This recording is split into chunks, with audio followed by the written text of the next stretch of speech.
bem-vindo, Rodrigo. Ainda senhor Cláudio Tessoni, docente de tecnologias de registro distribuído no Department of Informatics da Universidade de Zurique. Seja muitíssimo bem-vindo também. E para completar esse timaço, a Júlia Rosin, ela que é presidente Latam Policy da AB Cripto Coinbase. Seja muitíssimo bem-vinda também, Júlia.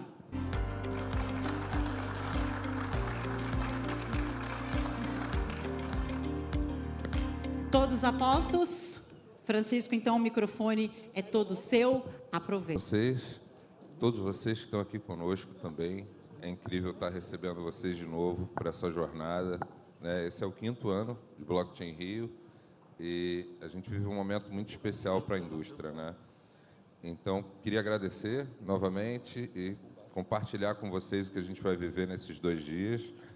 E queria já começar, na verdade, a gente tem uma limitação de tempo, né, em função do horário, e começar trazendo...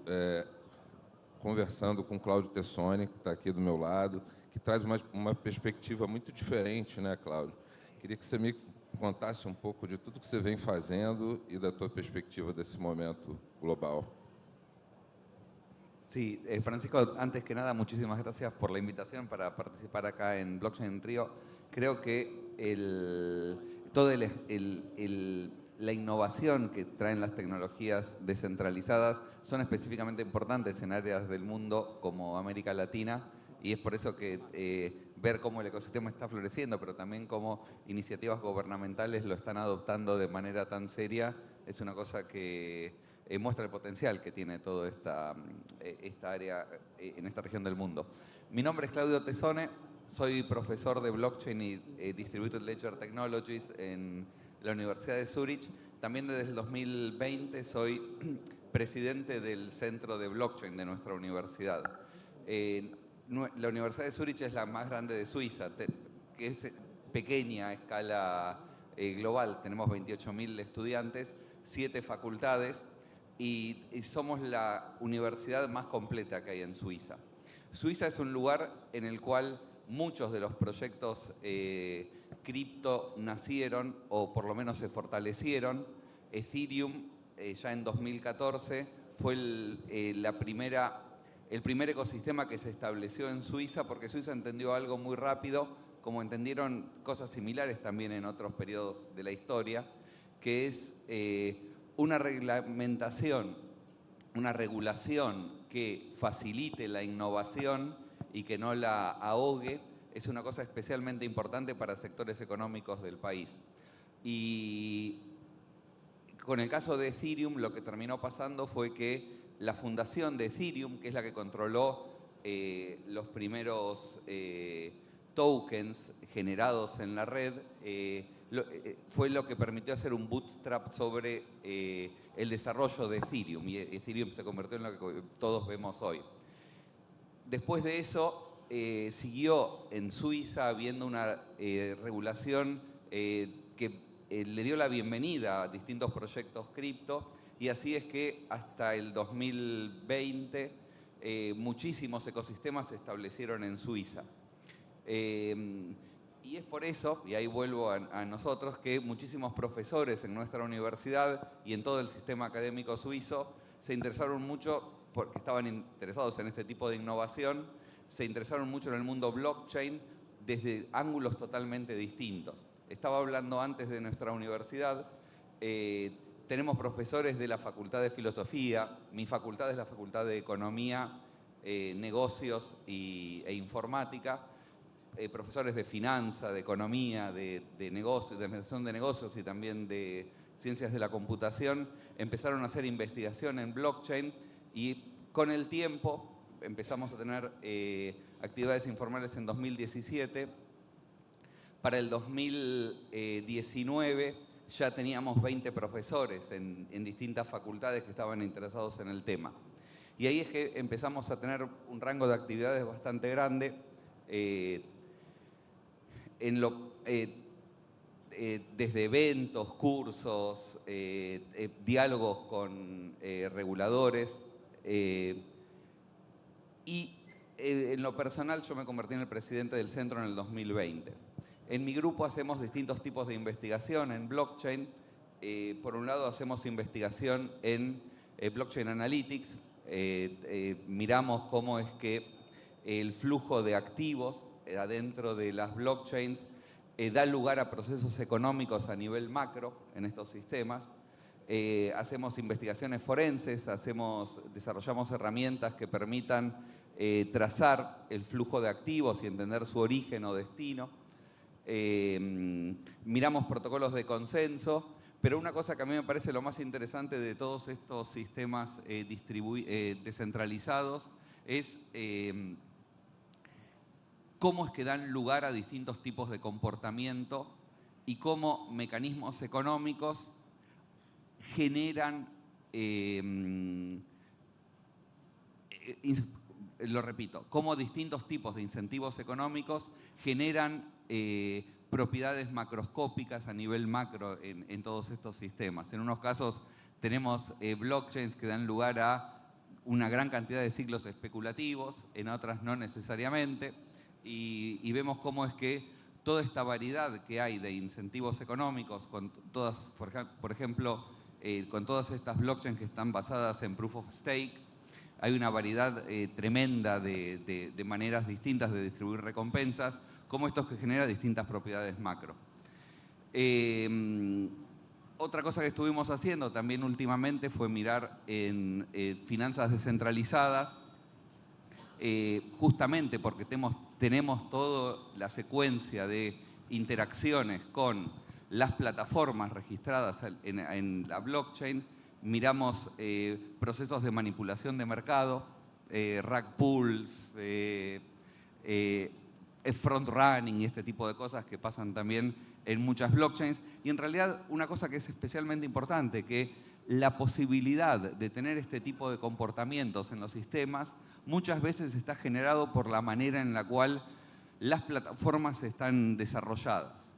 Y entonces tratamos de dar indicaciones de cómo es que estos sistemas deberían estar construidos de una manera distinta. Eso es del lado de investigación. Otra cosa que a mí me enorgullece particularmente es que desde el año 2020 organizamos una escuela de verano. Originariamente se organizaba solamente en la Universidad de Zúrich. Desde el 2022 la hacemos, después de la pandemia, la empezamos a hacer in situ, dentro de la universidad, y cada año le damos la bienvenida a 80 estudiantes de todo el mundo para que aprendan sobre blockchain en nuestra universidad. Tenemos 60 lecturers, 60 profesores que dan clases cada año. Desde el 2025, como la escuela tuvo tanto éxito, empezamos a tener un segundo campus también en Sudáfrica y entonces ahora cada año tenemos 150 estudiantes. Es lo último que quería decir, perdón. Claudio, un gusto. Yo voy a quebrar el protocolo muy rápido porque Julia tiene un palco también aquí. Julia Rossin es presidente de la Asociación Brasileira de Criptoeconomía, ABCripto, y también tiene un stage que va a abrir aquí también.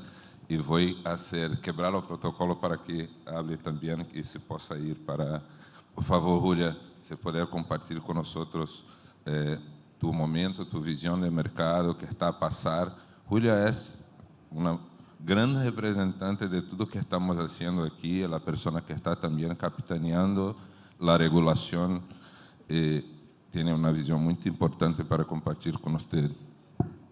Pode ser em português? AI aqui pode falar na língua toda, cada um em sua língua, é perfeito. Senão eu vou deixar vocês tristes com o meu espanhol. Também não falo espanhol, né? Isso é portunhol puro, né? Todo mundo entendeu aqui.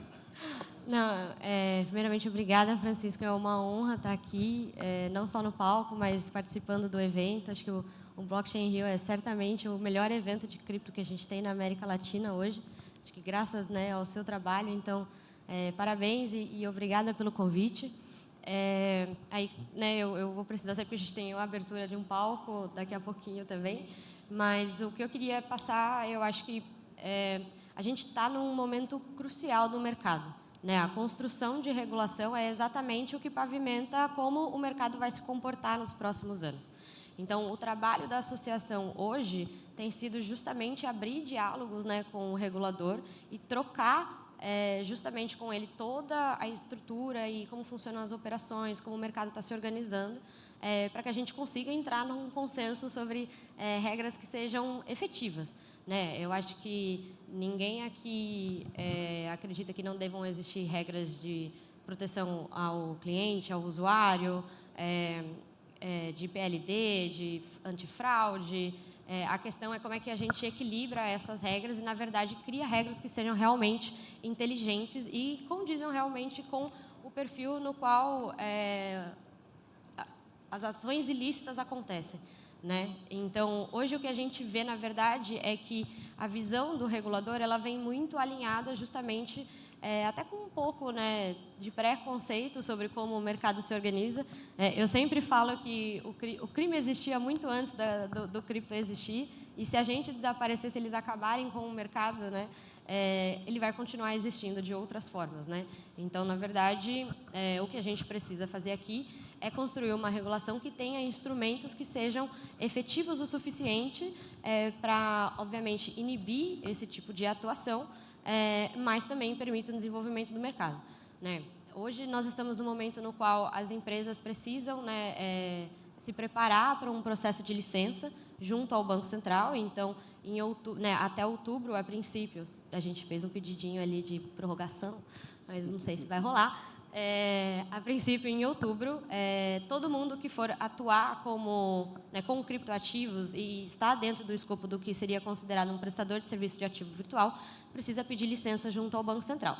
Se não o fizer, tem um mês para encerrar as operações, né? Óbvio que existem muitos modelos, né, de prestação de serviço que envolvem todo o ecossistema, que não necessitam necessariamente de uma licença de VASP, mas esse certamente é o principal marco que a gente vai ter esse ano, né? Então, a partir desse momento, né, a partir do final de outubro ali para novembro, a gente vai conseguir ter, de fato, um raio-x de como o mercado cripto vai se organizar no Brasil, né? A gente, infelizmente, já tem visto algumas empresas encerrando operações, né? Então, acho que a gente tem uma expectativa menor hoje de pedidos de licença do que a gente tinha no ano passado, um pouco antes da publicação das regras em dezembro.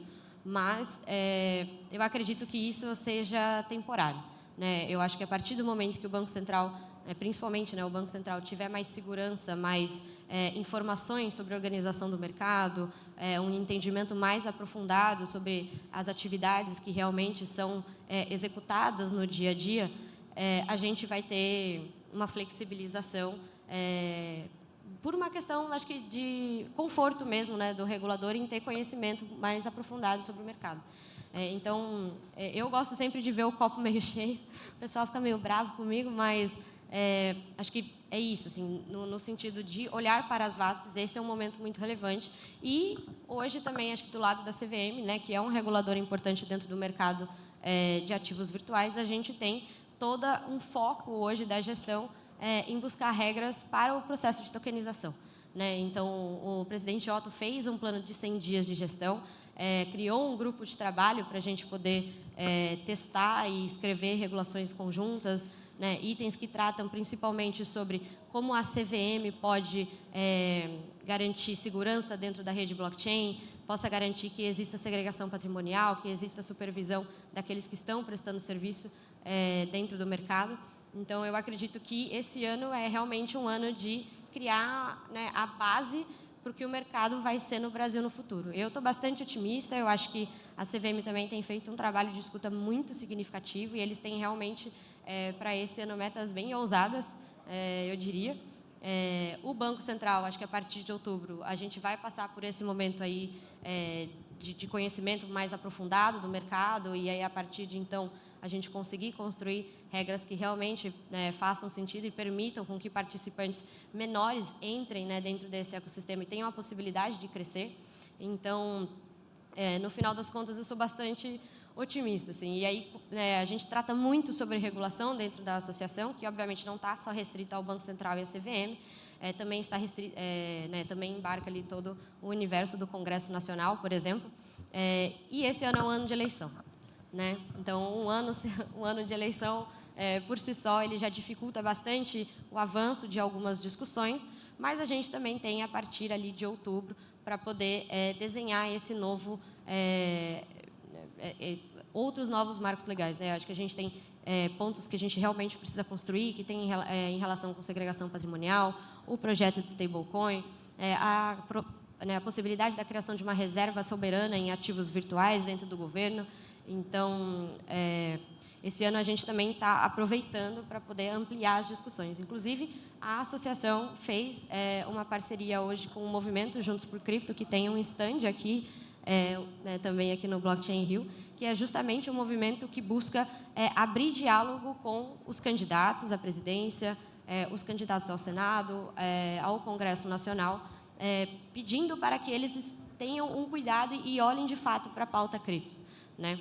A gente fala que a gente às vezes esquece ou tem algum preconceito ali em se envolver com o Congresso, mas no final das contas, quem criou a Lei 14.478, que foi o fundamento do mercado de ativos virtuais, e quem vai efetivamente criar um mercado, um marco regulatório, né, um marco legal das stablecoins no Brasil, é o Congresso Nacional, não é o Banco Central e nem a CVM. Então, estruturar essa conversa e começar a apresentar a cripto para aquelas pessoas que realmente nunca tiveram um contato, é um trabalho que a gente considera muito prioritário hoje, né? Então, a gente está abrindo diálogo através não só do movimento, mas das ações da própria associação.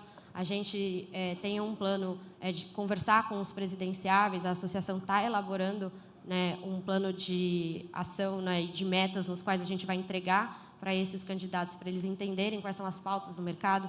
Elas não são só, não falam só sobre regulação, elas falam sobre educação financeira, educação em Web3, adoção de blockchain dentro de serviços públicos. Então, o universo vai muito além só do processo regulatório, né? E a gente está construindo, de fato, uma base para os próximos 4 anos. Então, acho que esse é um raio-x, né, mais ou menos, hoje do nosso processo e de como as coisas têm caminhado, mas eu acredito fielmente que o mercado de ativos virtuais, seja ele de tokenização ou sejam corretoras, ele vai conseguir encontrar, sim, o seu espaço e se sedimentar no Brasil.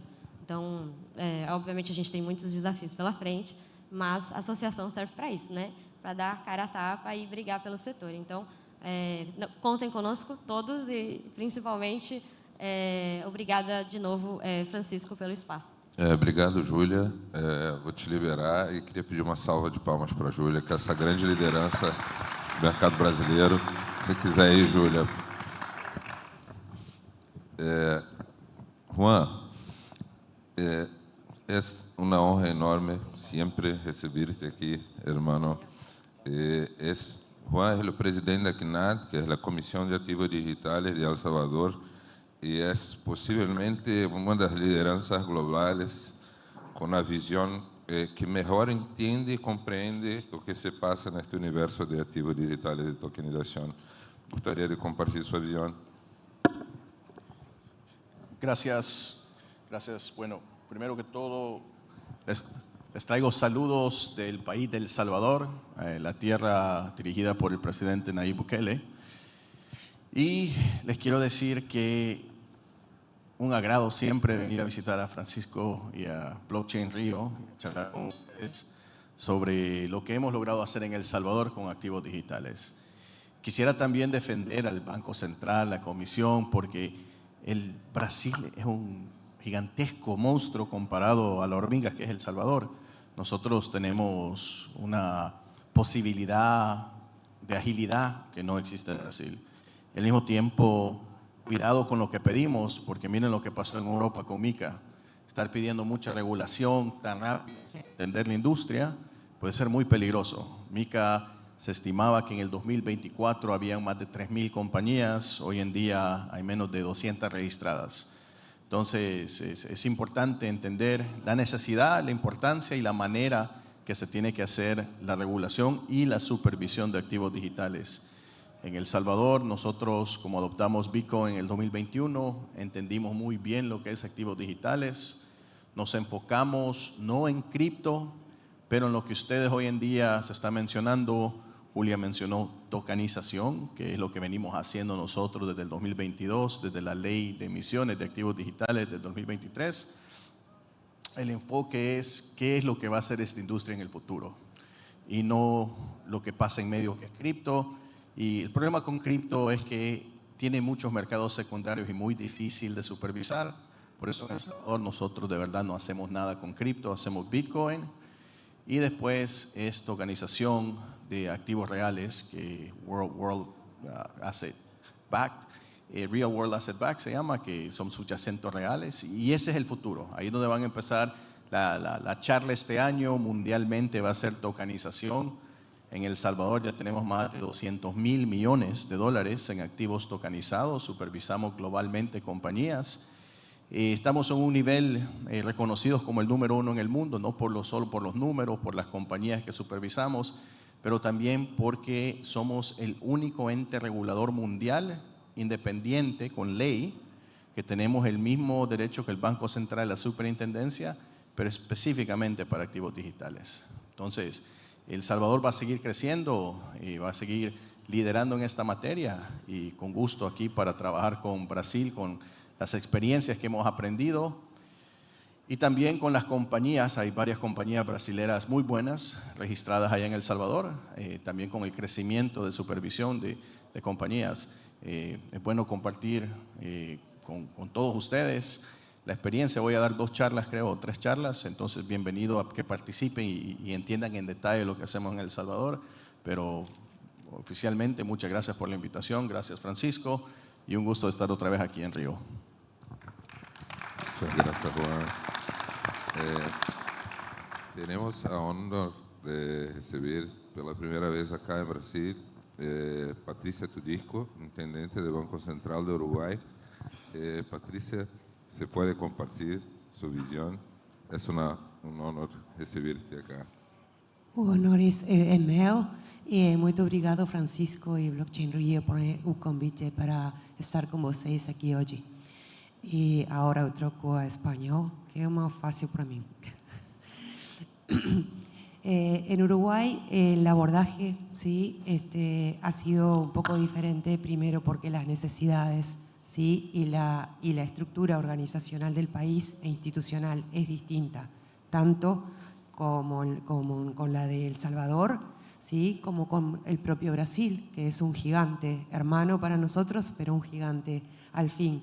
Entonces, nosotros somos un país pequeño, ¿sí? Que tenemos un banco central que tiene un reconocimiento muy fuerte por sus capacidades técnicas, ¿sí? Y su profesionalidad a la hora de manejar aspectos como los que son sus principales responsabilidades, que son la estabilidad de precios, ¿sí? Y lo que es la supervisión y regulación tanto del sistema de pagos como del sistema financiero, con un objetivo de solvencia, eficiencia, ¿sí?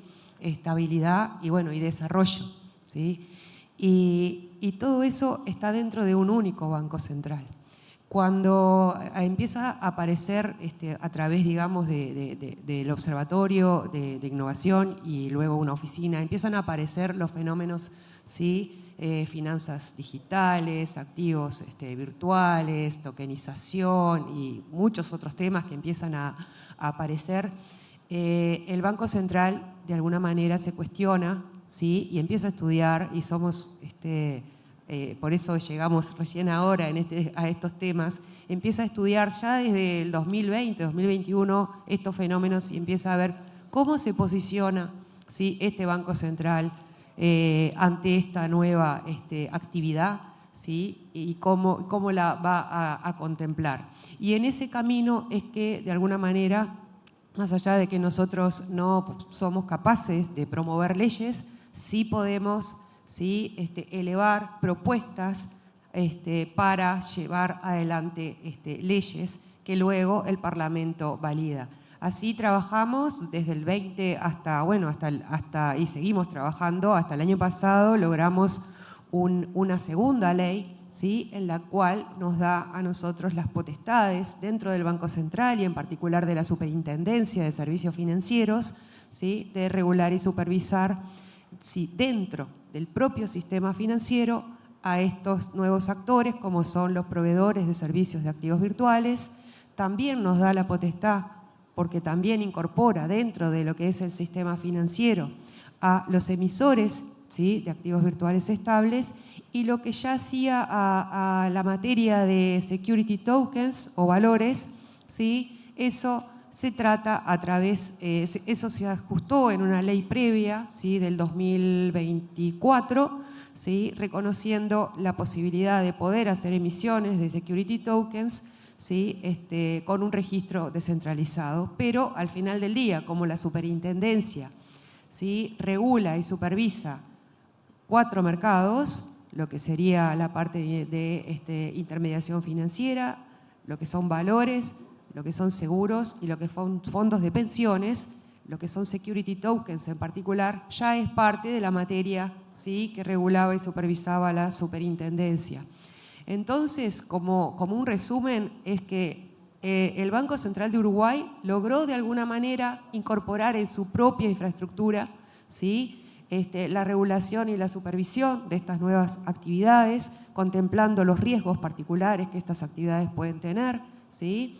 Y un aspecto que quizás que es muy distinto a El Salvador, que tiene un regulador y supervisor específico para la materia, distinto de Brasil, que tiene múltiples reguladores y supervisores, dependiendo de la perspectiva desde la que se esté viendo, ¿sí?, este tipo de actividad y activos, ¿sí? En Uruguay lo concentramos todo en un pequeño banco central. Y quizás ustedes se preguntan, ¿por qué Uruguay? ¿Qué tendrá Uruguay, ¿no?, para pensar en un mercado que es tan pequeño como Uruguay? ¿Qué interés puede tener? Bueno, Uruguay lo que tiene es que ha tenido una estabilidad, ¿sí?, económica, que tiene más de 20 años ya. Es un país con un nivel de inflación bajo, que tiene la inflación controlada, ¿sí? Nosotros manejamos la parte de política monetaria con un objetivo de inflación. Ese objetivo de inflación está en cumplimiento, ¿sí?, en un 4,5 en este año, y además tenemos una moneda fuerte, ¿sí? Por tanto, quizás nuestra necesidad de incorporar estos activos hemos tenido más tiempo, porque no hemos tenido la necesidad de tener que controlar situaciones que nuestra población por necesidad haya pasado de nuestra moneda a estos otros activos, sino que se contempló con más tiempo y con más cantidad. Y en lo que hace el sistema financiero, el punto también relevante es que nuestro sistema financiero es un sistema financiero que es muy sólido, muy solvente, tiene más de 20 años también, les diría 24 años ya, sin ninguna situación de estrés, ¿sí?, en la cual nosotros no tenemos control de cambios, ¿sí?, no tenemos dificultades con el manejo de los flujos de capitales, ¿sí?, somos una economía abierta, ¿sí?, y que cumple con estándares altos en materia regulatoria, ¿sí?, y con una gran certidumbre jurídica, lo que de alguna manera les da, ¿sí?, a los inversores en particular, ¿sí?, un valor adicional a la hora de pensar de por qué podría pensar que Uruguay, ¿sí?, tiene sentido para mí Uruguay siendo un mercado tan pequeño. Es que somos una economía estable, ¿sí?, y que tiene muchos años de esa estabilidad abierta y que podemos ofrecer eso desde Uruguay para todos ustedes. Muchas gracias. Muchas gracias, Patricia.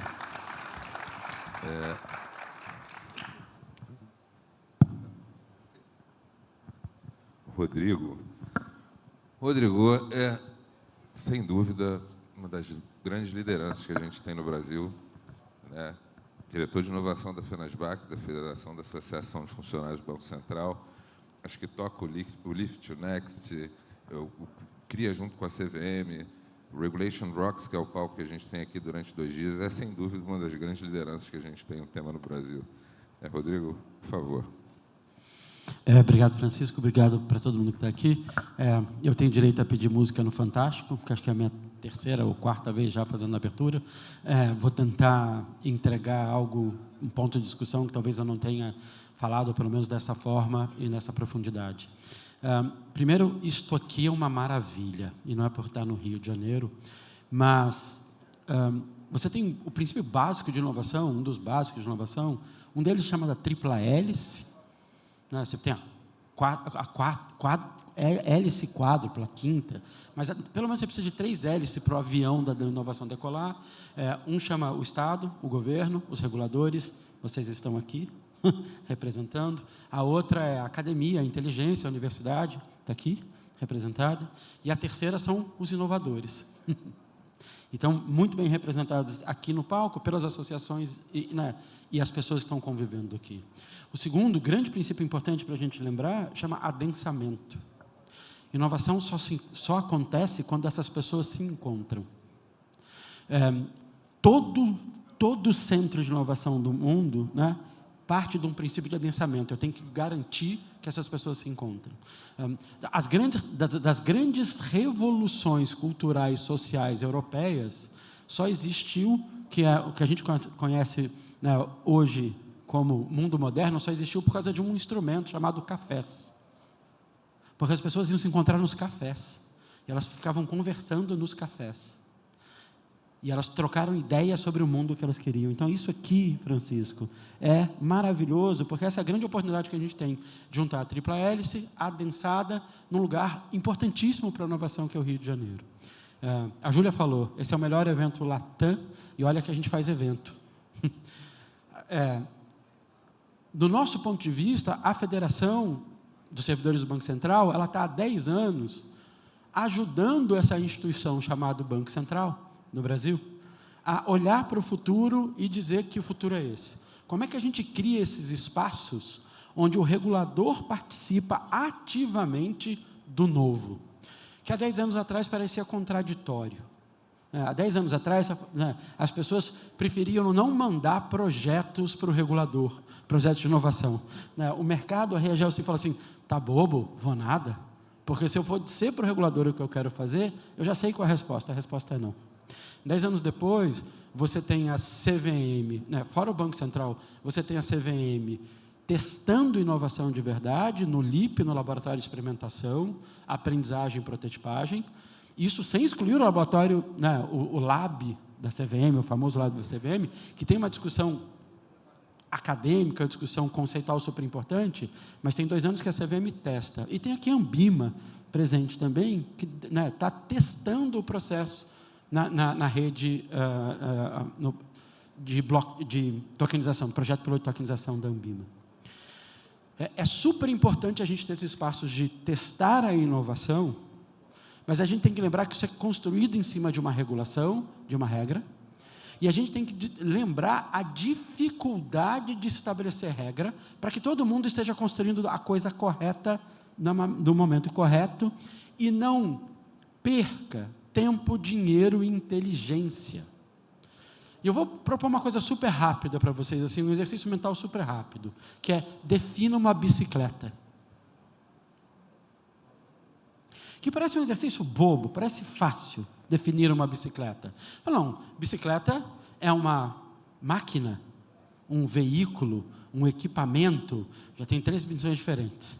Eu vou para veículo. É um veículo, de locomoção individual, pessoal, coletivo, privado, pode ser público, já comecei a ficar difícil. É um veículo pessoal de locomoção, de 2 rodas. Que tipo de propulsão? Humana? Não humana? Eu posso ter um motor elétrico ou a combustão numa bicicleta? Se eu posso ter, qual é a capacidade máxima? Se eu posso ter uma bicicleta, um veículo de locomoção, pessoal, com propulsão não humana, com motor elétrico, qual é a capacidade máxima que esse motor pode ter? A que velocidade pode ter?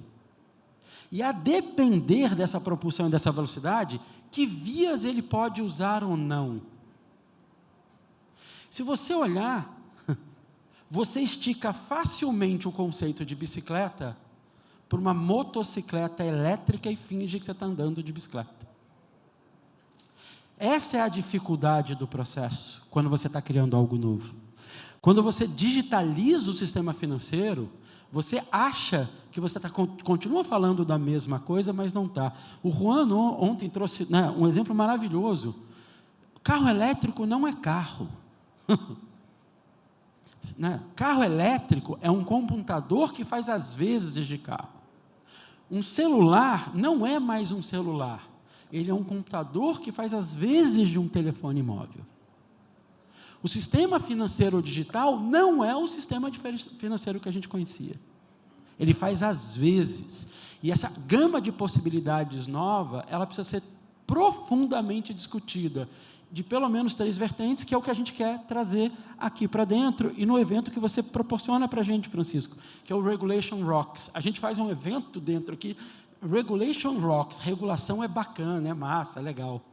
Que é assim, ó, como é que você discute toda a tecnologia, todos os novos modelos de negócio, dentro das regras corretas de operação, para que isso seja bom para a sociedade como um todo, e para que você oriente corretamente vocês que estão criando novo, poder operar e ter de volta todo o investimento de inteligência, tempo e dinheiro que vocês estão fazendo.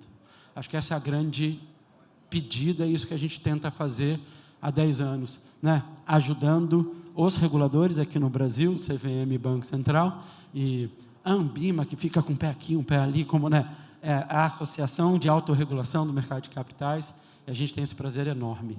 Fora uma aceleradora de fintech que a gente tem, o Next, mas isso é história para outro momento. Obrigado, Francisco, e obrigado pela possibilidade. Obrigado, Rodrigo. Muito obrigado a todos. E assim, a gente dá início ao Blockchain Rio 2026. Vai ser incrível estar com vocês nessa jornada. Muito obrigado, pessoal. Obrigado.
Oi, pessoal, bem-vindos de volta. Quero aproveitar esse momento aqui no nosso main stage, nosso palco principal, para dar as boas-vindas à nossa audiência que está assistindo ao vivo a transmissão pelo canal do YouTube, ali pelo @Blockchain.RIO. Muito bem, a gente segue agora para a nossa primeira palestra, aqui, nossa primeira apresentação desse dia.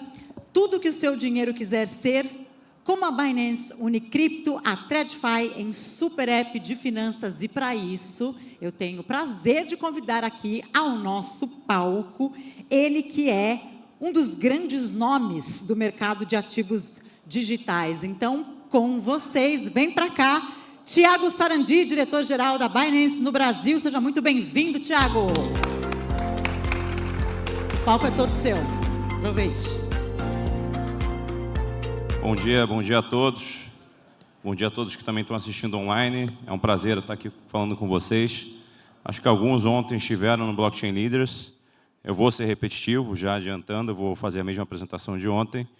Mas aqueles que não assistiram, uma boa oportunidade para vocês saberem um pouco mais sobre o que a Binance vai lançar, sobre novos produtos e também como a gente está olhando para o ano, para a regulação e tudo mais. Então, a gente entra numa nova fase da companhia globalmente, uma fase onde a empresa quer se tornar um super app de finanças, ou seja, tudo que você precisar no mundo financeiro, no mercado, estará dentro do aplicativo da Binance.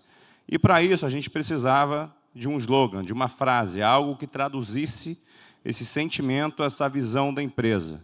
E a frase que nós escolhemos é justamente essa que está aqui na tela, que é tudo que seu dinheiro quiser ser. E o que a gente quer dizer com essa frase? A gente quer dizer que o mercado tradicional, o mercado financeiro, ele precisava ser atualizado. E o que quer dizer com isso? Há alguns anos, algumas décadas, as pessoas mandavam cartas umas para as outras.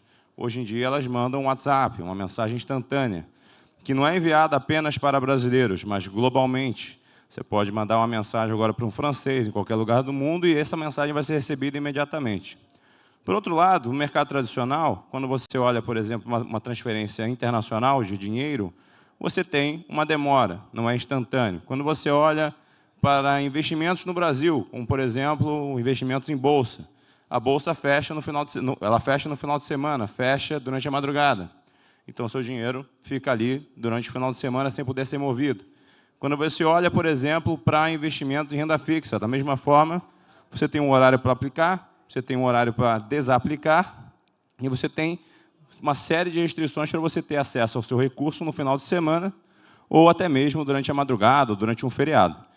Então, o que a Binance quer fazer é pegar a tecnologia que ela domina, que ela é líder, e eu vou trazer alguns números para vocês, e fazer com que todos esses investimentos, todas essas transações sejam possíveis 24/7, ou seja, todos os dias da semana, em todos os horários, e que também seja possível você globalizar os seus investimentos. Então, começando aqui e apresentando, talvez pregando um pouco para convertido, falando um pouco sobre quem é a Binance e sobre os nossos números, a gente traz 4 métricas aqui que trazem alguns objetivos. O primeiro é o número de transações, o volume de negociação que nós tivemos globalmente em 2025.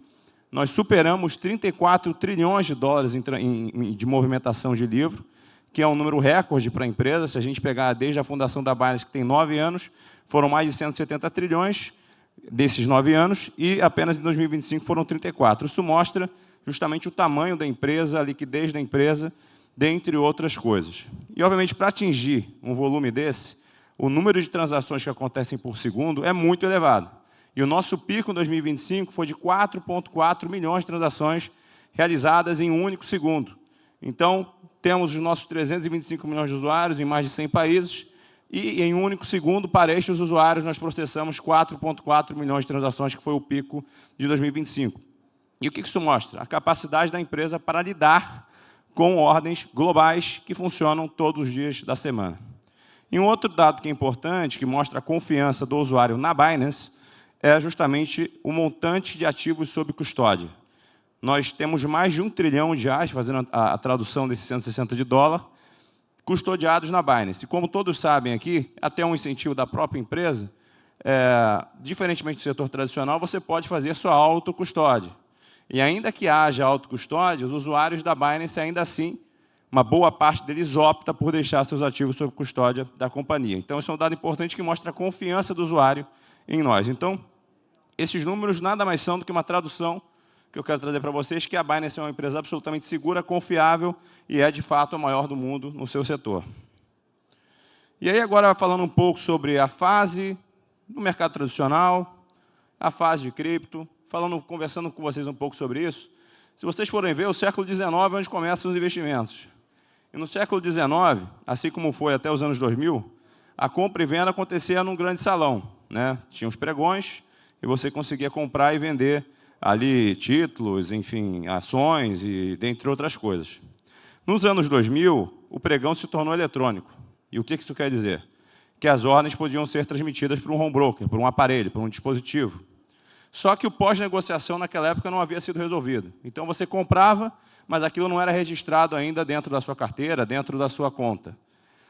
Apenas em 2010 que essa questão da pós-negociação também foi resolvida. Então, você conseguiria ter a compra e aí depois, num outro momento, a pós-negociação também se tornou eletrônica. E agora nós temos uma tecnologia que é muito superior, que não é uma tecnologia da Binance, sim do nosso setor, que é a blockchain, que permite a execução nativa, imediata, tanto da negociação como do pós-negociação.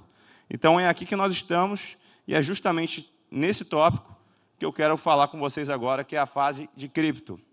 Então, cripto, quando começou, era um investimento, era quase que um hype. Então, eu, por exemplo, quando comecei a investir em cripto, em 2019, ainda enquanto eu trabalhava no mercado tradicional, eu olhava para a cripto como um negócio que poderia dar um bom retorno. E acho que a maior parte também daquela época.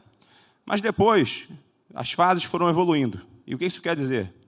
Nós passamos por uma fase onde os investidores de cripto, os usuários, passaram a desejar uma exposição global. E essa exposição global ela se traduziu através da aquisição de stablecoins de dólar, até mesmo do ouro, e dentre outros ativos disponibilizados numa blockchain.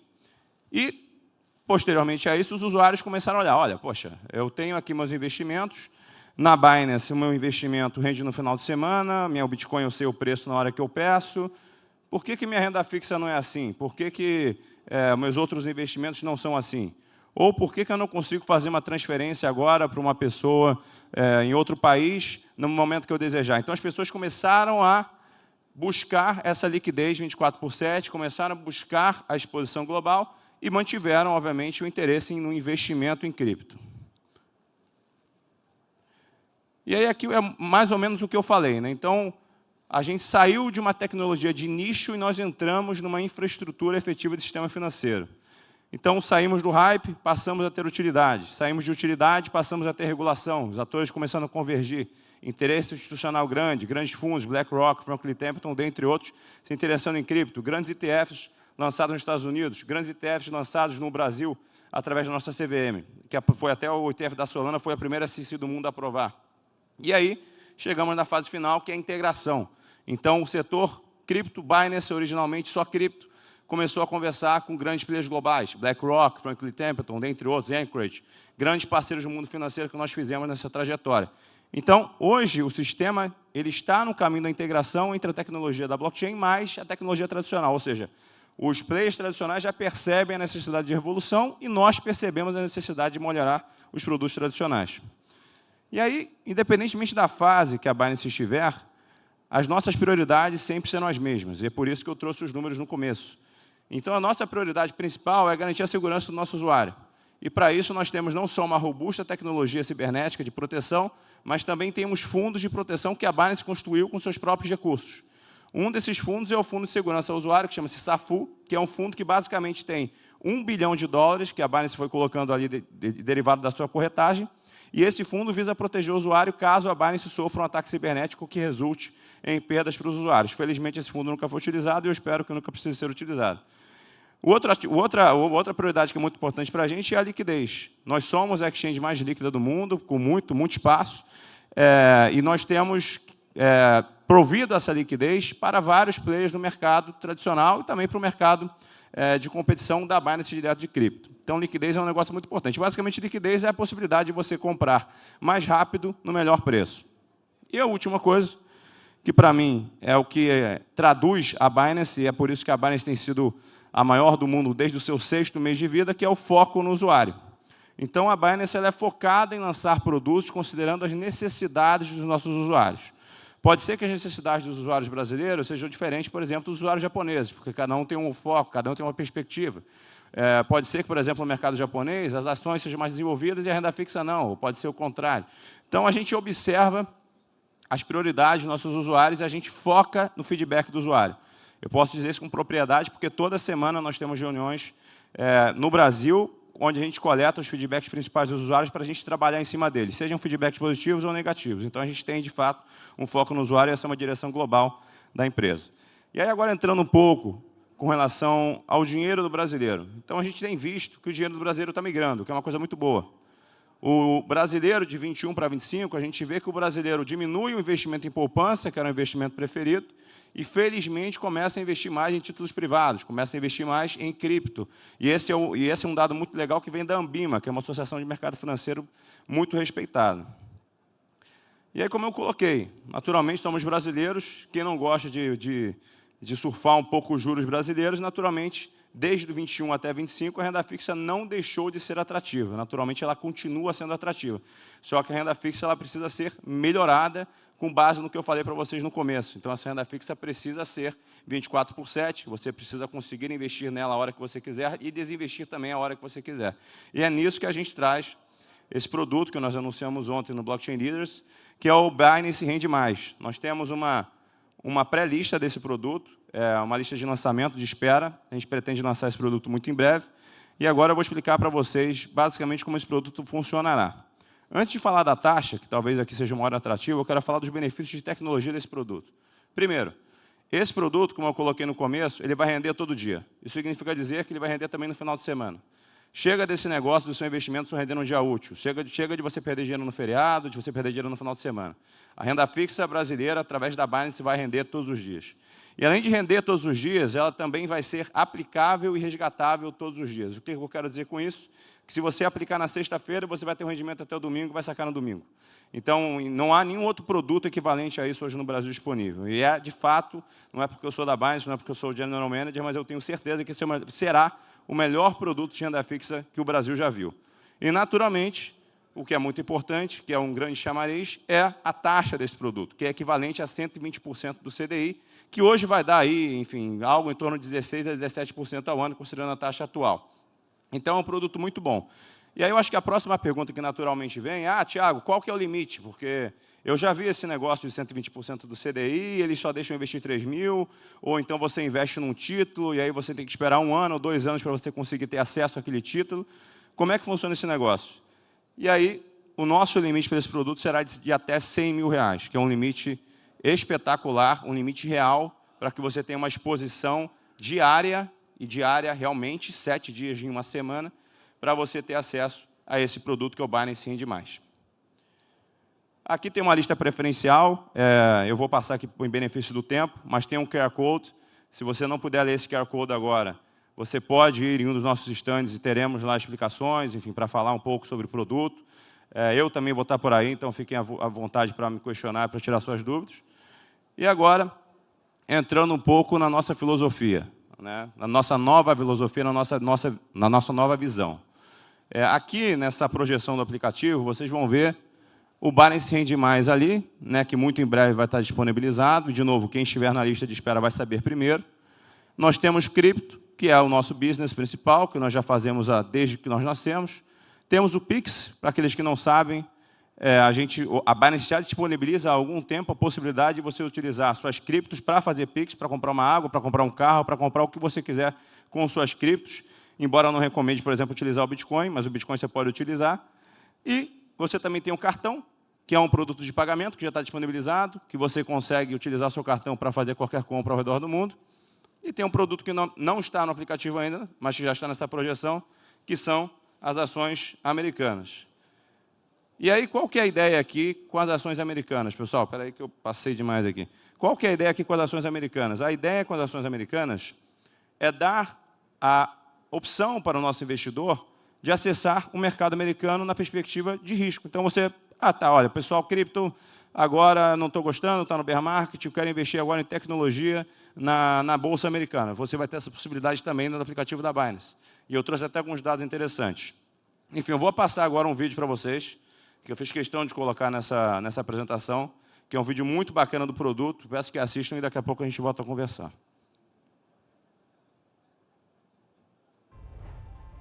A new era of finance starts here. Binance is now your financial super app.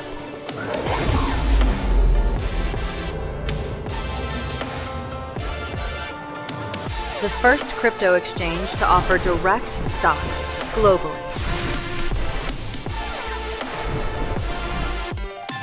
Trade the brands you love. Direct stocks, ETFs, fully paid securities lending 24/5.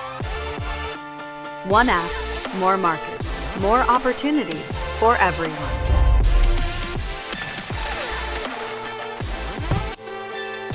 Binance, your financial super app. Bom, tinha uma tradução ali, então dava para vocês acompanharem também. Então, basicamente, o que é o produto de ações? Na verdade, antes do produto, dá uns números interessantes, na verdade. Desde que nós lançamos esse produto, em 30 dias, mais de $1 bilhão foram investidos e mais de 3 bilhões foram negociados globalmente. Esse é um produto que a gente tem estudado regulatoriamente ao redor do mundo, como a gente tem feito no Brasil, estamos em vias de lançar.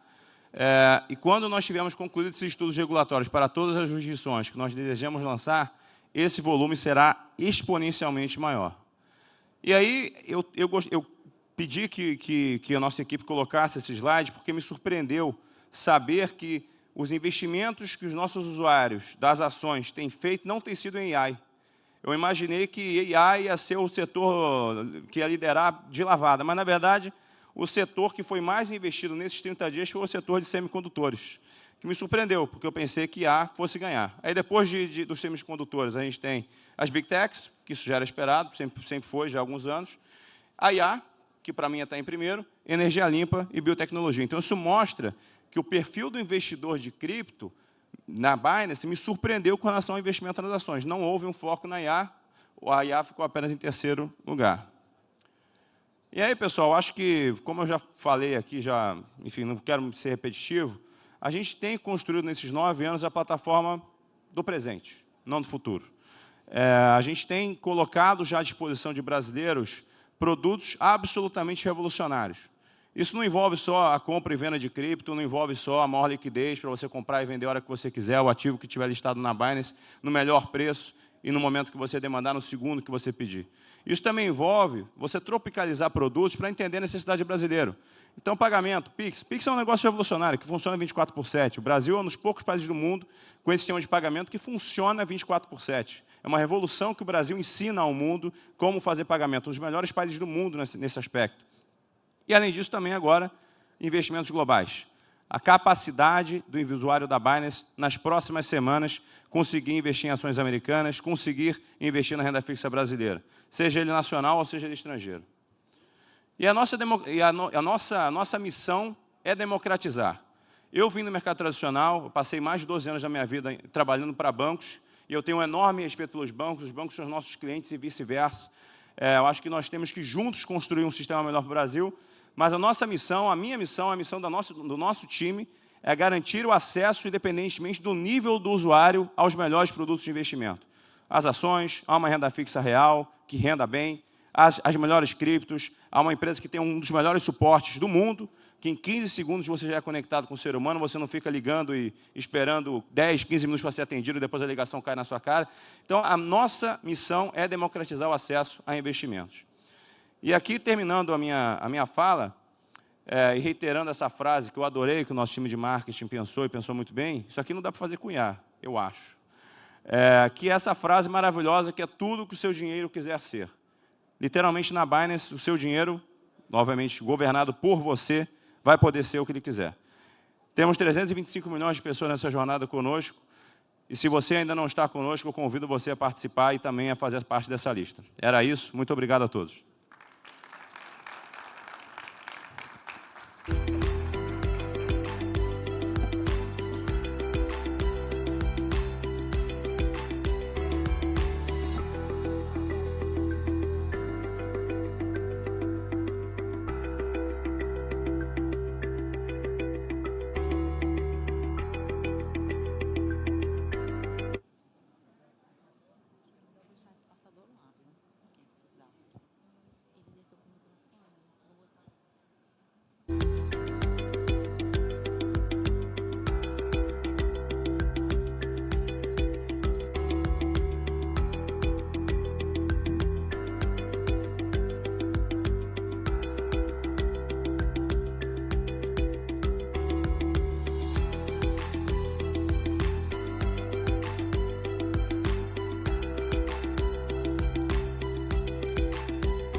Bora que bora, minha gente, que o tempo urge e a gente segue em frente com a nossa super programação aqui do Main Stage.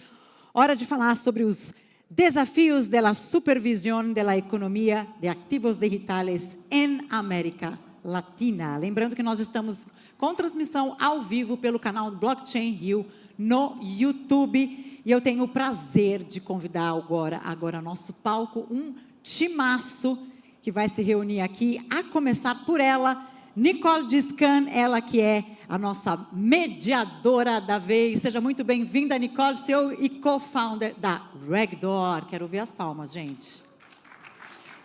Bom dia, bem-vinda, Nicole. Também com a gente, a Patrícia Tudisco, ela que é intendente de supervisão financeira do Banco Central do Uruguai. Seja muito bem-vinda, Patrícia. Na sequência, eu já convido o Juan Carlos Reis, ele que é presidente da Comissão Nacional de Ativos Digitais de El Salvador. Seja muitíssimo bem-vindo também, Juan. Vocês estão desanimados, gente? Agora sim, muito obrigada. Também com a gente, Omar Gurra. Vem para cá, Omar, ele que é Head of Innovation and Promotion of Digital Payments, Central Bank of Peru. Seja muitíssimo bem-vindo. E completando o nosso time, João Acioli, diretor da CVM, Comissão de Valores Mobiliários. Seja muito bem-vindo também. Alô, Chega mais, sejam muito bem-vindos. O microfone está funcionando, tudo certinho? Não, acho que ainda não, agora sim. Aí, estamos te ouvindo. Nicole, o comando é todo seu, um ótimo painel, Muito pessoal. obrigada. Bom dia, pessoal. Buenos días, bem-vindos a Rio, uma vez mais. Ayer estivemos juntos, se passou fenomenal e hoje vai ser ainda melhor. Muitas graças por vir. João, bom dia, obrigada por estar aqui. Vamos fazer este painel em 2 línguas, ¿vale? Es un poquito raro, pero creo que vamos a pasar bien. Hay una traducción arriba, entonces para quien no sigue el español pueden leer arriba. Voy a empezar vamos a hacer una orden más rara, empezar com João Acioli ao fundo. João, eu acho que boa parte aqui da plateia é brasileiro e está curioso para entender um pouco mais desse novo grupo de trabalho de tokenização que a CVM anunciou há algumas semanas atrás, um plano super ambicioso, né, de em 60 dias rever as normas incumbentes de infraestrutura de custódia, liquidação, emissão de ativos, para que eles possam ser adaptados a ativos emitidos e negociados em DLT. Isso é uma reforma bastante grande, num prazo bastante curto, bem ambicioso.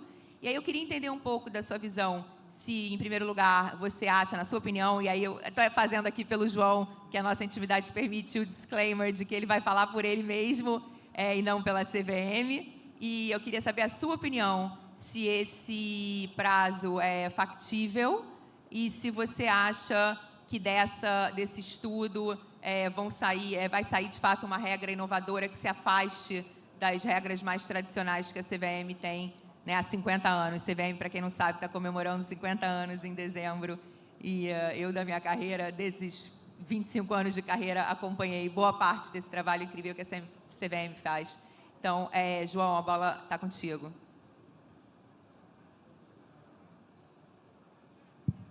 Obrigado, Nicole. Obrigado à plateia pela atenção. Cumprimento meus companheiros de painel.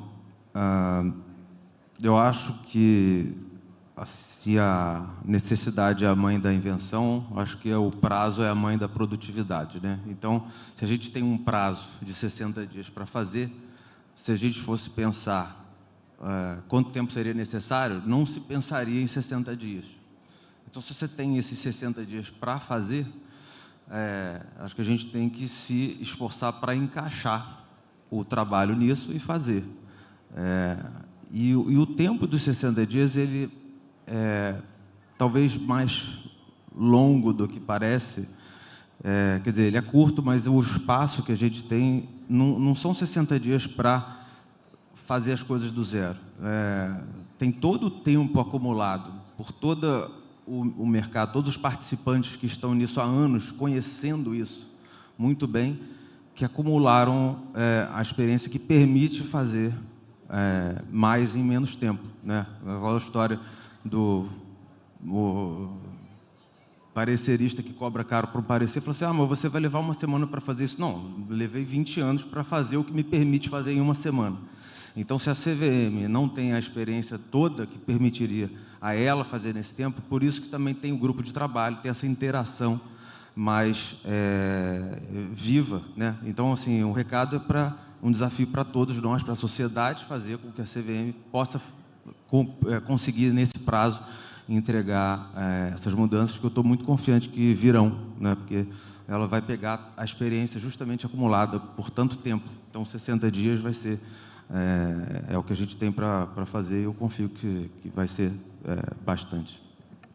Muito legal, vamos torcer, vamos acompanhar.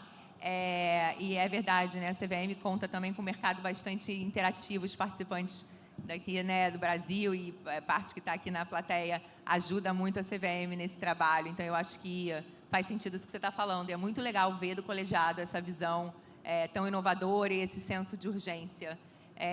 Agora, cambiando a espanhol, vamos falar com Juan Carlos primero, porque El Salvador está en la frente de nosotros en términos de regulación de activos digitales. Vosotros tienen una comisión Senad, eres presidente, que es muy especializada en tecnología y ha hecho una regulación muy adecuada, muy buena para tecnología y para blockchain. Entonces, ha traído muchas empresas, mucho interés de las empresas cripto.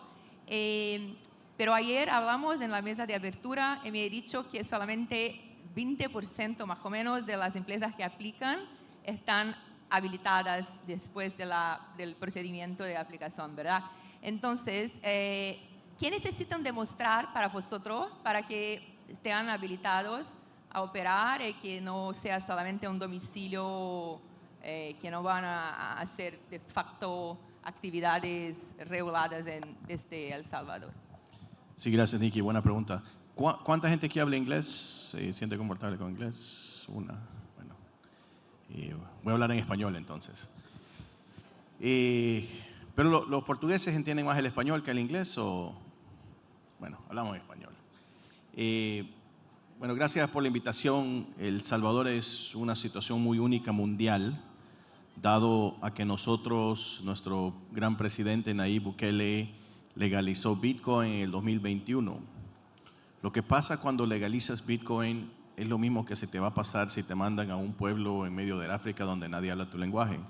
Lo vas a tener que aprender.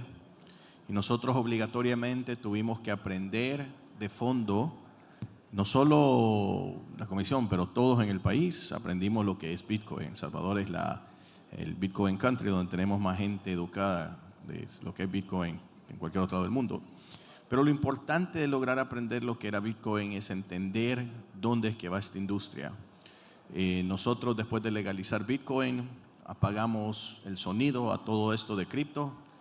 Y la razón por eso es porque nosotros estamos enfocados en mercados regulados, donde los estándares de Gafi, donde las recomendaciones de IOSCO, donde todos los estándares mundiales se puedan aplicar. Cripto, por su mayor parte, vino a reemplazar la industria tradicional financiera, pero no se puede hacer eso si no tenés trazabilidad de dinero. Existen problemas gigantescos mundiales por el lavado de dinero. Entonces, en El Salvador, nuestra ventana para entrar en el país, solo hay una, y eso es por la puerta de la comisión. Tenés que entrar por la comisión o no entras. Número 2, nosotros solo aprobamos compañías que tengan estándares internacionales, no solo la trazabilidad del token, la trazabilidad del moneda, pero también el cliente y dónde es que la interacción financiera está funcionando y todo, también las operaciones de negocio. Nosotros en El Salvador, dado a que fuimos el primero en legalizar un instrumento financiero digital, Bitcoin, nos dimos cuenta que era necesario crear un ente regulador separado. Hasta hoy en día somos el único país con un ente de regulación única, separada. Entonces, cuando hay dos lados de una cara. la cara que menciona Nikki, que tenemos una tasa de rechazo del 80%, pero está la otra cara. La otra cara es de que somos el único país que habla el lenguaje de la industria. Entonces, globalmente también somos el país que más aplicaciones atrae a a compañías que vengan a ser regulados.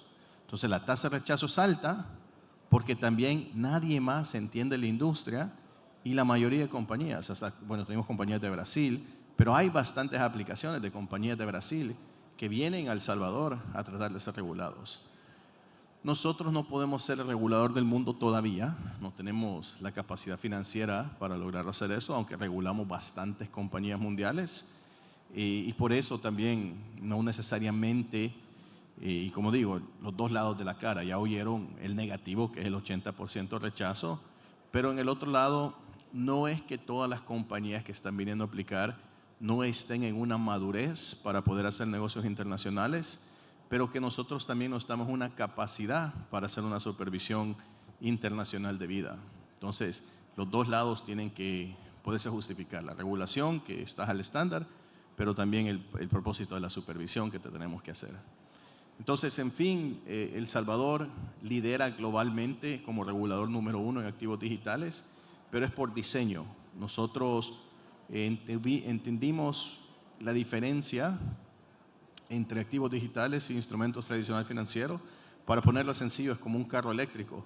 Si vos le llevas el carro eléctrico a tu mecánico tradicional no va a saber qué hacer con él. Entonces, los activos digitales son instrumentos, son computadoras, programas de computación programados a que actúen como un instrumento financiero, pero es código. Si no sabes usar la blockchain, no sabes qué es la blockchain, no vas a poder regular ni supervisar los activos digitales. Nos dimos cuenta de eso y creamos la comisión. Todavía globalmente somos el único país haciendo esto. Gracias. Vale, no, para mí veniendo de la regulación como background, es fenomenal mirar y poder comprobar cómo una regulación bien hecha para lo que está se regulando atrae empresas globalmente importantes como, no sé si creo que es público que Tether es una empresa, por ejemplo, de la más grande de stablecoin que se ha establecido en El Salvador, creo yo que muy por cuenta de la regulación, ¿no? Entonces ahora vamos a Uruguay con Patricia del Banco Central. Ustedes acaban de ampliar su perímetro regulatorio para englobar los proveedores de servicio digital, entonces es un marco importante para el Banco Central y para los sistemas uruguayos como en todo. Creo que la gente les gustaría saber un poquito más de qué están enfocando ahora en este primer momento de la regulación. Nosotros en Uruguay acabamos de emitir la normativa que reglamenta la parte del proveedor de servicios de activos virtuales, ¿sí? Y ya la propia ley nos establecía a nosotros a la hora, ¿sí?, de reglamentar y fiscalizar este tipo de entidades, cuál iba a ser nuestro foco. Porque el legislador siempre cuando nos aumenta el perímetro, al mismo tiempo nos dice, bueno, pero vos sobre este perímetro tenés autoridad para hacer A, B, C y D. Y el foco que nos puso el legislador fue protección al consumidor, ¿sí?, y luego en materia de prevención de lavado de activos.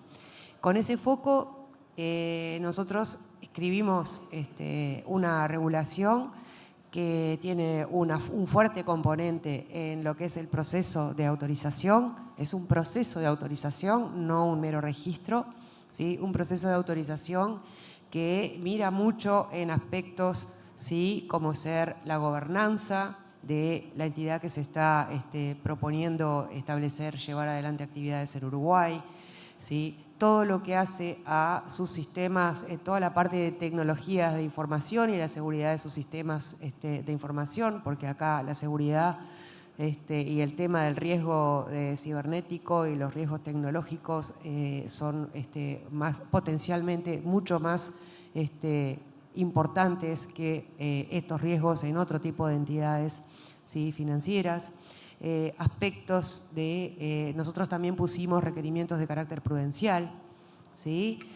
Los requerimientos prudenciales tienen cierta diferencia. Si tú llevas adelante actividades que conllevan mayor riesgo, ¿sí? Como cuando tú tenés custodia o manejo de los activos de tus clientes, hay implícito un mayor riesgo para esos clientes, entonces a eso le estamos pidiendo un requerimiento de un patrimonio mínimo.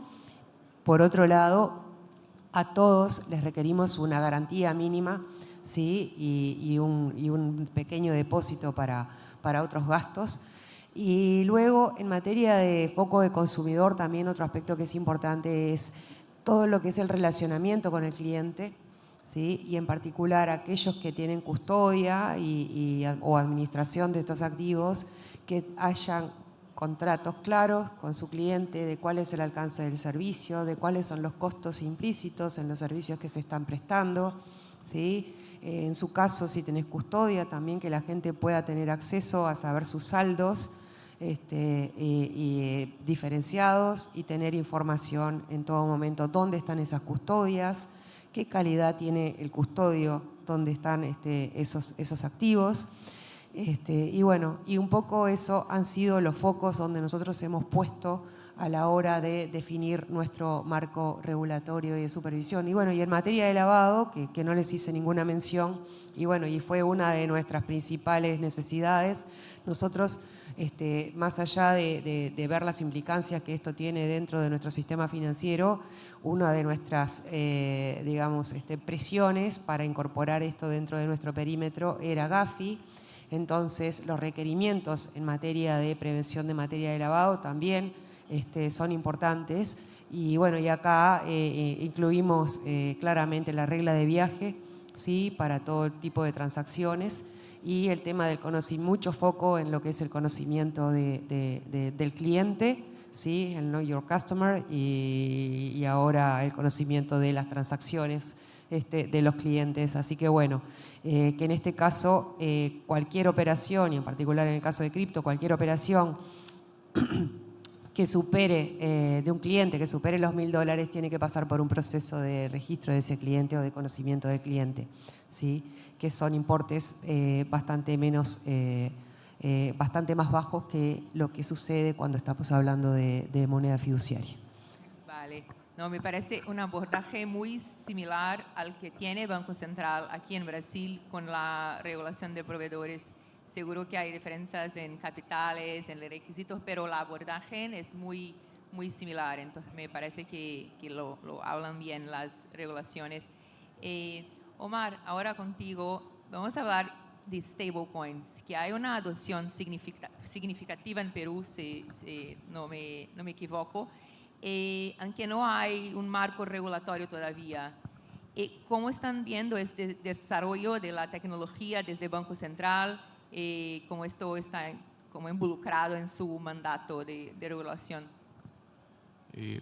Gracias por la pregunta, Nikki. De hecho, como dices, no hay, en general, cuando hablamos de criptoactivos, no hay una regulación específica sobre el tema, más allá de algunos temas vinculados al lavado de activos, ¿no? Pero fuera de ello, aún no tenemos una regulación propia, pero eso no implica que ya no haya cierta adopción en el mercado, ¿no? De hecho, no hay estadísticas oficiales por la ausencia de esta regulación, pero en base a fuentes privadas o de instituciones que operan en el sector privado, bueno, en Perú somos alrededor de 34 millones de peruanos. De esos 34 millones se estima que el número de usuarios activos, no totales, ¿no? Los usuarios totales son más, pero los usuarios activos que hacen operaciones con criptoactivos asciende alrededor de 3 millones, ¿no? Si lo tomamos como el porcentaje respecto a los adultos, es alrededor de entre 12 y 15% de usuarios activos, que es menos que los usuarios totales, ¿no? O sea, los usuarios totales de superar, de estar alrededor del 20 o 30% si tratamos de hacer una estimación, que no es un número menor. Tampoco es para hablar de adopción masiva en el país, pero sí hay cierto nivel de adopción. Hablando ya sobre la parte de stablecoins, también al menos Binance calcula que el 90% del volumen se da a través de las stables, o sea, si hay un uso importante de stablecoins en términos relativos en el mercado. Y el uso principal, a diferencia de otros países en la región, por ejemplo, En países con altas tasas de inflación, el uso de stable te puede servir como hedge, ¿no? Como cobertura. Eso se ha visto, por ejemplo, en Venezuela o en Argentina, ¿no? Que han tenido tasas altas. En Perú, como hemos tenido estabilidad monetaria en las últimas décadas, de hecho somos uno de los países de Latinoamérica con la menor tasa de inflación en los últimos 25 años, que ha estado alrededor del 3%. El principal caso de uso es el cross-border, ¿no? Porque justo al igual que la mayoría de los países, el cross-border tradicional es muy caro, toma más tiempo, los tiempos de liquidación también, tienes más intermediarios en la cadena, y ahí el uso de stablecoins sí es muy valioso y de hecho les es más útil a los usuarios, ¿no? Por todas las ventajas que esto trae. Eso sí lo vemos como favorable, pero eso no implica que igual no tengamos que ver ciertos riesgos o ciertos aspectos en el mercado, ¿no? Igual siempre esto puede tener un impacto en la estabilidad financiera, en el sistema de pagos, que es aquello que desde el Banco Central supervisamos, incluso potencialmente en la efectividad de la transmisión de la política monetaria, ¿no? Pues eso es algo en lo que tenemos que fijarnos. Y algunos riesgos, ¿no? La idea, obviamente, al ser unas estables, la idea es que no pierda el PEG, ¿no? contra la moneda, o sea, sobre todo en tiempos de estrés. Eso es lo que hay que asegurar. Y también el tema de la concentración, ¿no? Tampoco es que hayan tantos proveedores de stablecoins y la idea es que tampoco tengas uno o dos proveedores, ¿no? Mientras más proveedores siempre se evitan una serie de riesgos que podrían surgir en escenarios extremos, que la idea es que no se den. Pero eso es un poco lo que vemos en el mercado de stablecoins. Igual es una innovación que sí ayuda mucho a los usuarios y nada, justo son temas que al menos son lo que te puedo comentar. Sí, siguiendo contigo, porque creo que hay que ver con eso, en que no tengan una regulación de activos digitales, están avanzando muy bien, creo yo, en el proyecto de CBDC. ¿Puedes contarnos un poquito de cómo está este piloto? Sí, un poco para dar contexto, en Perú actualmente estamos realizando un piloto de CBDC. De hecho, es un modelo híbrido en donde el Banco Central es el que emite la moneda digital y es un agente privado el que la distribuye.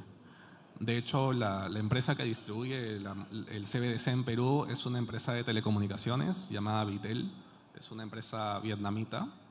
Y al momento de seleccionar la empresa que iba a distribuir este CBDC, bueno, lo que nos convenció de esta empresa fueron dos temas, ¿no? La primera es que tenía mucha presencia en zonas, sobre todo rurales, del país. Y lo segundo es que ya ofrecía una billetera digital, no solo para sus usuarios, sino para cualquiera que la quisiera descargar.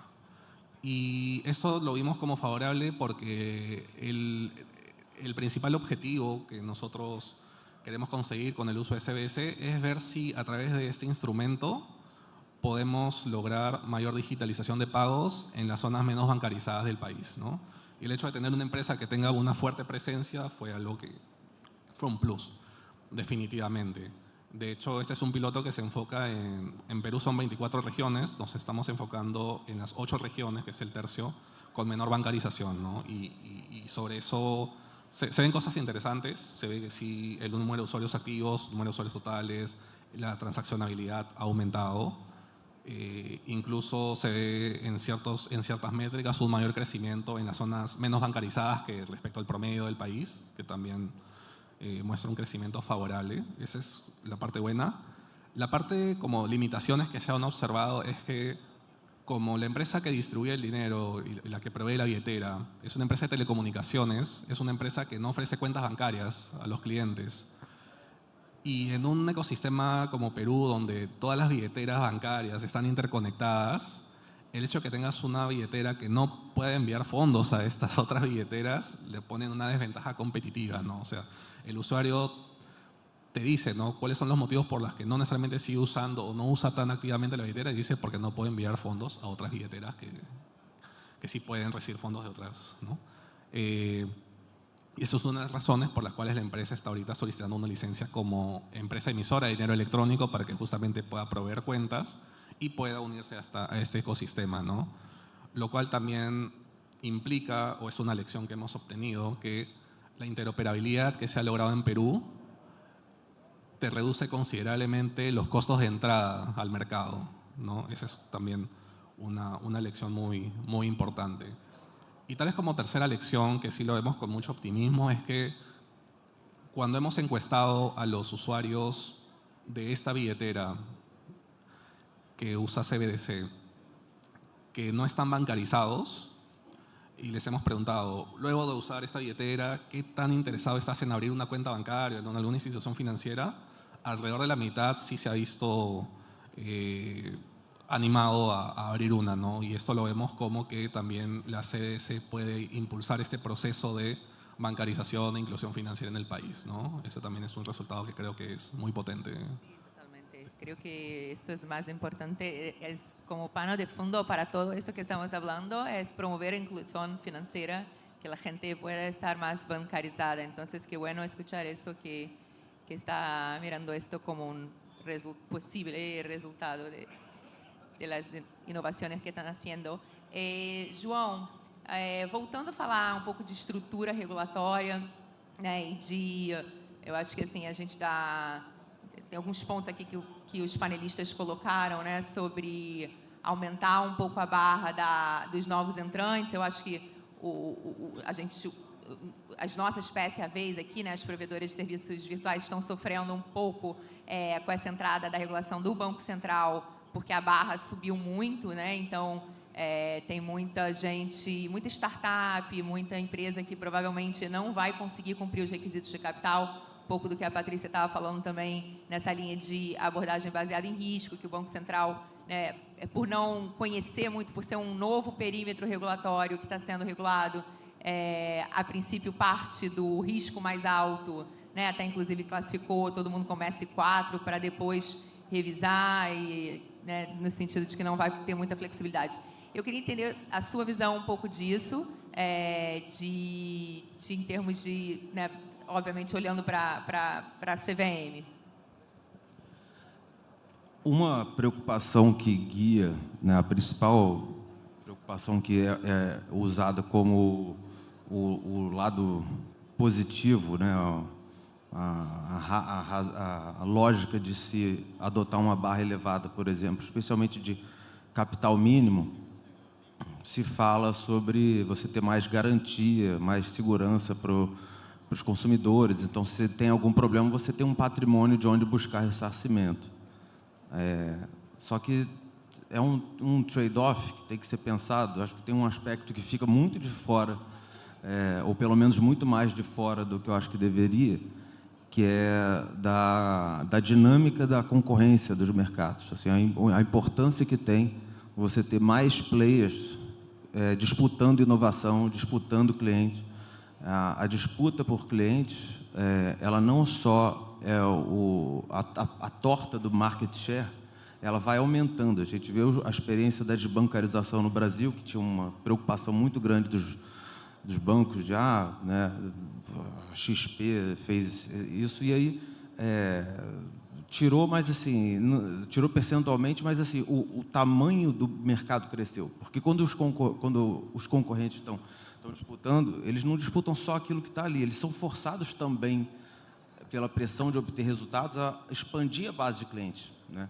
Então, uma preocupação que eu tenho de elevar muito a barra é ter também o efeito contrário que isso tem na concorrência. Você tem menos players, você tem mais, de um ponto de vista de margens, né? Você tem você pode se aproximar de um oligopólio.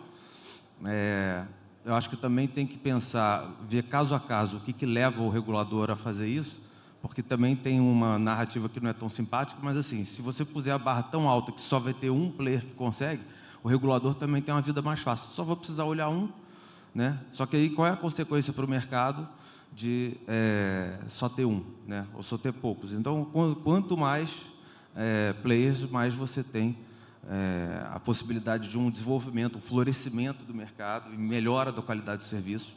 A segurança para o investidor também é um fator de competição. E eu acho que a opção que deveria ser o regulador olhar para si próprio e falar assim, vou subir a barra do regulador, né? Então, assim, você abaixa a barra do entrante, para que ele tenha que fazer obrigações, responsabilização sobre eventuais falhas e não ficar supondo que vai se criar um sistema perfeito ou a prova de falhas por desenho do regulador, que vai evitar problema. Fala assim, não, você aumenta a capacidade do regulador de fiscalizar e tomar providências. Então, a tecnologia está aí para isso também. Então, por exemplo, a CVM, parte dessa reforma, é importante a gente ter do mercado até o ferramental tecnológico com que a gente vai poder olhar as informações, então ter, por exemplo, uma fiscalização de informação em tempo real, on-chain e tudo, porque quanto mais maior for a capacidade de fiscalização das falhas em efetivo, menos você precisa ficar fazendo sistemas supostamente à prova de problemas, porque você tem um custo oculto aí muito grande, que é o custo de todos os ganhos que você deixa de ter porque não tem um mercado tão competitivo. Fenomenal, eu sempre concordo muito com as suas visões. Creo que una pregunta para Patricia. João ha hablado de la importancia del equilibrio de la baja del regulador para entrada de nuevos entrantes, para que no se pongan demasiadas barreras de costo muy altas que afasten la gente de venir al mercado. Ustedes han pasado por eso hace poco tiempo para definir los costos de los requisitos de capitales. ¿Cómo han balanceado esto para definir los costos de capitales? Nosotros somos un regulador y supervisor integrado. Tenemos la regulación y supervisión de 4 mercados. ¿Sí? Entre ellos, en la parte, digamos, de mercado de valores, aunque no necesariamente estamos hablando de valores en todos los casos, están las entidades nuevas como los proveedores, ¿sí? También tenemos a los emisores. Digo, en la recopilación de normas, nosotros separamos las normas por recopilación, por tipo de mercado, y la pusimos en particular en el mercado de valores, las normas relativas a proveedores. En ese sentido, cuando nosotros pusimos en consulta la norma, habíamos puesto algunos requisitos de capital que la industria nos mencionó, ¿sí? Que eran demasiado elevados, sobre todo porque eso podría hacer que estuviéramos coartando de alguna manera la innovación. Entonces, nosotros reflexionamos de nuestra primera consulta, reflexionamos sobre los importes que habíamos puesto, ¿sí? Y tratamos de pensar desde una visión de actividad, riesgo y a la misma, con el principio, misma actividad, mismo riesgo, misma regulación. En base a eso también buscamos pensar, no es la misma actividad, pero sí una actividad muy asimilable, un riesgo del mismo estilo, busquemos ponerle un requerimiento muy parecido al que nosotros ya tenemos en otra entidad. Entonces dijimos, ¿con qué podemos comparar? Nosotros en Uruguay, por ejemplo, tenemos la regulación y supervisión de lo que son las casas de cambio, las que ofrecen cambio de moneda. Entonces dijimos, bueno, si a esas empresas nosotros les pedimos una garantía para estar operando en el mercado y a los proveedores que se limiten, por ejemplo, a hacer lo que es cambio de activos virtuales, ya sea cambio entre activos virtuales o cambio, ¿sí?, de un activo virtual por moneda fiduciaria, podríamos hacer una asimilación, ¿sí?, del riesgo que tiene implícito esta actividad y ponerle una garantía que sea asimilable a esta entidad. Entonces, a todos les pusimos una garantía mínima que es el mismo monto, son aproximadamente $98.000 de garantía mínima que tienen. Y luego, aquellos, ¿sí?, proveedores que tengan una actividad con mayor riesgo implícita, que para nosotros el mayor riesgo es cuando hay administración o control de los activos de los clientes, ¿sí?, o custodia, nosotros ahí le ponemos un requerimiento adicional. Y ahí nosotros tenemos muchas entidades que tienen la gestión, la administración de activos de clientes, ¿sí? Buscamos de alguna manera equilibrar, ¿sí?, con aquellos que son fiduciarios financieros, ¿sí?, o intermediarios también, que puede gestionar activos de clientes, y dijimos, bueno, al caso de una entidad que lo que vaya a hacer es custodia, ¿sí?, le vamos a pedir un requerimiento de un patrimonio mínimo más o menos equivalente a lo que implica el riesgo de tener una actividad fiduciaria. Vale, perfecto. Juan Carlos, saliendo de los enfoques de cada país individualmente, vamos a hablar un poquito más de cooperación internacional, porque las empresas que están en El Salvador van a hacer transacciones en otras jurisdicciones, ¿vale? ¿Cómo haces tú para hacer una coordinación internacional? ¿Esto es una prioridad de tu mandato? Cuéntanos un poco. Sí, gracias y buen punto. El mensaje global es que los reguladores, la gente en gobierno tiene que entender que activos digitales no tienen barreras geográficas y la supervisión tampoco tendría que tenerlas. Entonces, El Salvador ha comenzado una iniciativa de crear MOUs con diferentes países. Es un poco complicado porque las instituciones de más de 300 años, como los bancos centrales, tienen un proceso muy largo en hacer un MOU.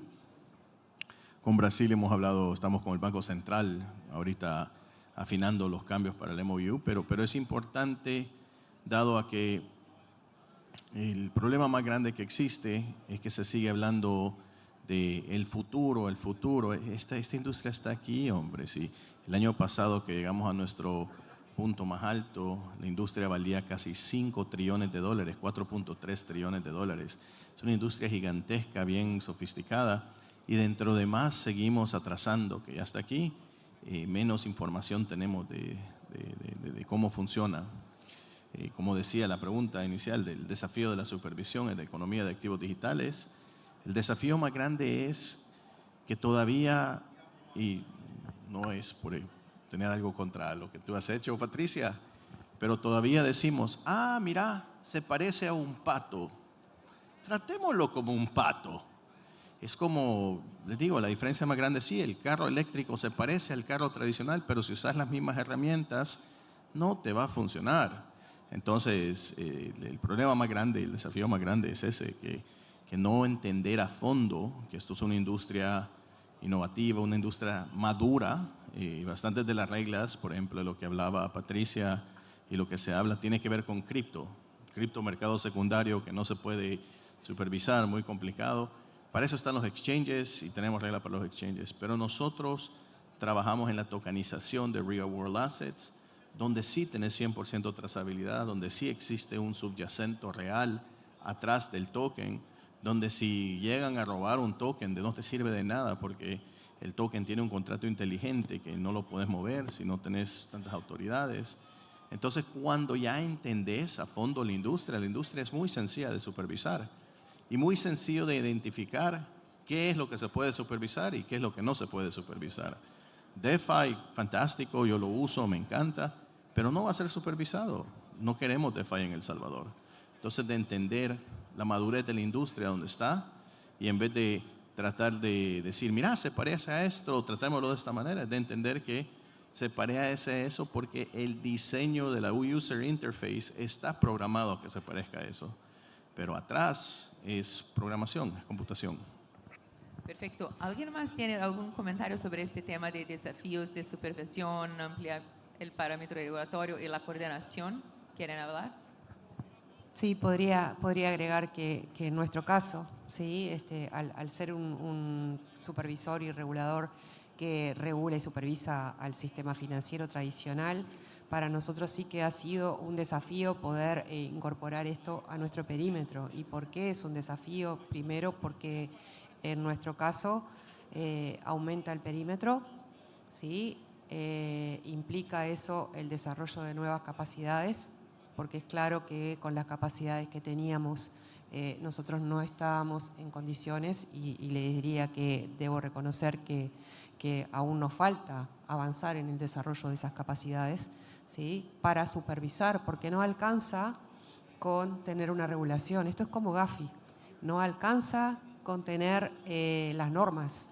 Las normas luego hay que implementarlas y para ver que eso se implementa correctamente hay que poder supervisarlas, ¿sí? A nosotros nos aumentaron el perímetro y no hemos aumentado la capacidad o la dotación funcional.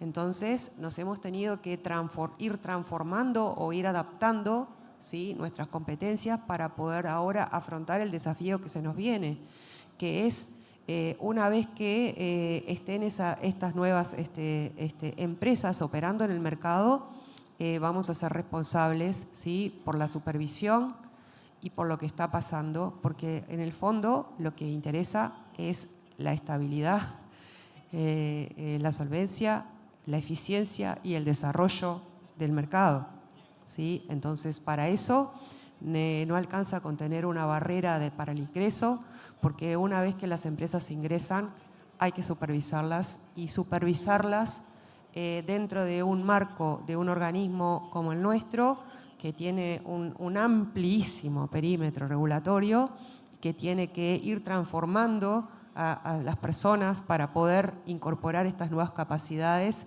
Es un desafío muy relevante, sin perjuicio que claro está que acá el tema transfronterizo se vuelve muy relevante y la cooperación internacional es fundamental, ¿sí? Sin cooperación internacional es imposible también supervisar este tipo de entidades. Sí, de acuerdo.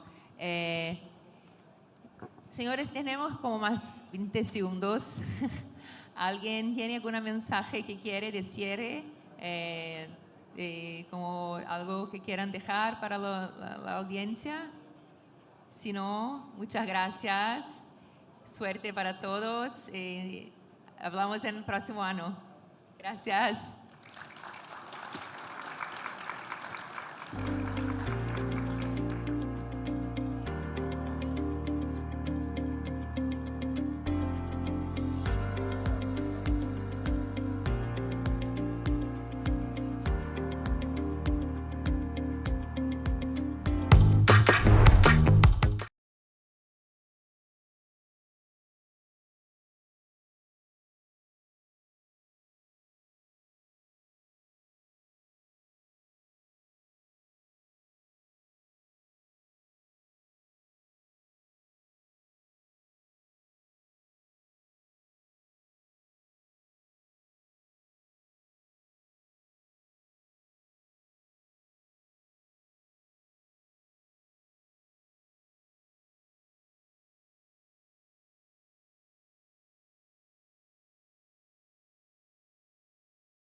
Para tudo que você quer ser, seja Senac.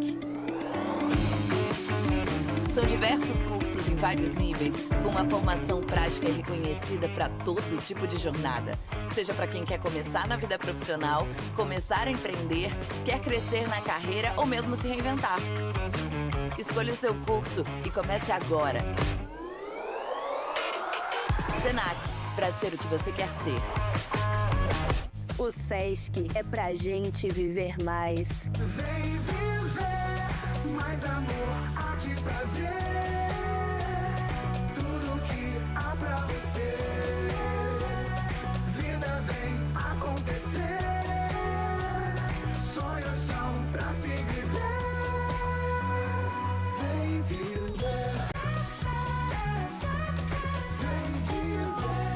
maior marca de bem-estar social do Rio.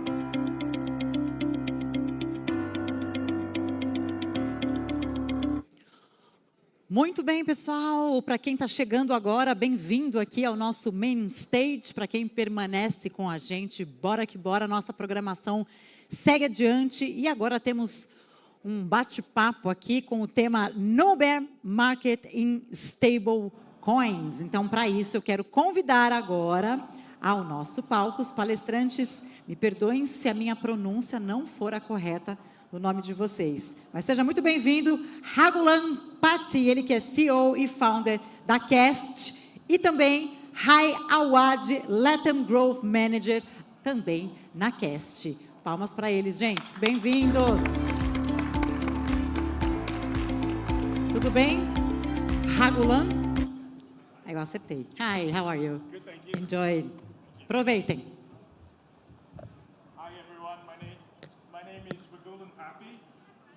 Your microphone, yes. Okay. Hi, everyone. My name is Ragulan Pathy. I'm the founder and CEO of Cast. Good to have you here. I'm great to be back in Brazil. And apologies, I still haven't learned Portuguese yet. I think what I really want to talk to you about is the divergence that's happening between the crypto market and the stablecoin market. So prior to Cast, I worked at Circle, which is the issuer of USDC. And what we found was, the inspiration for me to found Cast was that stablecoins, which were a medium for crypto trading for nearly 10 years, had now broken out into being actually a use case for payments and for moving money, and a layer for US dollar-based banking, right? And that's why we really felt that there was this huge opportunity to build a global fintech, a global neobank, if you will, on top of the stablecoin layer.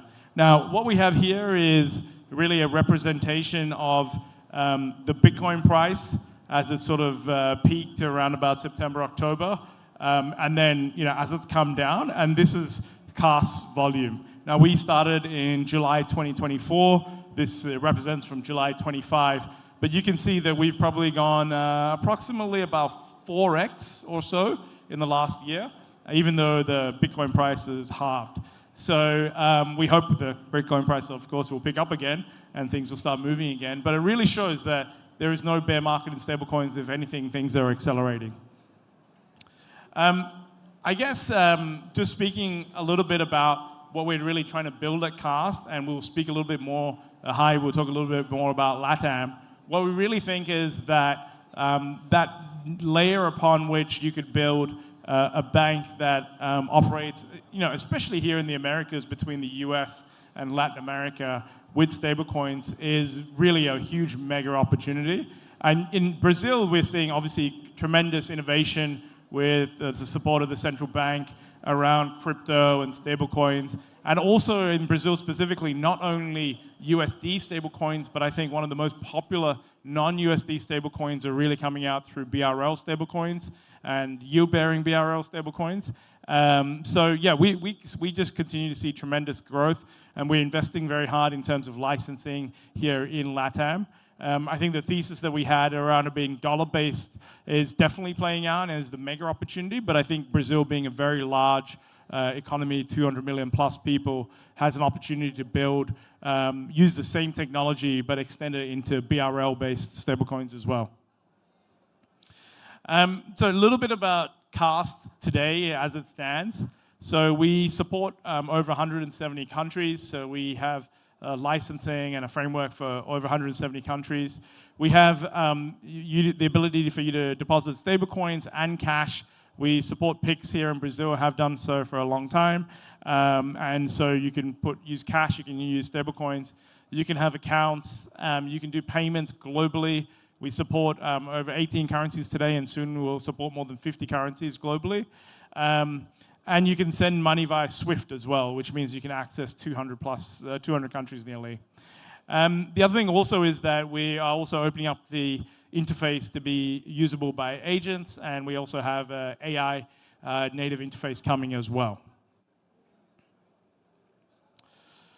In terms of cast, I think I spoke a lot about this as well, but one of the exciting things is also that we have zero FX across the whole of Latin America, for all spend in Latin America, which is really exciting. And we're also developing a lot more features, which Hai will talk about in a second, where you can actually, for example, be in Brazil and then go and pay locally in whether you're in Argentina or Colombia, or as you basically travel across the US and LATAM.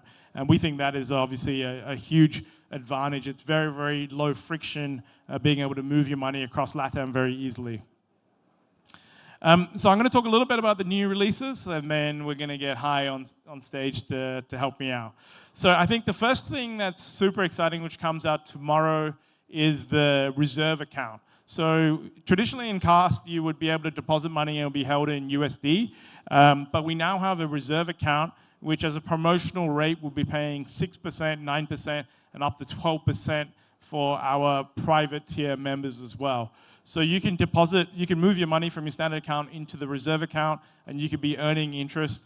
For clarity, we just obviously hold it only in stablecoins and treasury, but at the same time, we actually fund it as a subsidy for the extra rate. So we don't invest it in anything. It's still very, very safe, but we use it as a promotional tool basically to get stickiness on the app.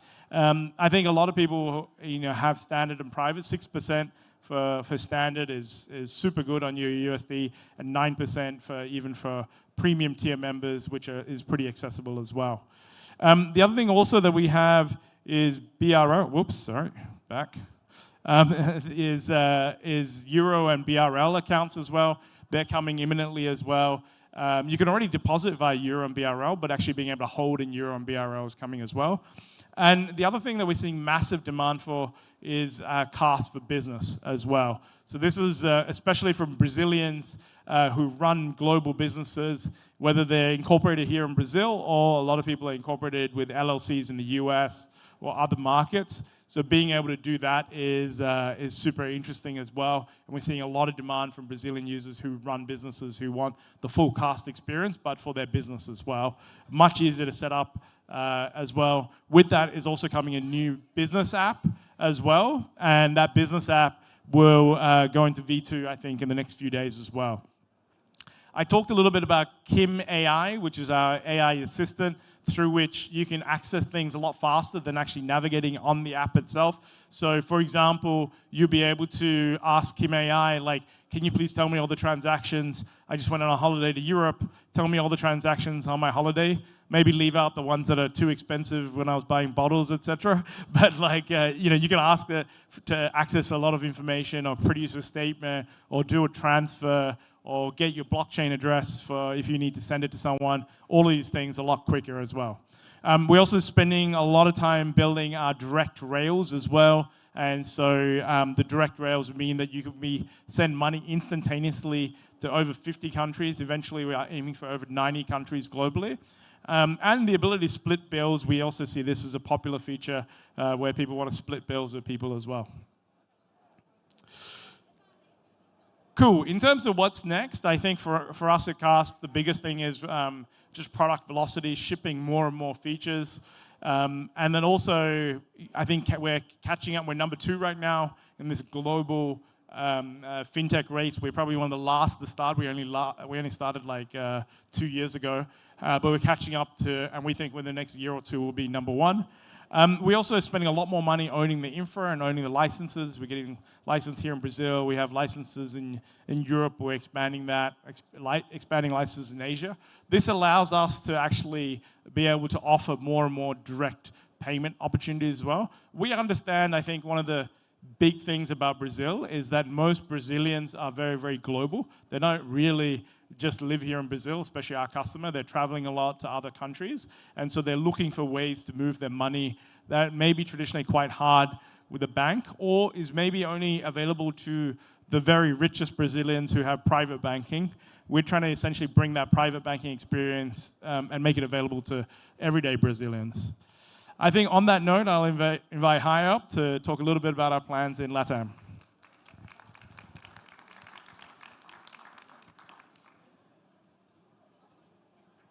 And you don't have to listen to me speak in English anymore. So.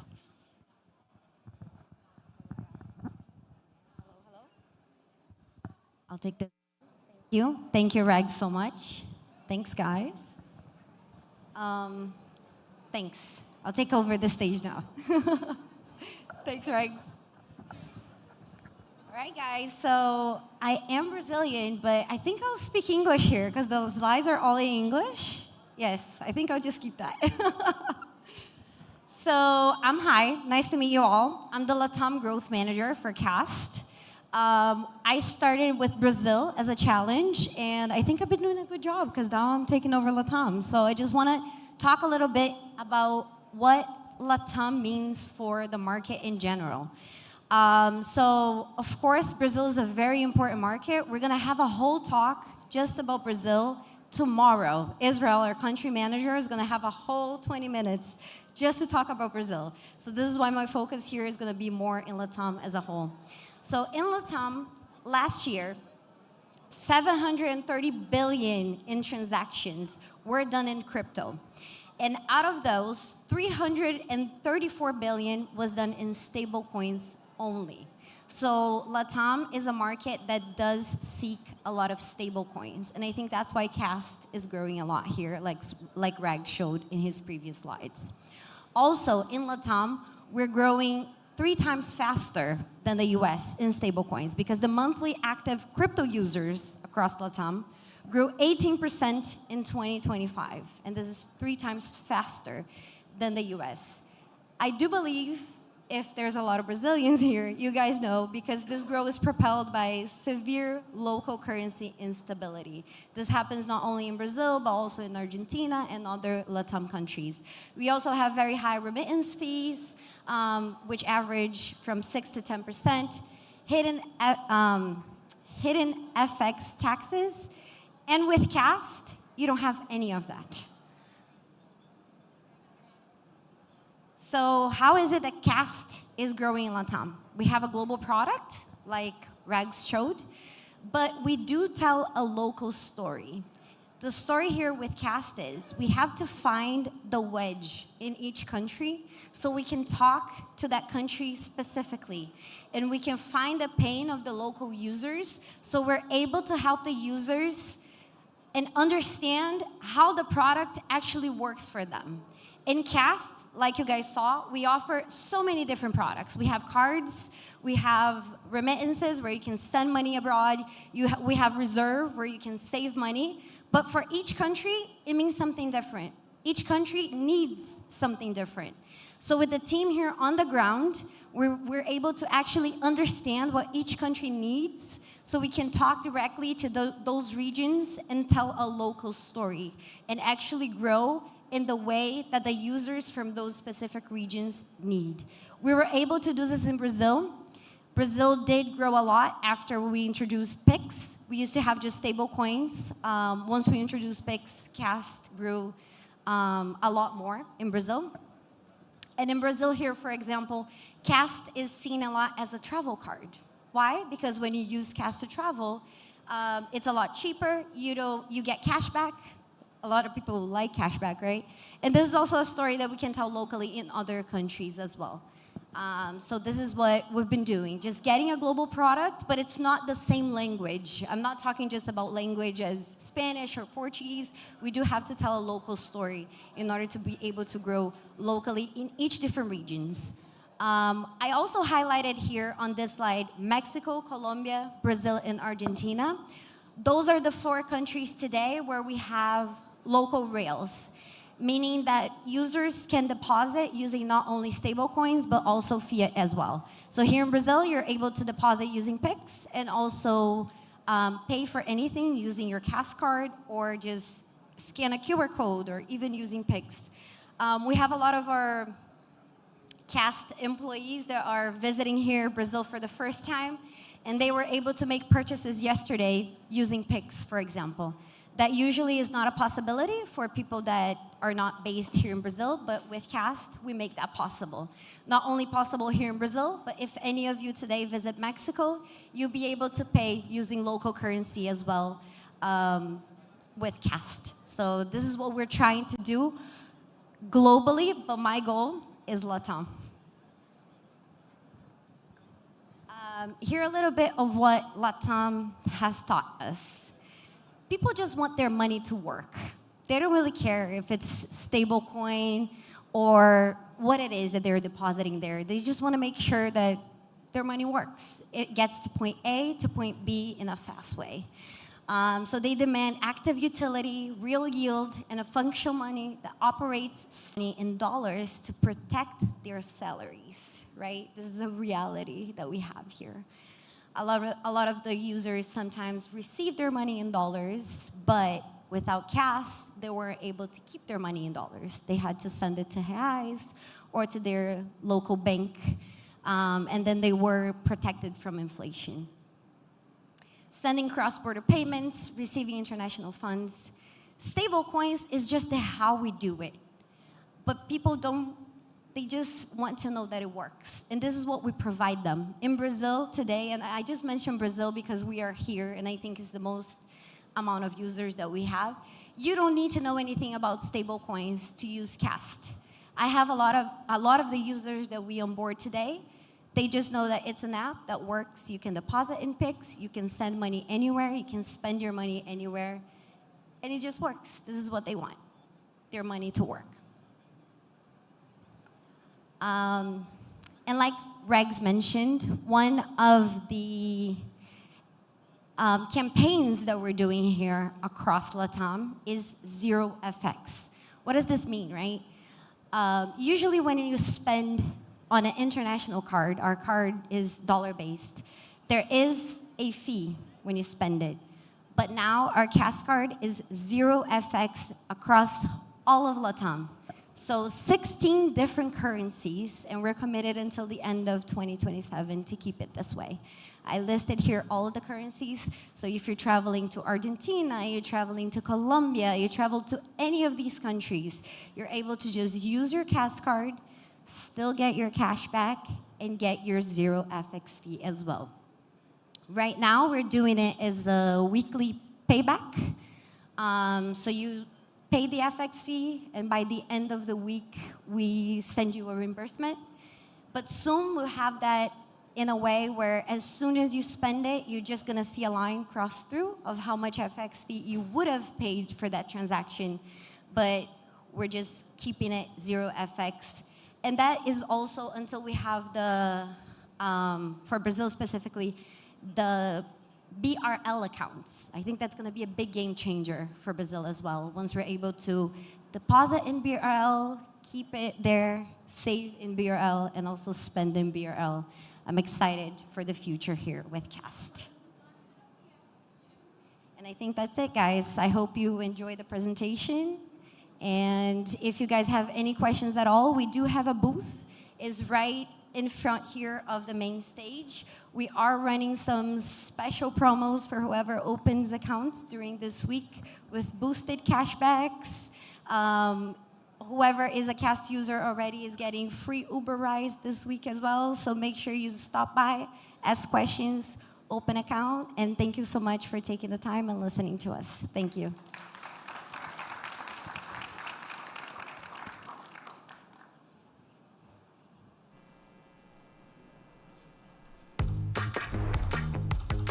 Para tudo que você quer ser, seja Senac. São diversos cursos em vários níveis, com uma formação prática e reconhecida para todo tipo de jornada.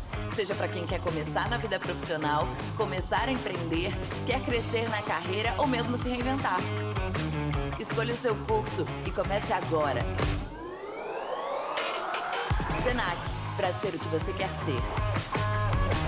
O Sesc é pra gente viver mais. Vem viver mais amor, arte e prazer. Tudo que há pra você. Vida vem acontecer. Sonhos são pra se viver.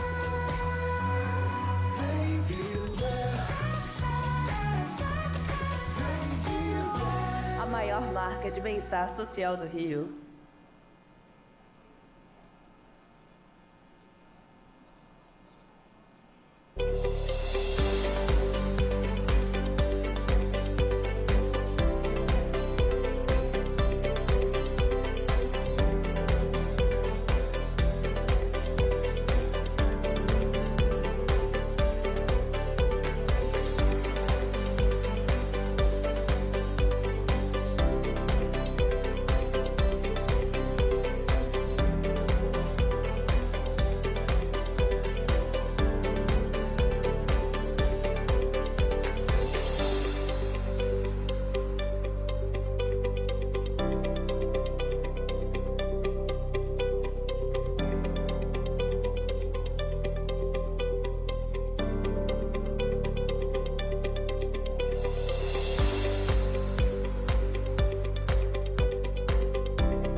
Quem estiver aí fora quiser entrar, estamos começando mais uma palestra na sequência aqui do nosso palco principal. Sejam muito bem-vindos. O nosso assunto agora, construindo a próxima infraestrutura financeira, tokenização, blockchain e mercados digitais. Então, a gente tem agora mais uma sequência de convidados especiais, a começar pelo Aaron Stanley. Seja muito bem-vindo, ele que é Managing Director da Promenade Advisory. Seja muito bem-vindo, Aaron, por favor. Aqui. Convido também o Matt Bloomberg. Seja muito bem-vindo, Matt, Head of DeFi na Ondo Finance. Seja muito bem-vindo, Matt. Na sequência, eu convido o Jorge Borges, ele que é Head of Latam da Fireblocks. Vem para cá, Jorge. Ainda com a gente, o Douglas Coraza, ele que é Head de Produtos Digitais Bradesco Custódio e Serviços Financeiros da Bradesco. Seja muito bem-vindo também. Douglas está aí com a gente? O Douglas está numa outra palestra, porque a gente tem vários conteúdos acontecendo ao mesmo tempo. Se der tempo, ele corre para cá e entra para participar com vocês. Combinado? Então, por fim, o Fábio Cossini, ele que é Business Development Manager na Amazon Web Services. Seja muito bem-vindo também. O palco é de vocês, senhores. Aproveitem. Bom painel para todos. Boa. Okay. Since we're missing Douglas, I'm going to take his spot right now, just to consolidate. Yeah, well, thanks everyone for being here. I know the introduction was in Portuguese, but we're actually going to do this in English. We're going to switch it up on you guys a little bit. But we're all bilingual here, so everything's cool.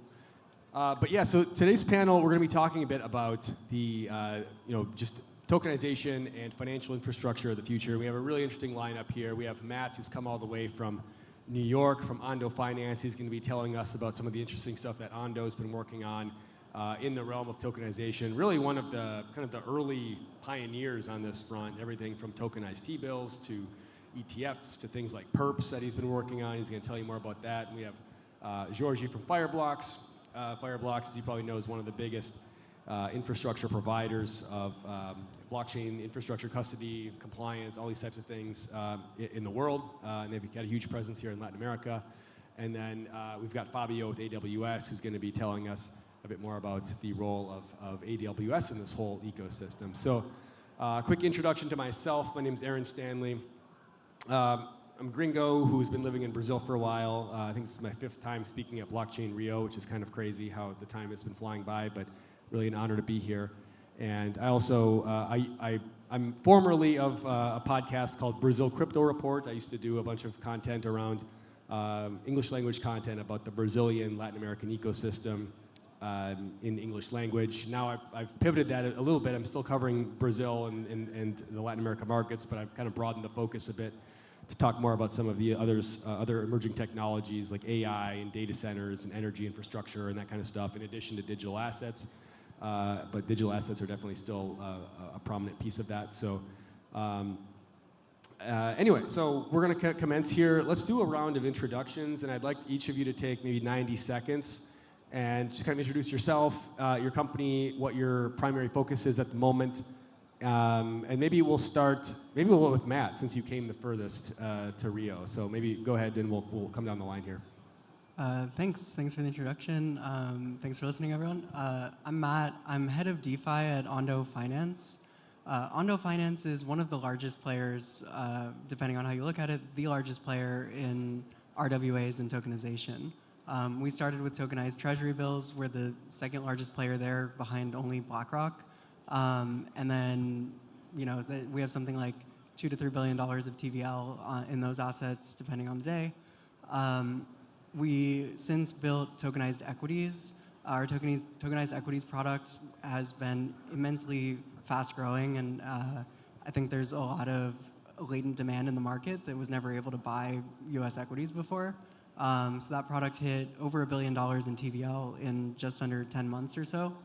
And our latest product is Ondo Perps, which is a perpetual futures product focused on perps on stocks, ETFs, commodities, RWAs broadly. Yeah, so for those who don't know me, I'm George. I lead Fireblocks in Latam, so I've been with the company for almost 5 years. We started the operation here in Latin America, so we grew to quite a large team here in Latam. We are more than 20 people in Latam, supporting almost 200 clients, from the big banks to large exchanges to small players, smaller startups tokenizing tennis players' career in Argentina, airline tickets in Argentina as well. So everything that you can do on chain in the institutional level, you need a wallet infrastructure, and we are the largest provider in this space. Good day, everyone. I'm Fabio Cossini. I lead industry solutions for the financial services industry in Brazil. I support banks and payment institutions, talk to customers, talk to internal teams, and make the bridge between all of them and industry solutions. Awesome. So maybe, Matt, I'm going to start with you. And you mentioned a little bit of this in your intro remarks, but maybe tell us a bit more about just some of the products that Ondo's been working on. And you mentioned, like, you know, the tokenized T-bill is kind of the backbone, you know, the spinal column, essentially, of this whole tokenized world that we're moving into. That's kind of the first product with real product market fit. But you guys have been expanding into some new areas with stocks and with perps and things of that nature. Maybe talk a bit about you know, what types of products you guys have been doing, and then also, like, where, you know, what types of products are, like, finding product market fit with people, and, like, who are maybe I mean, we had a good conversation about this yesterday at the leaders event, but, like, who are the types of, you know, clients that you guys are really targeting with these types of products right now? Yeah, so Ondo is really at its core about access, right? It's about improving financial access to people who otherwise wouldn't have access to those products and services. And so when a lot of people think about tokenization, they just assume that it's going to magically create liquidity. And the reality couldn't be further from that, right? Recreating liquidity on chain is immensely expensive. It's difficult. And so we started with what we found to be the most liquid asset that's ever existed in human history, which is the US Treasury bill. And at the time, we had a lot of people come to us like, hey, DeFi yields were not good at that point. It was last bear market, and T-bills are yielding 5%. We have a lot of cash just sitting idle, but we have no way to access it through a traditional brokerage. And so we built our first product, LUSG, for that. It's a little bit more institutionally focused because those were our users, right? There were people with $100 million sitting in stable coins that, like, had no way to earn yield safely on them. From there, we realized this could scale, and it could scale more toward retail users, right? And so we rolled out USDY, which is, I think, now larger in TVL relative to USG. But, like, if you think about a traditional brokerage, nobody stops at treasury bills, right? It's sort of this, like, very base level product that you have to provide, but it's table stakes. You would never stay at a brokerage if the only thing it gave you was access to the T-bill rate. And so the next sort of natural step was the next most liquid market, which is US equities. And going into it, we had this thesis that people around the world don't have access to US equities. And what we learned along the way from talking to users is that that's kind of true. There are a lot of places where people genuinely don't have a way to legally buy US equities at all. There are places where people are underbanked, right? They don't have access to a savings account, let alone a brokerage account. But what I find even more interesting is the segment of people, and it's very large, which is people who have access, but they don't, it's either very expensive or they just don't trust the channels through which they have access, right? Maybe they don't trust the local judiciary system to, like, back up their claim on the assets in case of a bankruptcy of their provider. Maybe they don't trust their government, right? Or they don't trust the guy at the bank to not say that they don't have assets anymore and just delete them. And so for a lot of people, the appeal of self-custody that rings true on Bitcoin and ETH and Zcash and crypto native assets, people still want all those same features out of tokenized assets. And so more and more, we're realizing that, depending on the country, but like here in Brazil, people have kind of this, depending on their age, memory of having their bank accounts frozen, right? And you don't experience something like that and then turn around and trust the financial system the next day, right? You grow this like inherent distrust of financial institutions. Even if you technically have access, you don't have access to that self-custodial nature. And so the tokenization aspect improves that for a lot of people. And then perps, I think, is the most interesting thing. So RWA perps on equities, perps on commodities and ETFs. I think this may be the fastest growing product I've ever seen, right? These things really didn't exist up until October of last year, maybe. And in the last like 8 months, the growth is like unbelievable. It's a hockey stick, right? There are many days now that RWA perps like volumes and open interest eclipse crypto asset volumes on exchanges like Hyperliquid. So it's the same user base, very good controlled experiment, right? Same user base, same amount of assets on the platform, but RWA perps are what people want to trade.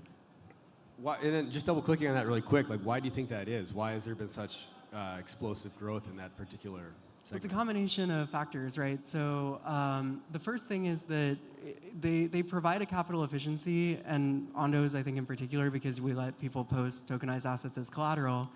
These are like capital efficiency improvements that typically you only get at an institutional broker. So at a hedge fund, you can post your assets as collateral all day long. You can get 4x leverage, 10x leverage, whatever. For the typical retail trader, if they want to take on even 50% leverage, it might cost them 15% APY, right? And they're at like risk of getting margin called on that.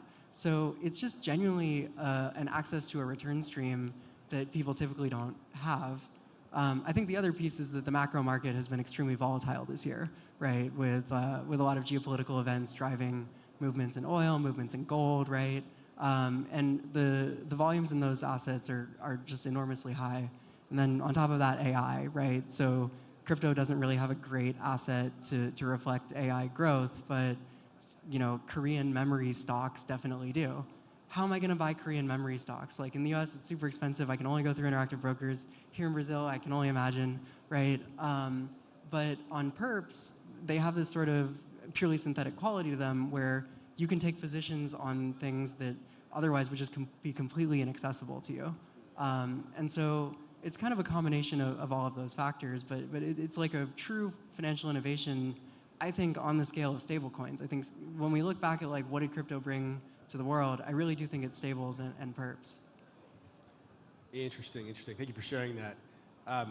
So Georgie, let's turn over to you, and would love your, any reflections on anything that Matt was just mentioning there that you found interesting, but would also love to learn a bit more about, just some of the work that Fireblocks has been doing. You guys have working with a lot of the major financial players here in Latin America. A lot of these folks have been working on different types of tokenization, financial infrastructure projects, whether it be from the Drex era, whether it be their own proprietary things. And we'd just love to see, kind of from your vantage point, what kind of the state of the development of this kind of blockchain tokenized financial system is. What types of projects are gaining traction? What types of things are maybe moving from pilot into full deployment?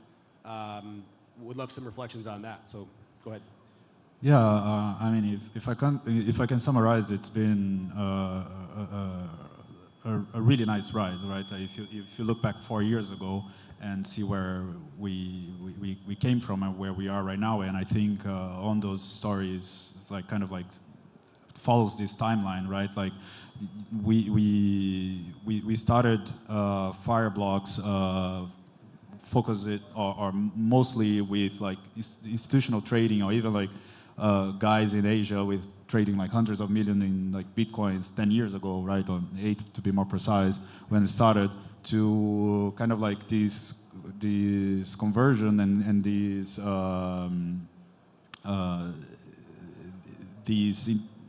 point of inflection that we truly find utility now in the technology, right? And blockchain and Bitcoin becomes like one of many things that we can do.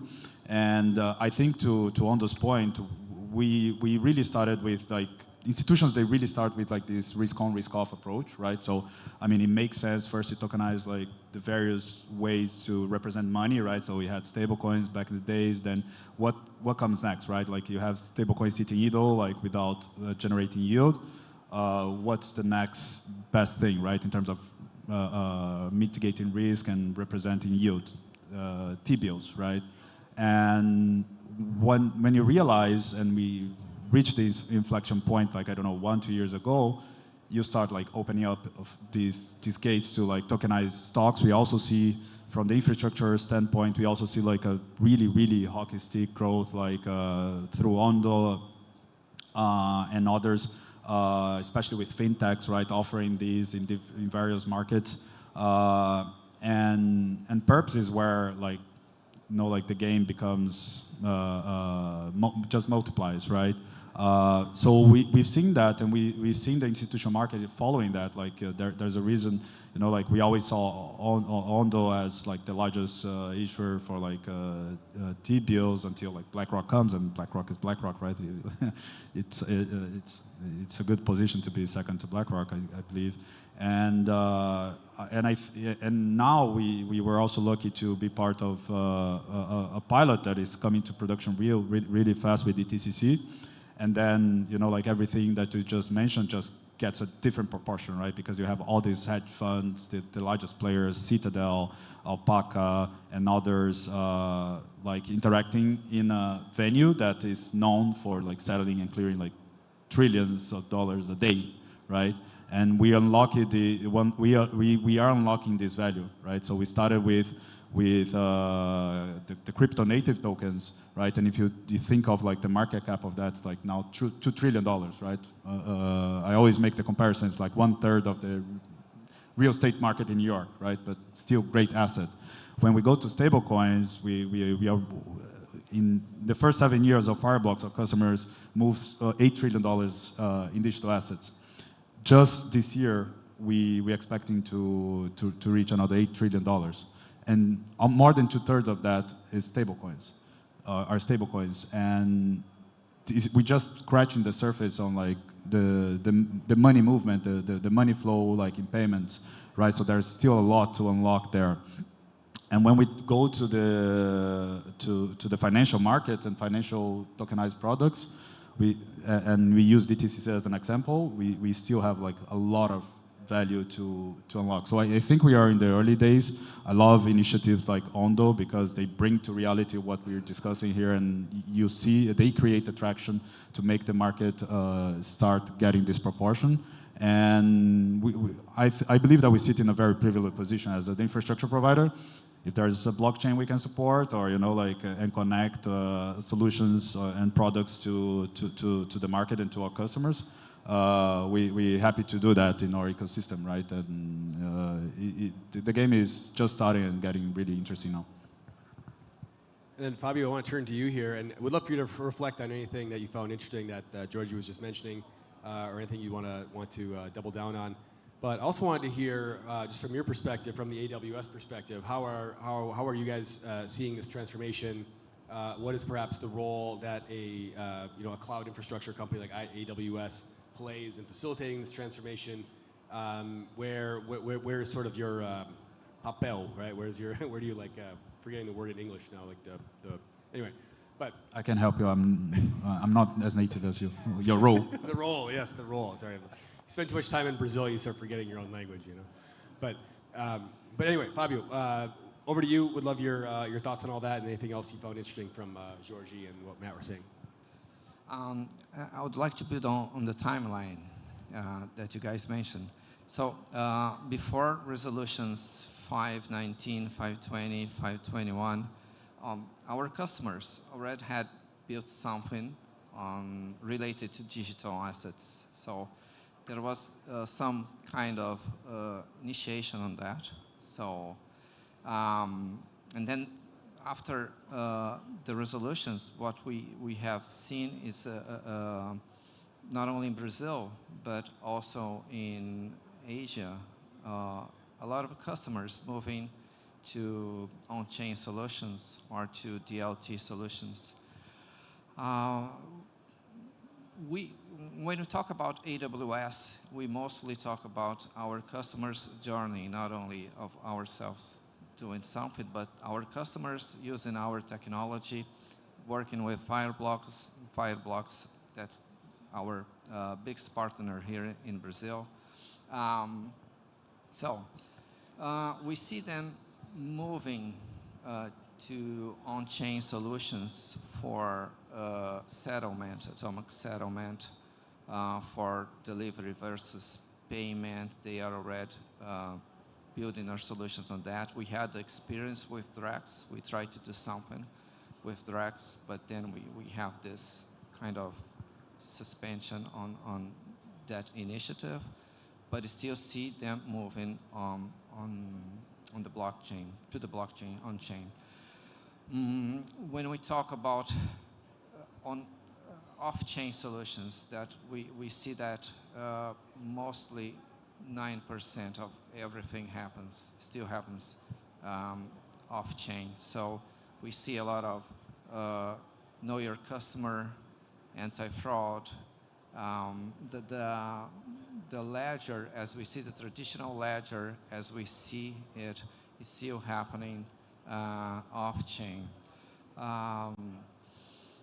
That's because of regulations, that's because of how their systems of records still work, and we see those two words working together now. So something that happens on-chain, it's reflected off-chain.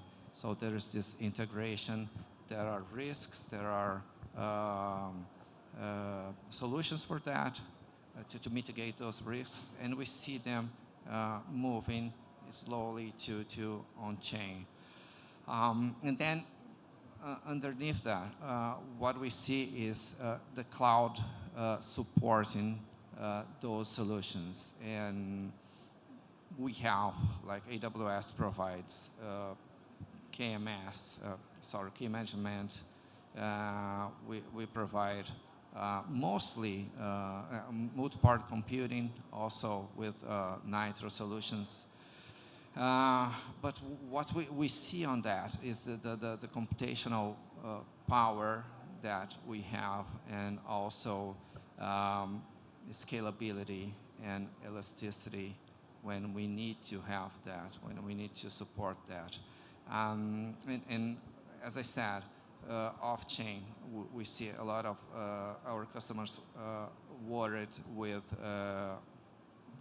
security and privacy, and then the cloud also provides that. So we see this kind of moving that now in Brazil, as we have a more stable regulation or something that we can guide the market, we see them moving to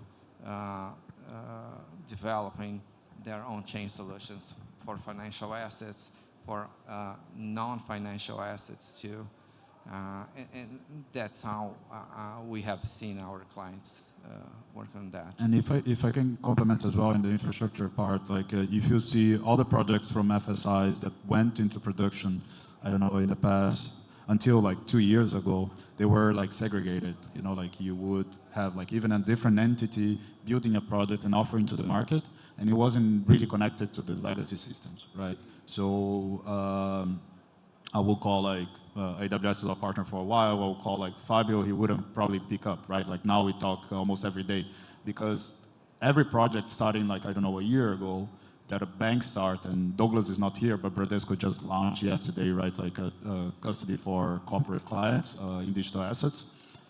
They now start integrate, like already thinking on this integration. They are now considering as part of you know, like the core solution for the bank and legacy. So these, and then when you go to a financial institution, it's built mostly like, you know, like with players like AWS, and you have to have this level of integration, because you don't go to the legacy of a bank and you integrate your product without, you know, like the proper, I mean, there's a lot to be in place, but without being integrated to the cloud provider that sits in the real core of like the legacy. Yeah, the legacy system. So banks although they are experimenting with on-chain solutions, they will not, for I think certain time, they will not forget the legacy systems, that they have to work on that. All their infrastructure, their business infrastructure resides on legacy systems, and now they have to integrate with on-chain solutions. Yeah, well, I mean, this may or may not be related to that, but I saw last week the news that BTG Pactual, they're moving they had their Mint crypto, it was a separate kind of crypto exchange that they had, and they've actually they're in the process of migrating that into their like proper banking app. So if you just have a regular BTG Pactual app, like you'll be able to access that proprietary crypto exchange just right within the app, instead of as like a separate standalone. I think that kind of, I don't know if that's exactly related to what you're talking about. It's a great example, actually, of what we're talking about, right? Like, it was by design, right? Like, it was separate by design. Right. It was like kind of like a requirement from the regulator back then, and it worked for a while. And now they're turning the key, right? And when they turn the key and they put under like the mothership, the level of like the risk assessment is different. The integration with legacy system has a whole different set of requirements, right?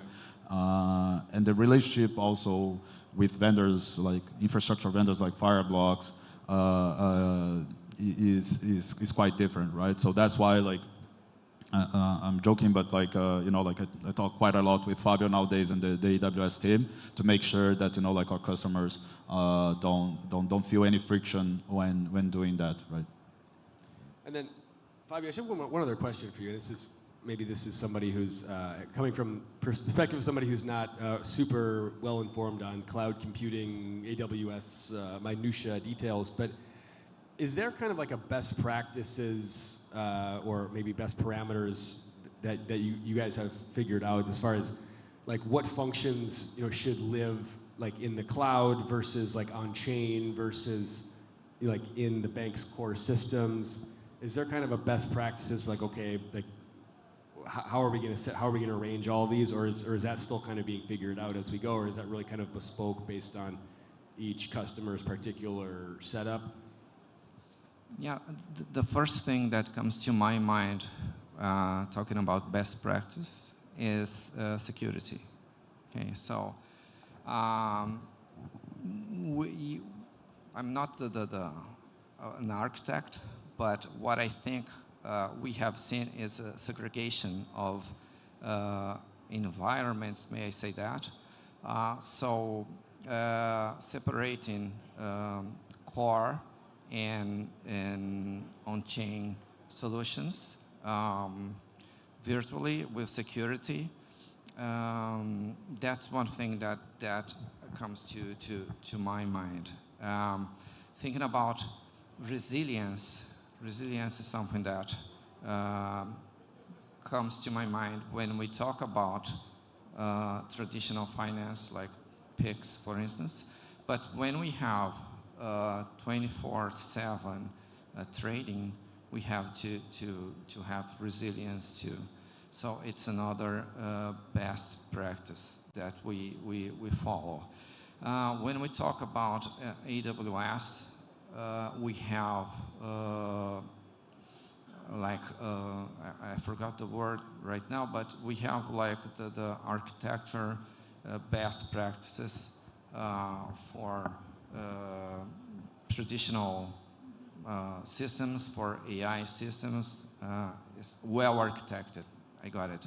The well architected practices for developing and maintaining systems. But two things that comes to my mind, top of mind: security first, segregation, and resilience, as we have seen with our customers in general. And then I want to jump back to Matt here, because you've been patiently waiting for a while. We were actually having an interesting conversation at the Leaders event yesterday with a guy who kind of came up and who was kind of peppering me with all these questions about like what types of new risks are we generating by tokenizing T-bills and tokenizing perps and like offering all these products to people, and we're creating all this extra exposure to these types of assets that people wouldn't have had earlier.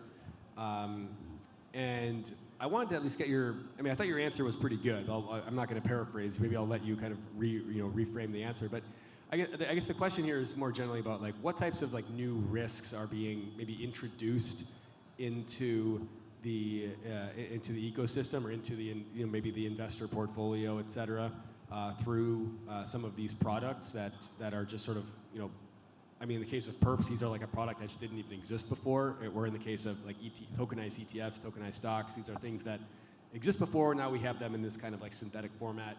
But maybe talk through some of the risks that people should be knowledgeable about, or at least be cognizant of when they're toying around with these things, because they're a bit like different than other types of assets they may have traded in the past, whether they be like pure equities or pure crypto. They're kind of like this hybrid, right?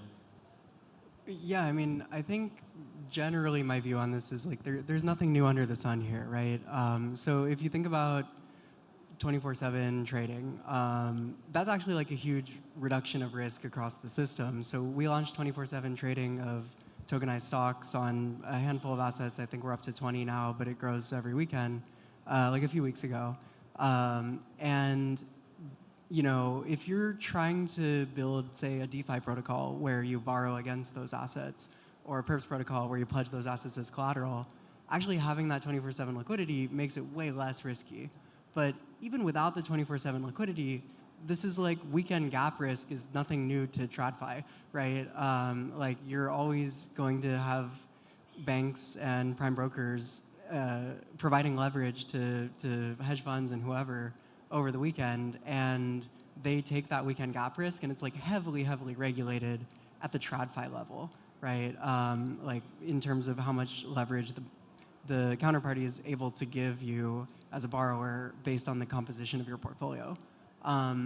So I think the biggest risk that I see across the industry is reputational, right? I think if there were to be like a lower quality tokenized asset issuer, and like these things are hard, but like they're easier than they have been to understand before.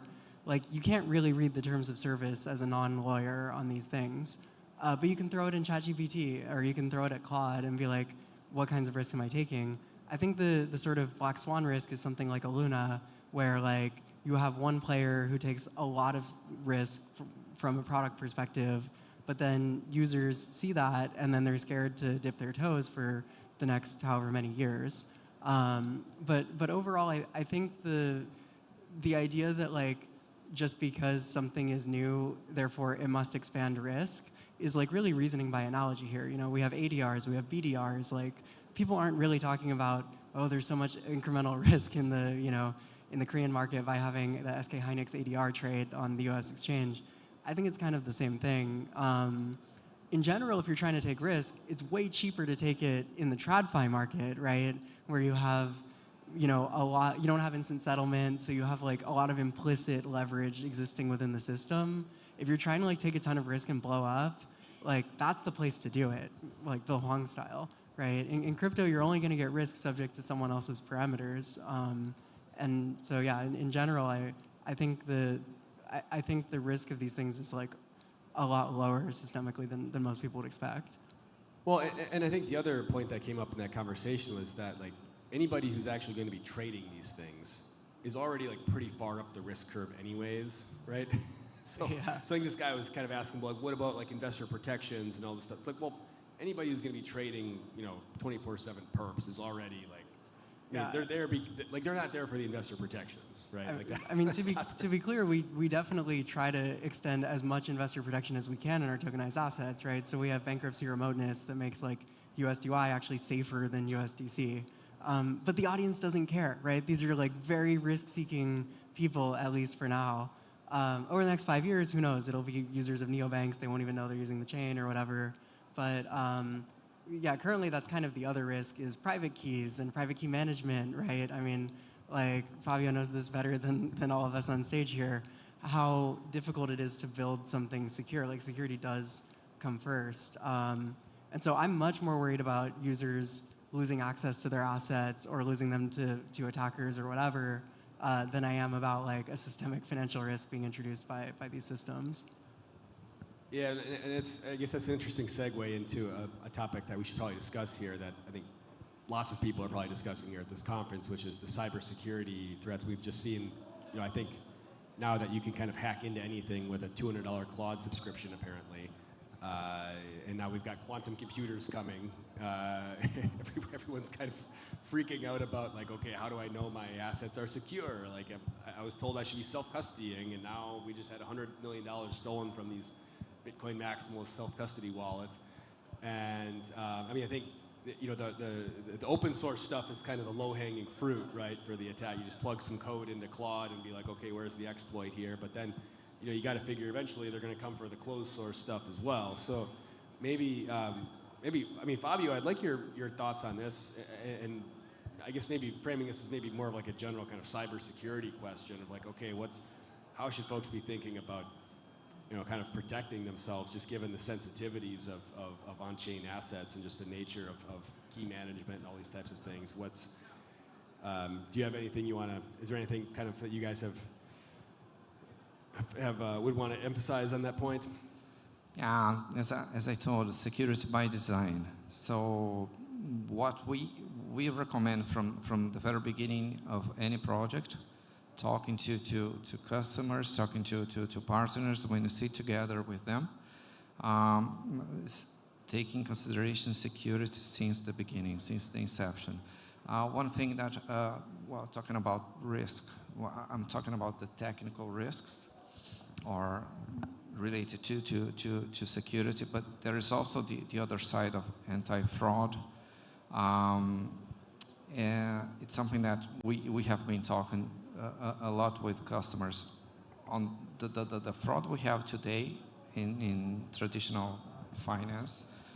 But when we put tokens and we put wallets, then it becomes even harder to explain customers, the users, of how they can use that technology, and our customers, how they can protect their customers, the users of their services, to protect, to have security. So I think it comes in the same way we see security and protection today.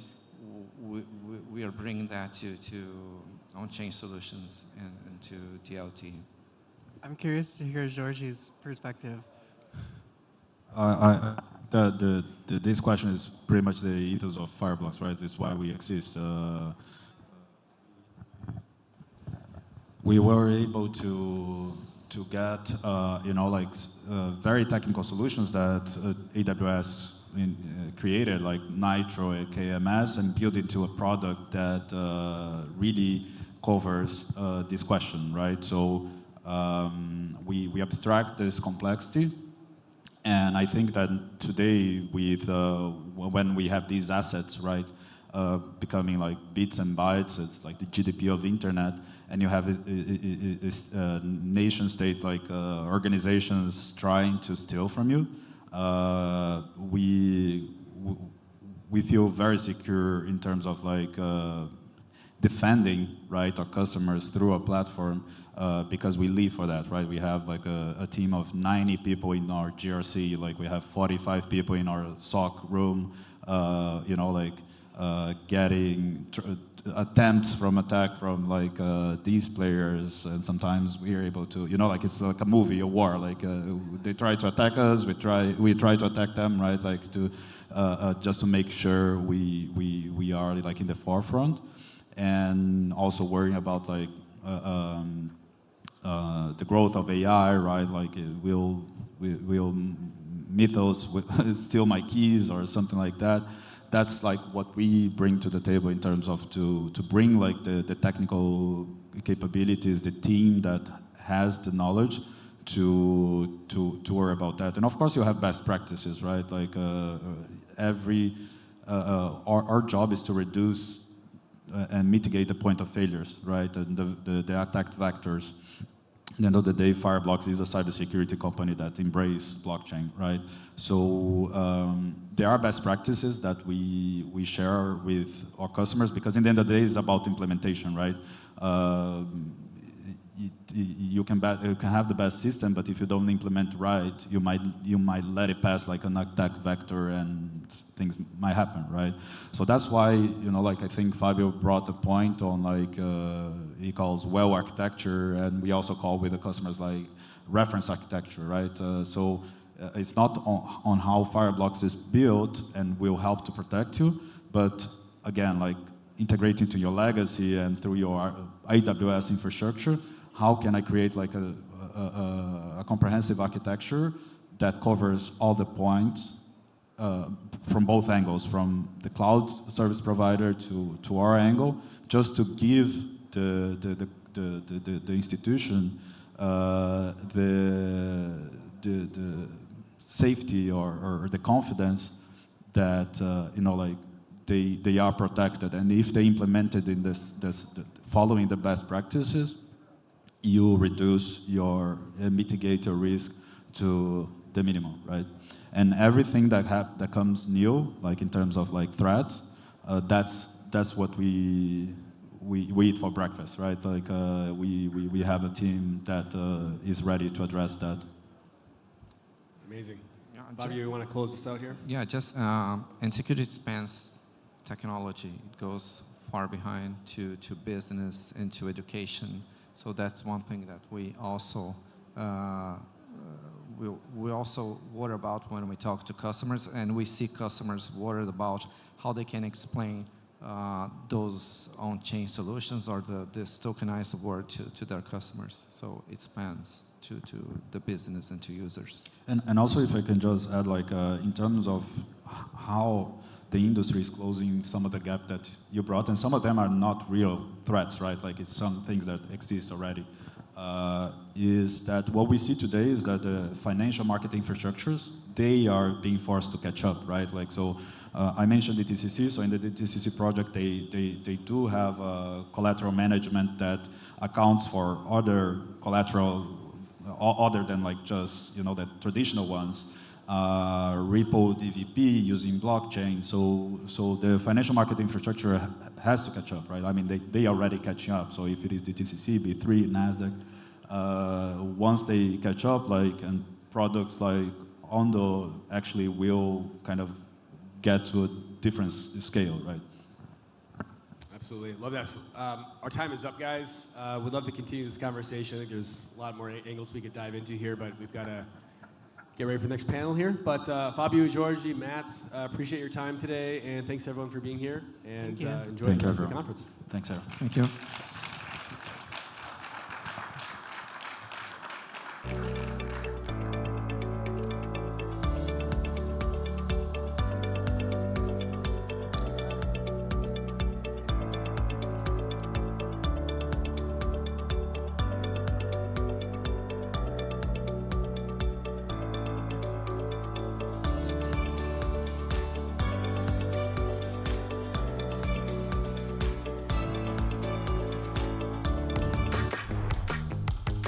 Para tudo que você quer ser, seja Senac. São diversos cursos em vários níveis, com uma formação prática reconhecida para todo tipo de jornada. Seja para quem quer começar na vida profissional, começar a empreender, quer crescer na carreira ou mesmo se reinventar. Escolha o seu curso e comece agora. Senac, para ser o que você quer ser. O Sesc é pra gente viver mais. Vem viver mais amor, arte e prazer. Tudo que há pra você. Vida vem acontecer. Sonhos são pra se viver. Vem viver. Vem viver. A maior marca de bem-estar social do Rio.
De novo, chegando aqui para, mais uma vez, dar as boas-vindas. Muito obrigada pela presença de cada um de vocês.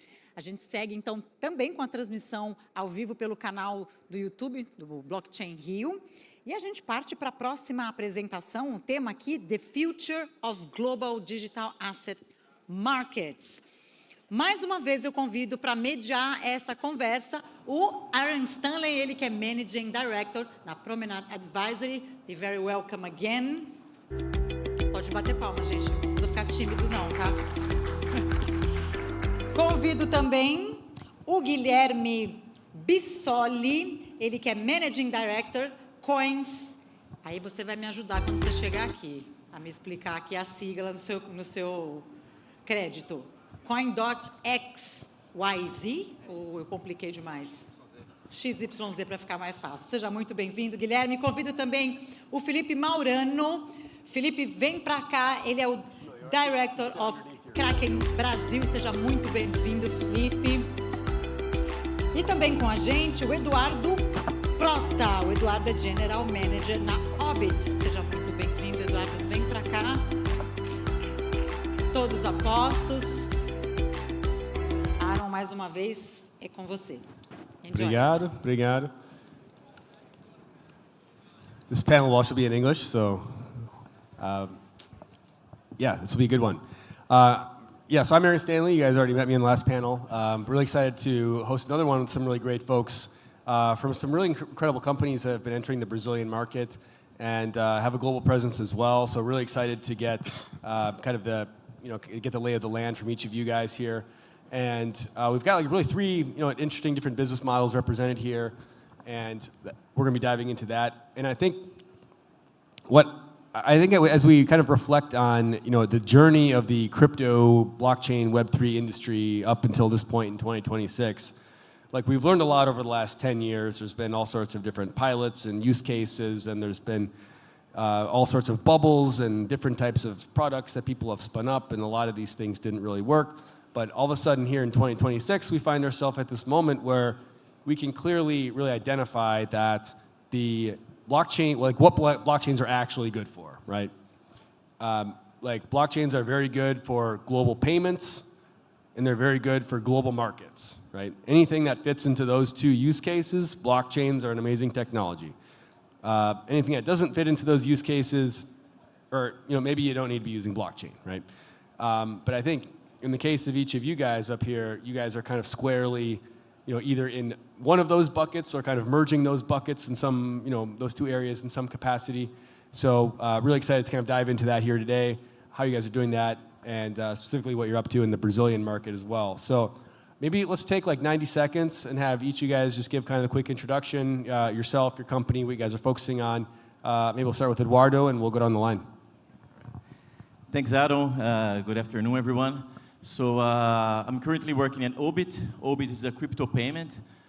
We do cards and Pix payments in 80 different countries. Very focused here in Brazil and trying to foster this market in Latam. And I certainly agree with you, Aaron, that so far what we have learned in crypto and what we have been able to build is focus on infrastructure and mainly remittances and capital markets. But for us, we're focusing on payments. We do believe that the future is everyday payments, is making sure that crypto can be part of the daily lives in different countries. And that's what we're already seeing at Obit. So in Brazil, for instance, 89% of the transactions are done in the same market, are done in Brazil.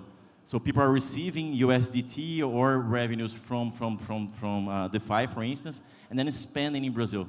So I think we already see the first signs that stable coins and crypto can also be very relevant for local payments. And that's something that I want to bring more in the rest of the event. Hey guys, thanks for having me here. So I am Felipe. I am the director of Kraken Brazil. I think almost everybody knows Kraken. So we are one of the oldest exchanges in the world, and now we are like in Brazil. So we also we belong to Payward Inc. And now we have the entity in Brazil, the Payward Brazil. So we also have RIP here. We are like splitting the booth.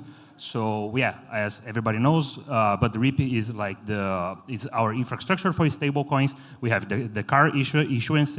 So like, yeah, of course, the stable coin is like a really big deal in this market. Hi guys. So first of all, thank you for the invitation, being here with Aaron, with you guys. I'm Guy. I'm from Coins XYZ. Coins XYZ is the global expansion of Coins PH, which is our Philippines-based application, where we have 18 million users. And we've been expanding to Brazil since 2022, when the public consultation started for the new VASP regulation. And right now, we're live with USDT, BRL, BTC, BRL, but mostly focusing on Asian clients that have business in Brazil and have been using stablecoin for trading. So in a way, we're starting to become a crypto exchange focused on payments. So we see the order book starting to go, towards those different players we didn't expect before the whole stablecoin wave came up. And in Brazil now we have a very long-term project, and just waiting for the regulation to kick in to really, push more of our product locally. Awesome. And then, so each of you guys has like a really interesting story and kind of positioning in the market as it relates to this theme of kind of global digital asset markets and this kind of convergence we've been talking about here all week. Guy, maybe I'll stick with you because you guys have an interesting story, because you actually, the backstory is like you actually acquired the coins.ph, which was this like massive platform in the Philippines that people were using for remittances and had this huge customer base. People were really using this for even kind of like the Axie Infinity kind of thing back in the day, 5 years ago. People were kind of cashing out their winnings, or their earnings from Axie Infinity via this platform and using this for like kind of day-to-day payments and things. And so you guys kind of started with this like huge customer base and this huge like volume base and product market fit. And we're kind of expanding that into new markets and new regions. And I was hoping you could maybe kind of riff on like, I guess starting from that foundation, like what have you guys learned as you've tried to, kind of expand that into new areas and new product sets and things? Yeah, so one thing we learned is that you cannot teleport what you can do with one license in one country and with one specific user base to another financial system that has its own rules, its own regulations, and allows for certain things that you cannot natively export. So, for instance, access to fiat channels, access to competitive spreads. So basically, access to banking and liquidity are things that we assume can be global, but from our experience, it's been not a copy and paste model. You do rely on a lot of fundamental factors that goes very deep, like into the banking infrastructure, that goes very deep into the VASP infrastructure. One thing that was very relevant in this experience was that Coins.PH, when we acquired it, it was mostly a fintech business with very few crypto features. So the whole VASP as well started in the Philippines about 2021. We were regulated as a VASP. So this experience, like travel rule, I think can be exported into the operations, but overall, the banking and liquidity, they go into a stronger local positioning. And then, Felipe, I want to turn to you as well, and you kind of alluded to some of this in your opening statement there. But Kraken's obviously been one of the OG crypto exchanges, and they've diversified into a lot more, like I guess we'll call it like just like the X stocks product, tokenized stocks, tokenized equities, other types of products. And then now you had the exchange, then now you've acquired, or your parent company has acquired RIP, the payment rail, card provider, et cetera. So you're kind of merging both of these two worlds here. And so maybe talk a bit more about what kind of like superpowers does this give you guys as a company now that you have both like the exchange and the payment rail side all kind of merged into one entity now? Yeah, it's pretty important because like the first part is like Kraken as an exchange. Okay, we can like people can deposit their money like really easy. That we have peaks, we can like turn your dollars into your reais into dollars in like milliseconds, and then you can like buy your Bitcoin, buy your Ethereum, but it's like an investment, you know. And then when we acquire RIP, we're like actually making these dollars like a transactable asset. So this is the differentiation us like from like before acquiring RIP. So I think this is what RIP stands for. This is why we're like so happy to have them with us. And then Eduardo, maybe I'll throw the same question back to you. I know that you guys are like a Tether portfolio company, and like Tether, obviously everybody knows what Tether is, and you know, would love to get a bit more insight from you on just like how you guys are trying to position yourself, like, you know, at this convergence of just like payments and markets. I know you're a little bit more on the payment side, but what's sort of like that unique area that you guys are really kind of aiming for? What kind of superpowers are you guys building out that you're going to be you're deploying here? Yeah. So I think that we're uniquely positioned as a payment institution, right? So we want to kind of recreate the digital banking into the crypto world, right? I think there are some other players doing that as well. And I think the key difference is that we're not looking into crypto as a way for you to, you know, just trade and then try to extract some revenue out of that. We're wanting to bring that to the real life. So in our case, we will always focus. We're now focused on payments, but we'll definitely go down to credit and also investments. But it needs to be simple, right? It doesn't have to be something that people need to really understand how crypto works, how trading works, how wallet works. In the end of the day, we want to make something that is really, really easy, that people might not even think, not even need to think that it's a crypto. So I think our superpowers, and we're not there yet, but I think the superpowers that we want to acquire is to be invisible. If Obit can be very visible for users around the world, but the whole technicality of how we do things can be invisible, I think that will be a superpower. And I think that collectively what we're doing as an industry is being able to actually deliver banking worldwide. And that's something quite new, right? Many banks operate in many markets, and it hasn't been something that we really see that's anyone really pull off, right? We can maybe now mention, you know, Revolut or a few others, but I think this is something that is new. And navigating the regulatory environment around that, so trying to understand what we need to do in every market, I think it's a key challenge, and has to be another superpower. So navigating complex regulatory complexity. Yeah, I mean, it's a great point, because I think you have all of these, I feel like everybody, whether it's on their stage here or a lot of these like neobank type products, like everybody in this that's operating at this intersection that we're talking about here is kind of like gunning for, I guess it's a certain sort of profile of customer. I mean, there's various different profiles within this, you know, this sort of this type of customer we're talking about here, but like basically this like kind of digitally native, whether they be global people, like, you know, okay, maybe I'm somebody who's spending time in lots of different countries, and the like banking systems just aren't necessarily set up for like, okay, I live in 3 different countries and I'm traveling around and I've got to have like my own different bank accounts in all these different countries. It's just kind of a pain, right? Like there's not really these like products that are designed for like those types of people, right? Or people who are you know, living in one country and earning in a different currency. Like I'm living in Brazil and I'm earning in dollars, right? I'm earning in stable coins. Like, you know, things like, there's not really, like the traditional financial system is not really just reflective of those types of people, right? And then you also have, I mean, you also have kind of like your crypto on-chain native type people, which is its own class of people.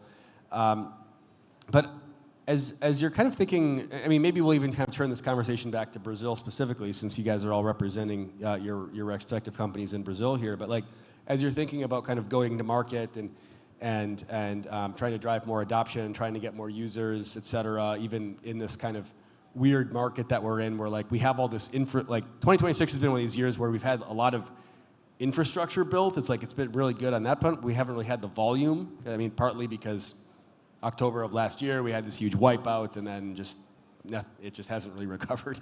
So everyone's building, but there's not really the volumes that we would expect it to see, right? But maybe talk a bit about, maybe Guy will kick it down to you, but maybe talk a bit about like you know, your go-to-market, your customer acquisition, like who is your kind of like your ideal client in Brazil right now, your ideal user, and then what are you guys? What's kind of that user that you're building for? What does that person look like? Okay, so one of the reasons I say you need a global core, and then the other markets become an adapter to that core, has been it has been showing that you won't see that volume on order books most likely. The demand that seems to be hot and that everyone is looking for in terms of stablecoin, in terms of really making money move globally. That comes down to the specifics of each country and also to the specifics of how those players conduct business. So most of the time, and that's something we're working on, which I'm calling payments exchange, crypto payments exchange, which is directing those players like payments, persona, or those ICPs in terms of moving money globally with stablecoin to the order book. Today, most of those trades are done via OTC or check trade or RFQ, but you don't see that in CoinGecko order books or CoinGecko reported volumes. Most of those are private, and that's one of the reasons we do think it's hot, and that's one of the reasons we don't see it reflecting so much on the numbers. But what it's going to reflect is on-chain activity, which I think in this case can be a much better indicator. Yeah. And Felipe, you want to take that question as well? Yeah, I think every customer that wants to buy crypto is welcome to Kraken. And thinking about this is why you have two different products. One is for people that are joining crypto right now, and one is people that are being already in crypto for a while. So we have the consumer app, is the app everyone can buy Bitcoin without knowing what a candlestick chart is, what order book is, what market order is, what limit order is. So it's really simple, a few taps, and you can buy your Bitcoin, your Ethereum, or whatever, your stable coin. And the other one you have Kraken Pro, which allow you huge traders to operate deep way, so they can use all the order book, all the market, all the candles, all the pairs, all of this stuff. But underneath the same technology and the same security. So everyone that wants to buy any crypto is more than welcome to Kraken. You want to take that as well, Eduardo? Yeah. So until now, we have been focusing on B2B and B2C, right? And there, the ICP for us is people who are into Web3, so they want to live out of crypto, so we give them a way to spend. And we have a very cool function that we can connect our app to self-custody apps like MetaMask, for instance, and then you can just, in time of payment, take off the crypto from MetaMask and spend, which is very cool. And also people who are earning their living, their revenues from abroad. Like my salary is paid in USDT, so I need a way to spend that. And we just invited Felipe Toledo, who is the main winner surfer in Brazil, 2 times winner of the surf competition. And because he really incorporates what is the ICP for us. It's this person who has don't necessarily has a country, right? It's living all over the world, working all over the world, and needs to spend all over the world. So this has been our core ICP for until now. And now we're starting to focus also in B2B, because we see that it's not only people who are traveling around the world, but also companies.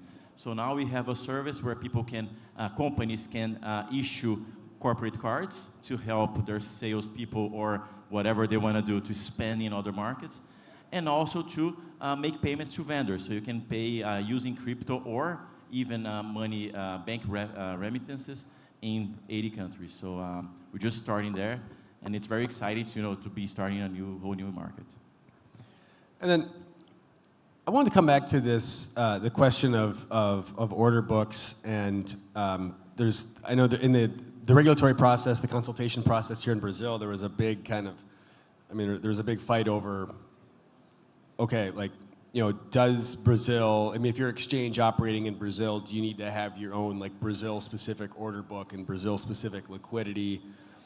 And then, and while I think we all understand the reasons why the regulator might want that, that also kind of defeats the point of this being a global digital asset market, right? Because the whole point of these things is you can access these global assets, you can access global liquidity, and you can get these assets and these trades that you can access more products and you can access them at better prices than you could if you were in like a local, local order book setting that's more limited, right?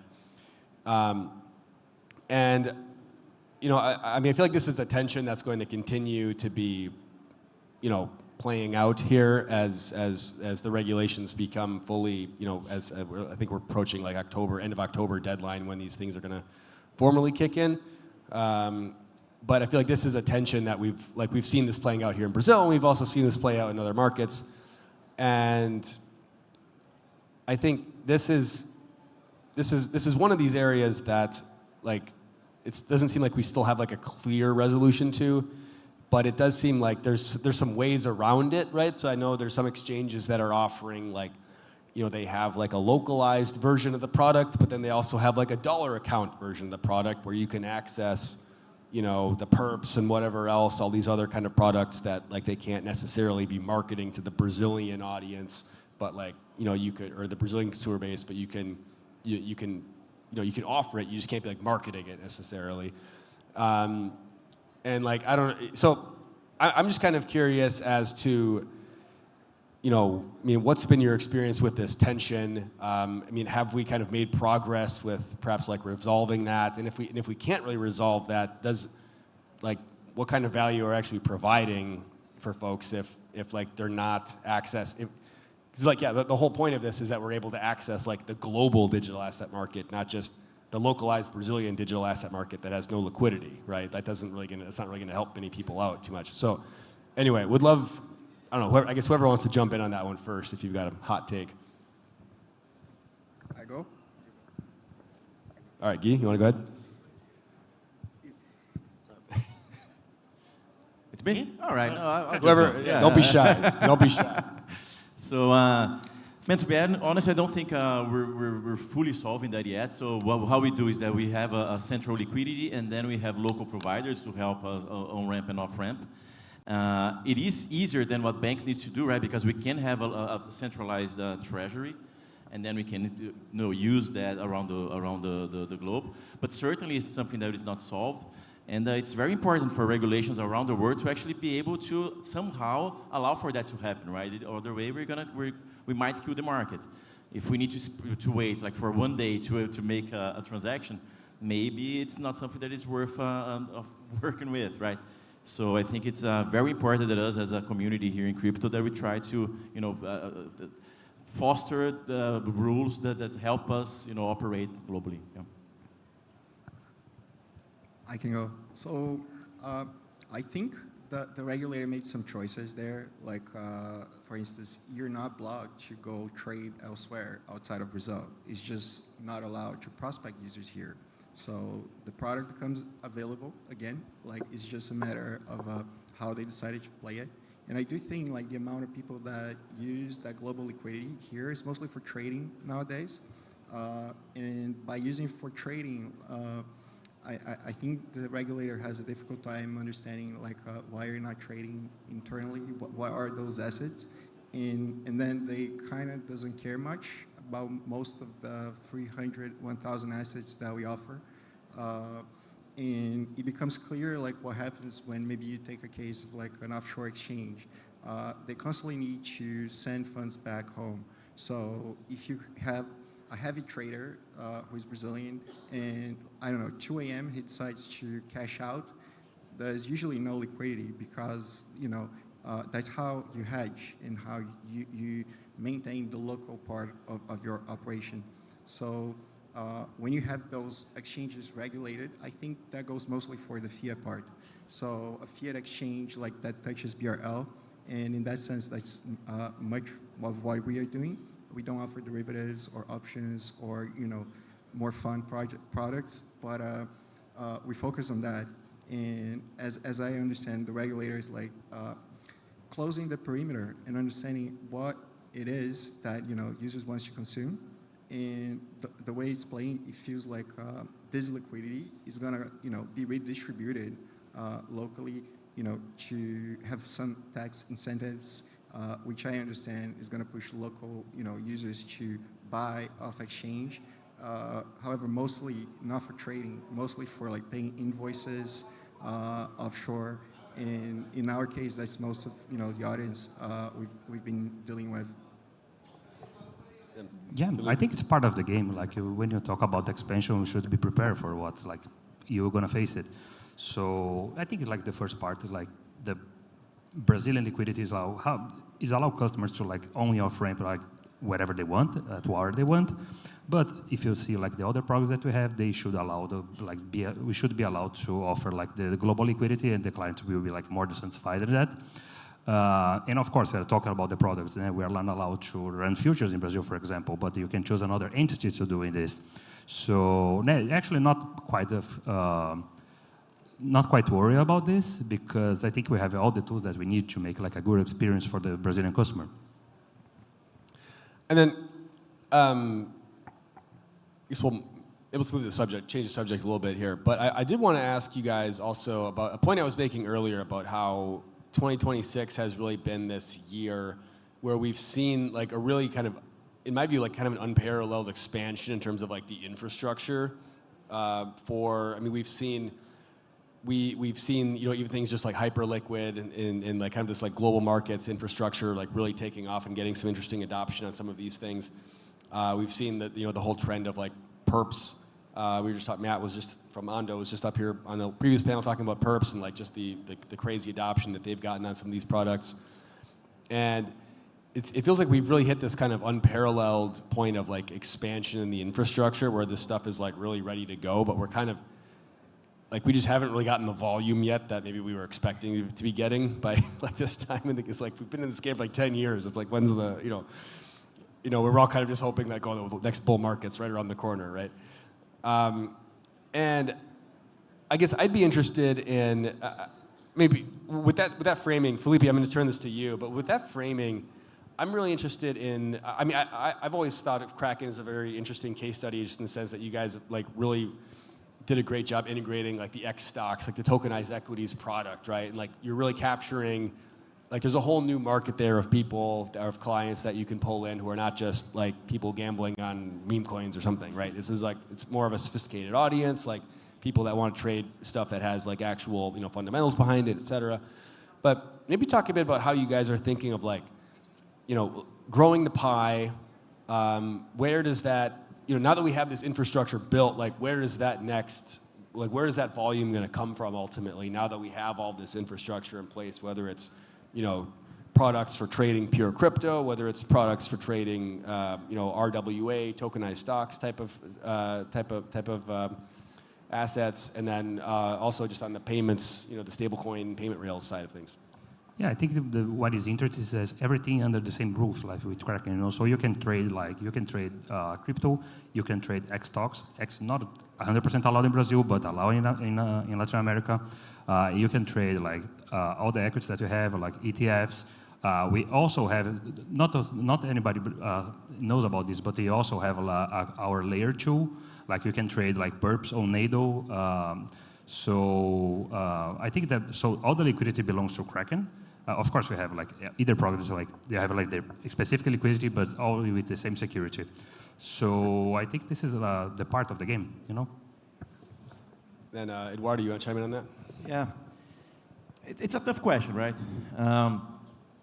One thing that I think is that maybe we need to start accepting that we need to get our hands dirty on things that we don't really like taxes and reportings and that kind of thing, So it's very difficult for someone who actually earns in USDT to know what should I report, what taxes should I pay, and so on. For a company, it's the same thing, right? And so far, we try to pretend that doesn't exist, because sometimes we prefer that way.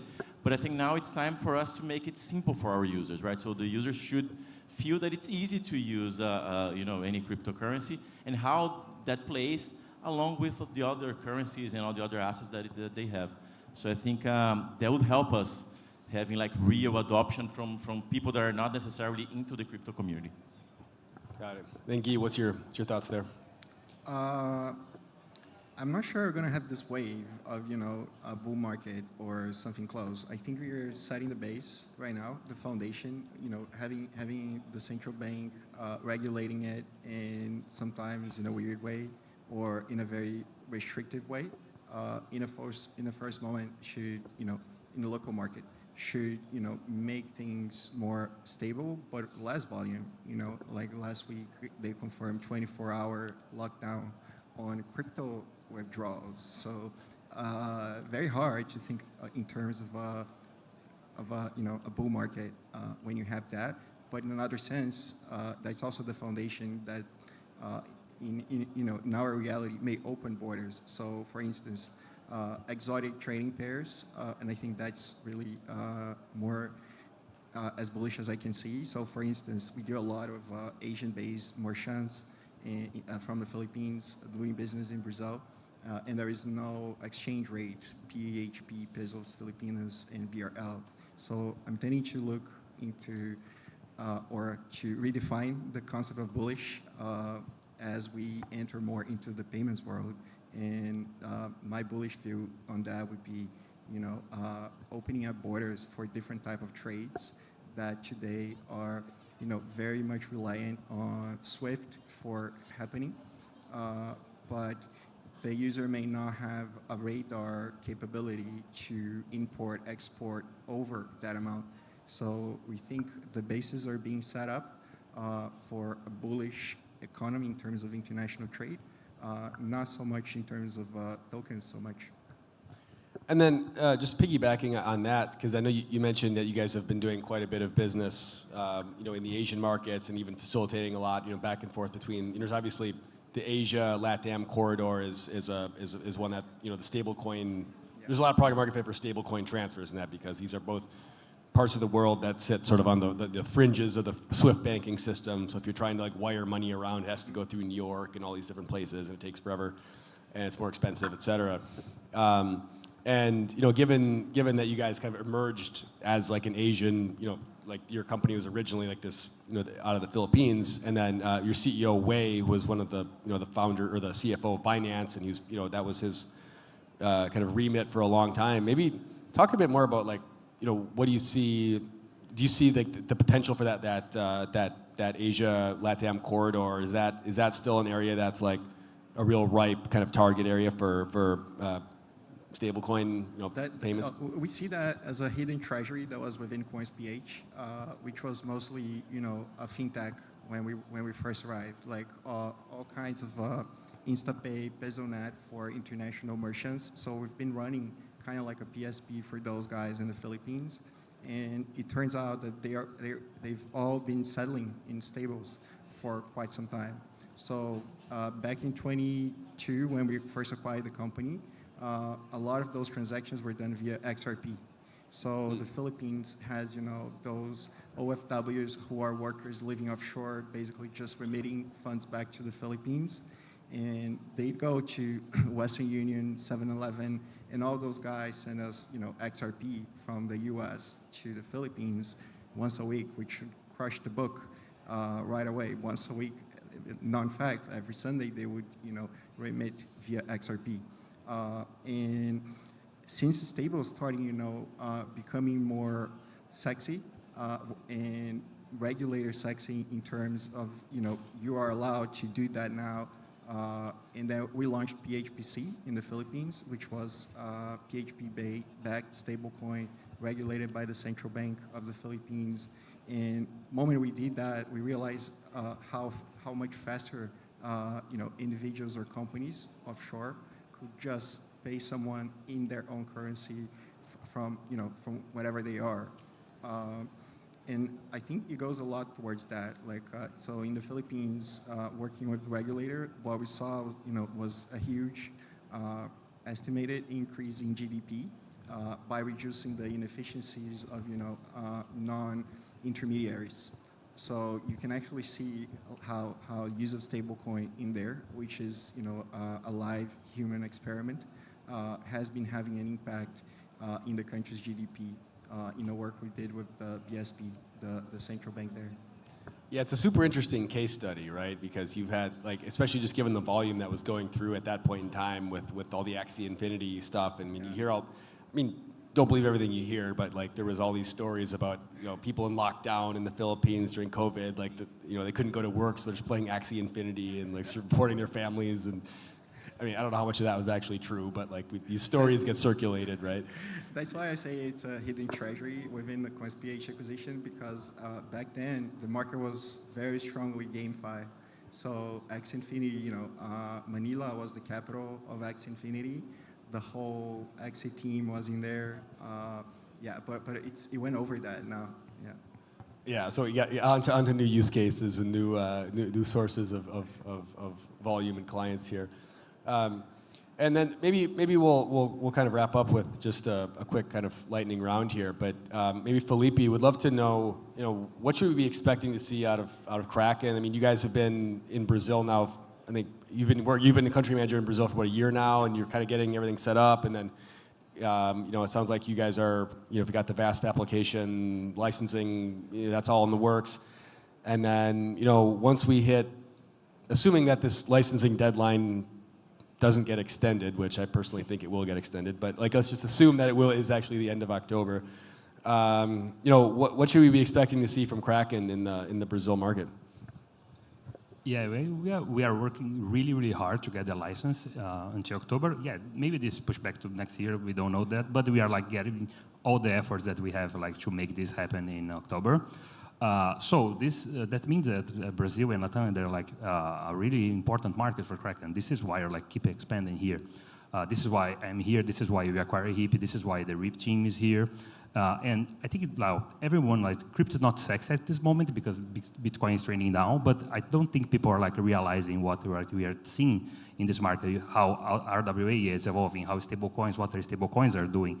So, and I think when the Bitcoin starts to going up, I think people will realize what we are doing, and I think this market is like will be like a blow off, like, and I think you're like we must be prepared like to have these clients with us, like, and bring this volume to Kraken. So I think this is the most important part. And Eduardo, maybe I'll punt that to you as well. What's in store for you guys? Yeah, so we're also applying for the license, so exciting next 3 months. And I think the next step for us is really going into the B2B. So really trying to understand how we can support and bring the easy of use that we have in our B2C app to the B2B. And yeah, looking forward to grow even more. We're also growing a lot in other countries in Latin America, so entering Colombia, Argentina, Mexico. So I think trying to push those markets using our license in Brazil and also in Puerto Rico, where we're getting, I think will be key for us to understand how we can support the whole market in the region. And that's, by the way, something that I think we could be looking more into as a community, because Brazil could be a hub, right, for Latin America. We could be having like a place where we can help offering liquidity and custody for the other markets. Right now, it's very difficult. Just because we have to have CPF to open an account is already something that it's either CPF or passport. So I think if we were able to really like have the mindset that we can really extract a lot of value from using Brazil as a gateway to Latin America, I think we could benefit a lot. Well, Brazil is not for beginners, as they say, right? Well, yeah, I mean, I guess we've got 2 minutes left here, so maybe we'll do, but yeah, I think it's a great point, right? But the point about Brazil as being a potential hub, I mean, it's the largest, Sao Paulo is the financial center of Latin America. You've got the largest population, you've got the most wealth. I mean, it's the biggest market by far. Even though some of these other countries, like Argentina, gets all the publicity about crypto because they have inflation and everything, and they have a president launching meme coins and all these types of things, which is probably not helpful. But I think, I mean, it's one of the reasons I've been paying attention to my own personal, just like content and just trying to be involved in a lot of these different events. Is just because I see the potential here, and I'm like, wow, how come other people aren't like grasping this fully? But I think we're getting to that point now where Brazil is becoming, it's becoming more recognized. Like, this is a place where like you have real world use cases, you have an advanced payment system, you have an advanced, you have like a regulatory apparatus that, like, generally speaking, supports innovation. I guess a lot of people aren't happy about the current licensing structure or like their current requirements, but generally speaking, there's some positive things to say about this. but it's really exciting to see just the, how this particular event, I think, is an indication of just the recognition that, like, wow, this is a market we need to be paying attention to. I think every year, this is my 5th year speaking at Blockchain.RIO now, which is kind of crazy, but like every year it's kind of become a much more of a internationalized event, right? Even from, it's like we're doing panels in English, right? Where the first year we weren't doing any panels in English. So anyway, we're about at time here, but Guy, Felipe, Eduardo, really appreciate you guys being here today. Really good conversation, and thanks to everyone in the audience for being part of this. Yeah. Thanks so much, everyone. Thank you, guys. Thank you, guys.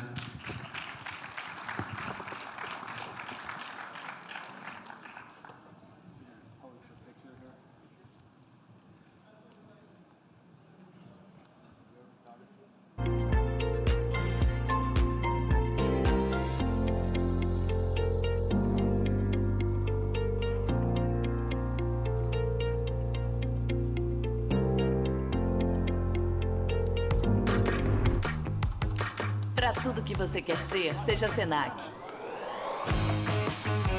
São diversos cursos em vários níveis, com uma formação prática e reconhecida para todo tipo de jornada. Seja para quem quer começar na vida profissional, começar a empreender, quer crescer na carreira ou mesmo se reinventar. Escolha o seu curso e comece agora. Senac, para ser o que você quer ser. O Sesc é pra gente viver mais. Vem viver mais amor, arte e prazer. Tudo que há pra você. Vida vem acontecer. Sonhos são pra se viver. Vem viver. Vem viver. A maior marca de bem-estar social do Rio.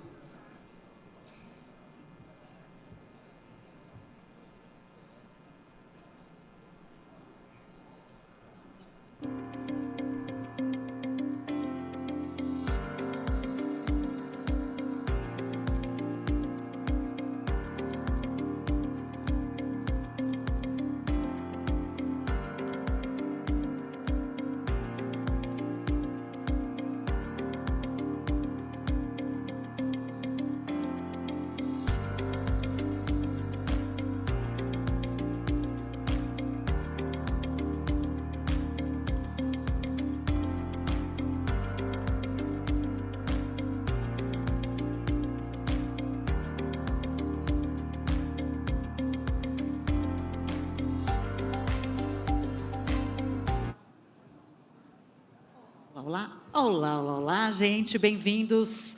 Para quem estiver chegando agora, bem-vindos e bem-vindas. Aos que seguem com a gente, valeu pela companhia, conteúdo não para aqui no nosso main stage, a gente já vai seguindo em frente com a programação, e eu trago agora para vocês o novo tema, onde a IA encontra o Web3, o que vem a seguir para as exchanges. E o nosso convidado especial, o nosso keynote da vez, é o André Silvestrini, ele que é BD Manager na BingX. Vem para cá, seja muito bem-vindo, já está aqui na boca do palco. Tudo bem? Tudo ótimo. Microfone todo seu, palco também e a audiência te espera. Aproveitem. Boa tarde, tudo bem? Eu não sei se faço isso aqui em pé ou sentado. Como que eu troco aqui? Como? Pode passar para o primeiro slide?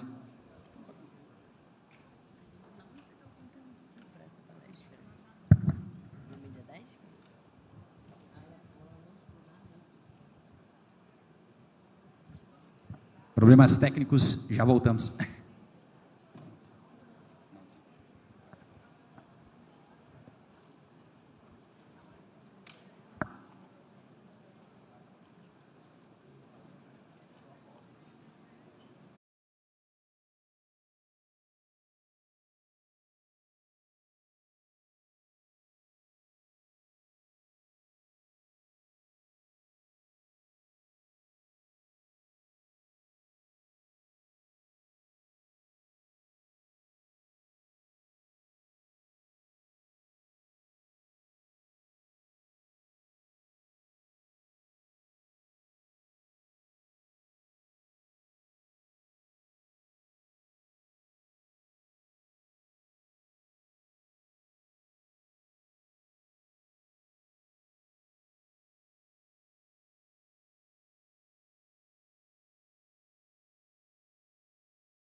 Só trazer, eu sou o André, da BingX, desenvolvedor de negócios na BingX. Estou aqui fazem 4 anos já participando dessa mudança.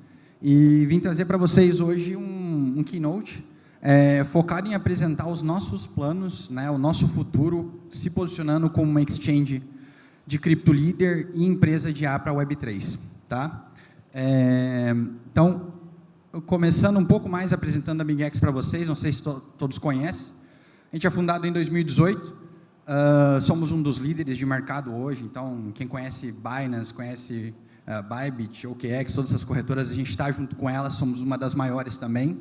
Mais de 40 milhões de usuários, pioneiros no copy trading e donos de uma plataforma extremamente robusta, completa, que abrange desde futuros, spot, copy trading, como também o recém-lançado TradFi, né, que são os ativos tradicionais dentro do ambiente cripto. A gente, hoje também, é importante ressaltar que somos patrocinadores oficiais do Chelsea e também patrocinadores oficiais desde o ano passado, em outubro, com a escuderia Ferrari. A gente acredita que aí, né, um dos grandes pontos, uma das grandes informações que estou trazendo para você aqui, é que a IA, a gente acredita que ela dá o poder de ação, mas não só a tecnologia, né, ela consegue trazer muito mais. Então, hoje, né, depois de muito tempo analisando o comportamento de usuário, participando de pesquisas, cada vez mais entendendo os padrões, a gente conseguiu entender que os usuários hoje eles se sentem sobrecarregados com a quantidade de informações que eles recebem. Eles também sofrem principalmente com a carga emocional que vem relacionada ao trading, então tomam muitas decisões ali no momento da queda, no momento da alta, muito FOMO, que todos nós conhecemos que é algo que é complicado no processo de tomada de decisão do usuário. E também a gente acredita que as ferramentas hoje elas são muito descentralizadas no meio, né? Então, você às vezes consegue consumir conteúdo de várias formas, em vários lugares, mas acaba sendo algo totalmente descentralizado. E nesse meio tempo que o usuário acaba se sentindo, né, sentindo essa sobrecarregamento, é nesse momento que eles começam a sentir perca de confiança neles mesmos, perca de confiança, às vezes, na plataforma, e a tendência é que eles acabem achando que é uma operação extremamente complexa e gerando, né, uma exclusão desse processo, e não a inclusão que a gente queria como fosse, né? Os usuários acabam saindo da plataforma e baseado, né, com todas essas informações que a gente tem. A gente lançou recentemente, um tempo atrás, né, a BingX AI. Então, como que a gente se posiciona hoje em relação à AI? A gente acredita que ela vai romper todas as barreiras que tem, né, hoje no mercado, diminuindo esse ruído, né, e simplificando muito mais a informação. Então, a ideia é trazer tudo isso dentro de uma plataforma só, que já não adiciona um chatbot na plataforma, então não é uma ferramenta de terceiro, e sim uma camada de verdade de inteligência que está construída dentro dos produtos da BingX. Nós também utilizamos dessa IA para observar o comportamento do usuário e se adaptar às metas do usuário. Então, tem muito usuário que hoje está com o seu portfólio, não sabe muito bem, está meio perdido, não consegue progredir, não consegue se adaptar. E a gente, né, fornece o produto para eles que eles consigam, né, ter essa leverage nas informações que eles já têm. A gente também acredita, né, passa que a IA ela transforma. Acreditamos que a IA ela não vai ser necessariamente só criada para resolver os problemas, mas o poder da IA hoje está em analisar informações complexas de forma centralizada.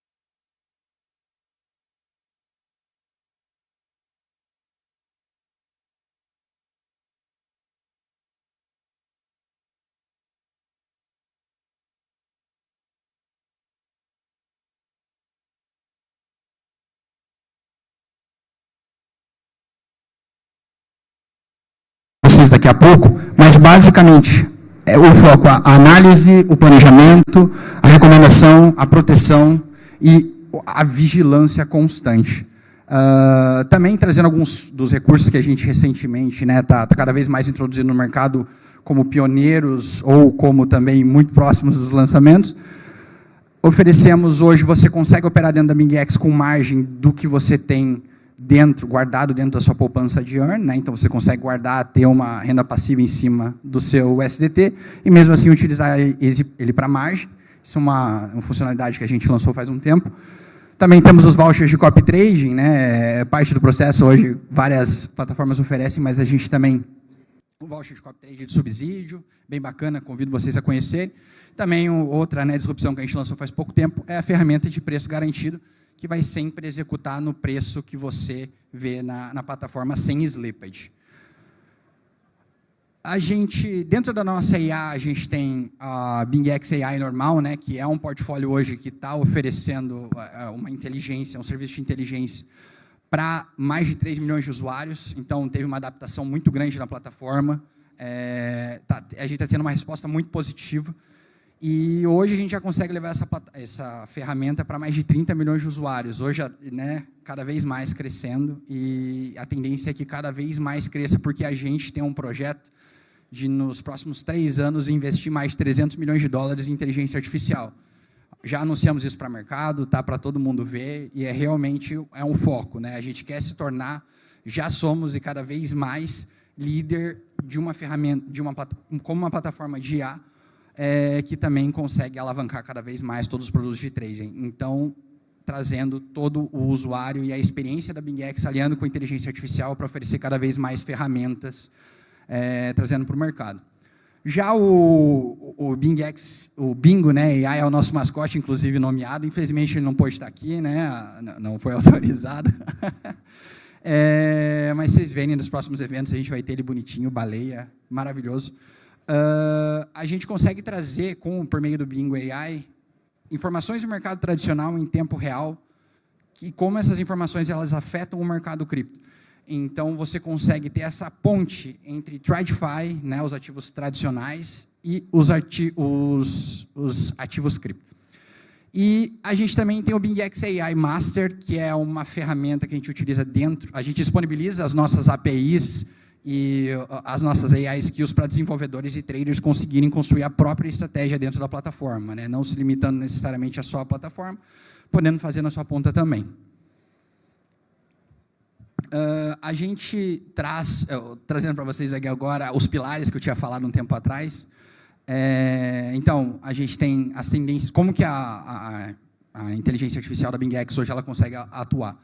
Então, o usuário consegue ir na plataforma, dentro do chatbot com uma IA generativa, você consegue interagir e você consegue ter mais informações, tendências, insights e essa execução em tempo real. Então, é tudo muito rápido, porque ela é um produto nativo nosso. A gente consegue trazer isso para você alinhar a sua estratégia, os seus dados com as melhores, dar um match com os melhores traders disponíveis hoje dentro da plataforma. Você consegue analisar teu portfólio passado, você consegue consumir informação querendo, né, melhorar a sua tomada de decisão. Por quê? Porque a gente acredita que o próximo passo de AI não é necessariamente só o acesso a mais informações, mas sim você conseguir ter uma tomada de decisão centralizada com um produto robusto. E é isso que a gente vai conseguir, já estamos trazendo para os nossos mais de 40 milhões de usuários. Claro, você também consegue ter estratégias personalizadas baseadas em inteligência artificial. Então, hoje, se um usuário normal vai até a plataforma, ele consegue ter todo esse acesso, consegue consultar, consegue... É tudo muito simples em uma interface super dinâmica, super clean, que a BingX consegue executar com maestria. Claro, você também consegue... ter acesso a previsões de mercado. Então, como você acredita que o Bitcoin vai estar para os próximos meses, para a próxima semana, para as próximas horas, tomar todas essas decisões, todas essas informações e você conseguir centralizar e analisar as tendências de mercado também, como eu disse, em tempo real. Tudo isso você consegue já hoje fazer dentro da nossa plataforma. Os pilares que eu tinha falado atrás, então, a gente traz como o analista, né, um dos pilares, o analista. Então, a inteligência artificial ela vai decodificar esse mercado, gráficos, transformando esses dados brutos atualizados em insights claros e acionáveis, com base em sua posição de negociação e estratégia. estrategista, demonstrando estratégias e previsões personalizadas para planejar movimentos mais inteligentes. Então, você consegue consumir, você consegue criar a sua estratégia e você consegue entender como vai ser seu PNL e receber conselhos personalizados direto na tua plataforma e, né, ter várias análises e consumir esses dados de flutuação de preço. Recomendador, então, você consegue ter mais acesso à informação, por exemplo, de que token está tendo mais negociação, mais volume, como que o preço foi, subiu mais, menos 24 horas. Analisar todas essas tendências em tempo real, 24 horas por dia, 7 dias na semana. A IA, como a gente sabe, nunca desliga. O protetor, que é o pilar que a gente consegue simular os nossos resultados, destacar esses riscos, entender se a sua estratégia realmente vai ser efetiva ou não, utilizando todos os dados que a gente consegue passar. E o monitor, que você vai acompanhar os mercados, fluxos de fundos, posições, 24 horas por dia, 7 dias por semana, porque, como falei, a gente realmente nunca desliga essa IA, ela está sempre lá, disposta a te apoiar. Tinha falado, né, trazido para vocês antes, que é uma IA generativa, então, com um texto simples dentro do produto, criado, né, como uma camada na BingX, você consegue mandar esses textos simples, ele vai fazer a interpretação, então não importa, às vezes, se é um usuário mais experiente, um usuário iniciante, você sempre vai ter esse apoio. A IA, ela aprende com o resultado dos seus trades e com o que você traz para dentro da plataforma, então, obviamente, ela aprende cada vez mais, conforme você mais opera, conforme você erra, acerta, aprende, ela vai se adaptando. E o legal é que a gente, né, acredita e sempre vai focar em trazer tudo isso para a blockchain. Então, sendo de uma forma transparente, auditável, e tudo isso sempre sendo um produto de IA para a corretora. E por que a BingX? Agora, trazendo um pouco mais do nosso core de produto, hoje a gente é uma das 5 maiores corretoras para se operar, né? Você consegue acompanhar todo o nosso volume de negociação nos maiores sites, aí, CoinGecko, CoinMarketCap, independente de todos esses.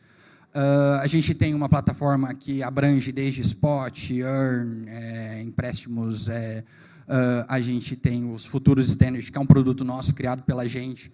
Recentemente a gente lançou, né, o nosso TradFi. Mas o que é legal? A gente também tem uma integração ultra com o TradingView, que é a mais completa, mais complexa, mais abrangente, que vocês conseguem utilizar, e hoje, sabemos, né, é o maior aí do mercado, mais de 500 milhões de usuários. Recentemente, a gente trouxe o TradFi, que é, né, as ações, os pares de Forex, commodities, e fomos também pioneiros, né, no copy trading de TradFi para cripto. Então, está sendo um produto bem bacana, com muita aceitação.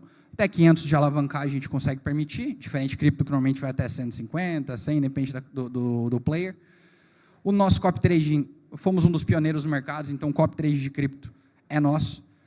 A gente tem mais de 1,3 bilhões de ordens de copy trading, 580 bilhões de volumes de negociação, subcontas dedicadas para você conseguir fazer uma melhor administração do seu capital, né, independente de como for operar.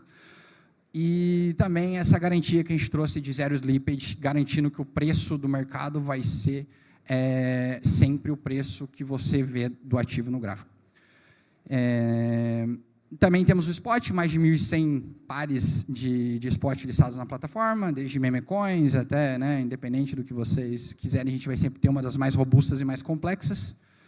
Também a gente tem um processo de listagem super facilitado, sempre tem pessoas que vêm me perguntar em relação à listagem, a gente é super tranquilo em relação a isso.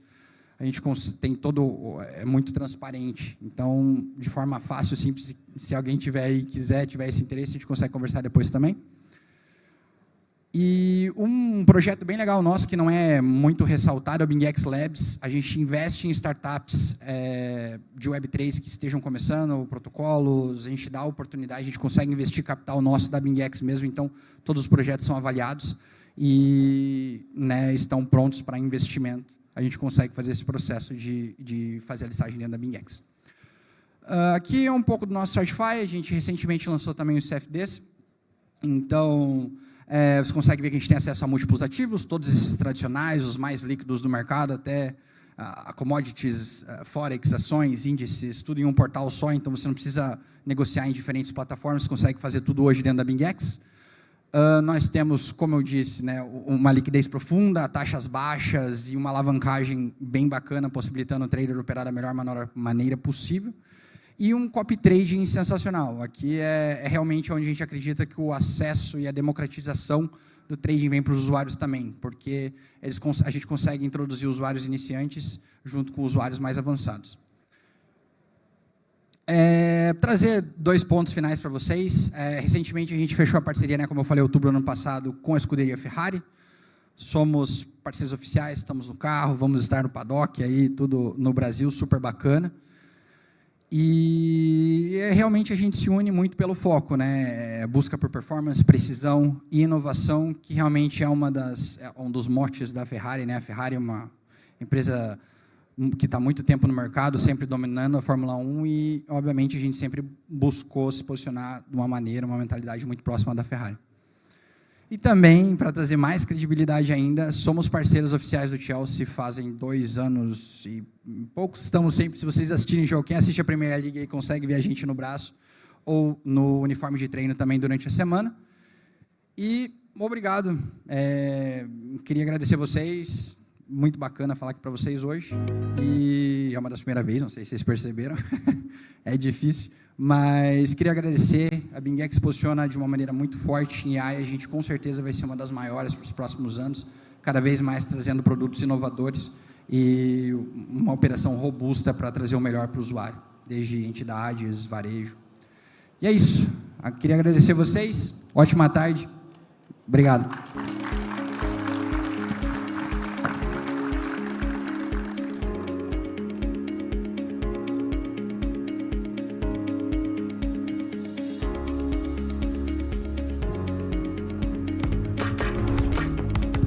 Para tudo que você quer ser, seja Senac. São diversos cursos em vários níveis, com uma formação prática e reconhecida para todo tipo de jornada. Seja para quem quer começar na vida profissional, começar a empreender, quer crescer na carreira ou mesmo se reinventar. Escolha o seu curso e comece agora. Senac, para ser o que você quer ser. O Sesc é pra gente viver mais. Vem viver mais amor, arte e prazer. Tudo que há pra você. Vida vem acontecer. Sonhos são pra se viver. Vem viver. Vem viver. A maior marca de bem-estar social do Rio.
Senhor Aaron Stanley, vem para cá, que você já está mais dono desse palco do que ninguém. Seja muito bem-vindo mais uma vez. Aaron é Managing Director na Promenade Advisory. Ele pode receber palmas de novo, nunca é demais. Também com a gente o Alessandro Bianchi, ele que é founder da Blockchain. Seja muitíssimo bem-vindo, Alessandro. Convido também o Matheus Slivak, ele que é Regional Growth Manager Latam da Tangem. Conferi e não lembro se falei certo. Matheus veio com torcida organizada. Boa, Matheus. Convido também o Carlos Russo, seja muito bem-vindo. Ele que é co-founder e CEO da Blockwo. Vem pra cá, Carlos. E completando aqui o nosso timaço, o Lucas Gomes. O Lucas é Community Manager na Redot Pay. Agora rolou uma concorrência forte aqui na torcida organizada. Gente, aproveitem e divirtam-se sempre. Boa. Obrigado pela apresentação. Me chamo Aaron. Os últimos 2 painéis que eu fiz em inglês. Agora vou treinar meu português um pouquinho. Vou pedir desculpas na avança. Obviamente não sou brasileiro, mas a gente vai conseguir com esse painel sobre stablecoins em português. Vamos ver como eu faço aqui.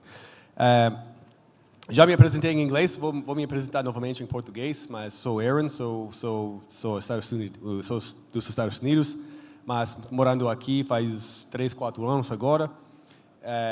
Eu tenho uma companhia, uma empresa de advisory, eu aviso muito na relação de relações públicas, mídia, marketing, coisas assim. Também faço muito go-to-market aqui em América Latina e os outros tipos de parceiros. E também eu tenho uma plataforma um canal de podcast, newsletter sobre ativos digitais e emerging tech aqui no Brasil e América Latina.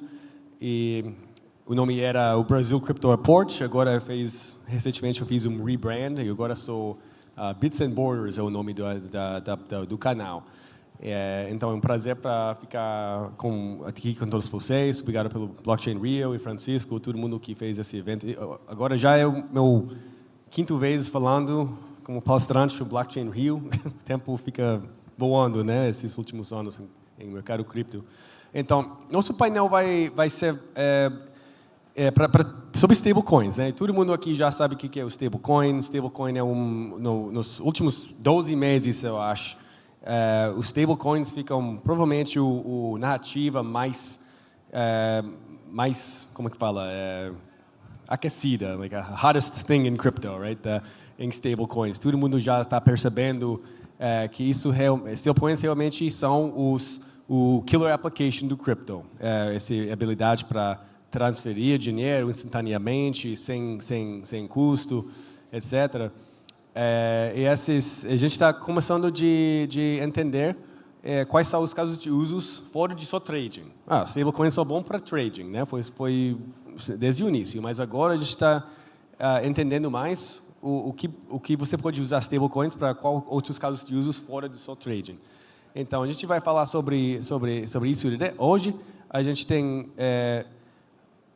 esse painel, a gente tem 2 empresas no lado mais B2B e 2 empresas no lado mais B2C. Posso usar o nome neobank, né? Todo mundo é um neobank hoje, mas vocês são realmente neobanks, então beleza, a gente vai usar essa palavra.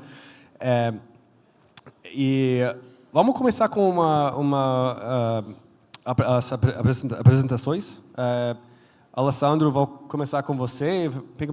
90 segundos, se apresenta e sua empresa e você pessoalmente. Claro, eu vou cronometrar 90 segundos exatos.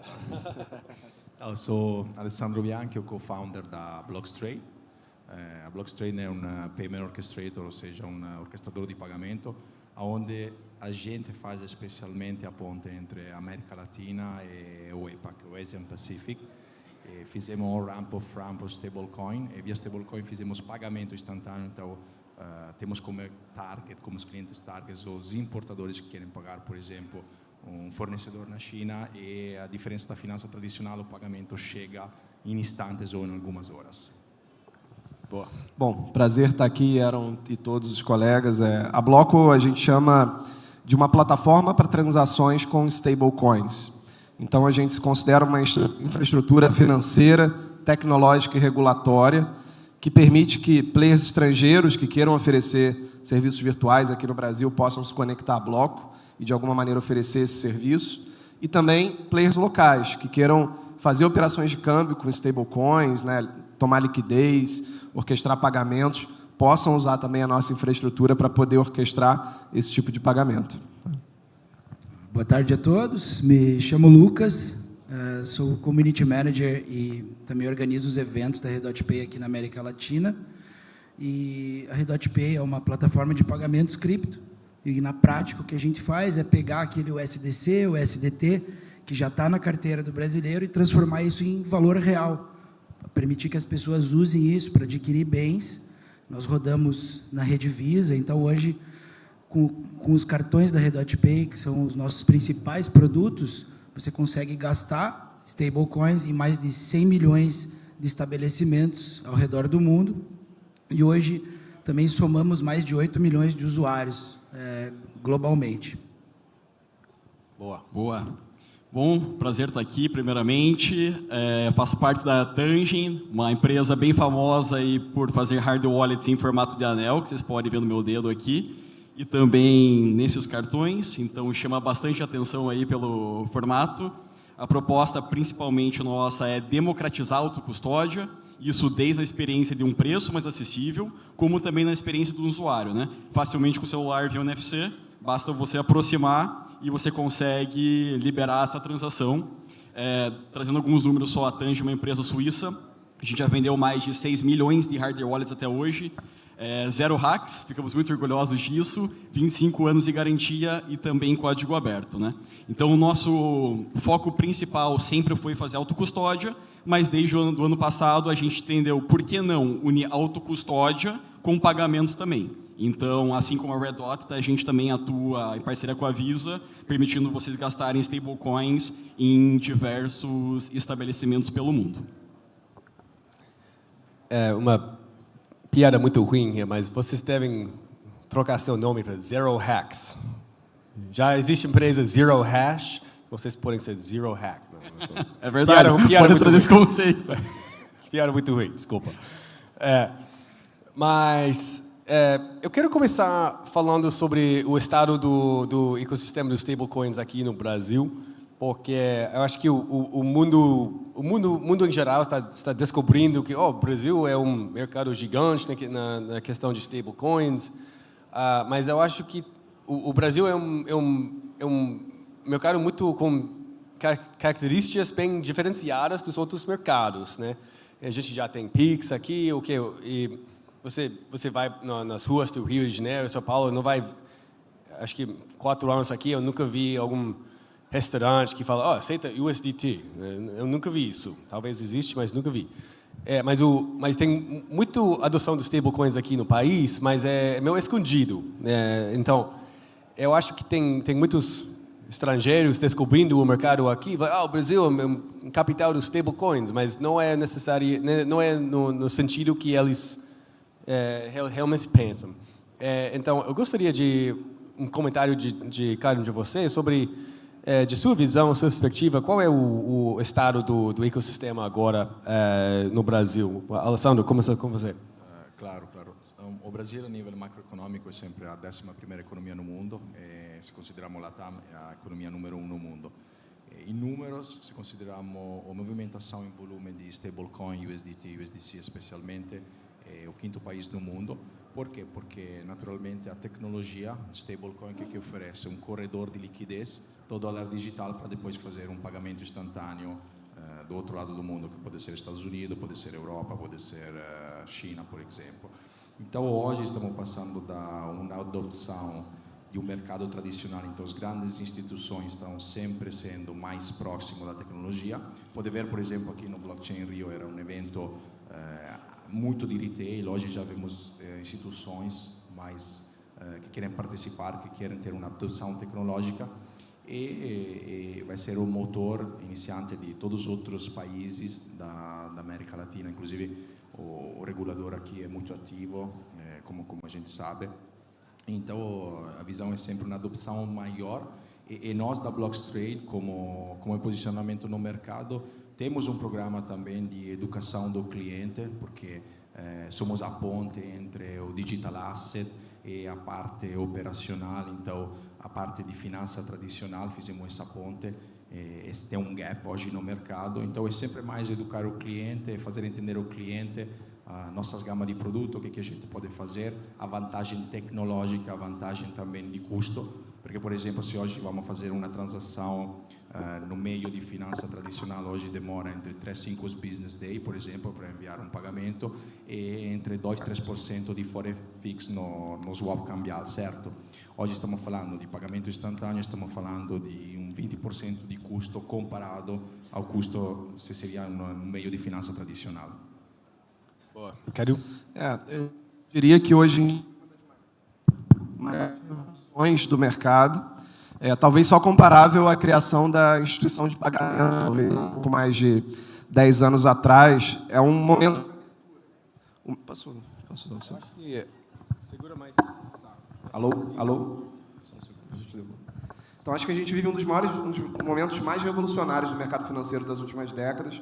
É um momento de abertura, comparado, como eu falei, ao que aconteceu com as instituições de pagamento há 10 anos atrás, quando antes você tinha um monopólio de alguns bancos e, de repente, hoje você tem 100, 200 instituições de pagamento no Brasil. Isso traz muito benefício para o consumidor final.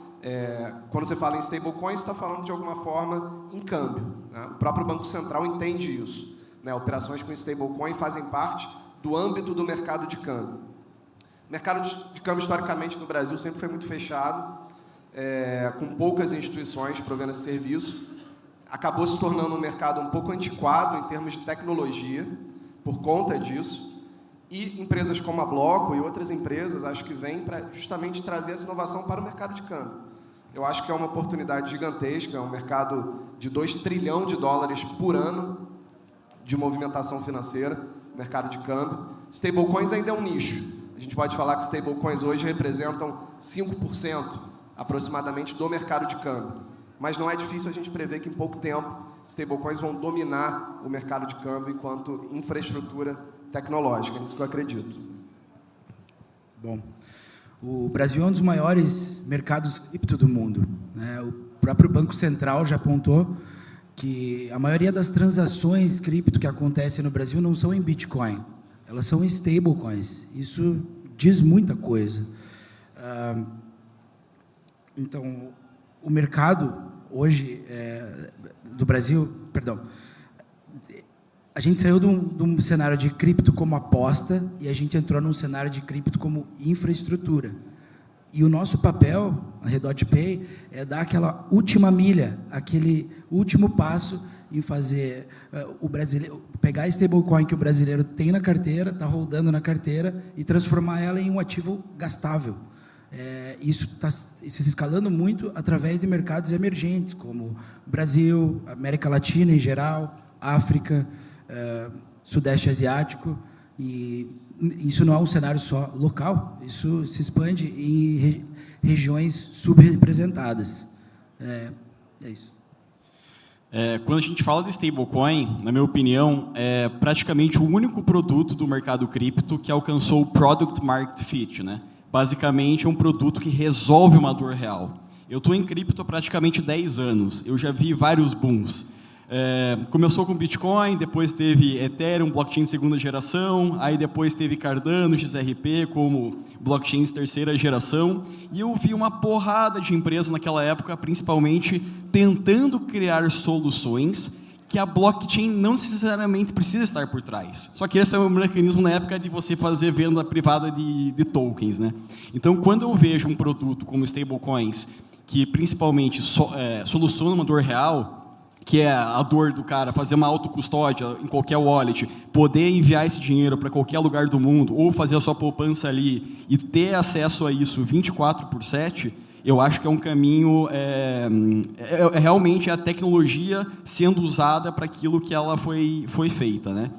E, principalmente, pensando até no lado da Redot, aqui no lado da Tangent, eu sempre penso em como que eu vou reduzir a fricção no processo para esse usuário. A gente sabe que a gente está numa bolha cripto aqui, quem veio desse evento veio já interessado, mas como que eu consigo tornar stablecoins, principalmente, acessíveis para aquelas pessoas que são fora da bolha, né? Daí acho que entra muito trabalho também do pessoal aqui que trabalha com cross-border, porque no final das contas, a pessoa ela quer eficiência, seja em pagar uma taxa mais barata, seja em ter uma transação mais rápida, e pensar sempre, né, como eu consigo tornar essa tecnologia cada vez menos nerd, né? Como eu consigo tornar isso uma coisa realmente mais mainstream, para que as pessoas consigam colher os frutos, que basicamente é o product market fit de cripto, né? A solução aí mais correta, com o timing certo aí para o mercado. Boa. E o ex-presidente do Banco Central do Brasil, Roberto Campos Neto, que foi realmente um campeão de inovação financeira, ele publicou um comentário no Folha de São Paulo essa semana que vem, ou semana passada, desculpa, que eu achei muito interessante. E ele ficou questionando algumas narrativas sobre stablecoins que a gente, todo mundo nosso olhar aqui, provavelmente assumo como tipo de evangelho, vamos dizer. Mas ele falou, olha, a adoção dos stablecoins, a maioria da adoção dos stablecoins que a gente está vendo em países igual ele não falou Argentina, mas eu acho que ele foi implicação, países como a Argentina, é realmente um substituto é um tipo de workaround por causa do capital controls, né? Ele falou, olha, a adoção que a gente está vendo não é realmente uma avanço de eficiência da tecnologia, é uma market distortion, é uma distorção do mercado. E também criticou esse modelo do chama stablecoin sandwich.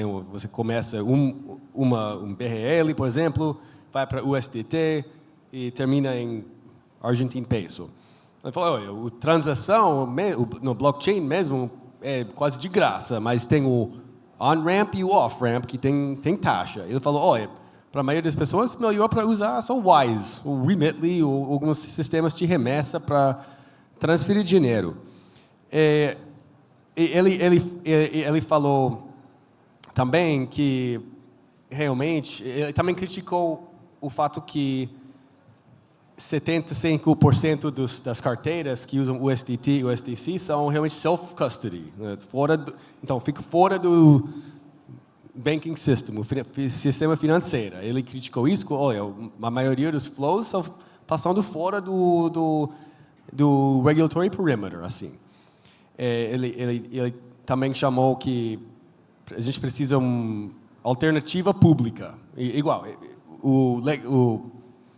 ele foi promovendo o sistema DREX, né? Ele falou, a gente precisa de um tipo de DREX que vai ser esse sistema. Mas ele tem uma agenda aqui, né? Mas eu acho que os pontos dele eram bem interessantes e eu queria só receber alguns comentários de vocês. Quais são as narrativas nesse mundo dos stablecoins que eu acho que estão um pouco mais overhyped agora? E se tiver algum ponto dele que ele fez que você queria responder, por favor. Alessandro? Claro, posso começar. Então, quando falamos do sandwich ou de um cross-border payment, se você passa para um canal tradicional, usualmente envolve 4 bancos. O banco do sender, o banco intermediário do sender, o banco do beneficiário e o banco intermediário do beneficiário, certo? Então, via comunicação SWIFT, usualmente demora entre 3 e 5 business days, tá? Quando a gente faz aquilo que vocês chamam de sandwich, tá? É um RAM de um lado e o RAM do outro lado. Na realidade, a transação de um RAM passa por um banco, por um canal bancário, certo? Então, pode demorar de 5 a 10 minutos. A parte de off-ramp, uma vez que eu faço on-ramp, então dou liquidez e pego a stablecoin, pode ser USDT, USDC, qualquer uma das duas. Quando faço off-ramp, também passo via um sistema local, onde o beneficiário usualmente está de base. Por exemplo, quero fazer um pagamento na China, faço um off-ramp e pago diretamente ao fornecedor na China. Então, assim, isso aqui, comparado a 3 a 5 dias, demora alguns minutos ou algumas horas. O segundo ponto é, mesmo a carteira tendo um self-custody, Primeiro, todos os players institucionais, nós e também os players maiores que eu conheço, usam sempre uma custódia institucionalizada, third party, consegue fazer também segregação por cliente, e mesmo o cliente tendo uma carteira de self-custody, aquela transação, quando eu fecho o bloco na blockchain, então fecho aquele ledger, o KYT daquela transação fica para sempre na blockchain. A diferença, por exemplo, de um sistema de finança tradicional, que é o SWIFT, eu usualmente vou ter um tracking de 5 anos. Então, se falamos de flexibilidade, de velocidade, de custo e de tracking daquela transação, a tecnologia é muito superior. O regulador é normal. Isso aconteceu na história do mundo, na história da invenção da rádio, da televisão, da internet. Usualmente, a primeira atitude das instituições, dos reguladores, é vamos tentar controlar essa nova tecnologia, porque é disrupting daquele ambiente, isso é normal. Depois tem uma adopção. Hoje eu não falaria nem mais do future of payment, mas do presente dos pagamentos, tá? Porque apresenta N vantagem, e as instituições, o regulador naturalmente vão ter algumas regras.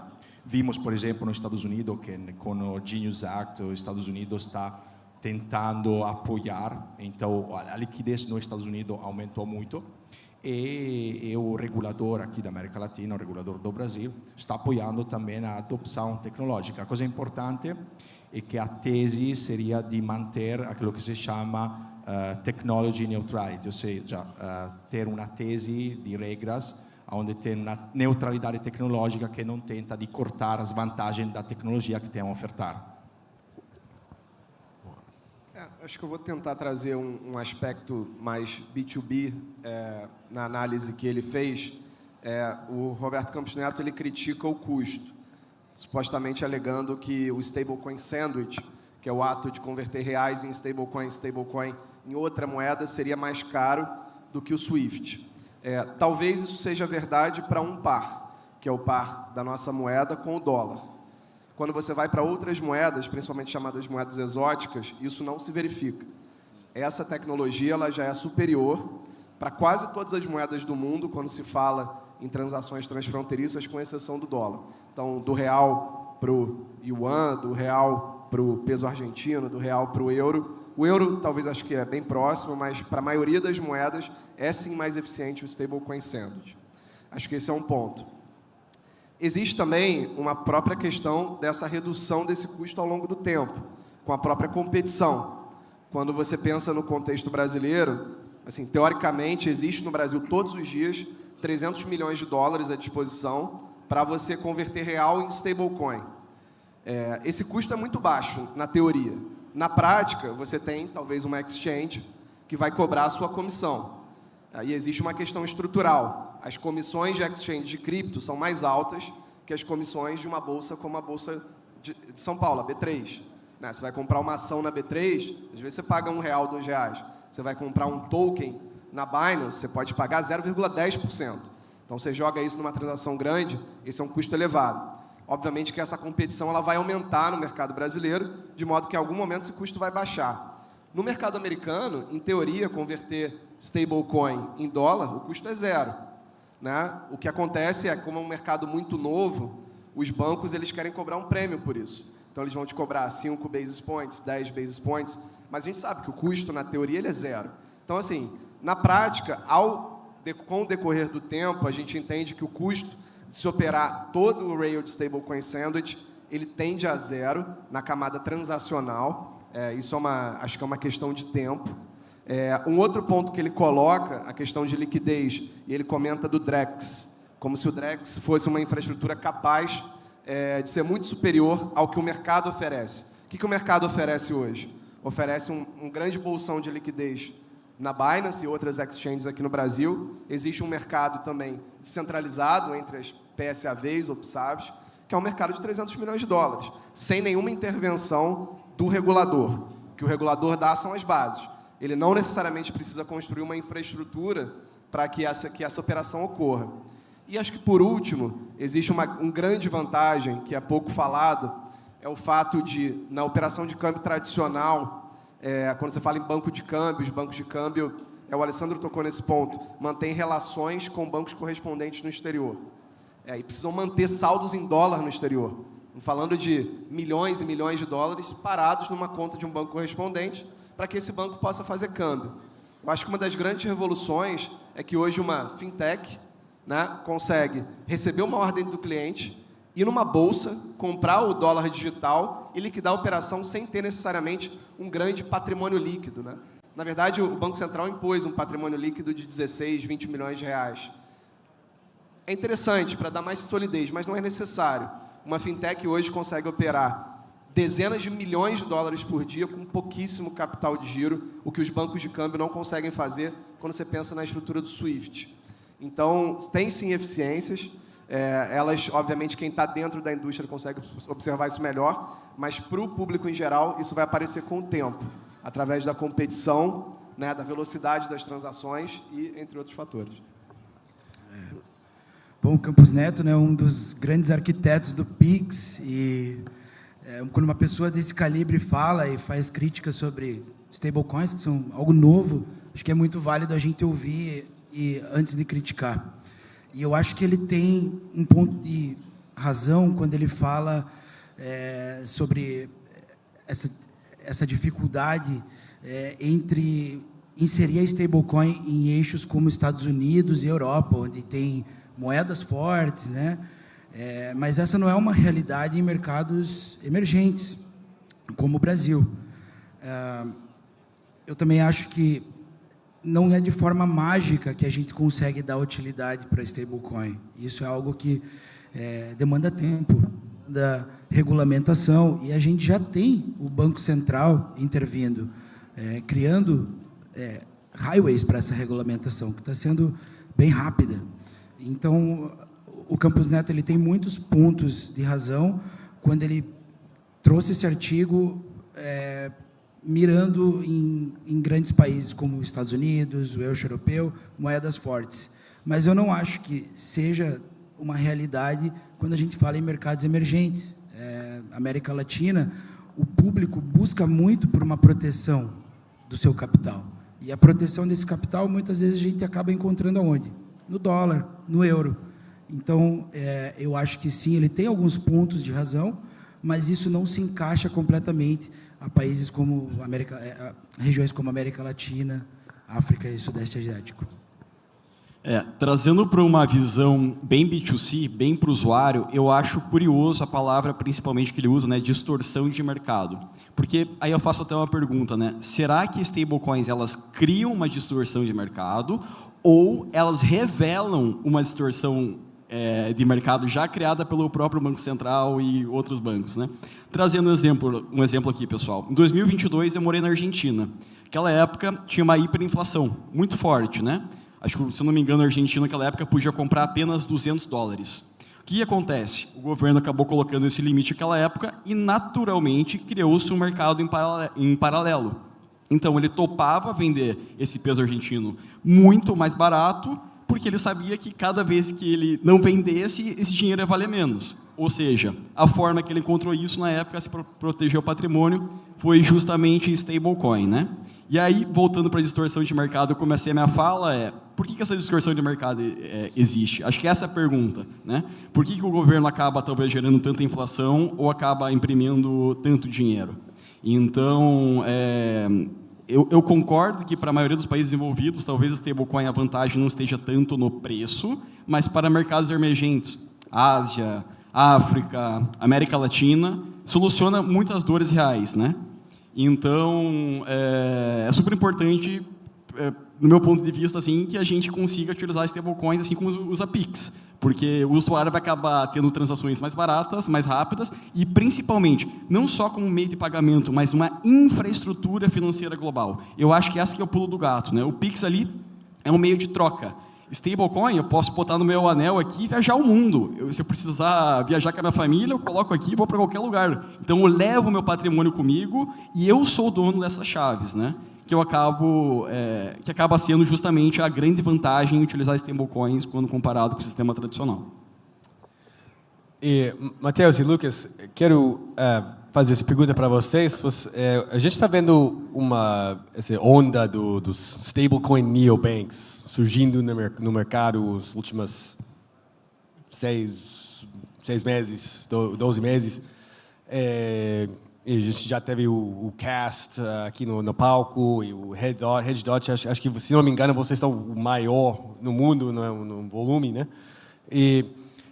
E todo mundo todos esses neobanks parece eles têm foco, eles têm muito foco muito forte na América Latina, né? Porque tem muito product market fit aqui, mas tem vários fatores macroeconômicos, tem muitos países fragmentados, mas também tem muitos real-time payment systems que podem plug-in para esses sistemas de pagamentos.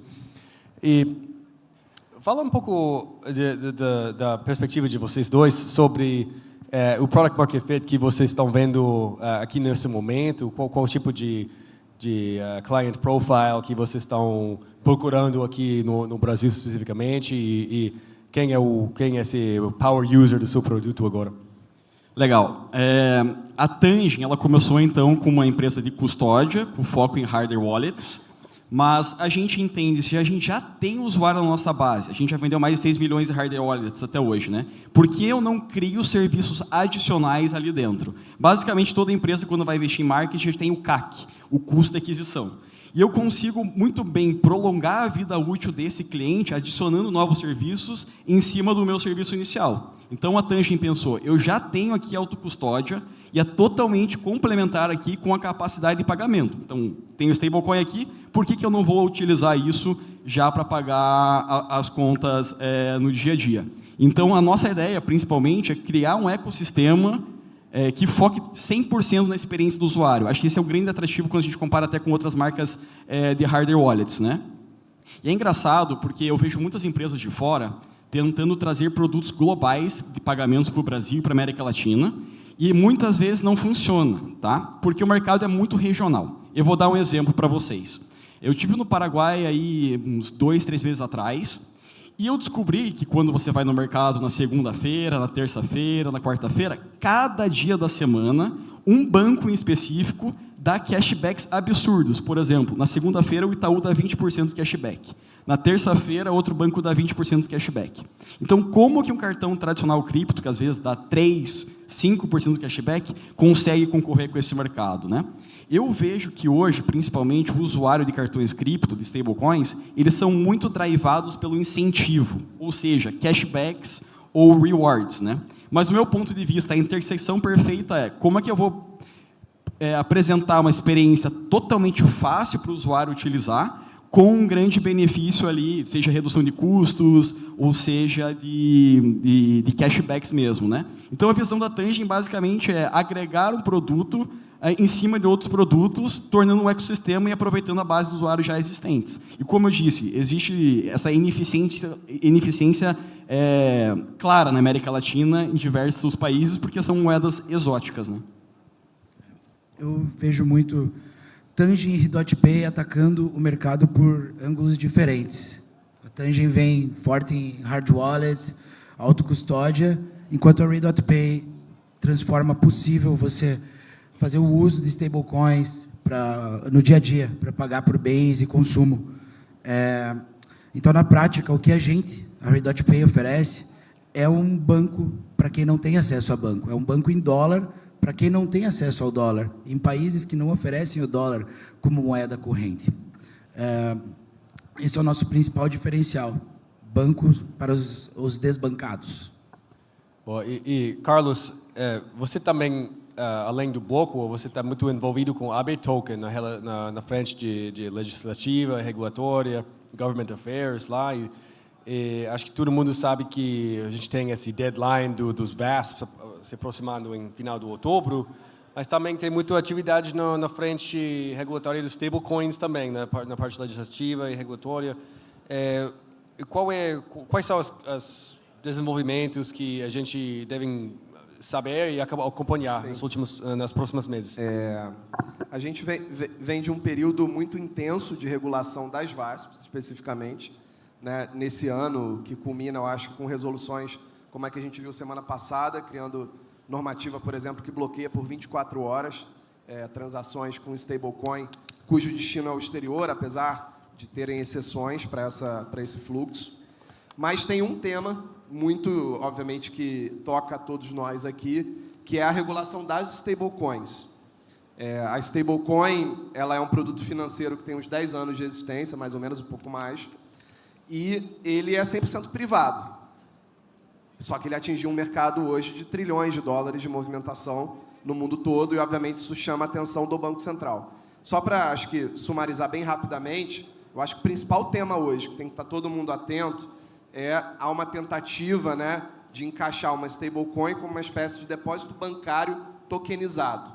Né? Eu acho que há esse movimento, não só no Brasil, mas fora do Brasil, mudando um pouco a essência da stablecoin, né? E talvez levando essa atividade mais para players que tenham licença bancária.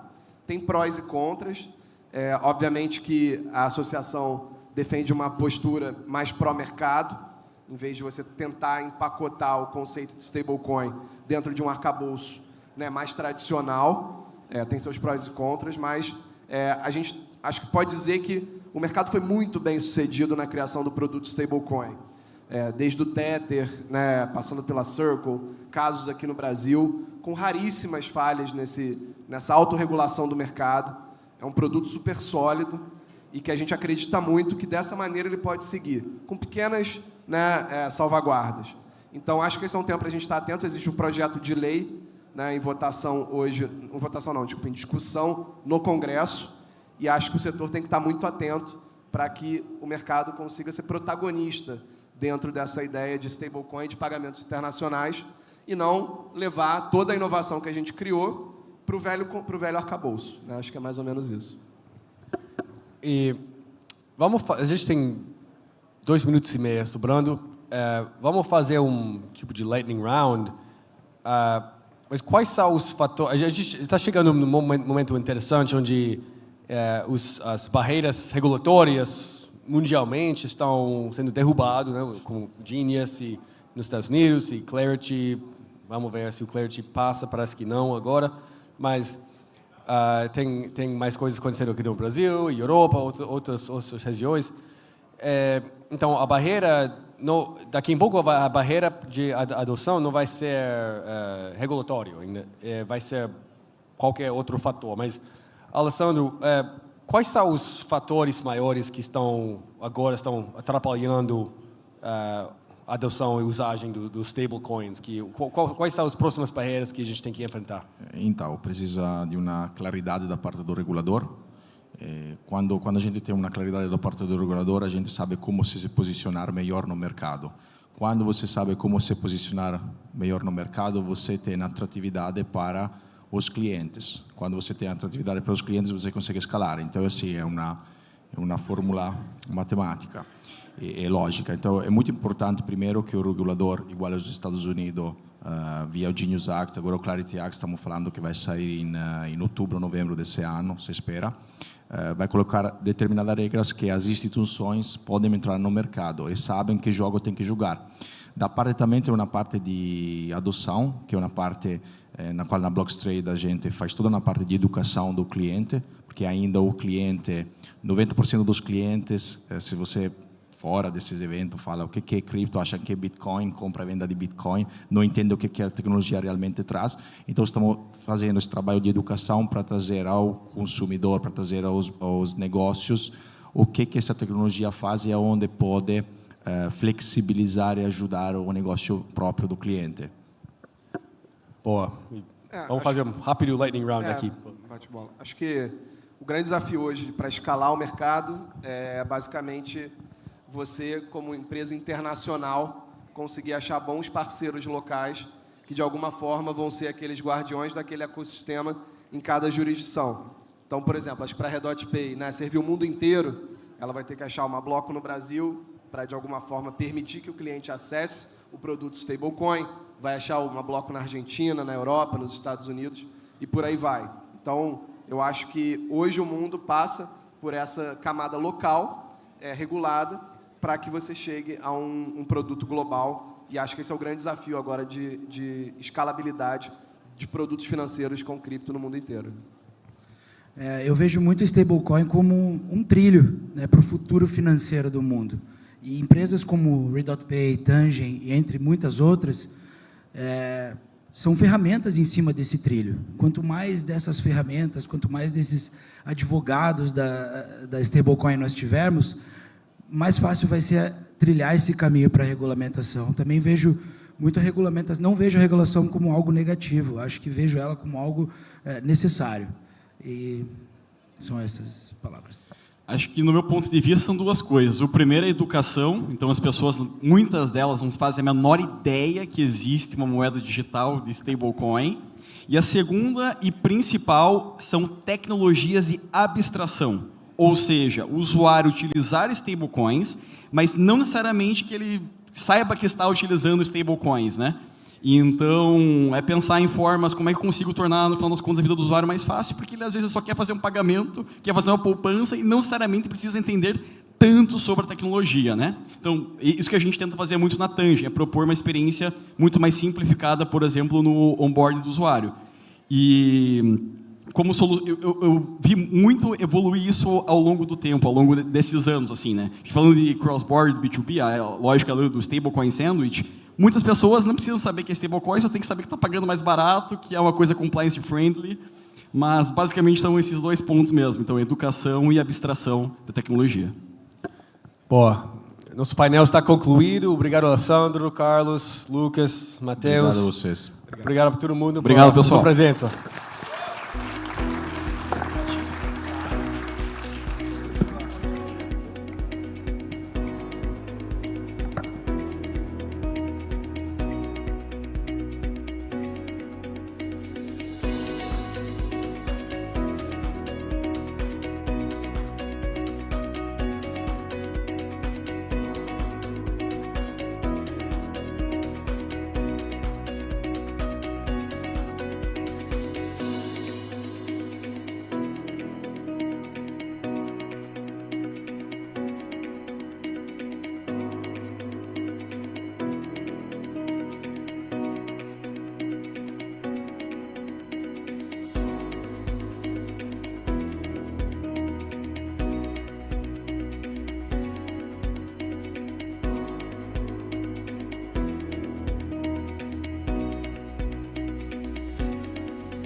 Para tudo que você quer ser, seja Senac. São diversos cursos em vários níveis, com uma formação prática e reconhecida para todo tipo de jornada. Seja para quem quer começar na vida profissional, começar a empreender, quer crescer na carreira ou mesmo se reinventar. Escolha o seu curso e comece agora. Senac, para ser o que você quer ser. O Sesc é pra gente viver mais. Vem viver mais amor, arte e prazer. Tudo que há pra você. Vida vem acontecer. Sonhos são pra se viver. Vem viver. Vem viver. A maior marca de bem-estar social do Rio.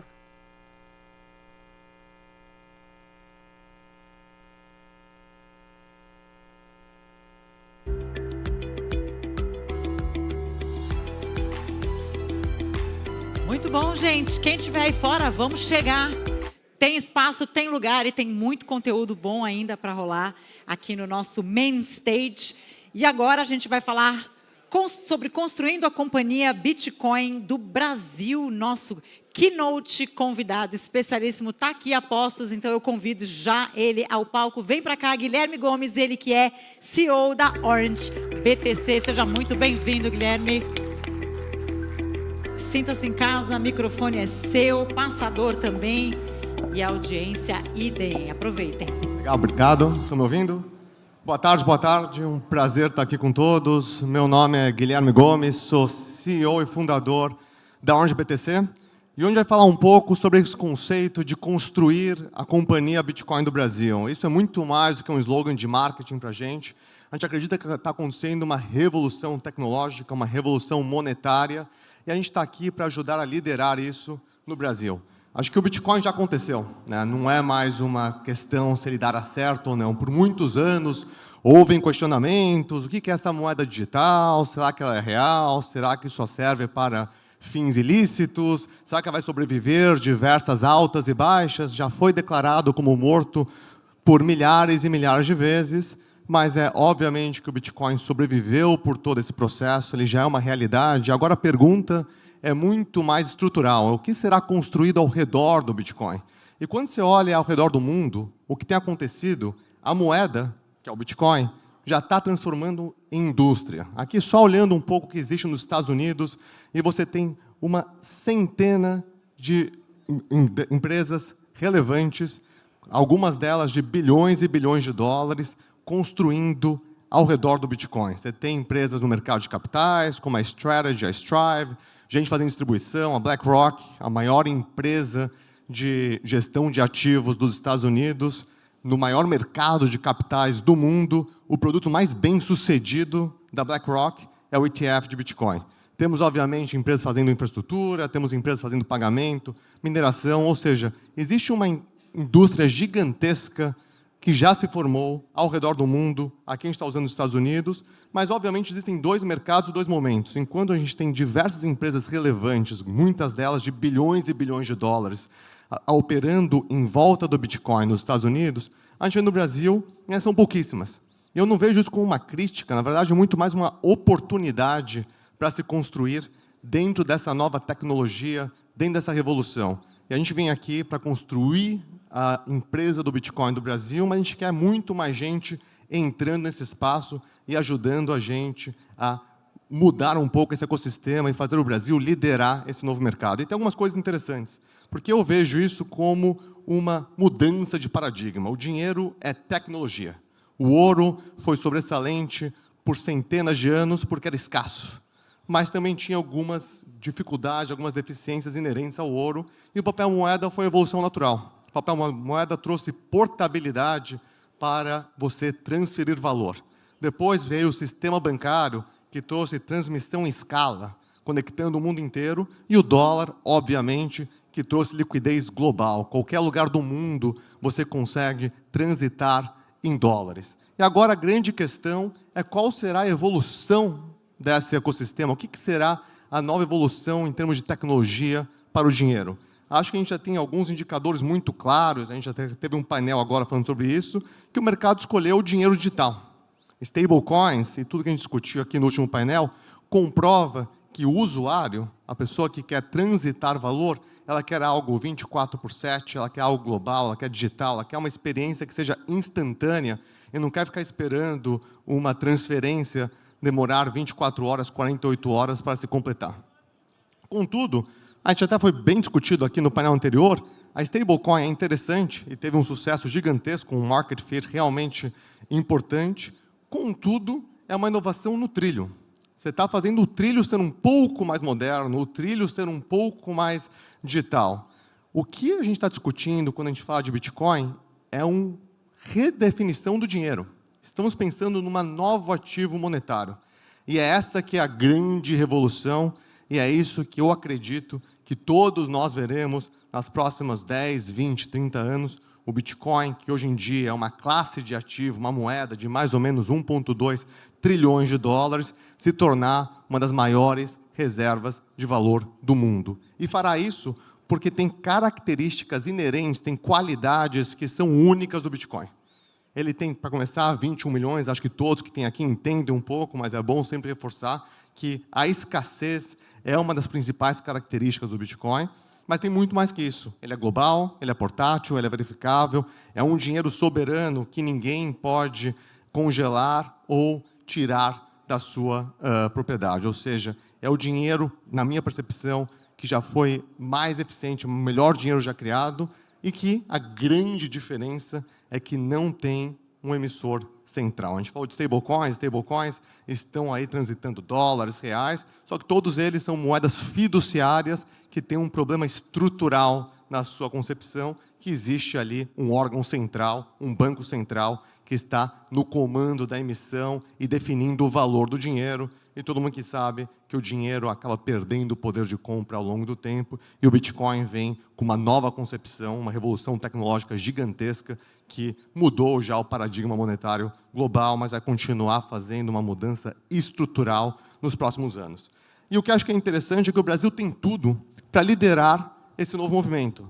O Brasil, para começar, é gigantesco, tem um tamanho continental, são 200 milhões de pessoas em termos de população. É um país que é, obviamente, muito digitalizado, a gente tem o Pix, que é a nossa versão da moeda digital, né?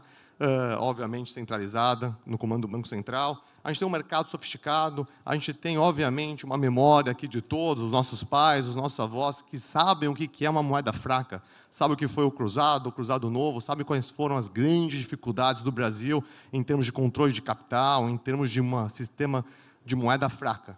E tem, obviamente, uma matriz energética gigantesca, tem uma população, uma economia bastante ativa, tem um evento como esse, com quase 10 mil pessoas que já entendem que está acontecendo uma revolução histórica no mundo. Então, o Bitcoin é uma oportunidade, ao meu ver, que ela é não só estratégica, mas extremamente relevante para o Brasil.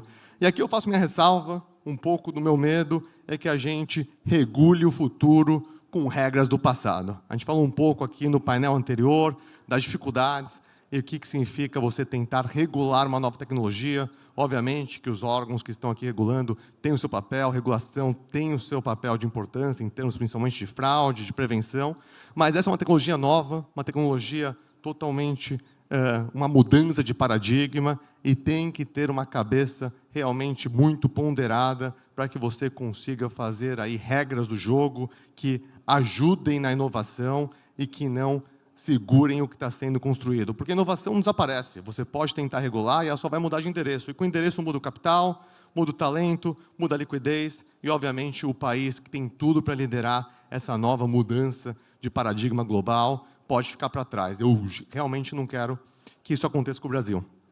E aqui falando um pouco sobre o que é a Orange BTC. A Orange BTC acredita que o Bitcoin vai ser uma revolução estrutural na economia global e acredita que o Brasil pode liderar. E o tamanho da nossa aposta é bastante grande. A gente tem atualmente 3.950 Bitcoins em nossa tesouraria. Somos uma empresa nacional listada na B3, a gente listou na B3 no final do ano passado e temos o maior balanço em Bitcoin de toda a América Latina. Existem aí uma centena de empresas listadas, são empresas negociadas ao redor do mundo, e nós somos atualmente a 23ª maior empresa do mundo com balanço em Bitcoin.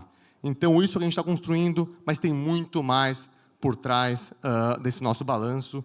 O que a gente está querendo construir é uma base, a nossa base é o Bitcoin, o total da nossa tesouraria atualmente são 3.950, mas aí nos últimos 10 meses, desde a nossa listagem no final do ano passado, já somos 10 mil acionistas, 10 mil pessoas que acreditam que o Bitcoin é o futuro, que acreditam que o Brasil pode liderar esse movimento e que estão conosco na base acionária, ajudando a construir essa história. A gente comprou basicamente 300 Bitcoins aí nos últimos meses e também estruturamos dívida de qualidade de longo prazo, não qualquer nome, a gente conseguiu fazer aí uma estruturação muito interessante com a asset do Banco Itaú, maior banco da América Latina, o que mostra não só a convicção no Bitcoin, mas também a convicção nessa história que a gente está construindo. E falando um pouco mais dos números e a tesouraria, como é que a tesouraria funciona? Muita gente tem dúvida, o que é você ter uma tesouraria em Bitcoin? Como é que isso realmente se estabelece? E a gente tem diversas ferramentas, mas um único objetivo. O objetivo é que, ao longo do tempo, nós consigamos aumentar o montante de Bitcoin por ação para os acionistas. E a gente consegue fazer isso de diversas formas, dependendo das condições de mercado. Aí que vem a inteligência de uma tesouraria. A gente pode comprar Bitcoin se o mercado for favorável, a gente pode recomprar ações, se mostrar um movimento mais interessante, a gente pode estruturar capital de longo prazo, podemos eliminar algum tipo de dívida que traga diluição, podemos gerar receita recorrente com base na tesouraria para monetizar e continuar crescendo. E aqui mostra um pouco o resultado. A gente tem aí, basicamente, alguns meses de vida, vamos completar um ano em outubro. No comecinho do ano, uma ação da Orange BTC dava exposição para o acionista a 2.291 satoshis. Hoje, agora, no mês de agosto, já chegamos em 2.692 satoshis, ou seja, basicamente um crescimento bruto de 17,5% no Bitcoin por ação. E quando você pensa desde a nossa fundação, no ano passado, o que a gente fez no último ano, já estamos em mais de 20%, ou seja, a métrica continua muito clara, a métrica de execução é aumentar o Bitcoin por ação. Isso não quer dizer que o papel aumentou 20%, não quer dizer que o Bitcoin subiu em 20%, quer dizer que uma mesma ação da companhia, em um ano, tem exposição 20% maior ao Bitcoin. E essa é a base, essa é a principal métrica que a gente opera. Mas isso não é só. O Bitcoin está no centro da companhia. A companhia tem 3 pilares fundamentais. Um é a tesouraria, os investimentos. Acabei de contar um pouquinho como funciona, contei qual foi aqui o resultado nos últimos meses. A gente tem um braço muito grande de educação, vou falar um pouquinho o que a gente tem construído, e temos também, obviamente, um braço de produtos e serviços financeiros. Falando um pouco de educação e por que é tão importante a educação e por que é algo fundamental da nossa missão. A educação leva à adoção. Não adianta um único segmento pequeno do mercado, da população brasileira, entender que existe uma fratura, um problema estrutural na moeda e não entender o que o Bitcoin vem solucionar. Então, a gente precisa ajudar a adoção e a melhor forma de fazer isso, na nossa percepção, é através de educação. E o que a gente tem feito são em algumas áreas. A gente está construindo o Bitcoin Hub do Brasil. Nós somos atualmente os detentores, os controladores do domínio bitcoin.com.br, basicamente o melhor pedaço de imobiliário na web, e a gente está transformando esse site num hub sobre Bitcoin. Então, para quem nunca visitou, recomendo muito que olhem o que a gente está construindo. Ali você vai encontrar um professor de inteligência artificial para responder qualquer pergunta sobre Bitcoin. Você vai encontrar um wiki com os principais artigos bem básicos sobre o que é moeda, o que significa o Bitcoin, até artigos muito mais evoluídos. A gente tem uma dashboard que está monitorando tudo o que está acontecendo no ecossistema. Você pode ver o preço do Bitcoin, o hash rate, movimentações. A gente tem uma calculadora, se você quiser entender, se você quiser converter R$100 em Bitcoin, quantos satoshis você vai receber, como isso vai funcionar. Então, a gente está construindo um hub e, principalmente, e aqui eu convido a todos, nós temos um marketplace, que é basicamente um lugar que está agregando todo mundo que está construindo esse ecossistema. Então, se você tem algum projeto pessoal, se você acredita que o Bitcoin vai mudar o mundo, se você quer divulgar o que você tem construído, entre em contato conosco e participe do nosso marketplace. A gente lançou esse site no dia 21 de julho, ou seja, não tem nem um mês, já recebemos dezenas de milhares de acessos e estamos apenas construindo o que será o maior hub do Bitcoin no Brasil. Mas a gente não para aí. O bitcoin.com.br é uma plataforma digital, mas a gente foi para o físico também. E foi para o físico porque a gente quer começar bem novos. A gente acha que as pessoas precisam aprender o que é o dinheiro, precisam entender quais são os problemas estruturais na economia global. E a gente fez, em parceria com a Escola Bitcoin, são livros. Alguém, pessoal, pode ir no nosso stand, ver pessoalmente o livro, ficou maravilhoso. São 8 módulos que passam desde a história do dinheiro até o que é o blockchain, quem foi Satoshi Nakamoto, como o Bitcoin funciona, e a gente está distribuindo isso para alunos, principalmente no Nordeste, aí em fase bem de infantil, que estão começando a sua jornada estudantil, e a gente vai, obviamente, a continuar distribuindo isso para diversas escolas, para que quem quiser aprender, desde a mais nova idade, entenda o que o Bitcoin vai fazer nas próximas décadas.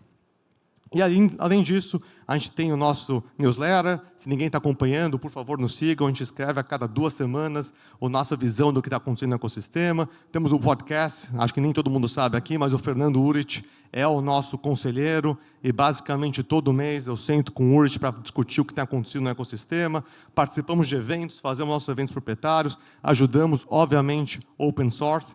O Lucas, da 21, está aqui presente no evento, acho que ele fala amanhã, e ele faz uns trabalhos mais bonitos em relação a open source no Brasil, ajudando a desenvolver programadores para aí monitorar e auditar o que está acontecendo no Bitcoin, no código, e, obviamente, como companhia, a gente suporta a causa. Então, isso é um pouco que a gente tem construído na parte de educação e adoção, mas não resolve todo o problema, né? Você pode educar, você pode ajudar as pessoas a entender o que está acontecendo, você pode ajudar as pessoas a entender qual que é essa revolução na economia digital, mas se não houver acesso, se não houver ferramentas eficientes para as pessoas poderem participar, eu acho que a gente não vai estar conseguindo completar a nossa missão por um todo. Então, a gente tem um terceiro braço, que é o braço de transformar a economia do Bitcoin, essa economia digital, em produtos acessíveis no Brasil. A gente quer fazer acesso, a gente quer ajudar a distribuir, a gente quer ajudar a criar infraestrutura nacional para que todo mundo consiga participar dessa revolução que tem acontecido ao redor do mundo.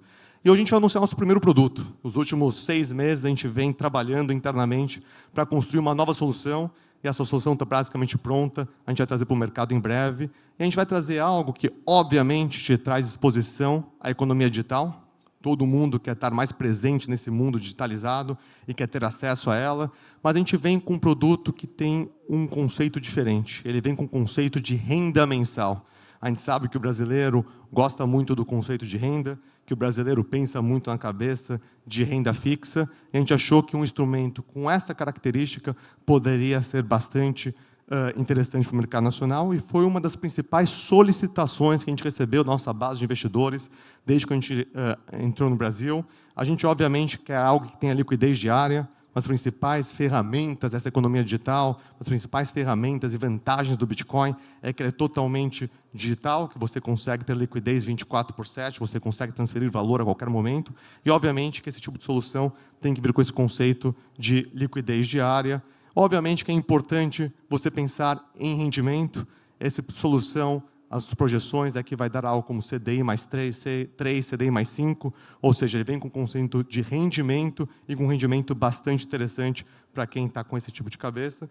E, obviamente, que a gente quer algo que seja de fácil acesso, então ele será listado na B3. O que a gente está trazendo para o mercado é o DIG11, o Digital Yield 11, que é o nosso ETF da renda mensal da economia digital. E, obviamente, todo mundo deve estar perguntando como é que funciona isso, de onde vem essa renda, de onde vem esse retorno. E a gente está trazendo os instrumentos de renda da economia Bitcoin.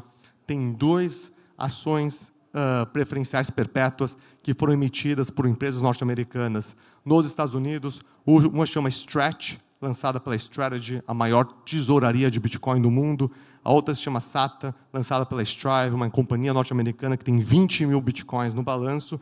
E essas 2 ações preferenciais são negociadas nos Estados Unidos, são líquidas, negociam quase 300 milhões de dólares por dia em agregado e pagam um rendimento mensal em dólar extremamente interessante. E o que a gente fez foi muito simples. A gente estamos listando na B3 um ETF que negocia em reais, com distribuições mensais, proteção cambial, ou seja, você não tem com risco de crédito, de câmbio. Ele é líquido, ele tem liquidez diária, obviamente na B3, e inicialmente será uma alocação nessas 2 ações preferenciais, uma chamada Stretch, outra chamada SATA.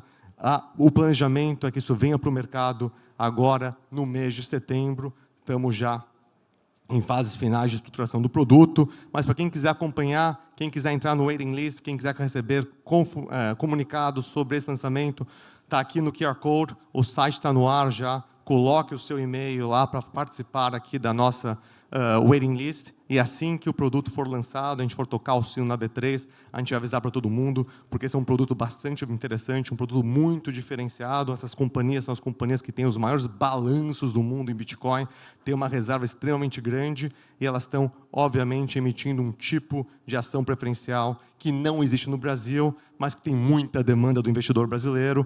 Então, como primeiro passo, tentando trazer algo de novo para o mercado nacional, a gente estruturou esse produto em parceria com vários nomes importantes. A 3R Investimentos vai ser a gestora do produto, o pessoal da Ecoval vai fazer a administração do fundo, e o pessoal da Market Vector, VanEck, que fez todo o índice conosco. Então, esse é um passo importante para a companhia, não porque o ETF seja o fim, mas o começo de uma jornada. Estamos construindo a companhia Bitcoin do Brasil. Nosso objetivo é ver o Bitcoin crescendo no mercado nacional. Nosso objetivo é que todo mundo entenda os problemas estruturais da economia global e o que o Bitcoin pode fazer. A Orange BTC é uma empresa listada na B3, sob o ticker OBTC3. Estamos no começo da nossa jornada com essa missão que a gente discutiu. E é um prazer estar falando com todos aqui. Estaremos no nosso stand, quem quiser conhecer um pouco mais sobre a companhia, entender sobre o produto, entender o que a gente tem feito. E muito obrigado a todos. Boa tarde.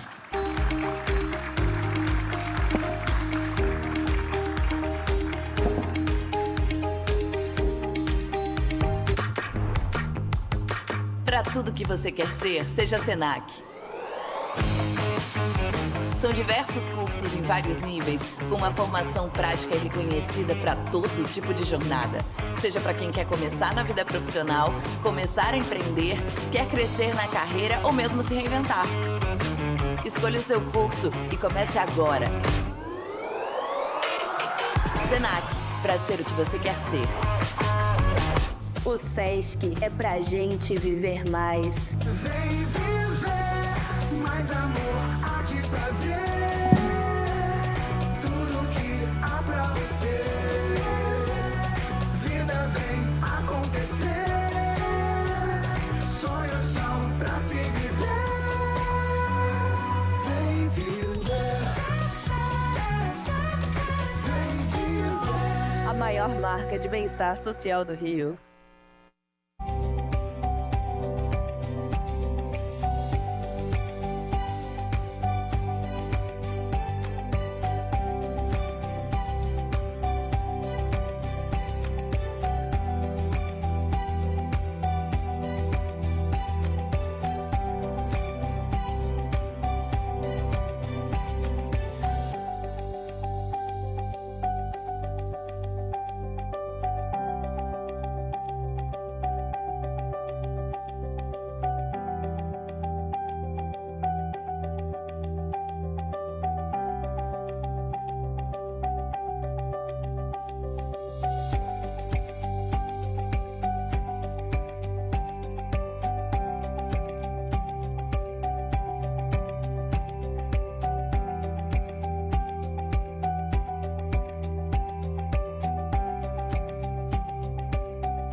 Ai, que silêncio. Vamos agitar aqui, então, o nosso palco de volta, gente. Seguindo a nossa programação aqui do Main Stage, assunto aqui, neste momento, é Building the Next Generation of Financial Infrastructure. Para comandar essa nossa conversa de agora, tenho o prazer aqui, a honra de chamar ao palco o Bruno Batávia, ele que é partner na Valor Capital Group. Vem para cá, Bruno, seja muitíssimo bem-vindo. Tudo bom? Enquanto o Bruno está chegando, eu já convido José Augusto de Azevedo Antunes. Ele que é do Banco Itaú, vem para cá, seja muito bem-vindo também. Prazer te receber. Ainda com a gente, o André Portilho, Head of Digital Assets do BTG Pactual, seja muito bem-vindo também. E agora eu convido a Antônia Souza. Vem para cá, Antônia, ela que é diretora de moedas digitais da Visa para América Latina e Caribe. Seja muito bem-vinda. E também o Silvio Pegado. Silvio é diretor-geral Latam na Ripple. Seja muito bem-vindo também, Silvio. Todas as nossas cadeiras ocupadas por feras. E agora eu passo a bola para você. Aproveitem o conteúdo. Bom painel a todos. Olá, boa tarde a todos. É um prazer estar com vocês aqui. Bom, esse painel eu acho que vai ser incrível. A gente tem basicamente o maior banco de varejo da América Latina, o maior banco de investimento da América Latina, a Visa, né? Maior bandeira, global. E também temos a Ripple, um representante, um stablecoin issuer, prime brokerage, custódia, e agora um novo banco. Tá, acho que a parte institucional está bem representada aqui nessa discussão. Mas essa conversa, a gente fala sobre infraestrutura, nova geração de infraestrutura financeira. A gente sabe que stablecoins, né, PMF, né, já tem um market fit claro, os volumes estão escalando. Tokenização, tanto do ponto de vista de infraestrutura regulatória, agora com discussões nos Estados Unidos com o Clarity Act, e em países como o Brasil, e infraestruturas de mercado, CSDs começando a pensar em tokenização de forma mais ampla em escala, também está começando a avançar e tem um potencial incrível, né? Eu acho que aqui a gente pode contar um pouquinho da história, mas também global. Mas passando por as instituições aqui que estão representadas no painel, eu vou, acho que um a um pode contribuir nessa primeira fase. A ideia é contar um pouquinho dessa trajetória, do que começou lá atrás, alguns anos, com o Brasil, né, se posicionando e abrindo, tanto do ponto de vista regulatório e constitucional, para essas novas tecnologias. E começaram pilotos, provas de conceito, experimentação, muita interface com o regulatório, com o regulador. E agora, com escala mais de produção, realmente, produto, BU, linha de receita, né? O que era a ideia agora, e talvez um pouquinho de vitrine storytelling, e agora está virando realmente core para a parte bancária e também na parte de mercado de capitais. Se vocês quiserem começar, vamos começar aqui, né, com o Guto, e a gente vai passando. Bom, boa tarde a todos. Boa tarde, Bruno, Portilho, Antônia, Silvio. Bom estar com aqui vocês de novo. No Itaú, a gente acredita muito que a gente está agora numa fase de escala do mercado, como você citou, né, Bruno? Passamos pela fase que olhamos cripto e continuamos olhando, mas foi a primeira fase que a gente atendeu o nosso cliente, junto com a custódia, que foi desenvolvida dentro de casa, que era algo que a gente considerava que poderia ser core no futuro próximo e, de fato, se tornou. E agora a gente chegou nesse mundo de infraestrutura, que sai dessa fase de proof of concept e entra agora na fase de escalabilidade, né? Então, tem diversos fatores que a gente tem que começar a discutir. Eu converso com eles aqui direto, né, que estão no painel, com você também, Bruno, que é como criar um padrão, qual rede tem que ser utilizada, quem consegue escalar o mercado de capitais e como tudo isso se alinha com a regulação, como a gente consegue levar esses aprendizados para o regulador, para que, de certa forma, a gente não crie os casos de uso entre nós, mas que, de fato, os casos de uso possam vir já de uma regra em comum e que a gente possa oferecer para o mercado essa infraestrutura alinhada e pronta, sem que a gente fique inferindo o que a gente poderia fazer ou o que esse mercado vai ser no futuro. Bom, boa tarde, pessoal. Queria começar dando as boas-vindas ao Silvio aqui, que agora estão virando banco dos Estados Unidos também. Né? Então, a gente começou num mercado onde ia se acabar com os bancos e agora a gente está recebendo todo mundo como banqueiro, então seja bem-vindo, ô Silvio. Brincadeiras à parte, Bruno. Não é isso não. É bom. Brincadeiras à parte, eu acho que o mercado brasileiro tem uma característica muito interessante nessa parte de como ele adota novas tecnologias. E acho que o momento que a gente vive aqui em digital assets e em cripto é muito semelhante a outros processos que a gente já teve no mercado brasileiro. Tá? O mercado brasileiro tem uma indústria financeira muito sofisticada, que se mexe muito rápido em adotar novas tecnologias. Você pegar desde a coisa de máquina ATM para tirar dinheiro lá atrás, que os bancos agiram, fizeram consórcio, e até essa revolução toda que aconteceu nos 10, 15 anos, dessa transformação digital, fintech, tudo isso. E esse momento que a gente vive agora, assim, a gente passou por muito, em cripto, talvez assim, um período longo de experimentação, né? E experimentação, muitas vezes em cripto, como não era uma coisa regulada, experimentação prática, né? Acontecendo meio que ali, paralelamente ao que seria o mundo financeiro regulado. Obviamente, isso aí, como tudo, tem a parte boa e a parte ruim, porque, assim, óbvio, teve muitos problemas nesse meio do caminho, mas, junto disso, também tem muita coisa boa que foi construída, justamente porque você tinha esse ambiente meio faroeste, você conseguia fazer as coisas muito rápidas. E agora está esse momento de convergência, onde as coisas que foram testadas e que fizeram sentido, tiveram product market fit, elas estão começando a ser implementadas, virando produto, ganhando escala, mas aí sim, seguindo as 4 linhas, como a gente fala, a regulação, porque tem que ser quando a gente está falando aqui de indústria financeira, né? Então, assim, é um momento, acho que muito frutífero, desafiador, tá? Porque não é simples você entender para onde que essa indústria vai, mas certamente os próximos anos, quando a gente passa dessa fase aí toda de experimentação, para aí sim a parte de produto, escala, produção, acho que os próximos anos vão ser bem interessantes. E só vou rapidinho, uma segunda pergunta. Vocês acham que a gente passou nesses últimos 18 meses para um momento de inflexão institucional? Realmente é diferente a percepção do teu cliente mais institucional? É o que o cliente de tesouraria, corporate, wealth, como é que... Eu acho que é tudo, cara. Assim, acho que o cliente institucional certamente está vindo, está olhando. O cliente de varejo ele é mais volátil, porque ele depende muito do humor do mercado, né? Mas acho assim, quando a gente sai do universo só de cripto como classe de ativo e passa para esse mundo de produtos tokenizados, stablecoins, aí você vai atingir todas as faixas de cliente, porque no final das contas o produto serve para toda a faixa de cliente, tem benefício para todo mundo, para todo o canal. Legal, eu estava ouvindo vocês falarem e estava refletindo aqui nos caminhos por onde a gente já andou, né? Mas uma coisa que eu acho, trazer uma ótica um pouco diferente, é que, passando um pouco do que a gente viu dentro da Visa, não só Brasil, mas olhando a Visa na área de cripto de forma global.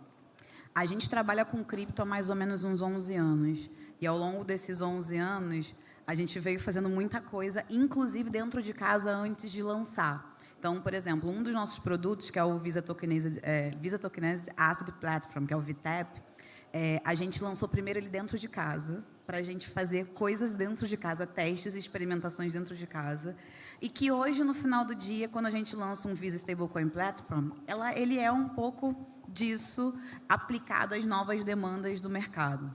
Então, para a gente, é muito interessante enxergar como que o mercado vem evoluindo, a gente foi aprendendo, entendendo também o que o banco, o que o adquirente está pronto para absorver, adaptando o que era necessário e tentando sempre se manter nessa posição de ponte, né?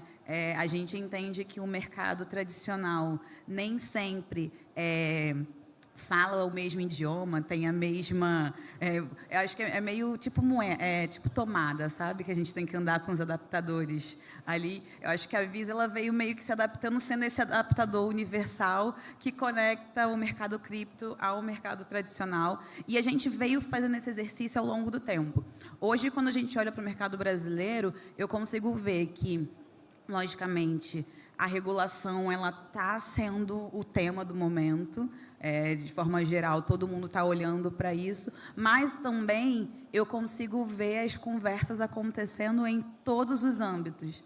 A gente não fala mais só com startup. Eu e o Portilho, a gente desde a época dos NFTs, né, que a gente lida junto.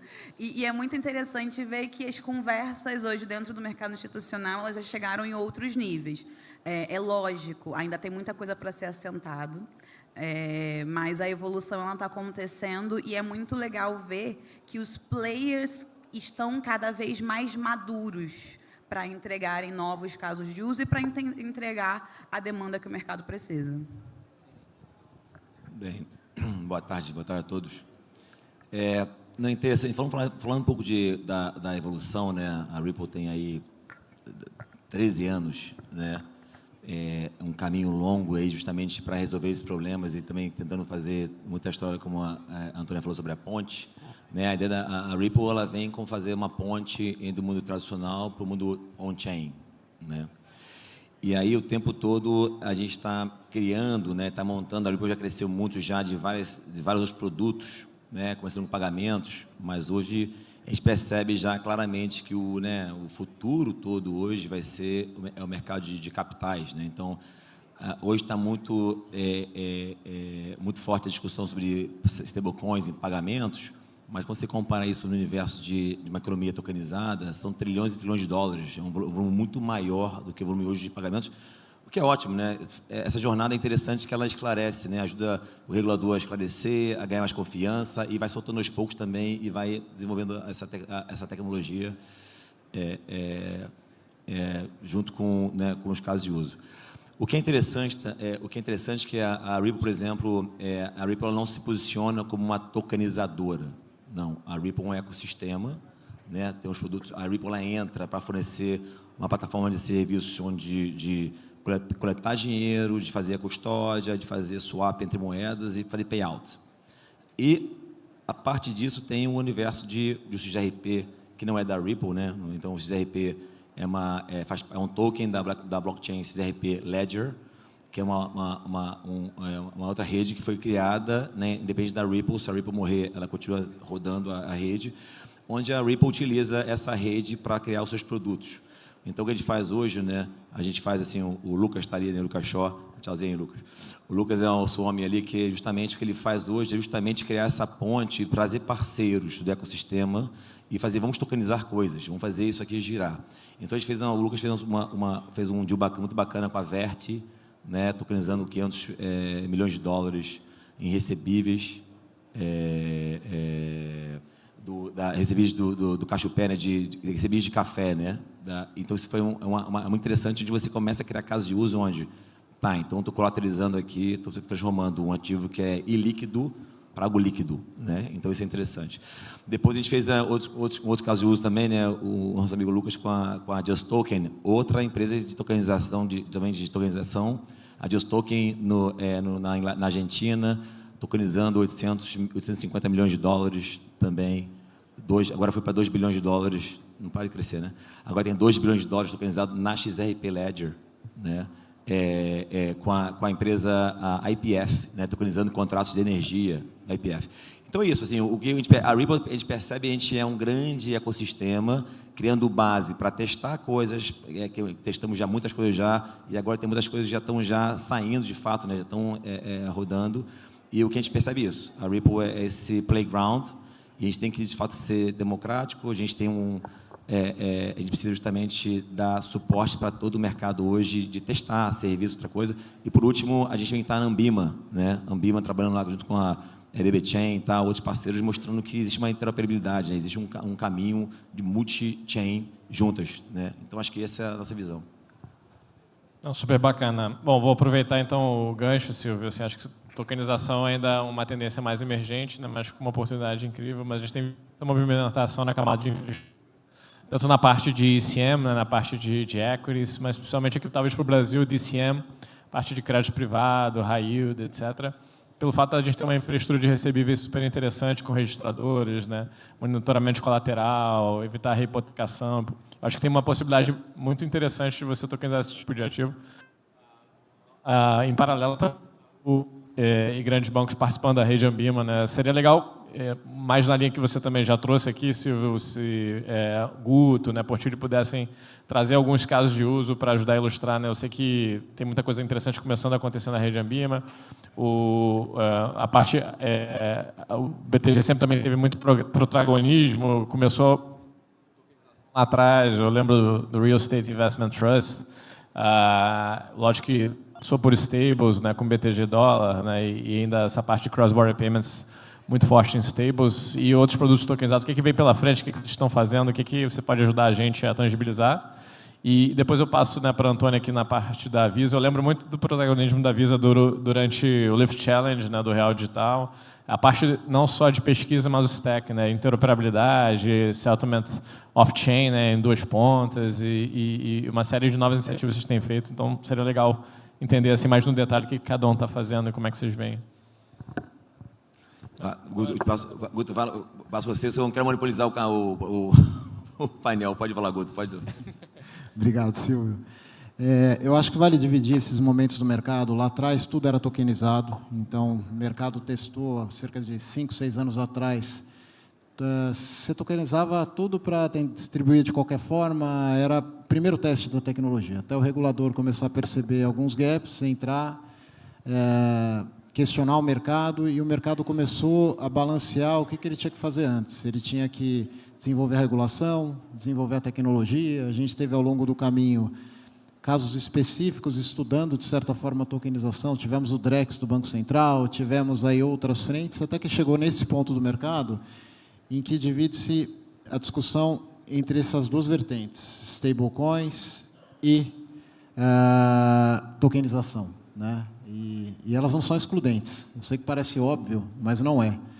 A tokenização ela tem que agora ser a base da pirâmide dessa infraestrutura que a gente está discutindo aqui, em que a gente vai ter que entender qual o padrão que vai ser utilizado, qual o potencial de escalabilidade de cada rede, qual tipo de ativo a gente vai tokenizar e para quê. A gente vê um grande potencial nesse primeiro momento, inclusive no que a gente tem discutido na Ambima, para movimentação de collateral, e é o que tem sido discutido em outros consórcios no mundo.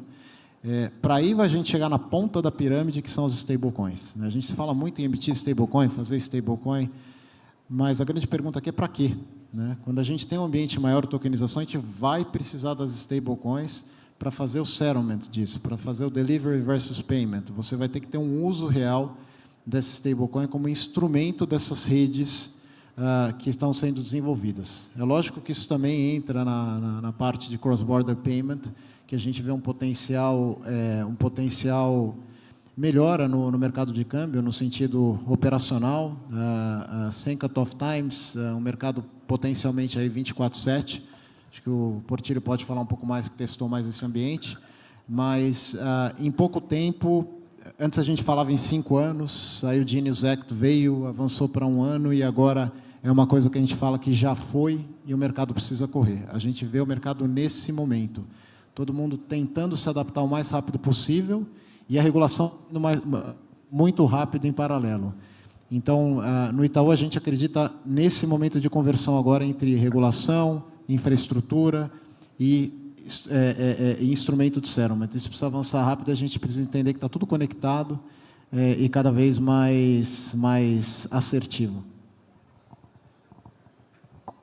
Acho que o Guto colocou bem uma série de pontos. O pouco adicionar nessa questão de tokenização é entender que assim, tokenização é um nome bonito para uma série de coisas que tem que estar envolvidas, né?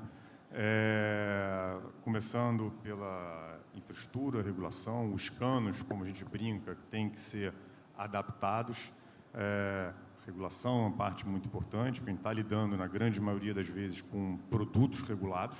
Isso está lidando com produtos regulados, você tem que, de alguma forma, se adequar à regulação, a regulação se adequar à nova tecnologia. Mas é interessante, até em relação à primeira pergunta, Bruno, dessa coisa da experimentação, e agora você está indo de fato, a gente está, mais uma vez, nessa parte também, para mim, nesse ponto de inflexão, né, que, de novo, feito muito experimento, a gente lá atrás com o RITBZ, com outros produtos, foram, assim, produtos práticos, mas ainda, se a gente pode falar, uma parte de piloto, porque não tinha uma escala, não eram replicáveis em escala, e agora está justamente, acho que não só no Brasil, mas nos principais centros financeiros do mundo, num ponto de inflexão. Esse mercado é muito pequeno ainda, mesmo nos Estados Unidos está acelerando, seu total hoje é coisa de 30 e poucos bilhões de dólares, que é pouco ainda comparado no mercado. A gente está falando do mercado de capitais, como o Silvio falou bem, que são trilhões e trilhões de dólares, e o único cuidado que a gente tem que ter nesse momento que a gente está, para a gente gastar o menos de energia possível, ser muito focado em cada partezinha dessa que impacta o desenvolvimento de um mercado tokenizado, o que você tem que focar agora. Porque, de novo, tokenização, cara, você pode tokenizar desde debênture, como está sendo no caso da rede Ambima, até tijolo, entendeu? Então, assim, o que tem mais impacto no mercado? O que eventualmente é mais fácil você começar, porque é um produto mais simples, mais entendido, que tem mais demanda e que você pode começar por aqui. E aí sim, junto com isso, trazer a regulação, o que você precisa mexer nessa camada aqui. E do nosso lado aqui, que no final das contas está construindo as aplicações, fazer as adaptações todas do maquinário, né? Que é o famoso sistema legado, que acho que é uma coisa pouco discutida e as pessoas não entendem a complexidade que é de você fazer essa mudança de tecnologia, né? A piada de Haiti é que Deus só fez o mundo em 6 dias e descansou no 7 porque não tinha sistema legado, porque senão jamais ele faria o mundo em 6 dias, né? E isso, assim, é um assunto boring, é chato, mas não tem jeito. o Guto, se ele vai lançar um produto tokenizado, cara, isso não pode quebrar quando chegar na ponta do cliente. O cara não pode chegar no negócio e puta, cadê meus tokens sumiram, meu saldo não está aqui. Não tem como isso acontecer. Então, assim, é um processo que, às vezes, a gente que está construindo, a gente fica meio ansioso e aflito, porque a gente, no final das contas, a sensação que a gente já tem as ferramentas todas, né? Mas as coisas têm o seu tempo de maturação. Dito tudo isso, acho que está bem no ponto de inflexão. Brasil, lá fora também, as coisas estão meio convergindo. Regulação, adaptações internas da parte de infraestrutura, pilotos e tecnologia indo, começando a parte de stablecoin, como o Guto falou, bem falado, é o instrumento de settlement disso aqui. Então, está num momento desafiador, mas, bom, agora de ver a CVM toda com a agenda dela, que mudou completamente, agora você tem claramente um cronograma para você desenvolver, pensar e discutir essa parte da tokenização. Então, assim, a expectativa é de que ano que vem, acho que vai ter desse ano para preparação e ano que vem para ter coisas mais assim, práticas, vai ser um bom time. Eu lembro que, assim, 2021, foi um pouquinho depois que lançou o REIT-BZ, 2021 vai ser o ano da tokenização do Security Token. Pô, já são 5 anos desde então, mas parece que agora vai ser, entendeu? Não vou falar agora vai, que não é uma frase muito boa, tá? Mas... Eu acho que pegar o gancho aí, que eu acho que a gente saiu de um momento onde o foco era tokenizar tudo, né? A gente viveu isso, onde tudo você fala, não, mas isso pode ser tokenizado. Eu acho que agora a gente está caminhando para um momento de mais maturidade, e até pegando o caso do Lift Challenge, do Drex e tudo mais, e é interessante porque o Silvio falou o caso da Just Token, e a gente trabalhou com a Agro Token antes de virar Just Token, exatamente durante o Lift Challenge e o Drex. E muito do que a gente trabalhou lá durante o projeto foi falar sobre tokenização de CPR, foi falar sobre como conseguir levar esse tangível, né, esse divisível para o mundo agro, que era uma dificuldade, porque hoje o mercado agro gira milhões e que não existia ali um mecanismo, e que hoje você tem a Just Token levando isso para não só o mundo ali de commodity de safra, mas para energia, para outros modelos, para equinos e tudo mais, e a gente vê recentemente também a regulação avançando em relação a isso. Então, a gente trabalha com uma tecnologia emergente, então durante muito tempo fica nesse teste e meio que jogando na parede para ver o que vai colar, mas de uma certa forma estamos começando a caminhar para um momento onde o que foi testado está começando a ser, de fato, aplicado na vida real. E que, no final do dia, para a gente, do lado da Visa, começa a virar mais mecanismos ali para a gente disponibilizar novas formas de acesso a cartões, disponibilizar novas formas de movimentação de dinheiro através de uma ferramenta de mandar dinheiro para fora do país, utilizando stablecoin, com Visa Direct, ou o que seja. Então, o nosso papel tem sido muito ajudar e fomentar essa inovação e garantir que hoje essa aplicação da tokenização ela seja feita no que realmente faz sentido, no que, de fato, traz disrupção para o mercado e não simplesmente em tudo que a gente queria lá no início. Não, eu vou passar para você agora, mas eu vou fazer só um paralelo aqui, vou fazer um parênteses. Lembro super bem dessa iniciativa, né, da Visa durante o Lift Challenge, foi bem completa e complexa, né? Então, assim, era de ponta a ponta a tokenização de CPR, e você dava acesso a investidores internacionais via stablecoin. Aí tinha um swap de stablecoin para depósito tokenizado, uma interoperabilidade entre redes blockchain, assim, um showcase grande do stack da Visa. O projeto em si era incrível, mas naquele momento talvez o mercado não estava pronto. Não estava pronto, mas realmente é um escopo super interessante. E aproveitando também esse gancho de interoperabilidade, fungibilidade entre depósito tokenizado e stable, aproveitando aí o Silvio para fazer esse gancho, como o Portilho brincou aqui, né? Bom, os bancos eles começaram a olhar depósito tokenizado, agora começar a servir também o ecossistema de stables. Por outro lado, agora teve uma abertura mais recente nos Estados Unidos. Vários players de cripto, né, e Ripple, um deles, começaram a aplicar para licenças bancárias, né, o CIC, que é o regulador de bancos federais. E se você pensa do ponto de vista de funding economics, né, quando a gente pensa na atividade bancária, a gente tem o que a gente chama de fractional reserve bank, né? Você consegue, com depósito de cliente, multiplicar e criar moeda escritural. Você consegue alavancar, vamos dizer assim. Do ponto de vista de um emissor de stablecoin, você tem uma paridade, né, um colateral 1 para 1, normalmente contra treasuries. A Ripple tem a sua stablecoin, né, o RLUSD, e agora essa bancária, né, e o OCC Charter. Como é que vocês veem isso, né? Porque não sei se vocês têm acompanhado lá fora, tem bancos, né, como Citi, JP Morgan, com seus depósitos tokenizados. Por outro lado, você tem players que começaram por stablecoin, agora será que com a licença bancária também vão começar a push por depósitos tokenizados? E como é que é esse mundo de convivência, né, entre diversos tipos de ativos de liquidação, né, que são money-like settlement assets, como os depósitos tokenizados, stables, até um money market fund, né? Como é que é essa convivência toda e como é que vocês... E aproveitando também aqui os colegas de banco, né, como é que esse universo se comunica e convive? Não, é interessante. Não, e assim, respondendo a pergunta, assim, a Ripple não quer virar um banco, né? Mas assim, o que a gente, desde o início, né, a Ripple ela trabalha com bancos, né? Bancos de primeira linha. Então, está sempre montando seus produtos para os bancos.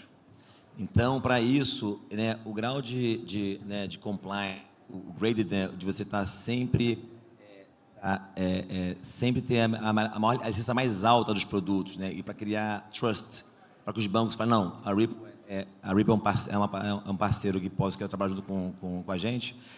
Isso aí, acho que agora a gente conseguiu pegar, para nos Estados Unidos, né, o maior grade que tem, né, que seria o OCC Charter.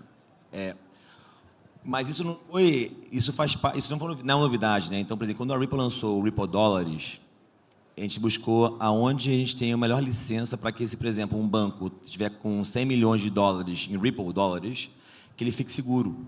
Então, a gente buscou a licença em Trust, Nova York, Department of Finance, vamos usar essa licença, né? Então, e aí, digamos que essa licença de Nova York é muito positiva, mas o OCC Charter ficou ainda mais federal. Então, assim, acho que é a mesma linha de tornar com que a gente tenha nossos depósitos, todo o colateral, ele seja sempre uma coisa de dar trust para o cliente. Tem um caso interessante que a gente fez lá agora em Singapura, que é bacana, assim, né? Um caso de uso, por exemplo, no Brasil, onde você, por exemplo, recebe um dinheiro, você quer botar um dinheiro no fundo, é sexta-feira. Como você faz isso? Né? O mercado fechou, 5 da tarde, né? B3, então, assim, bem complicado isso. Mas fez já não é um case, né? Já é rodando bem produção, né? Junto com o banco, lá, o maior banco da Singapura, né? O DBS, junto com o Franklin Templeton, usando o Ripple Dollars, Ripple SD. Né? Então, você consegue, através de Ripple Dollars, para não perder os teus juros, né? O teu juros diário, intraday de sábado e domingo, você consegue pegar esse dinheiro e já online, já jogar isso dentro do fundo do Franklin Templeton. Então, esse é um case mostrando que isso não é mais teoria, né? Está acontecendo na prática, né? E a gente cada vez mais está criando o quê? Todo esse arcabouço, todo esse ecossistema, né? Então, assim, a gente fala muito agora sobre esse collateral mobility, né? Que é muito importante. Collateral mobility, acho que é a palavra da vez. E desde que a Ripple foi criada há 12 anos, temos que mover o dinheiro assim como a internet, a missão, assim como a internet ela se move. Por quê? Qual o problema que tem hoje? Dinheiro trapped capital, né? Dinheiro parado. Dinheiro parado é custoso. Dinheiro parado é complicado. Então, tudo que a gente está falando aqui são colaterais que você tem dinheiro parado, mas se você tem um collateral mobility, você pode pegar um dinheiro parado colateral e pegar esse dinheiro e fazer uma tokenização e movimentar ele do outro lado. Então, tem uma série de casos de uso que são coisas que era tudo muito teórico, mas hoje, claro, cada vez mais com a regulação acompanhando, né, os testes e tal, e tendo abertura, isso não estamos falando de anos e anos, né? Estamos falando de meses, né? De começar a existir. Estou sendo muito otimista, né? Talvez. Mas, assim, alguns meses, né? Para começar a ver isso em prática no mercado. Se puder falar um pouquinho a respeito dessa questão de depósitos, stablecoins.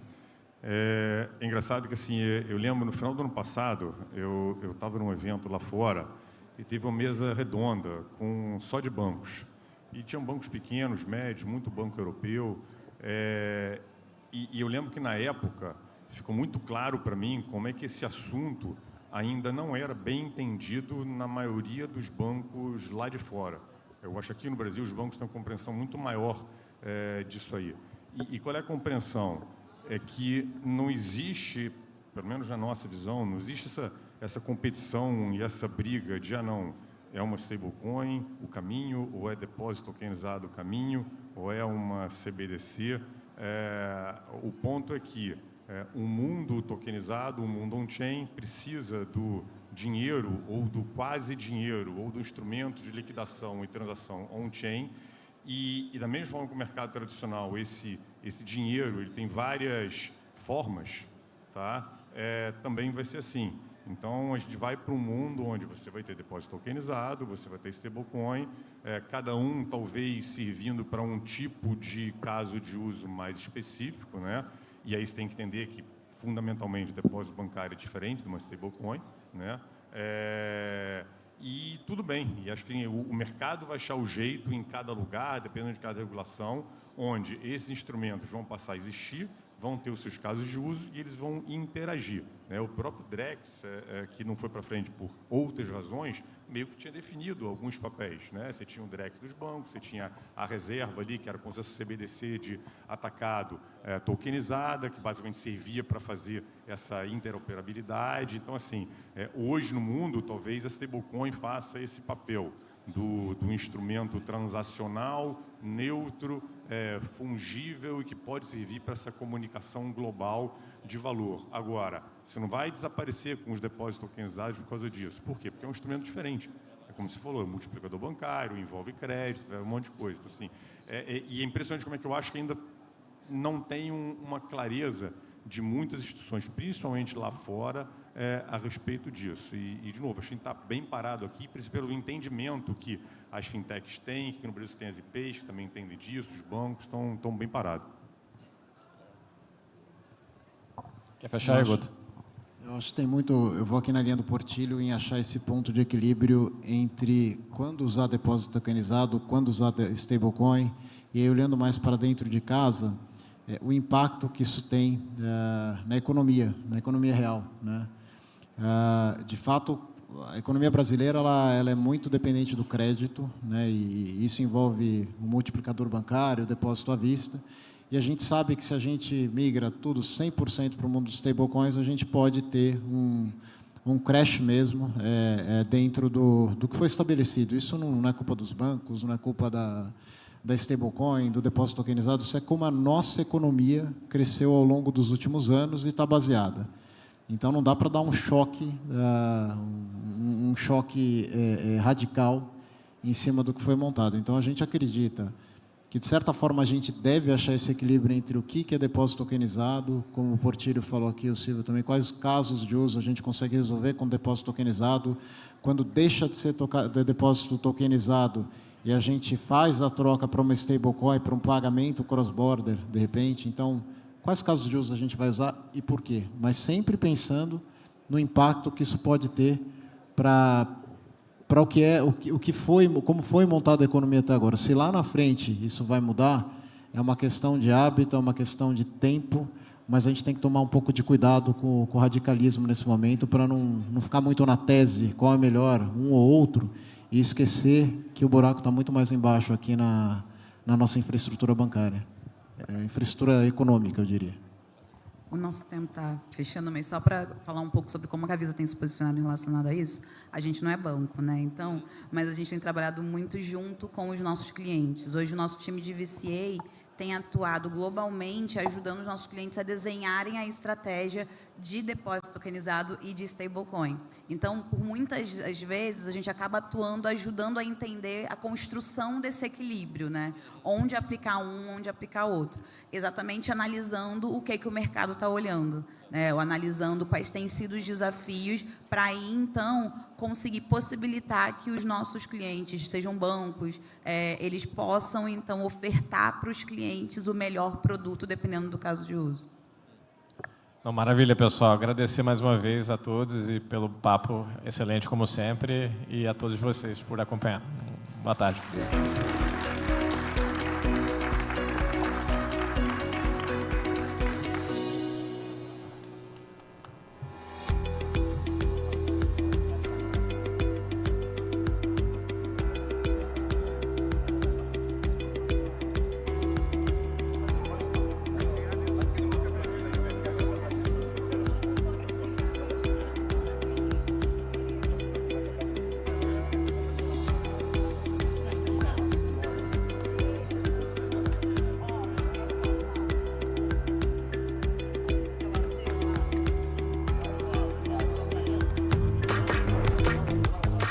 Para tudo que você quer ser, seja Senac. São diversos cursos em vários níveis, com uma formação prática e reconhecida para todo tipo de jornada. Seja para quem quer começar na vida profissional, começar a empreender, quer crescer na carreira ou mesmo se reinventar. Escolha o seu curso e comece agora. Senac, para ser o que você quer ser. O Sesc é pra gente viver mais. Vem viver mais amor, arte e prazer. Tudo que há pra você. Vida vem acontecer. Sonhos são pra se viver. Vem viver. Vem viver. A maior marca de bem-estar social do Rio.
Oi, pessoal, vamos nos acomodando. Quem estiver aí fora pode chegar. Nossa transmissão segue ao vivo e o nosso conteúdo agora traz aqui para vocês com exclusividade no nosso main stage, Beyond Airdrops, Reimagining Community Rewards.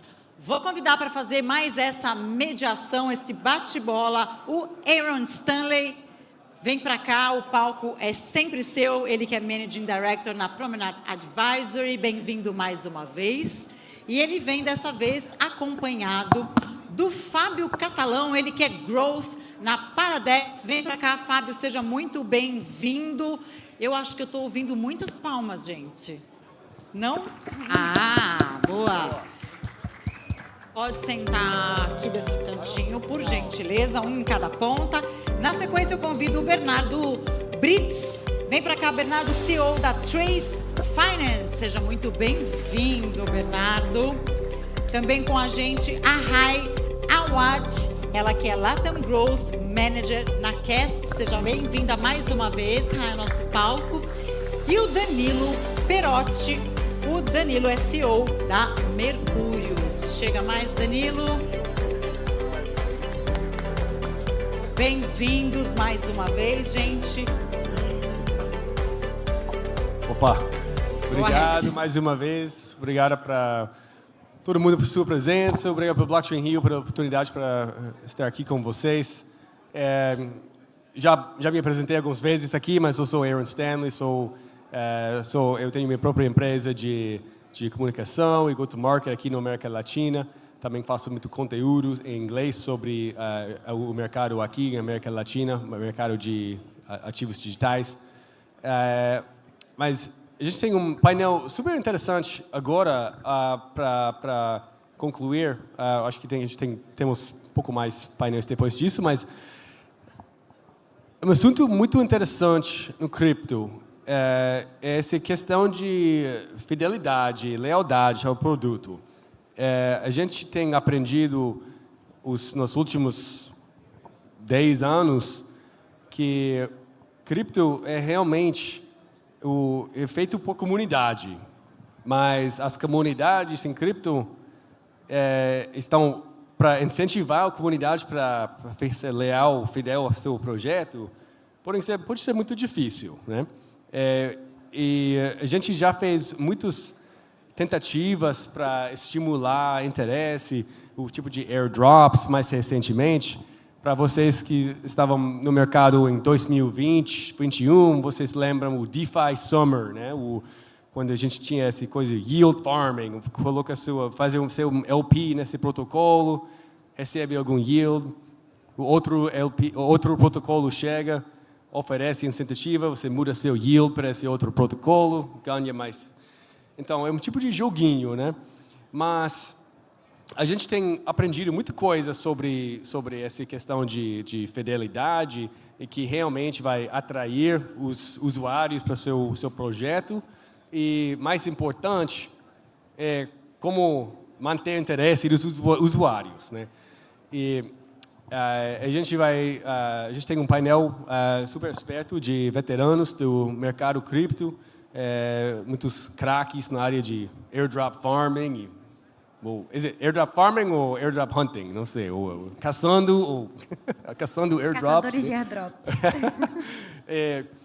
E também esses neobanks, igual do Cast, tem experimentado com algumas novas formas de incentivar, não só para atrair o usuário, mas é que o usuário fica continuando usando o produto. Então, vamos fazer uma redonda de apresentações. Bernardo, vamos começar com você, mas 90 segundos, só falar quem você é e qual é o seu foco no mercado cripto agora. Boa, prazer estar aqui. Sou Bernardo Brits, CEO e co-founder da Trace Finance. A gente já processou mais de 10 bilhões de dólares de pagamentos cross-border, tanto com stablecoins quanto com câmbio tradicional. Eu sou um grande usuário aí da Cast, né? Então acho que estou aqui na posição de founder, mas também falando muito como usuário. E eu já trabalhei com diversos projetos de cripto, então entendo muito da dinâmica de airdrop, de token economics, e eu acho que é sempre um desafio, né, de você estabelecer uma base leal de usuários, não só de gostar da marca ou de utilizar o produto, mas inclusive de, legal, ele tem aqui $1.000 na carteira dele que pode ser convertido agora. O que impede ele, ou o que incentiva ele a não fazer isso agora, né? Então, acho que a gente vai entrar mais a fundo aí no tópico, que é bem legal, eu gosto muito. Boa. Primeiro, um prazer estar aqui, né, novamente aqui no palco do Blockchain.RIO. Eu sou Danilo, sou fundador da Mercúrios, a gente tem canal no YouTube, começamos com uma área de research, né? A gente era uma casa de research, hoje muito mais focado em consultoria de investimento, então a gente ajuda usuários comuns a mexerem tanto em DeFi, em cripto, como agora também no mercado global. Então, por ter bastante esse contato com o cliente, acho que eu consigo contribuir com um pouco do que o cliente pensa, né, na hora de tomar a decisão de usar uma Cash da vida, né, que é nossa parceira aí também, ou então outros que possam prometer mundos e fundos aí no mundo de airdrops. A gente já teve curso nessa área aí de DeFi e airdrops também, então acho que dá para a gente trocar bastante ideia sobre isso. Boa tarde, gente. Eu sou a Rai, eu sou Growth Manager Latam da Cast. Eu já estou no mercado já tem um tempinho, vai fazer 6 anos agora. Comecei no mercado cripto através dos crypto games, foi uma entrada um pouquinho diferente, mas ali em 2021 era o boom aí do mercado. Já fiz um pouquinho de tudo no mercado, já cacei airdrop também, participei de vários, mas acho que essa questão de fidelização de comunidade é um desafio muito grande que as comunidades têm. E hoje, como a Cash, eu vivo isso um pouco na pele, né? Da gente entender como que o usuário quer ser recompensado e entender também que nem sempre só dar dinheiro na mão do usuário é a forma mais fácil, mais simples ou mais efetiva de fazer isso também. Então, vai ser um prazer a gente debater um pouquinho desse assunto aqui hoje. Legal. Bom, boa tarde, pessoal. Sou Fábio Catalão, sou físico aqui pela Universidade Federal do Rio de Janeiro. Trabalho também com criação de conteúdo, canal no YouTube.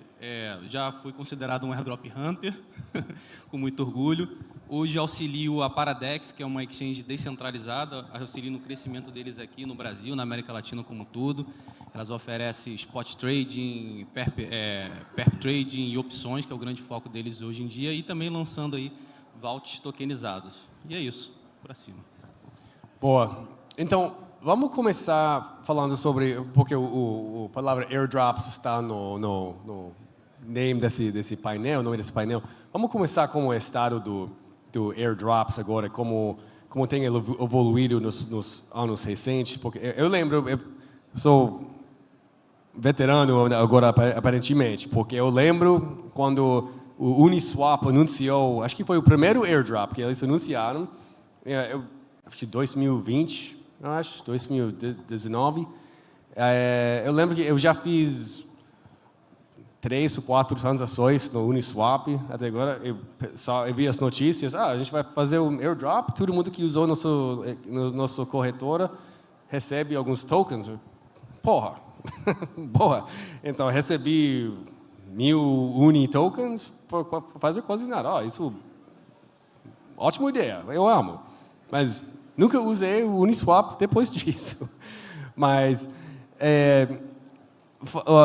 Fábio, vamos começar com você. Fala um pouco sobre como você chegou nesse mundo de airdrops e como você viu esse ecossistema de airdrops, esse mecanismo evoluindo e como que está agora? Porque parece que tem o hype diminuiu bastante sobre airdrops nos últimos 10, 12 meses, talvez.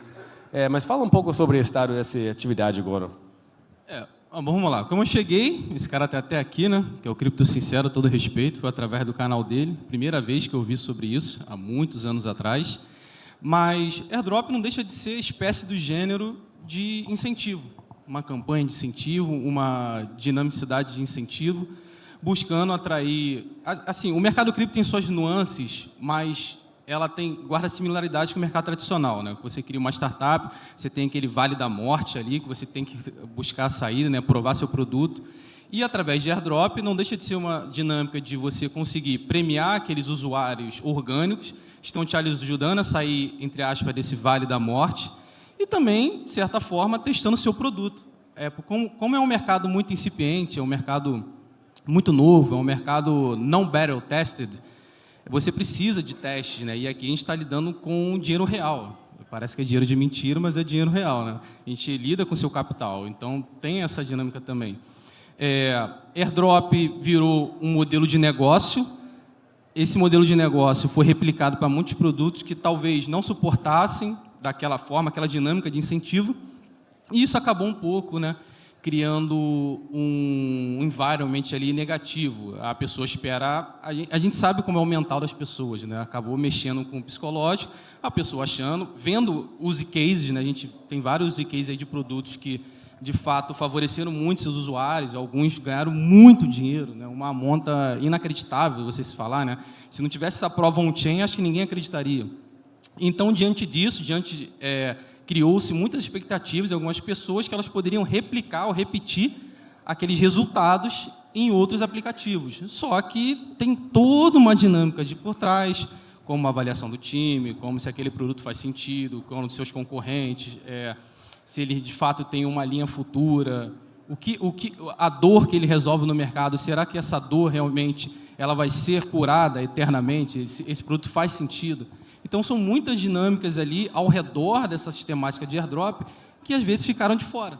E como a gente deixou isso de fora, criou-se uma expectativa irreal, que qualquer coisa que eu interaja, qualquer coisa que eu coloque meu capital, qualquer coisa que eu participe daquela sistemática de pontos, uma campanha criada, eu possa, de fato, também ganhar um dinheiro proporcional ao que eu esteja colocando.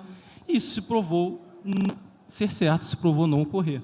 Eu acho que por isso que tem esse gap aí que você citou aí de 10 meses, que, de fato, abaixou o sentimento, isso é notório, mas eu acho que é um momento que o mercado olha para aquilo, reflete, os investidores, os usuários estão com maior maturidade, os produtos também estão com maior maturidade e estão olhando ao redor e falam, calma aí, talvez este não seja a dinâmica correta de incentivo. Talvez nós podemos trocar peças aqui ou criar novas campanhas, novos modelos que possam, sim, satisfazer mais os usuários. E, Rai, você falou que você mexeu muito com gaming, né, quando você entrou no mercado do Web3. E fala um pouco sobre os aprendizados que você tinha naquela época, como estimular essa comunidade, e qual foi os sucessos e qual foi as derrotas naquela área? Pegando um pouco até do gancho do que o Catalão estava falando aqui, eu acho que esse modelo de airdrop, onde a galera interagia ali com o projeto e tinha uma expectativa muito alta até de valores que eles iam receber, às vezes ficavam indignados de como assim eu recebi só isso? Eu acho que a gente também viu muitos projetos que eram bons projetos, tipo, bons tecnicamente falando, né? Que tinham uma comunidade engajada, porque estavam farmando aquele airdrop. E no momento que o token foi lançado, a comunidade praticamente só vendeu o token e foi isso. A gente viu o valor de tokens irem a zero e projetos, as comunidades não se provarem tão fortes quanto eram enquanto o airdrop não tinha sido lançado ainda. Então, isso é uma coisa, inclusive, que a gente aqui na Cash está tentando evitar, porque a gente começou como um cartão que a galera caçadora de airdrop estava usando muito porque farmava ponto. E, recentemente, aconteceu uma certa polêmica aí, porque a gente lançou um anúncio onde quem tinha muito ponto possivelmente vai poder utilizar esses pontos para ter equity tokenizado. E aí eu queria aproveitar que temos aqui um balé de tokens da Cash no palco, para poder trazer um pouquinho esse assunto, porque eu acho que é um modelo diferente, é um modelo que ainda não foi feito no mercado, e não estou dizendo que é o melhor modelo ainda. Eu acho que a gente ainda está procurando a melhor maneira de fidelizar o usuário, a gente faz cashback, a gente faz coisas diferentes, só que como você recebeu essa notícia, Bernardo? E talvez vocês também, né, outros usuários aqui, um pouquinho de como é que foi isso, assim, de como vocês enxergam isso? Ao invés de a gente ter essa ideia de lançar token e só ver o token a zero, ter essa ideia de tokenized equity para large token holders. Então, sempre... quando você vai fazer um tokenomics, né, quando você vai fazer a economia por trás de um airdrop ou de um mecanismo aqui de incentivo, é sempre desafiador, né, porque cada tipo de produto, de empresa, de mecânica, demanda ali um planejamento diferente. Então, eu acho que um exemplo aqui muito bom, a Decreds, né? Eu trabalhei na Decreds em 2018, ali, que era basicamente uma alternativa ao Bitcoin, eles tinham uma lógica ali de decentralized voting, então eles tinham uma mecânica onde quanto mais token você tinha por staking, mais peso você tinha de voto, né?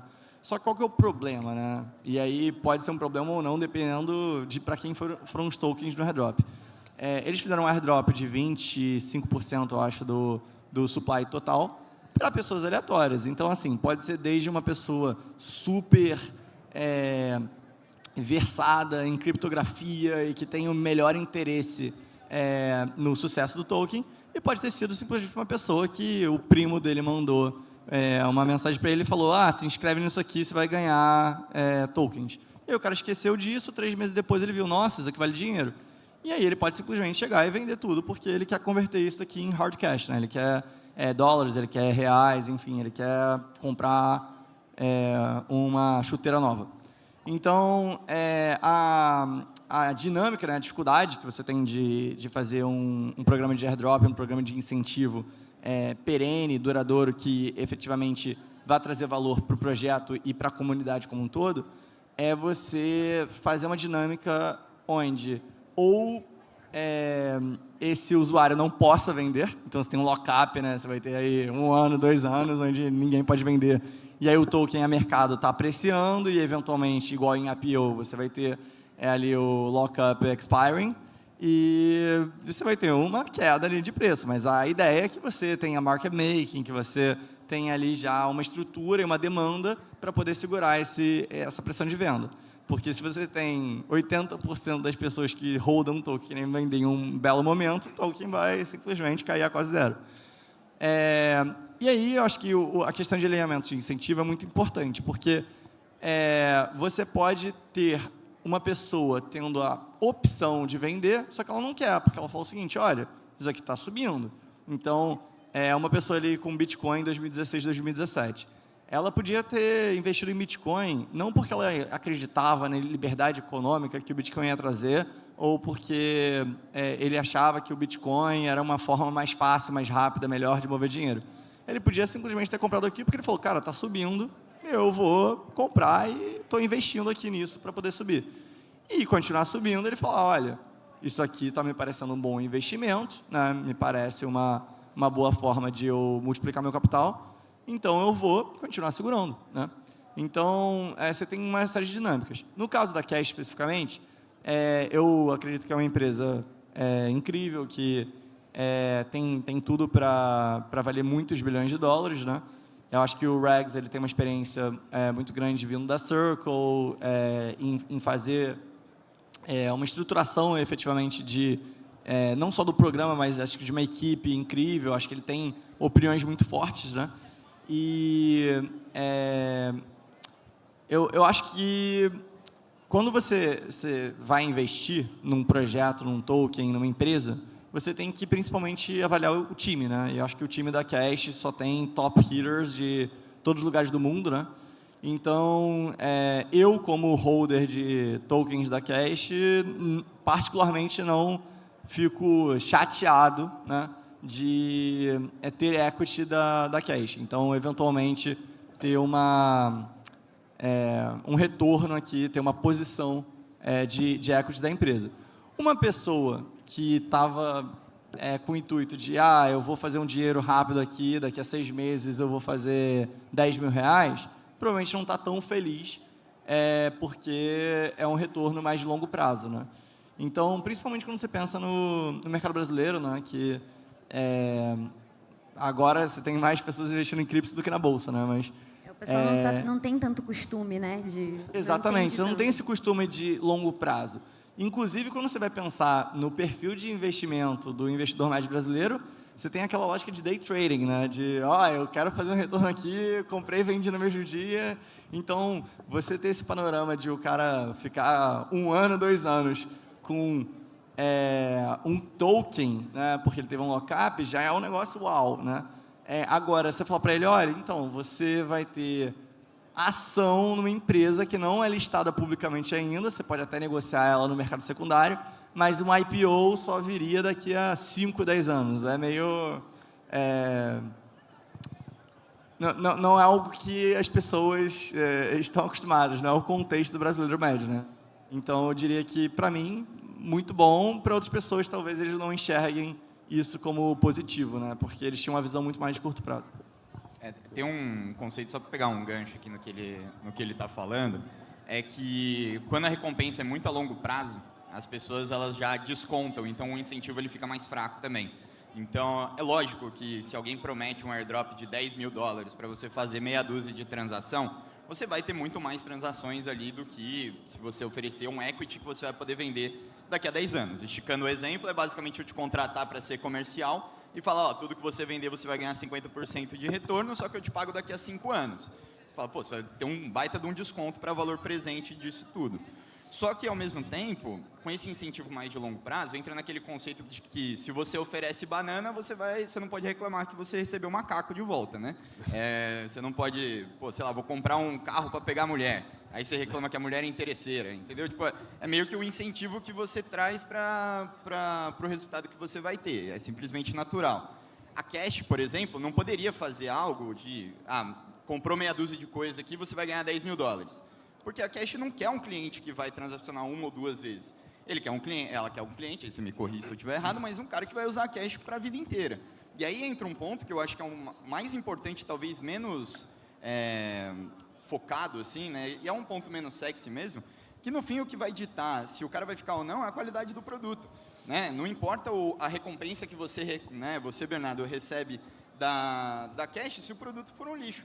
Né? Você não vai seguir naquele produto. É uma maneira, basicamente a estratégia, né, o airdrop mais famoso, primeiro foi da Uniswap, mas eu diria que essa estratégia de airdrop já vem do cupom do iFood, do Uber vindo aqui. Né? Quem não lembra quando o Uber chegou aqui em São Paulo, em São Paulo é ótimo, né? Mas lá em São Paulo, pelo menos, eu não sei como era aqui no Rio, mas assim, você entrava num carro quase numa Mercedes, tinha aguinha, balinha, não sei o quê. Por quê? O que eles estão fazendo? Eles estão te dando um airdrop em algo que não é dinheiro, mas é quase dinheiro, que é um luxo. Você entende que aquilo ali funciona, você vai usar mais vezes, mas aquilo não vale a pena economicamente para a Uber. Ela está tirando do bolso e pagando para você um luxo. Por quê? Porque ela acredita que até hoje, quando chega um quid batido para te buscar, você entra no Uber e continua utilizando o produto deles. Entendeu? E agora sim que eles estão começando a ganhar algum dinheiro, porque você tem um spread maior. Basicamente, eu acho que é assim que eu enxergo essa dinâmica de incentivos, pelo menos. Quando eu penso essa questão de loyalty, né, no mundo fora de criptomoedas, eu sempre penso do indústria de cassinos e apostas. Né? Você já foi para Las Vegas? Eu fui no Las Vegas na semana passada para um outro evento, uma coincidência, mas tudo, se for para Las Vegas, os cassinos, tudo é estruturado por questão de fidelidade. Coloca vai apostar nesse slot machine, coloca seu cartão aqui. Se você fica perdendo muito dinheiro, vamos pega esse steak dinner de graça na casa,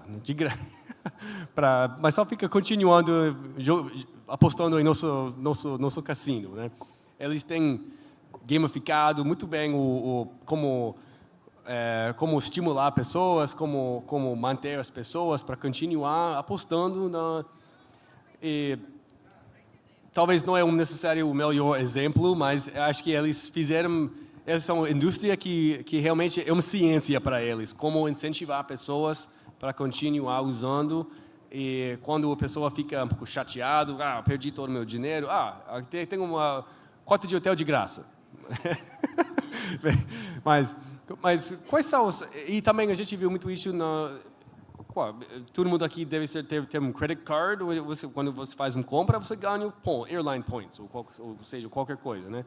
E todo mundo, o mente do consumidor sempre fica pensando, se eu tenho que fazer essa compra, como que posso fazer e ganhar um jeito que vai render mais para mim? E o que a comunidade dos cripto podemos focar mais ainda com neobanks, porque agora neobanks são o trend agora e tentando tem muito competition, né, para os usuários, né, para manter a conta no Cast ou qualquer outro neobank. Mas o que a indústria pode aprender por exemplo, os indústrias fora do cripto mesmo, quais lições podemos tirar de lá e aplicar para nossos produtos aqui?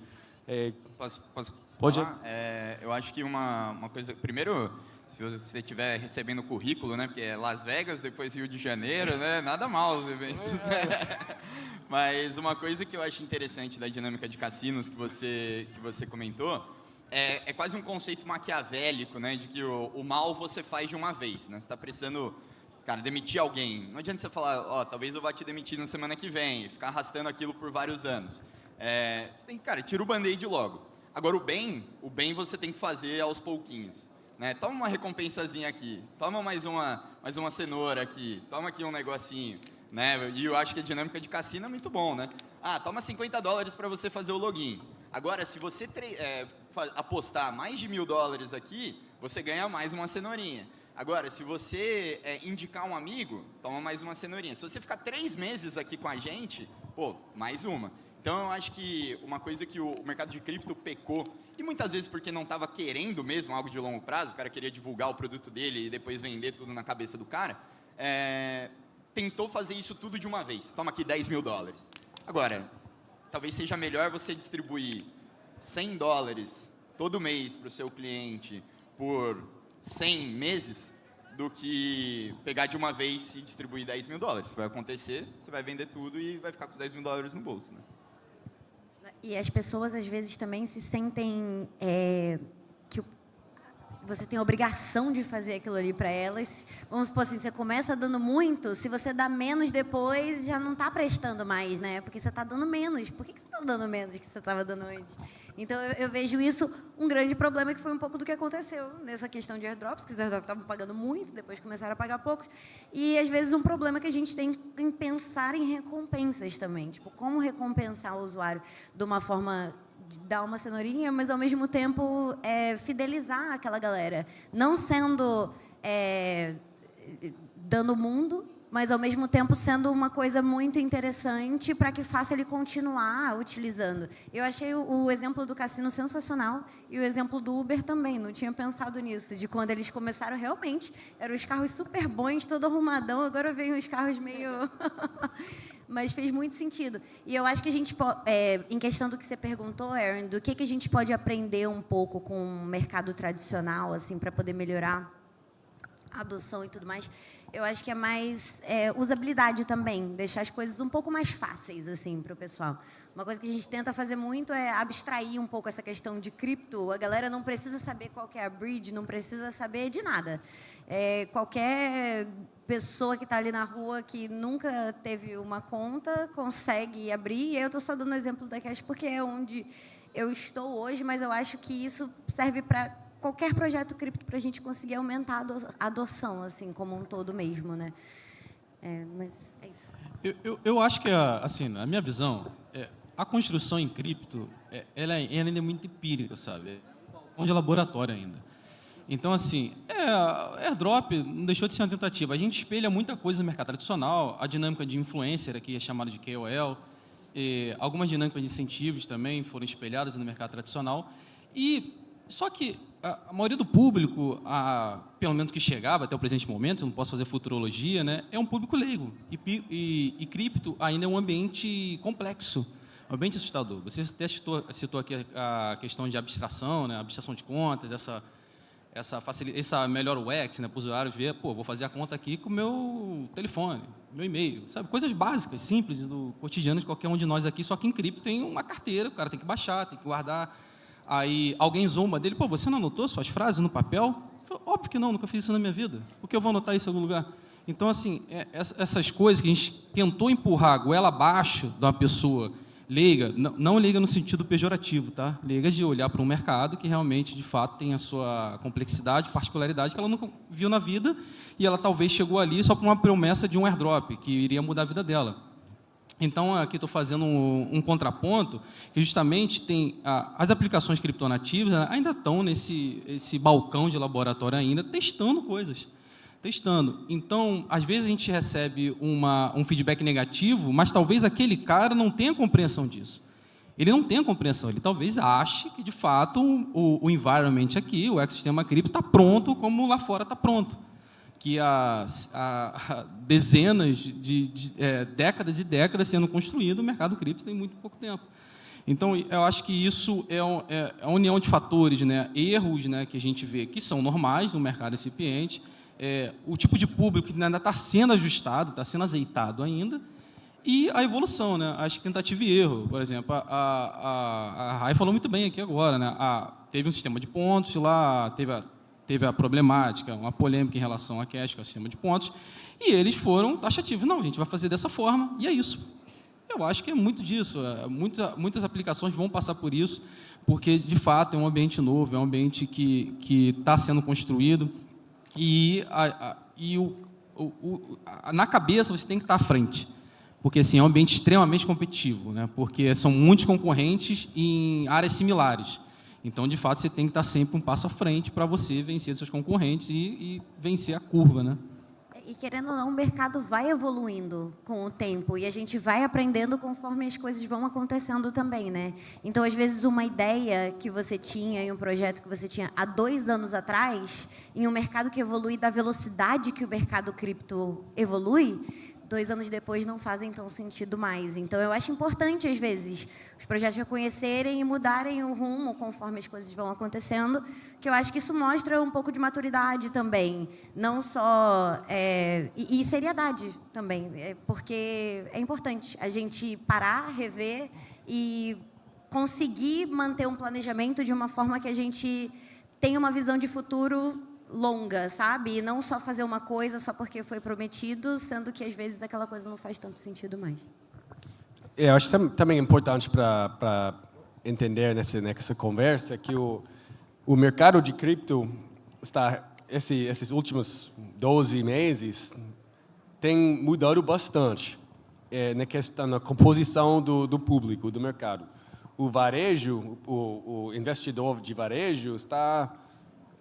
Muitos desses gente já perdeu, né? Já mudou para IA, já mudou, já saiu do mercado completamente. Então, não tem esse...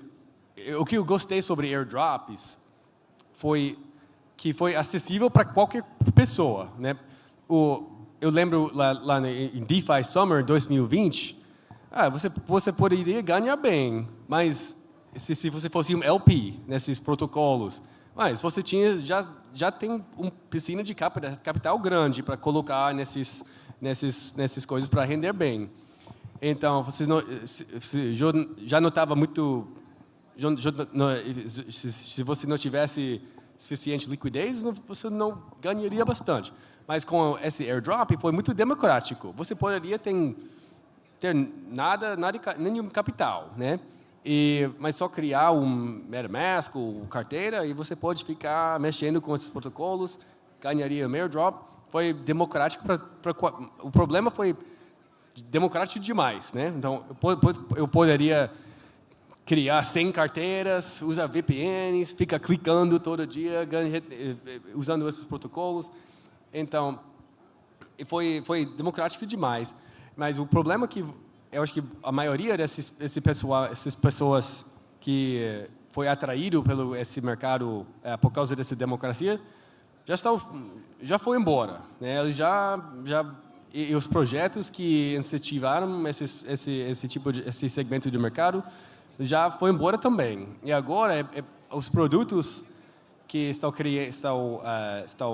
desenvolvendo esses programas de fidelidade e enfrentando esses desafios, os produtos estão mais, vamos dizer, commoditized, né? Os neobanks, por exemplo, acho que exemplo bom.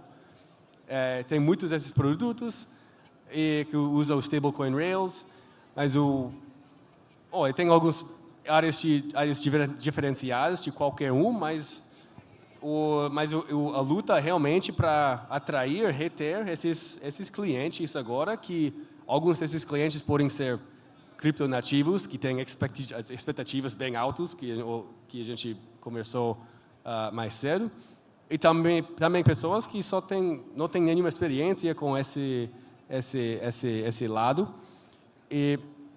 Mas eu acho que a gente tem 2 minutos sobrando, mas vamos fazer um lightning round aqui, mas alguns pensamentos finais sobre... Bernardo, vamos conversar com você, mas alguns pensamentos finais sobre como que os novos produtos, essa nova época de cripto, vai continuar evoluindo nesse desafio para realmente reter os clientes, incentivar esses clientes.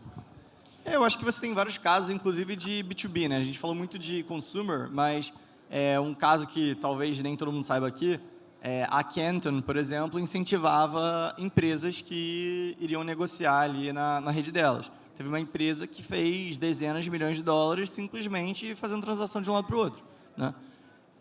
Então, eu acho que a ideia que no final ajudou lá a Canton a ter um volume muito maior e eles hoje processam muitos bilhões de dólares aí todo mês em transações.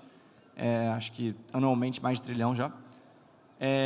E eu diria que são diferentes ciclos, né? Acho que cada vez mais você vai tendo uma estrutura nova, diferente, né? E vai aperfeiçoando o que funciona e o que não, mas a gente teve ciclo primeiro de ICO, depois teve o IO, e aí você tinha uma lógica onde você só tinha parte do supply para você poder aumentar o preço. Então, essas dinâmicas de mercado, elas são muito voláteis, né? Mas eu diria que agora o que a gente tem visto tokens não são necessariamente o melhor caminho. Acho que você tem diversas emissoras de cartão que os tokens depois caem e nunca voltam, né? Então, eu acho que você tem cada vez mais uma ideia de, putz, olha, você é holder do meu token. O que eu posso te dar de incentivo aqui de fee? O que eu posso te dar de experiência, né? A Cash tem muito disso. Eles mandam um chofer lá para te buscar no aeroporto. Eles te dão um show ali exclusivo de algum ator, um meet and greet, enfim. Então, acho que é muito nessa lógica de experiência, de como você consegue fazer esse heavy user, né? E aí, de novo, pelo que você falou, estava democratizado demais, talvez. Então, qual que é o valor que esse cara vai trazer aqui para a rede, né? Então, acho que é justamente alinhar o valor que esse receptor desse benefício vai trazer para a rede e, claro, dar esse valor, esse ganho, esse benefício para ele cada vez mais estar mais incentivado a utilizar o produto, a querer interagir com aquela rede, enfim.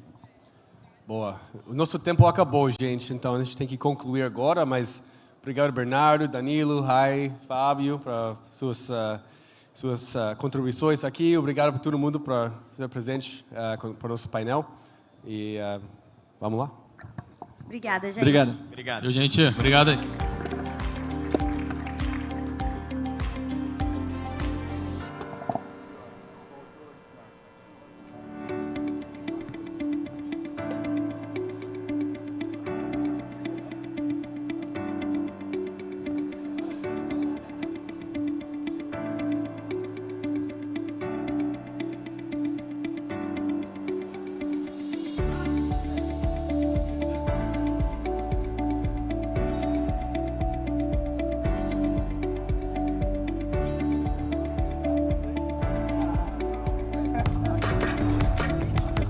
Para tudo que você quer ser, seja Senac.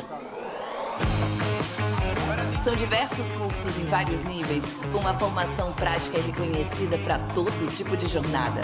Seja para quem quer começar na vida profissional, começar a empreender, quer crescer na carreira ou mesmo se reinventar.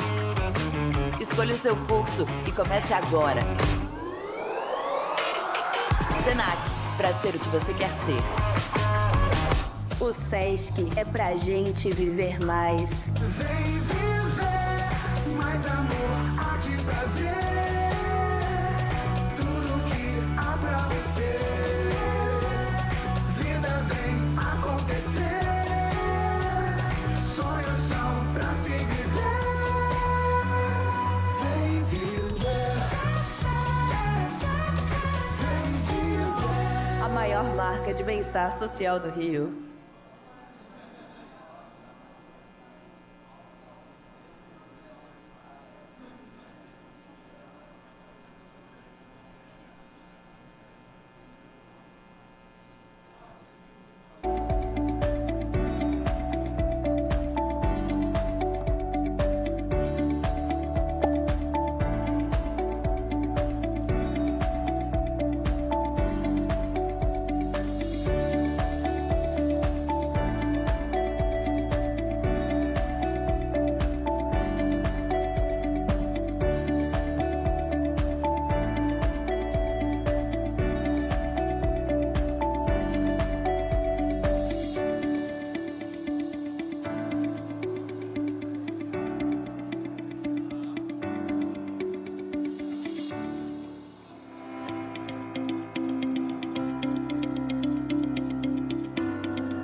Vamos em frente que o tempo urge. A gente já tem aqui engatilhado para vocês o seguinte conteúdo: Tokenization at Scale, Building the Next Generation of Capital Markets. Eu tenho o prazer de convidar a nossa mediadora da vez. Ela é a Regina Pedroso, da AB Token. Seja muito bem-vinda, Regina. Vem para cá.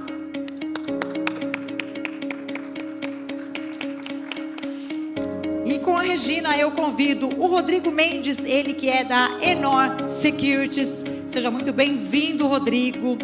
Também o Ariel Scaliter, da Just Token.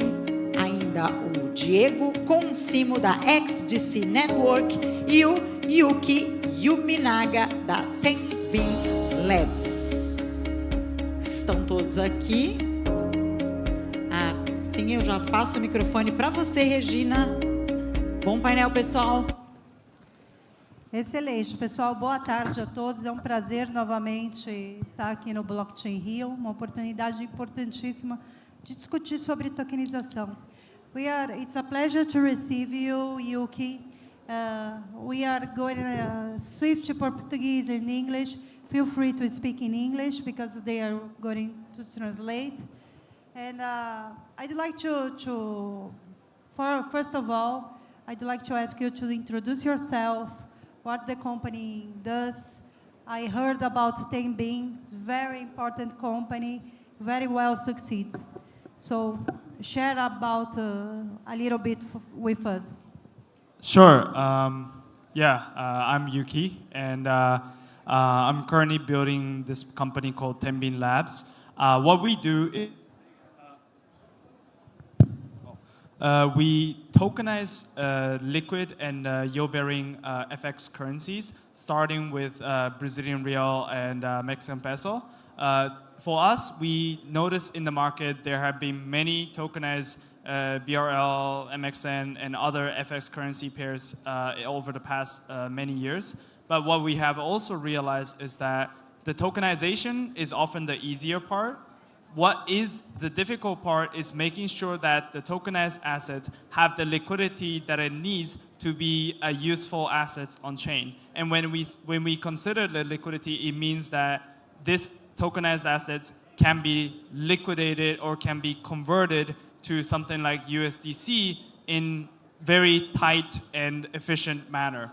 And so for our platform, for our assets, we ensure that all of the assets that we tokenize, we can tokenize and liquidate it back to USDC in 12 seconds within a very, very tight spreads. And then obviously on top of that, we deliver the local yield for BRL, 13%, and then for MXN, around 7%, fully on-chain. So that's basically what we built right now. Yeah.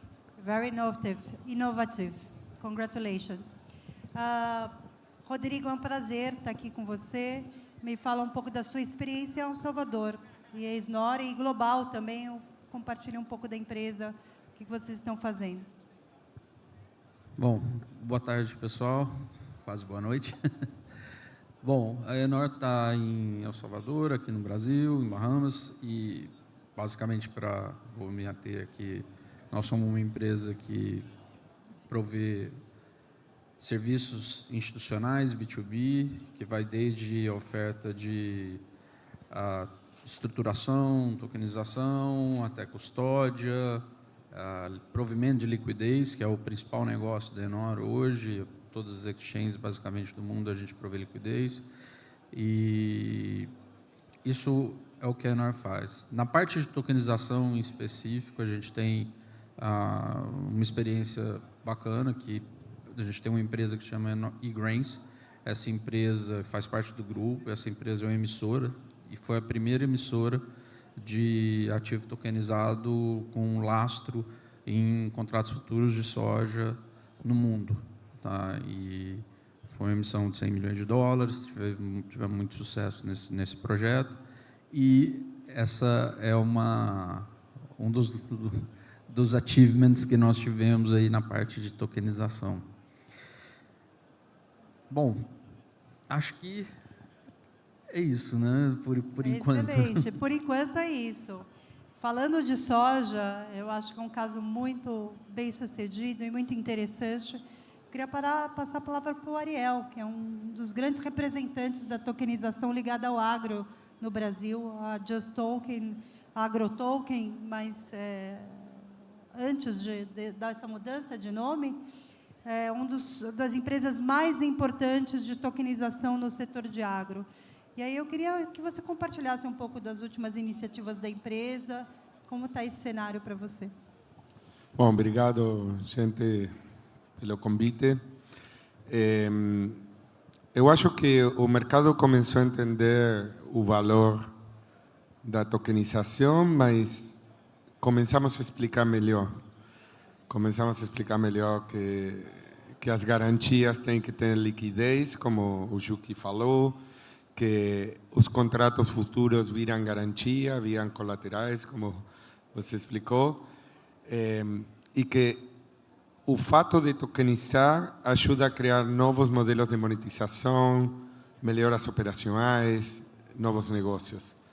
A gente mudou da AgroToken para JustToken porque criamos novos verticais, tokenização de energia, terra, etc. Hoje temos mais de 3 bilhões de dólares em token nesse momento e estimamos chegar quase a 10 bilhões no final do ano de dólares. Hoje estamos trabalhando com grandes instituições, Banco do Brasil, Banco BV, Bunge, Cofco, bom, esse tipo de companhias, e estamos atuando em 4 países, na Argentina, Brasil, que é nosso principal mercado, Paraguai e Chile, e bom, isso é. Muito bom, excelente. Sou uma admiradora do trabalho de vocês. E a XDC, que é uma infraestrutura, eu tive a oportunidade de visitar lá o escritório de vocês nos Emirados. E o que a empresa está trabalhando em tokenização, infraestrutura e RWA, que é o World Access? Boa tarde, boa noite a todos aí praticamente. A XDC, ao contrário da JustToken, da Inoi, da Tembin, ela é uma blockchain. Então, basicamente, nós somos a infraestrutura onde essas empresas utilizam a rede, né, basicamente, para fazer o registro, criação de tokens e tudo mais, desde conciliação, liquidação, transferência e toda a programabilidade dos smart contracts, né? A XDC, ela é uma Layer 1 e ela foi criada já pensando nesse processo de financiamento comercial. Então, isso engloba toda a gama de ativos do mundo real, que são chamados RWAs. E a XDC hoje, ela, de posicionamento global, ela tá na 6ª posição em termos de volume de ativos tokenizados na rede, né? E aqui no Brasil, a gente está em primeiro lugar em volume de emissão. Então, o objetivo é, cada vez mais, ajudar e consolidar esse mercado. Graças a Deus, aí, se a gente for observar, é um mercado novo ainda, né? Começou em 2023 essa narrativa, essa discussão, e em tão pouco tempo, em 2 anos e pouco, aí, basicamente, a gente já está com os reguladores discutindo sandbox, CVM falando sobre isso, entre outros reguladores também. Então, acredito que, principalmente para o mercado brasileiro, a gente está com um potencial econômico aí de em torno de 3 trilhões de dólares em potencial que poderiam ser tokenizados. Então, só em cima disso, parte de duplicatas escriturais eletrônicas, que estão passando por um novo processo diferenciado, e logo, logo vai ser possível essa tokenização, visto que parte disso já vai nascer de forma com registro em blockchain. Só isso representa 2 trilhões de reais. Então, é um mercado potencial gigantesco.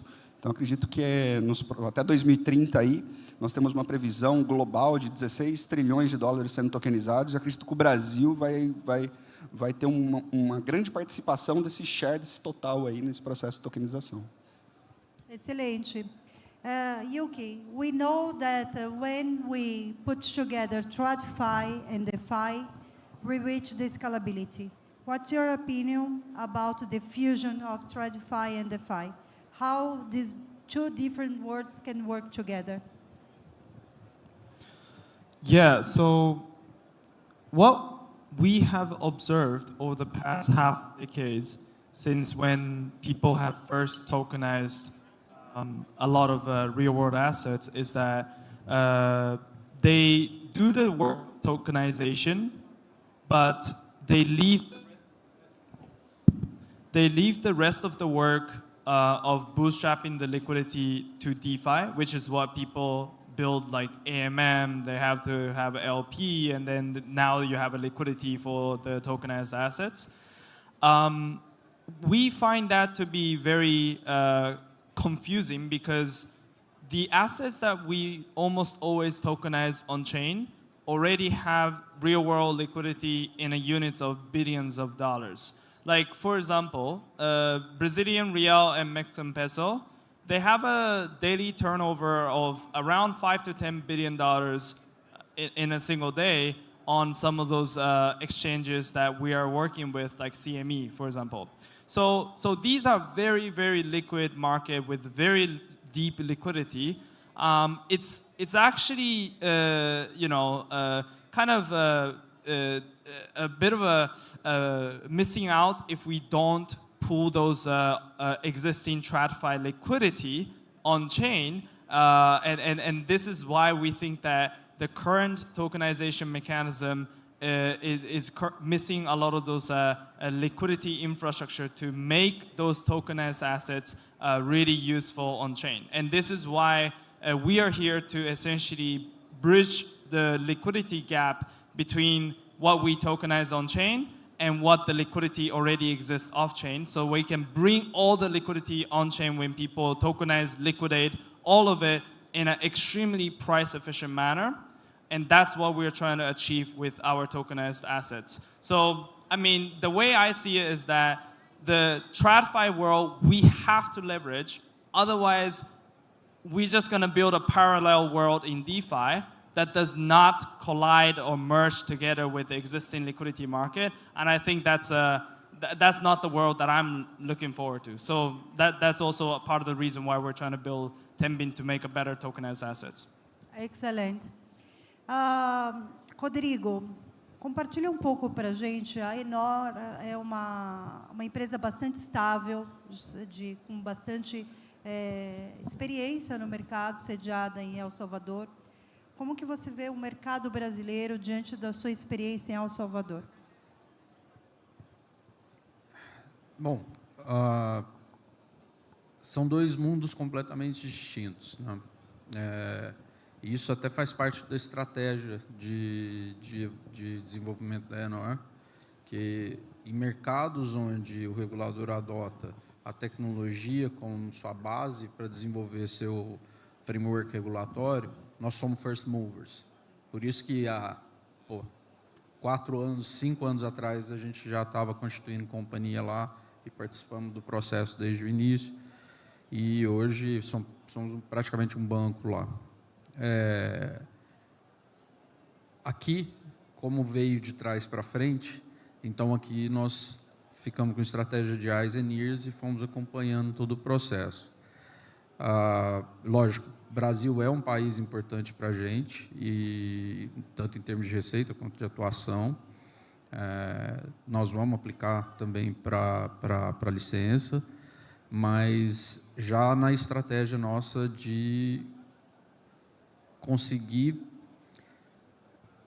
juntar toda a estrutura nossa de Bahamas, de El Salvador e do Brasil, para poder dar um jeito de, vamos falar assim, conseguir fazer transferir o ativo tokenizado do Brasil, sair da borda e ir para outro lugar, e vice-versa. Porque o difícil é justamente você fazer essa transferência de capital, seja tanto no mundo TradFi quanto no tokenizado. A gente tem, se a gente for utilizar a nossa tokenizadora no Brasil, via CVM 888, via 88, eu não consigo, por exemplo, fazer uma emissão para fora, regular. Vai ter que ficar custodiada no Brasil de qualquer forma,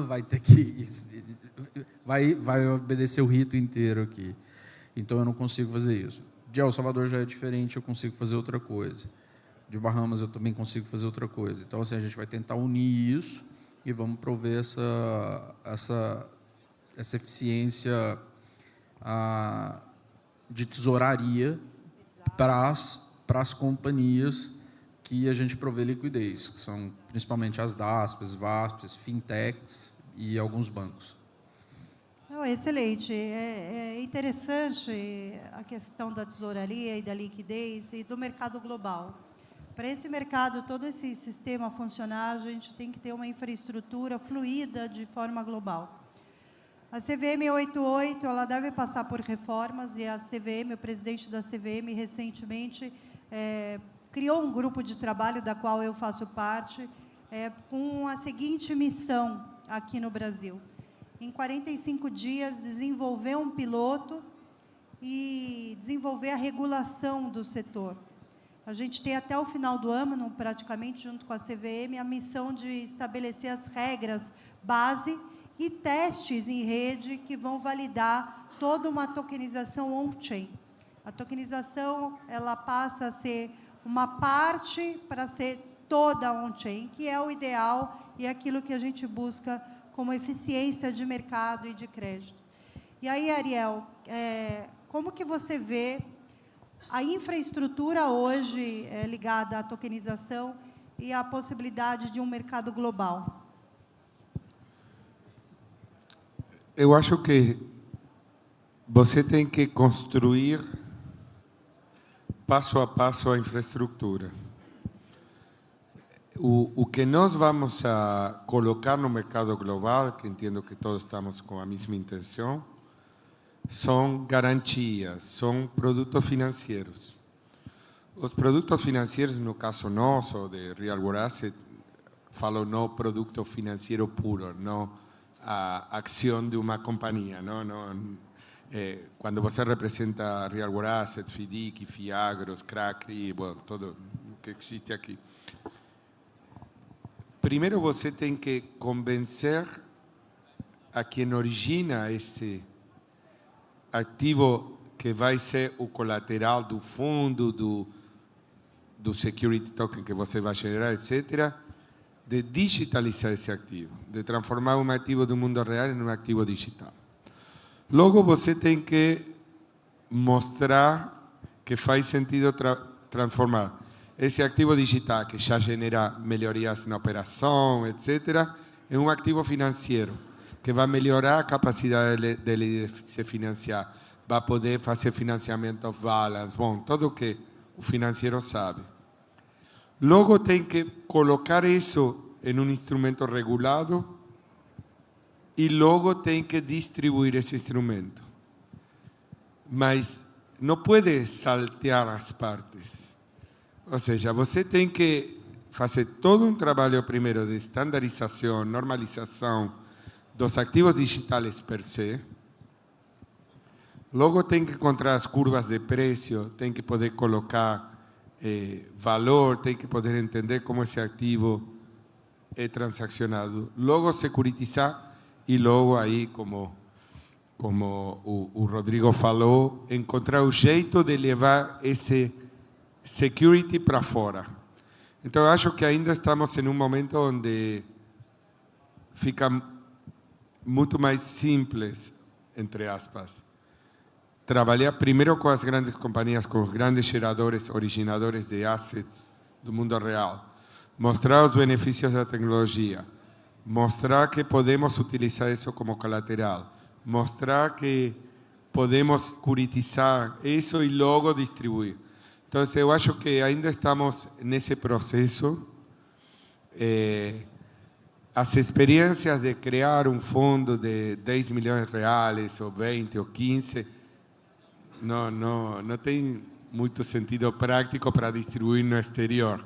Você tem que criar bilhões de dólares em ativos para trazer, como falou o Juki, a liquidez do mercado atual.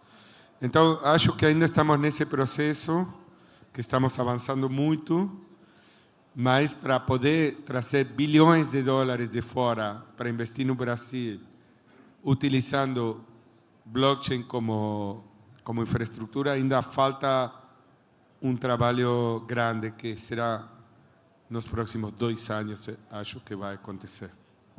Excelente.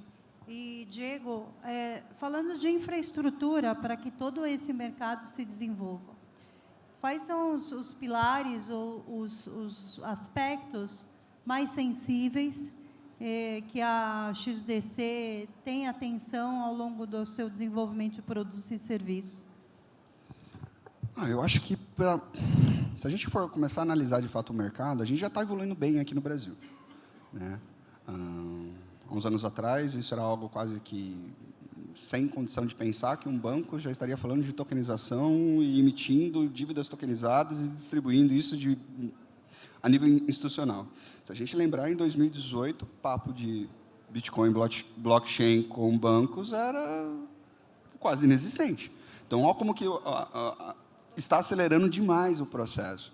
Acho que o próximo passo, de fato, para a gente começar a ter esse desbloqueio, para ter uma exportação da classe de ativos, né, de RWAs brasileiros, e a gente tem um dos maiores yields aí, de ótimas empresas, com risco baixo, que, conseguindo fazendo um hedge em dólar, conseguiríamos oferecer tranquilamente entre 10% a 12% de rentabilidade de ano. Isso é uma rentabilidade altíssima para o mercado internacional.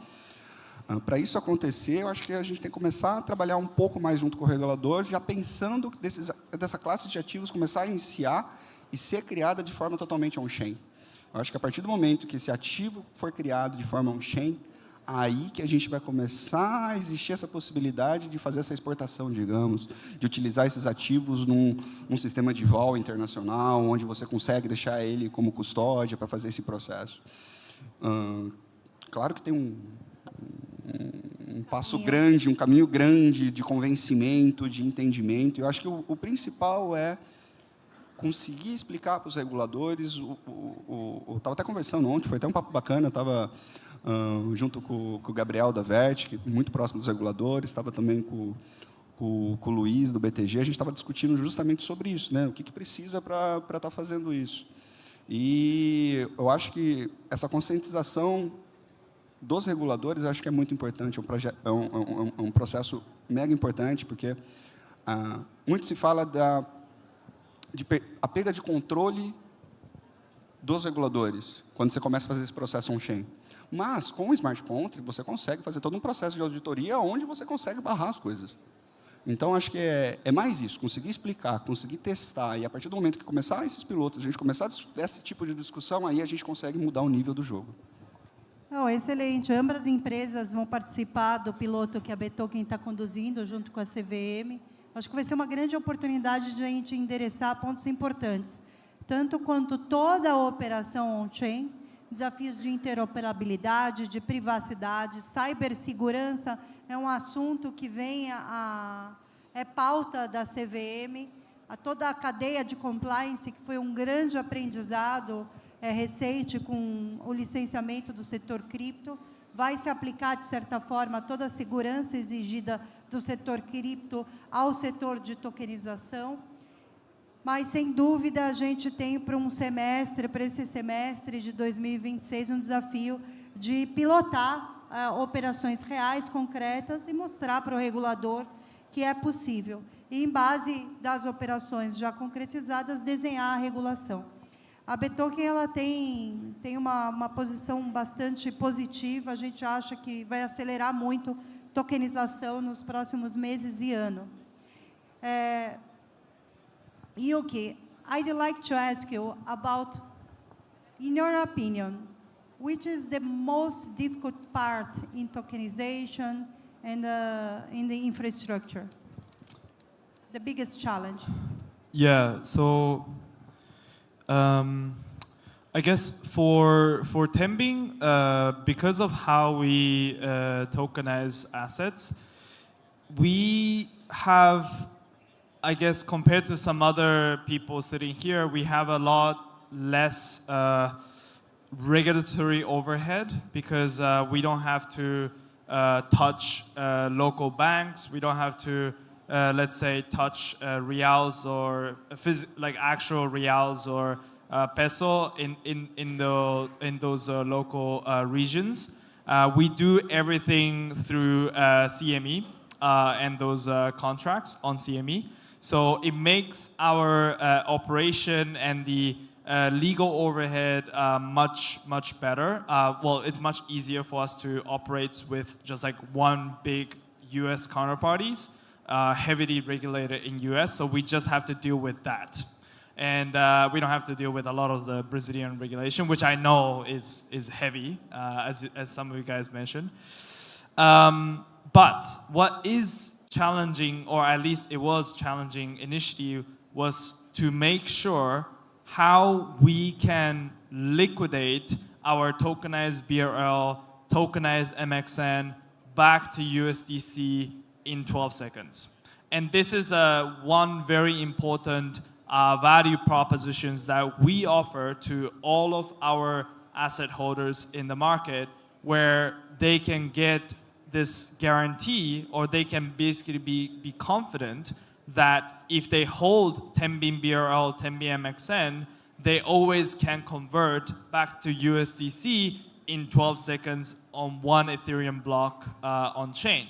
And this is the kind of guarantee that we put a lot of effort to make sure that is always the case, so that people won't worry about, oh, where am I gonna get the liquidity, or what kind of spread am I gonna get if I convert to USDC? Like, these are questions that people always ask when you deal with those FX assets, but we just built into our protocol that we can provide this kind of liquidity. So that was probably the biggest challenges for us to enable that liquidity piece. Yeah. I think one of the most things that fascinate me about 10 BIM is the link between stable coins and tokenization. This is such great user case. Yeah, we believe that too, because I personally think that it's more important that people on chain can get a liquid and very efficient access to foreign currencies and the yield on those foreign currencies like BRL, MXN, so that they can do even more different type of structured products and in general, like financing strategies, whether it be related to import-export companies. One very simple example is, this is a pilot use case that we're currently building, is for FX companies where they do a lot of on-ramp, off-ramp, and cross-border payments. Instead of every time you want to get a USDC, you convert BRL to USDC and you cross the spread, instead, we can enable people to get a USDC credit against their local yield-bearing tokenized BRL MXN, so that you don't have to cross the spread anymore. You just say, hey, I have this 10 BIM Brazilian real that is generating 14%, 13%, and then I collateralize that, and then I get a USDC credit, and I only pay 5-6% on USDC, that's the MOFA rate. And then you just like effectively get a USDC that you can use and then pay back whenever you want. And the important thing is there's no FX cost in this entire operations. And the interest rate on USDC is basically offset by the local yield that you will be generating with your local BRL or MXN, and that yield offsets the entire borrowing cost on USDC as well. So these are the kind of like new FX operations that we are trying to enable with our liquid yield-bearing MXN BRL as well. Amazing, because one of the most interesting things is obtain value in your stable coins. Your stable coins should stay locked in your wallet without rewards or yields. So if you find a way, the companies are starting to develop solutions to make your money in your wallet become collateral and rewards, yields, whatever, stakings. That's something very interesting. Rodrigo, quais são os próximos passos? A gente tem 3 minutos da Enor no Brasil e no mundo. Sua visão de futuro, onde é a aposta da empresa? Bom, a gente está focando bastante nessa parte de, como menor, né? Nessa operação de atender as exchanges, os bancos, as fintechs, as instituições financeiras. E agora, a partir de setembro, outubro, a gente lança a nossa plataforma de wealth. que é o modelo Charles Schwab que a gente tem, é um planejamento de 3 anos da Enor, a gente perdeu corrida do retail, perdeu do corporate, perdeu, então assim, nós nos preparamos para entrar nessa parte de wealth, já com o mercado institucional, completamente com a empresa toda permissionada, regulada para isso, e já temos 110 Wealth Independent Affiliators, que a gente chama, no mundo todo, e a ideia é escalar isso absurdamente, criando uma rede de distribuição e de confiança aí entre os investidores e originação de operações para serem tokenizadas, com lastro, devidamente estruturadas, devidamente organizadas dentro de sua instituição. Mas você tocou num ponto importante, só para finalizar, falou que você está trabalhando 45 dias aí com a CVM, uma coisa importante. Nós temos um grupo de trabalho junto à ONU, na UNCITRAL, tá? Porque o problema mais importante hoje, né, inclusive eu estive na Coreia do Sul agora dando uma palestra na KKR, e é justamente a falta de alinhamento entre as jurisdições para poder executar ativos ilíquidos. Então, por exemplo, no meu caso, eu tenho soja, são contratos futuros. Cada vez que eu vendo alguma soja, eu compro X bushels de soja aqui no Brasil, ou na Argentina, ou no Paraguai, enfim. Mas se um cliente executar esse token, né, ele tem o direito. Então, a partir de El Salvador, como que isso acontece? Ou se ele é um cliente francês, como que isso acontece? Então, existe um grupo de trabalho dentro da UNCITRAL hoje que está, vamos falar assim, liderando esse alinhamento para poder tirar das bordas e todos os ativos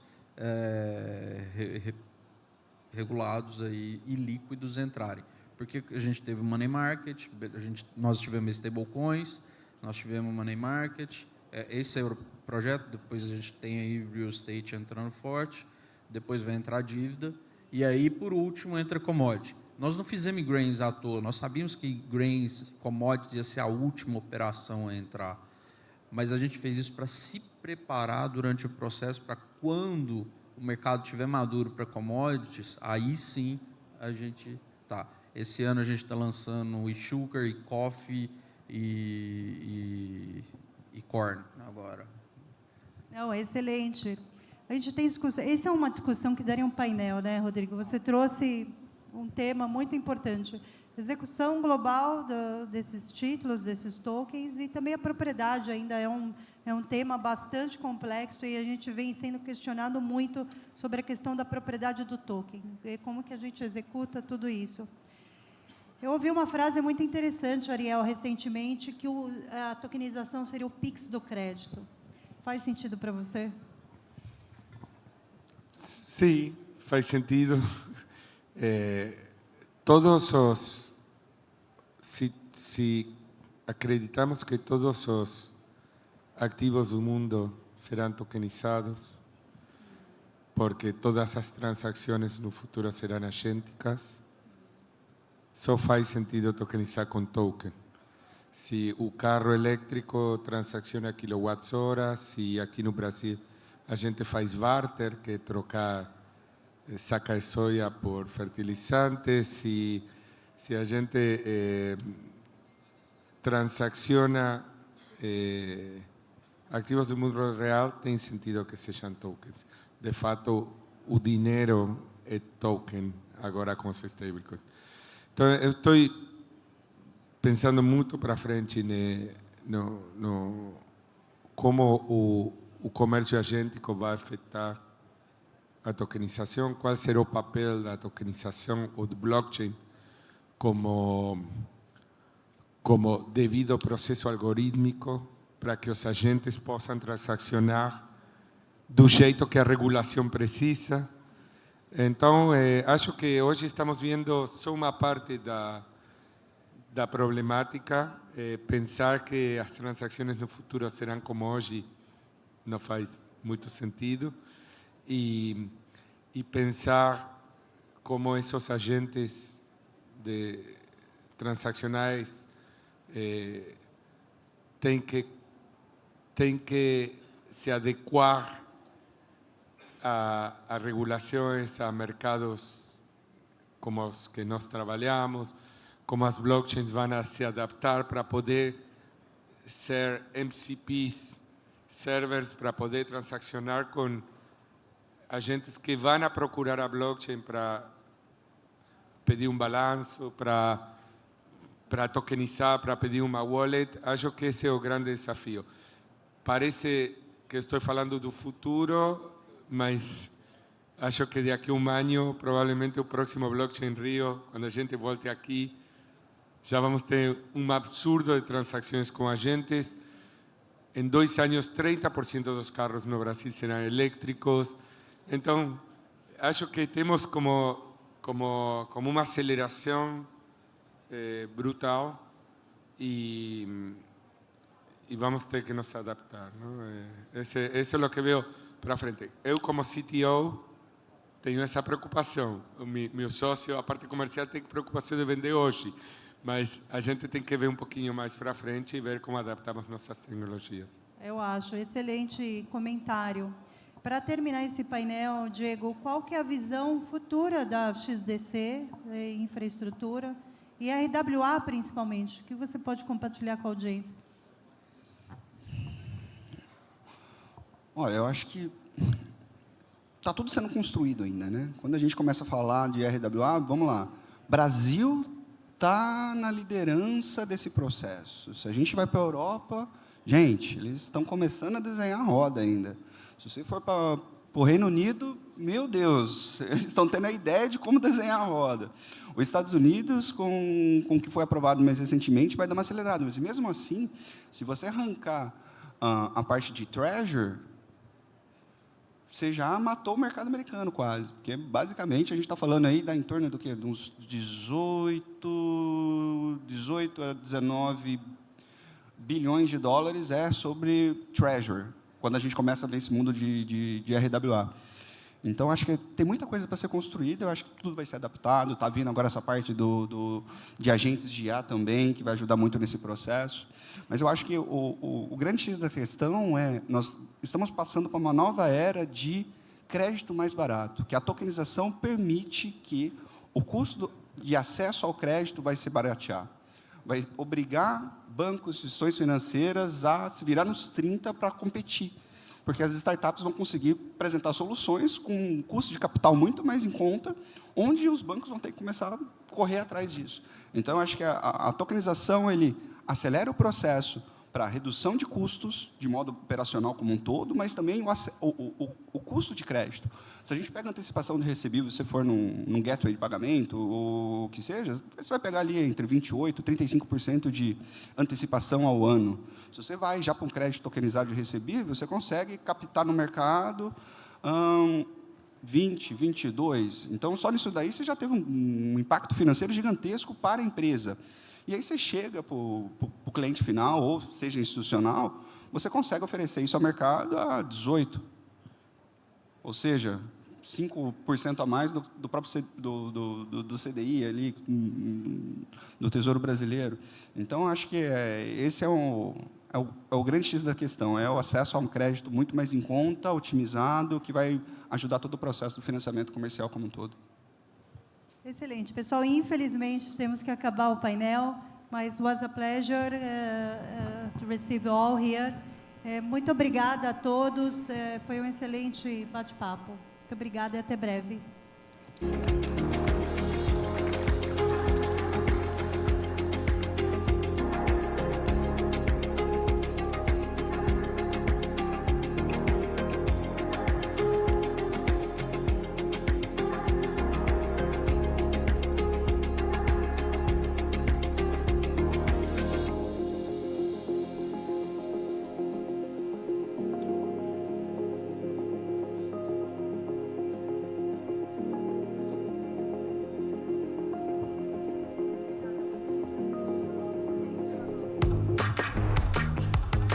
Para tudo que você quer ser, seja Senac. São diversos cursos em vários níveis, com uma formação prática reconhecida para todo tipo de jornada. Seja para quem quer começar na vida profissional, começar a empreender, quer crescer na carreira ou mesmo se reinventar. Escolha o seu curso e comece agora. Senac, para ser o que você quer ser. O Sesc é pra gente viver mais. Vem viver mais amor, arte e prazer. Tudo que há pra você. Vida vem acontecer. Sonhos são pra se viver. Vem viver. Vem viver. A maior marca de bem-estar social do Rio.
Chegamos ao nosso conteúdo derradeiro, é o último, porém, nunca, jamais, em hipótese alguma, o menos importante. A gente vai falar agora sobre o projeto piloto de tokenização da Ambima, o que é que eles estão construindo, o que é que nós estamos construindo. Então, eu tenho o prazer de convidar agora ao nosso palco Luiz Pires, ele que vai ser o nosso mediador. Vem para cá, o Luiz é gerente de sustentabilidade e inovação da Ambima. Seja muito bem-vindo. Fica desse ladinho aqui da sua foto, Luiz. Bem-vindo. Convido também o Gabriel Braga. O Gabriel é diretor de novos negócios e ativos digitais da Vet Capital. Seja muitíssimo bem-vindo, Gabriel. Por favor. Também convido o Courtney Guimarães. O Courtney é Head of Digital Assets do Bradesco. Chega mais, Courtney. Bem-vindo também. E ainda com a gente, o Luiz Kronfeld. O Luiz é diretor BTG Pactual. Seja muitíssimo bem-vindo também. Arrasem, estamos ansiosos aqui para saber o que é que vocês vão contar para a gente. Aproveitem. Obrigado. Boa tarde, pessoal. Sou Luiz Pires, atuo como gerente de sustentabilidade e inovação da Ambima, que é a Associação das Empresas e Entidades do Mercado Financeiro de Capitais aqui do Brasil. Tenho o prazer, né, de mediar essa conversa com amigos, com referências que eu tenho aqui nessa área de tokenização, de ativos digitais e etc., né, porque o etc. ele abarca tudo que está vindo e que ainda vai continuar na evolução dessa agenda. Tenho uma tarefa difícil de estar entre vocês e o próximo happy hour, né? Então, seremos breves, cumpriremos o horário aqui, ficaremos atentos a isso, mas a ideia é contar um pouquinho do que é isso, né? Projeto piloto, tokenização, Ambima, a entidade que faz autorregulação de mercado de capitais, que papo é esse? né? E a ideia é que a gente faça um bate-papo com 3 entidades, né? 3 atores que participam hoje do projeto piloto, estão nos apoiando, né? a testar essa ideia. E eu queria fazer uma fala breve, introdutória, antes, né, de cumprimentar todo mundo e passar o microfone para uma série de perguntas. Vou só dar um contexto, o que a gente combinou para essa conversa, né? Eu vou contar um pouquinho do por que a gente está aqui hoje, porque a gente está falando sobre o projeto de tokenização, de onde que ele vem, né, por que ele nasceu, por que ele existe dentro da associação. Depois a gente vai fazer meio que 3 blocos de perguntas, né? O primeiro, como que a gente olha, quais são os principais desafios, já adiantando um pouco da conversa, padronização, governança, né, que foram os temas que nos levaram a estruturar essa agenda. Depois a gente vai falar um pouquinho sobre como que a gente tem enxergado, né, o mercado tradicional e o mercado de ativos tokenizados. Como que a gente faz essa migração? A gente só tomba de um lado para o outro, desliga uma estrutura, liga a outra, e seja o que Deus quiser, ou não? Já adianto, não. Tem bastante coisa para discutir. E acho que o terceiro ponto, né, como que a gente está vendo, que talvez seja uma das discussões mais quentes, né, dessa conversa, que é como que a gente está estruturando, ou revisando, ou reavaliando papéis, responsabilidades, né, nesse novo modelo, nesse novo formato, e o que a gente, né, quais seriam os caminhos para fazer esse negócio rampar. E no próximo Blockchain.RIO a gente está falando, olha, lembra que ano passado a gente conversou de uma coisa que ia acontecer, está acontecendo e está todo mundo tokenizado aqui. Tá? Então, só trazendo, né, fazendo uma rápida recordação de como começou, tem uns 2 ou 3 anos, um grupo de associados bateu lá na porta da Ambima e falou, gente, tem um negócio aqui chamado tokenização, que é o futuro do mercado. A gente falou, legal, bacana, né? Então que é o seguinte, hoje cada um tokeniza de um jeito, cada um tem um balcão, cada um tem um jeito de fazer, e a gente não consegue conversar entre a gente. E, mas espera aí, vamos entender. O problema é o seguinte, eu emito um ativo, um título em tal lugar, eu não consigo colocar em outro balcão, porque um fez um processo desse jeito, outro fez o processo daquele jeito, usa essa tecnologia, usa essa linguagem, falta padrão, falta estrutura, né, falta capacidade de conexão entre esse monte de ativo. E aí, com isso, a gente não tem um mercado secundário, a gente tem desafio para promover liquidez, e aí fica uma coisa meio esquisita. A gente falou, peraí, então esse espaço cabe para a gente. Né? A Ambima ela é reconhecida no mercado por ter facilidade de alguma forma, colocar um monte de gente sentada numa mesa, né? E o pessoal que costuma se pegar, né, no soco na rua, chega aqui, quando está dentro do escritório, todo mundo conversa de uma forma civilizada, num ambiente pré-competitivo, e todo mundo sai de lá com alguma definição de como a gente cria um ambiente de convívio, né, e de competição positiva. Então, nesse contexto, né, e com essa missão em mente, a gente falou, então, beleza, pessoal, vamos sentar e discutir. A gente juntou um conjunto de associados, né, montou um grupo de trabalho que, na época, tinha umas 50, 60 entidades representativas do mercado, né, foi um grupo aberto, ele ainda muito focado em associados, e a gente foi discutir, então, tudo bem, qual que é o impacto dessa agenda para o mercado, o que deve mudar, o que pode mudar, né, o que faz sentido, o que não faz. E, no final das contas, o que a gente entendeu é que a gente precisava primeiro provar que a tecnologia, ela, de fato, né, atendia aos requisitos regulatórios existentes no Brasil hoje. Tá? Então, vamos ver se isso daqui serve para o que a gente precisa. Num segundo momento, a gente queria testar, né, se a gente já estava pronto para entregar, né, produtos e serviços usando essa nova tecnologia. E, no terceiro momento, para entender o que faltava ser construído, né, seja no arcabouço regulatório, seja no arcabouço tecnológico, para que isso fosse um espaço, né, para todo mundo usar. E o piloto ele nasce com esse objetivo. Ele nasce com esse objetivo de testar a emissão de uma debênture, testar a criação e gestão de fundo. Eu estou falando da criação e gestão de fundo, não de cotas de fundo, tá? Não estou tokenizando cota, eu estou criando um fundo. Então, eu acho que o que a gente traz ali é um conceito de tokenização de ponta a ponta, né? E essa tokenização de ponta a ponta significa que o ativo ele já nasce, né, como um ativo virtual, ele fica transitando, ele tem todo o ciclo de vida dele, né? Então eu não replico o que eu não faço o que a gente faz no mercado hoje, né? Então eu crio um ativo no mercado tradicional, crio uma reprodução dele, faço toda a transação, depois eu volto e faço a liquidação no ambiente tradicional. A gente já nasce com esse ativo tokenizado. Essa eu queria provar.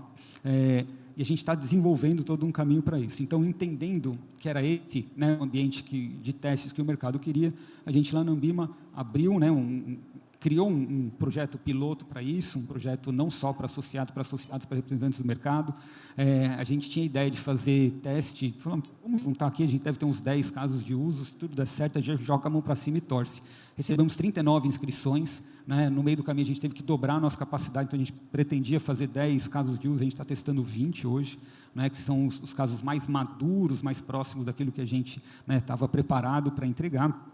E nesse meio de caminho, né, tem acontecido um monte de coisa aqui no nosso ambiente. Então, nesse meio do caminho, o que a gente quer? A gente quer aprender, a gente quer provar que de fato faz sentido e a gente quer gerar evidências práticas de uso disso em escala.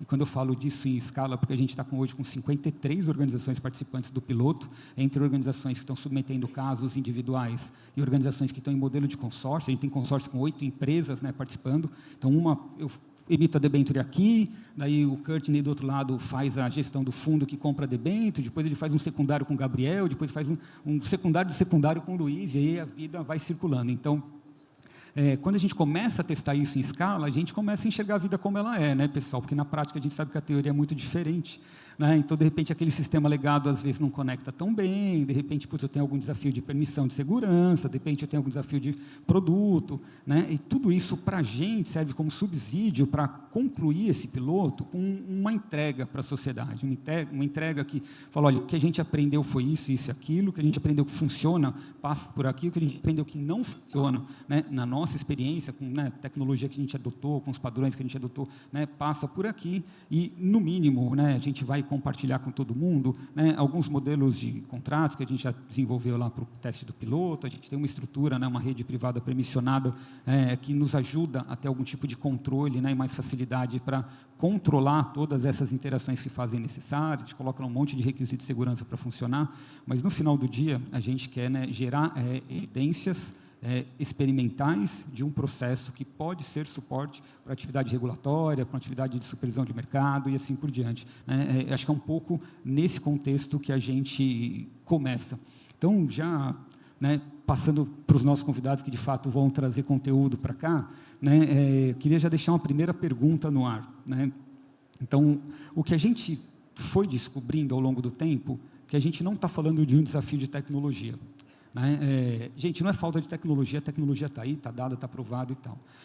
A gente enxerga que isso é muito mais um desafio de padronização de processos, né, um desafio de governança, de como toda essa turma se reúne no entorno, né, de uma agenda e cria um mercado de ativos tokenizados. Emitir um token é fácil, galera, né? Eu brinco sempre que, cara, 3 moleques num quintal de garagem com uma internet disponível e meia dúzia de vídeo no YouTube, põe uma rede para funcionar e emite um token se quiser. Agora, criar um mercado tokenizado, né, para que todos os gestores, todos os atores do mercado hoje possam operar, a gente está entendendo que é um desafio muito maior. E a gente já está vivendo isso, porque se isso fosse fácil, a gente não teria começado o piloto e assim por diante. Então, nesse contexto, eu queria ouvir um pouquinho de vocês, né, com base na experiência. Então, eu vou pedir 2 coisas. Primeiro, se apresentem com muito mais propriedade do que eu, né, nesse contexto, e depois eu queria que vocês falassem, olha, como é que vocês estão enxergando esse desafio de governança, padronização e como isso pode ser importante para o mercado? Perfeito, maravilha. Pessoal, obrigado aqui, Ambima, pelo convite. Prazer estar aqui falando com vocês hoje. Meu nome é Luiz Kronfeld, eu sou responsável pela frente de tokenização dentro do Banco BTG. Voltei para o banco faz 3, 4 meses, né? Eu tive uma passagem lá de 2015 a 2019 e trabalhei durante 2 anos dentro do mercado Bitcoin, foi onde eu entrei dentro desse mundo cripto, né? E onde eu comecei a trabalhar dentro da frente de tokenização. Logo depois, quando eu entrei no banco, já me colocaram dentro desse projeto, que eu acho que é um dos principais projetos de inovação aqui que a gente tem a nível talvez global, dentro dessa frente de tokenização. Mas, de fato, o ponto colocado aqui pelo Luiz, ele faz muito sentido, né? Eu acho que tem muita discussão sobre os modelos de rede, né? O Braga aqui estava conversando hoje de tarde aqui sobre vários mecanismos e caminhos que a gente tem, mas o projeto ele consegue trazer algo muito relevante para a discussão, que é a gente conseguir buscar algum tipo de padronização para esse mercado, para gerar juntamente insumos para uma tomada de decisão futura, né? Só que isso traz um problema gigante de coordenação, que nem foi mencionado aqui, justamente porque são entidades diferentes que estão trabalhando dentro desse ecossistema, né? Acho que a gente teve a CVM 88 que foi um marco regulatório super importante dentro dessa frente de tokenização. Ela permitiu que fizesse muita coisa, só que ela desfragmentou esse mercado porque a distribuição ela conseguia ser feita só apenas na plataforma onde era emitido aquele ativo ou distribuído aquele ativo, né? Essa turma que trabalhou dentro desse modelo de tokenização, ela tem uma visão de mercado que é diferente, eventualmente, de uma instituição maior, né, que nem Bradesco, BTG aqui. Então, as visões, talvez, de mercado para onde ele deveria ir são, de fato, muitas vezes difusas, mas procurando, eventualmente, um caminho unitário para que a gente consiga, eventualmente, convergir e chegar numa opinião única para a gente conversar com o regulador, eu acho que é um dos principais objetivos que a gente tem aqui dentro desse projeto, tá? Então, de maneira geral, o desafio de coordenação ele é muito válido, porque são entes diferentes aqui que estão trabalhando dentro desse ecossistema, acho que são mais de 50 que estão trabalhando aqui. E, coordenar 50 players, fora os outros que eventualmente ficaram de fora, ou outros que eventualmente querem participar desse processo, é algo muito complexo, mas a ideia é que a gente consiga convergir a partir do modelo que está sendo proposto aqui pelo projeto de tokenização da MIBA. Bem, prazer a todos. Meu nome é Gabriel, sou diretor de novos negócios da Vert Capital, que inclui também essas iniciativas de aplicação de blockchain para o mercado de capitais. Quero agradecer a Ambima pelo convite, pela parceria de sempre. Billy, Luiz, todo o pessoal, Lucas. E sobre a questão de desafios de coordenação, né? Interessante a gente pensar no que a blockchain faz, antes de tudo, né? Ela é realmente uma tecnologia para auxiliar a coordenação entre players que não necessariamente se confiam, né? Então, e a Ambima em si, ela também já traz como proposta de valor, né, própria, né, esse ambiente de coordenação. Então, acho que esse projeto veio num momento muito cabível, né, num momento muito importante assim, e principalmente conseguiu colocar na mesa o mercado inteiro, né? Quem realmente conseguiria movimentar o mercado, enfim, com níveis diferentes de expertise com relação à blockchain, mas com bastante expertise com relação ao mercado de capitais, está lá na mesa. Então, acho que essa coordenação inicial de nivelamento do conhecimento sobre o que a tecnologia é e o que ela pode fazer pelo mercado de capitais, eu acho que é o principal ponto. E também, como desafio, acho que a gente tem que pensar, a nível de padronização, o que de fato faz sentido a gente padronizar e colocar como regra, além de tudo, né? Enfim, porque, antes de tudo, a gente tem que pensar que a tecnologia da blockchain é uma tecnologia de propósito múltiplo. Então, assim, você tem que... O que ela traz de bom, inclusive, é a flexibilidade de fazer coisas diferentes. Mas, lógico, ter um padrão mínimo para que as diversas empresas do mercado consigam construir em cima deles suas aplicações, né, de uma forma previsível, eu acho que é super valioso. Por outro lado, minha opinião aqui, para quem me conhece, é bem clara, a questão de você criar regras e padronizações a nível da rede, inclusive construir uma rede privada do zero e obrigar todo mundo a estar lá dentro, eu acho que é um tiro no pé, porque a verdade é que isso nunca funcionou. Então, onde que a gente limita essa coordenação e as regras básicas pelo que o mercado vai ter que funcionar? Eu acho que ela está muito ligada ao ponto do ativo em si, né, do token, do smart contract, e muito menos da rede como um todo. Boa tarde. Como sempre, agradecendo a Ambima o convite e ao Francisco também pela organização. Eu sou o Curtine Guimarães, eu estou como o diretor de ativos digitais do Bradesco, para montar os negócios relacionados a ativos digitais. Eu vou quebrar um pouco o protocolo, eu preciso fazer uma homenagem a uma pessoa que, sem essa pessoa, esse projeto não teria acontecido. O projeto nasceu 5 anos atrás, então eu queria pedir uma salva de palmas para o Billy, que está aqui sentado. Billy, você pode ficar de pé, por favor? Boa, Billy. O Billy é o diretor de inovação. Isso foi combinado entre eu e o Luiz, ele achou que era com o Luiz, mas é o Billy que está coordenando tudo isso entre viagens e 290 mil ocupações que ele tem. Obrigado, Billy, pelo apoio. Isso posto, acho que realmente o desafio, como a gente pôde ver aqui de lá para cá, são ideologias e filosofias de trabalho bastante diferentes. O mundo cripto ele veio, precisa destruir as organizações. O mundo organizacional é preciso destruir tudo que é não conformidade. E a gente está tentando amalgamar duas visões muito diferentes. Aonde essas duas coisas aparentemente divergentes se encontram? Literalmente na padronização. Como eu estava falando hoje no começo do dia, se você olhar 70 mil bancos no mundo, nós fizemos 70 mil coisas inúteis chamado conta corrente. Eu não precisaria ter 70 mil sistemas de conta corrente, por mais que a IBM deseje vender 70 mil instalações de mainframe. Esse é o mundo que a gente está começando a desenvolver agora. Além de convergir sistemas que deveriam ser o mesmo para um único ponto, se a gente pensar friamente, uma debenture, que é uma debenture, que é uma debenture. Pode ser verde, amarela, fúcsia, mas é o mesmo instrumento. Então, não preciso ter dentro do Bradesco um sistema que faz debenture, dentro do Itaú um sistema que faz debenture, dentro do BTG um sistema que faz debenture. É a mesma debenture. Essa também é uma mudança que está sendo feita nesse momento. E a terceira coisa é a velocidade de mudanças. A gente tem uma velocidade de mudança humana há muito tempo. Nos últimos 3 anos, essa velocidade ficou incomensurável para mentes humanas. Então, a gente está falando aqui de blockchain, que já tem 20 anos de tecnologia e ainda não maturou. Mas, ao mesmo tempo, a gente está falando de desenvolvedores hiperturbinados por engines de AI que conseguem fazer em meia hora o que levava 60 dias antes. Um bom desenvolvedor, tá? Não uma pessoa inexperiente. Nessas duas convergências, tanto da padronização quanto da possibilidade de fazer muito mais coisa com a mesma qualidade, muito mais rápido, a gente potencializa a velocidade de mudança. E aí, há 3 anos atrás, encontrei uma moça chamada Nadine Chan. A Nadine é a CTO da DTCC. A DTCC hoje é a maior infraestrutura transacional de mercado de capitais do mundo. Ela processa 4 trilhões de dólares. E ela falou, olha, daqui a 3 anos, nós vamos estar em produção com uma infraestrutura tokenizando de ponta a ponta alguns instrumentos financeiros no mercado americano. Alguns instrumentos significa que cada instrumento tem um processo diferente. No mercado americano, de acordo com a regulação americana, em produção. Isso entrou em produção há 3 semanas atrás.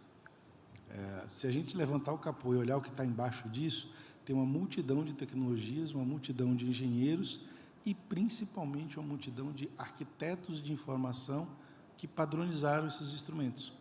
Então, acho que o grande mérito do projeto da Ambima, que novamente não começou agora, a gente está só numa das fases mais avançadas, foi pensar pela padronização. Poxa, como é que eu faço identificação? O que é uma debenture acelerada por essa tecnologia que, na prática, permite que o instrumento nasça global, que uma boa parte da sua operação possa acontecer em T0 e não em D+3, e que, ao mesmo tempo, ele seja portátil para outros elementos ou outras plataformas no mundo. A partir desse princípio, dessas premissas, a gente voltou a desenhar tudo que está construído hoje. E quando eu falo construído, porque na semana passada nós acabamos a construção da fase de piloto. Então, está pronto, codado para ser testado, e a gente agora está na fase de teste. Esse equilíbrio de como chegar nesse consenso, e aqui está eu e o Gabriel falando de um banco grande, e o Gabriel representando os cypherpunks libertários, que tem que ter rede, que não pode ser controlada, etc. E é brincadeira só, são pontos de vista diferentes. Como que a gente amalgama isso numa coisa que vai funcionar e vai ser bom para os dois extremos? Esse é o desafio de coordenação que a gente está vencendo agora. Legal, pessoal. E eu acho que eu queria entrar um pouco, né? Vocês trouxeram muito o desafio da coordenação, né? De como a padronização é importante. E eu vou fazer um depoimento rápido aqui, cara. Eu nunca apanhei tanto numa reunião, e todo mundo já entrou numa reunião e saiu de lá amassado, né? Eu estou vendo um monte de cabecinha assim. Quando eu falei assim, beleza, a gente fez um fluxo para emissão de debênture, que a gente falou, cara, debênture, a gente faz 50 milhões de debêntures por dia, todo mundo conhece debênture, é fácil e tal. Então, juntou uma reunião lá, pessoal, é o seguinte, reunião de fluxo de emissão de debênture é isso daqui. Cara, isso está errado, foi a melhor coisa que eu ouvi, tá? Foi a coisa que eu ouvi naquela conversa. E, pô, tá errado, tá faltando isso, e não sei o quê, papapá. Cara, um baita não pega para capar na reunião. Eu falei, gente, eu não estou entendendo, né? Está tudo aqui, é tudo igual e tal. E aí a gente começa a enxergar o quanto que... Qual que é o desafio de você tirar, você colocar um carro para andar no trilho de trem? Né? Você está usando coisas diferentes, você não tomba de um lado para cá, né? Você não desliga um sistema e liga o outro e faz tudo funcionar. E aí a gente demorou 6 meses para formalizar esse fluxo de emissão de uma debênture. Então, hoje a gente, né, você entra lá, Ambima, se colocar no Google, Ambima Inovação, vai aparecer uma página, embaixo na publicações, tem um negócio lá que é um fluxo de emissão de debênture, como que a gente olha para os fundos e tal.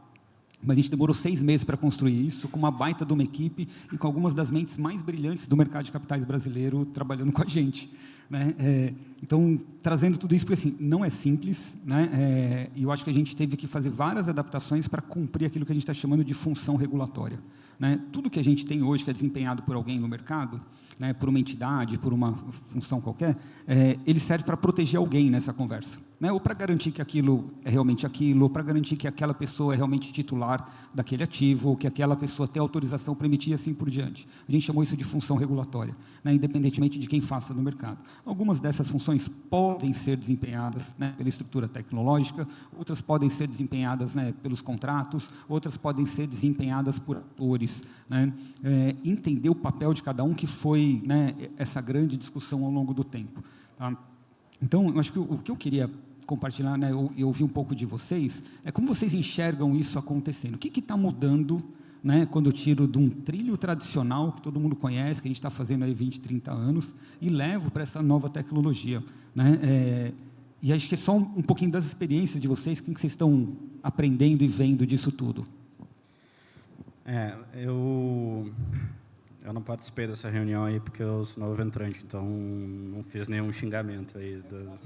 Um a menos. Estamos começando agora o relacionamento aqui e, por enquanto, está tudo certo ali no processo. Eu acho que assim, o que o projeto se propõe e o que vai ser o resultado final, né, eles são coisas talvez um pouco diferentes, né? Acho que o que o projeto ele se propõe, na minha visão, é pegar o processo, como ele é feito as is dentro do mundo analógico, digamos assim, e fazer com que ele comece e nasce on-chain, né, e seja full on-chain, né, até liquidação, monitoramento, enfim, ele integralmente seja on-chain.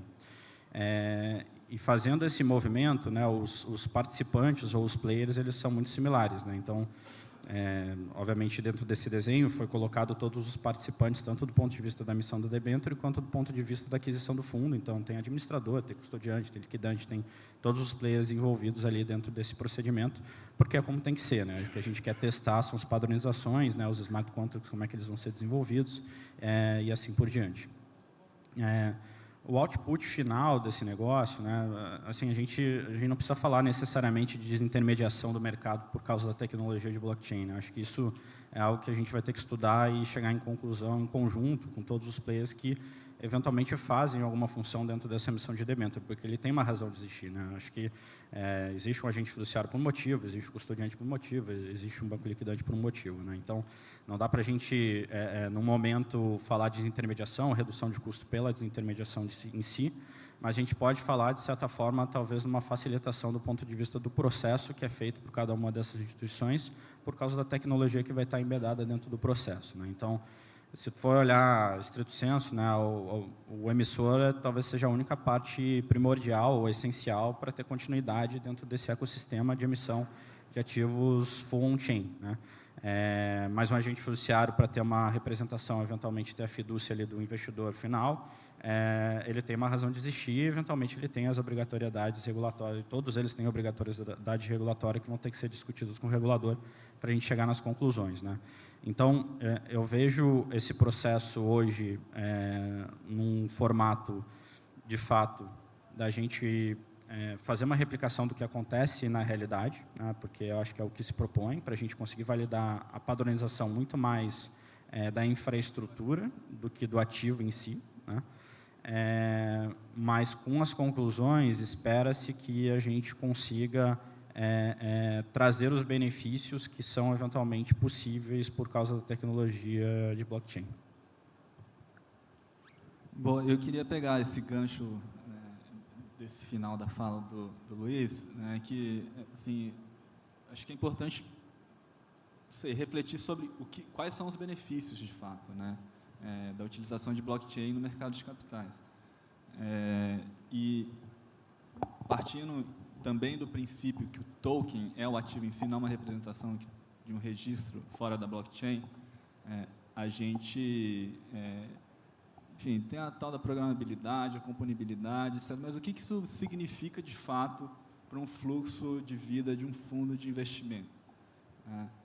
Cara, assim, se você for pensar, hoje no mercado tradicional, você não tem um ledger, você não tem uma infraestrutura única para coordenar todo o fluxo de vida de um fundo de investimento, né? Você tem um ledger para o ativo, você tem um ledger para o passivo, o pagamento passa por uma outra infraestrutura, você tem a lógica sendo coordenada completamente off-chain, compliance também.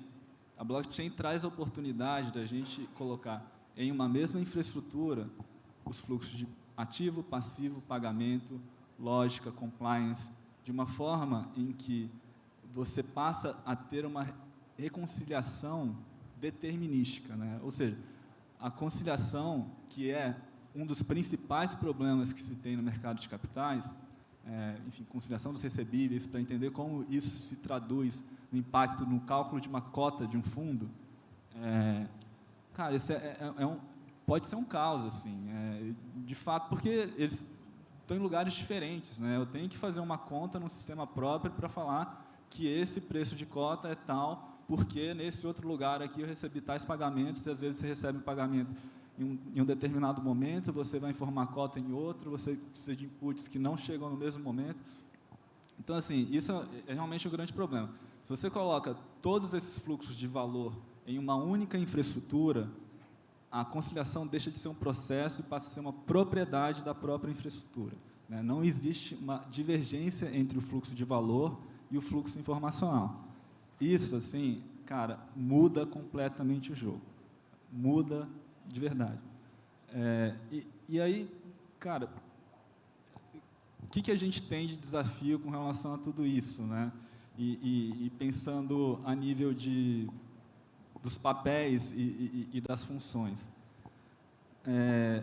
Quando a gente está unificando todas essas infraestruturas, né, em que cada ativo geralmente tem a sua infraestrutura, os papéis, né, de quem faz e quem checa, eles devem permanecer. A gente ainda está falando de ativos regulados, né? Então, você tem que ter um checks and balance ali. Você tem a securitizadora, você tem o agente fiduciário, você tem o gestor, você tem o administrador.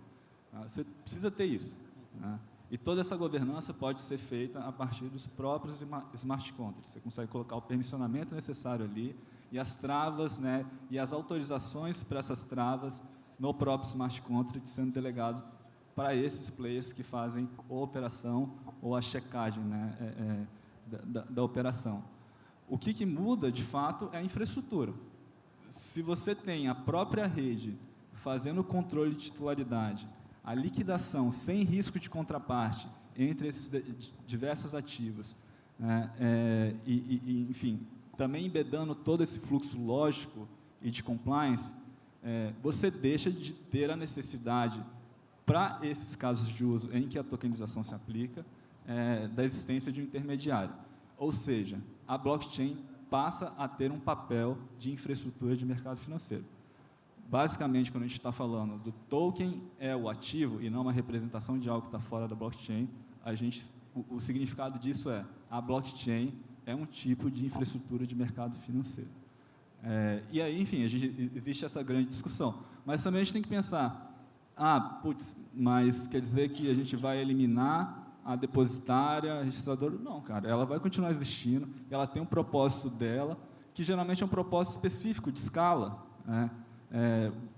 Quando você migra as coisas para a blockchain, você também perde coisas. Você não consegue fazer um trading de alto volume no net, por exemplo, que muitas instituições financeiras precisam. Você não vai fazer, enfim, 5 milhões de trades por dia na blockchain. Isso não faz nem sentido. O que faz sentido? Cara, é realmente isso. Talvez na ponta do uso dos recursos, muito mais do que na fonte dos recursos, né? Do lado do ativo do que do passivo, enfim, nessa operacionalização dos fluxos de recebíveis, isso passa a fazer muito sentido. Então, eu entendo que a blockchain, como infraestrutura de mercado, ela passa a expandir os casos de uso, né? Ela não elimina os casos de uso atuais. A infraestrutura de mercado atual, e aí pegando um pouco da metáfora que o que o Luiz colocou, é como um trilho de trem, uma ferrovia, né? Então, cara, ela transporta muitos passageiros, muita carga, todo mundo entra junto num lugar, todo mundo sai junto no outro lugar, são as transações em batch, mas você tem um caminho único, você faz uma coisa só. A blockchain traz a analogia das rodovias públicas, quando elas surgiram, né? Essas rodovias públicas ao lado das ferrovias, tipo, cara, cada um tem o seu carro, né? Você vai para frente, vai para trás, você tem graus de liberdade muito maiores, ao mesmo tempo você pega trânsito, você tem acidentes que você não teria na ferrovia, mas também você passa a criar novas possibilidades de modelos de negócio, como restaurantes de beira de estrada, hotéis, novas cidades completamente novas, que antes, onde o trilho da ferrovia não passava, não existia nada. E, ao mesmo tempo, eventualmente, começou a se trazer novos tipos de carga para a ferrovia, que também não tinha como chegar antes. Então, assim, tudo isso vai coexistir no futuro, né? A questão é muito menos de substituir ou eliminar, mas também de coexistir, entender como as coisas se integram, enfim, entender quais são as possibilidades que a gente pode explorar nesse novo modelo. Mas esse modelo só existe se, de fato, o token for o ativo. Bom, contando que me resta muito pouco tempo, eu tinha algumas observações a fazer, mas eu prefiro pegar uma outra vertente, né? Quando a gente vê uma tecnologia emergente, é muito difícil, no começo, né, dessa maturidade, entender para que ela serve. Então, o Gabi botou algumas coisas aqui que são lá de 10 anos atrás, do começo da tecnologia blockchain, de redes abertas. E tudo isso que ele falou é uma tentativa que a gente vem fazendo pelos últimos 10 anos. Aonde o pessoal esqueceu uma vírgula, código dá trabalho. Então, fazer isso tudo significa refazer tudo que já está feito. E aí, voltando da palavra inicial do Luiz, eu acho que o que muda desta vez é que nunca foi tão premente resolver esses problemas que o Gabriel acabou de falar. Reconciliação, coisa banal, trivial. Simplesmente porque todo mundo tem um sistema diferente, é uma conta de alguns bilhões de dólares ano. Não ter tudo isso funcionando de uma maneira azeitada leva todo o sistema financeiro a funcionar em D+3. Para os mais novos, como eu, né, eles vão lembrar que um dia existiu uma bolsa no Rio de Janeiro, uma bolsa em São Paulo, que, por causa de uma tecnologia revolucionária chamada cheque sem fundo, a bolsa do Rio quebrou, e era D+1. Então, se vocês imaginarem a quantidade de problema e a quantidade de encrenca que a gente tem por não ter isso que o Gabriel acabou de descrever feito, já temos um problema. O segundo problema é que, atualmente, pelo grau de digitalização unitário que nós temos em cada organização, a soma total das partes criou uma malha de fraudes. E aí nós estamos falando de fraudes, desde fraudes transacionais, que é o trivial que a gente vê todo dia, fraudes de engenharia social e fraudes a indivíduos, como também fraudes estruturais. Eu não preciso falar do problema que nós enfrentamos desde o ano passado por uma coisa simples chamada monitoramento intrínseco e atômico de fundos. O que é monitoramento? Eu preciso saber todas as transações que estão lá dentro e todas as partes que fizeram isso. Do jeito que é feito hoje, não é uma questão tecnológica, é só uma maneira de fazer sistemas complexos, isso é impossível.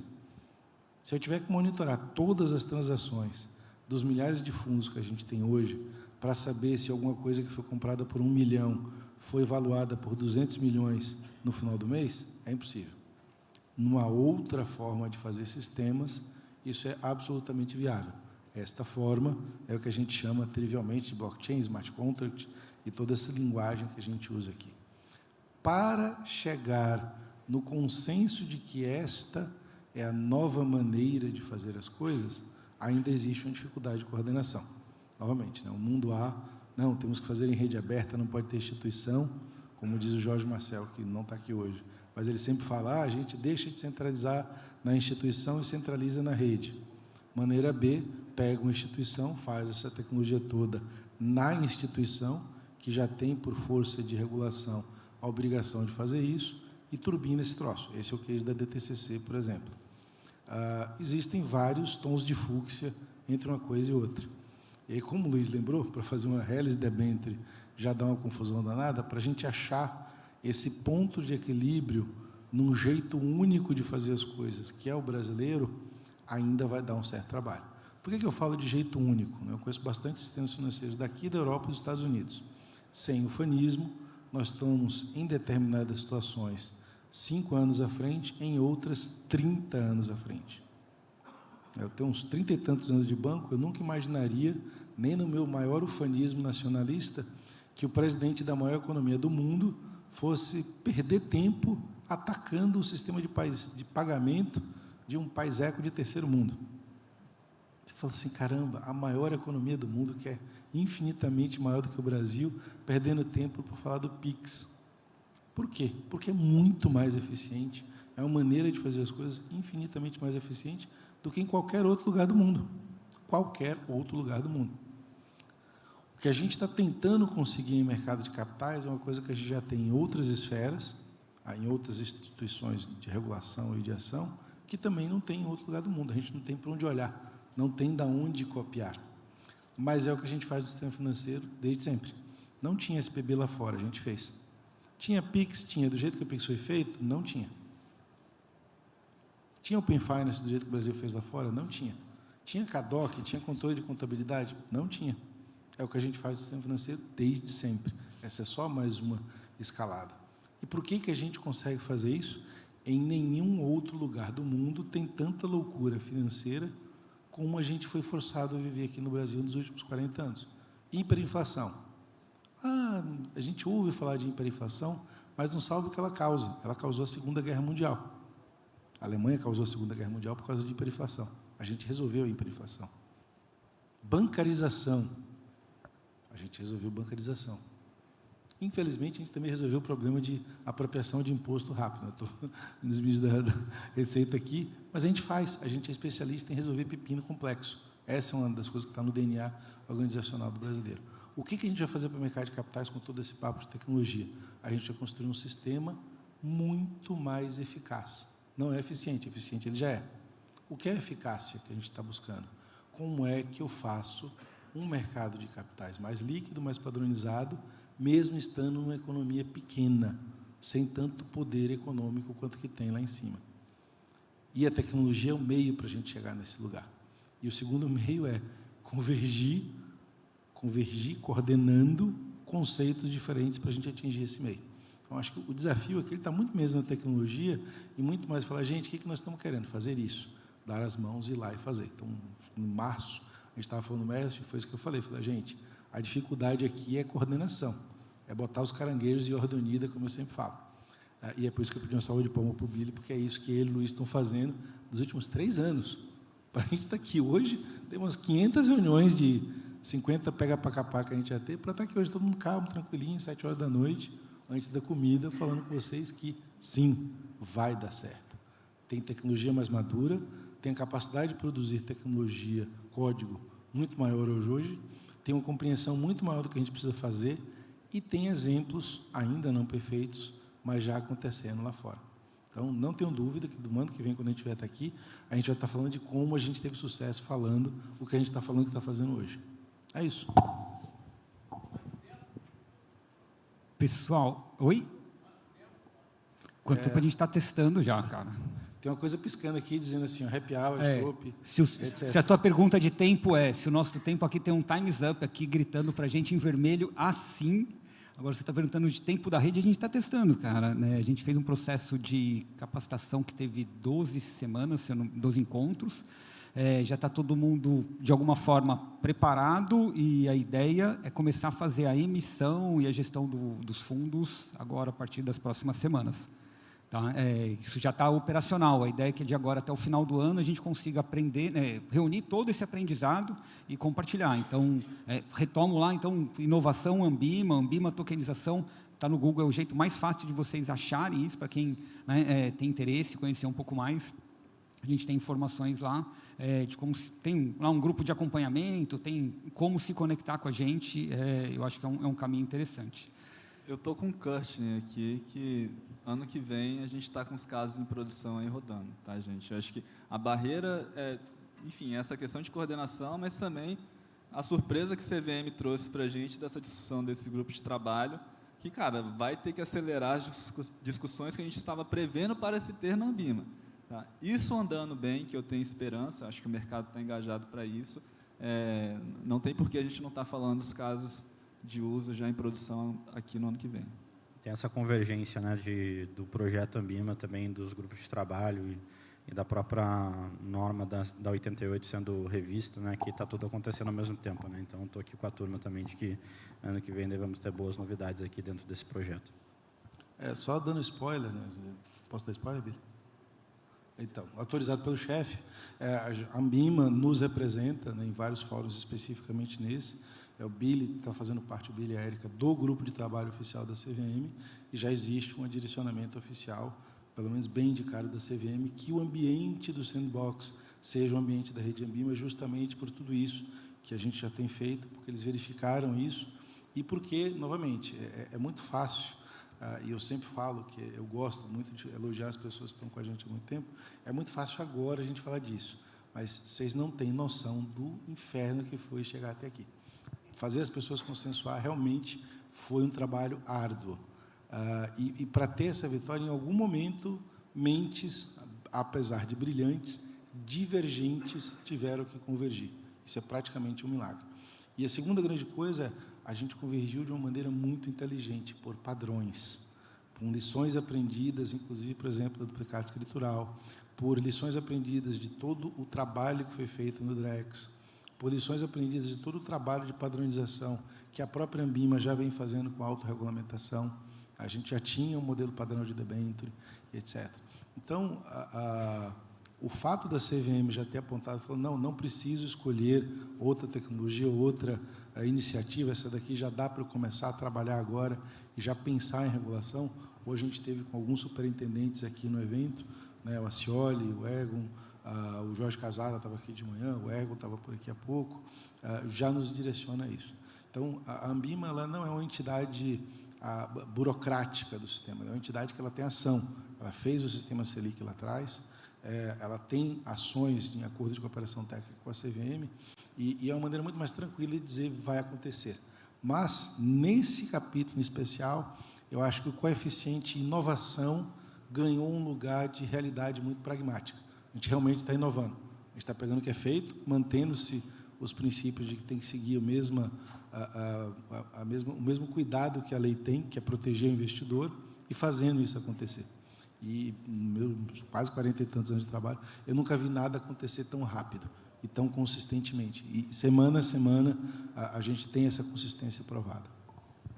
Eu vou só parafrasear o Courtney no LinkedIn aqui. Bora fazer, gente. Sim, bora fazer, né?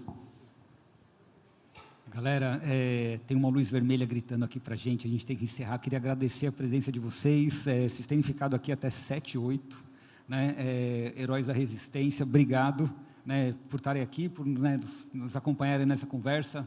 Courtney, Gabriel, Luiz, obrigado pelas contribuições. E é isso, pessoal, a gente se vê, se tudo der certo, no próximo ano. Valeu. Agora, simbora beber.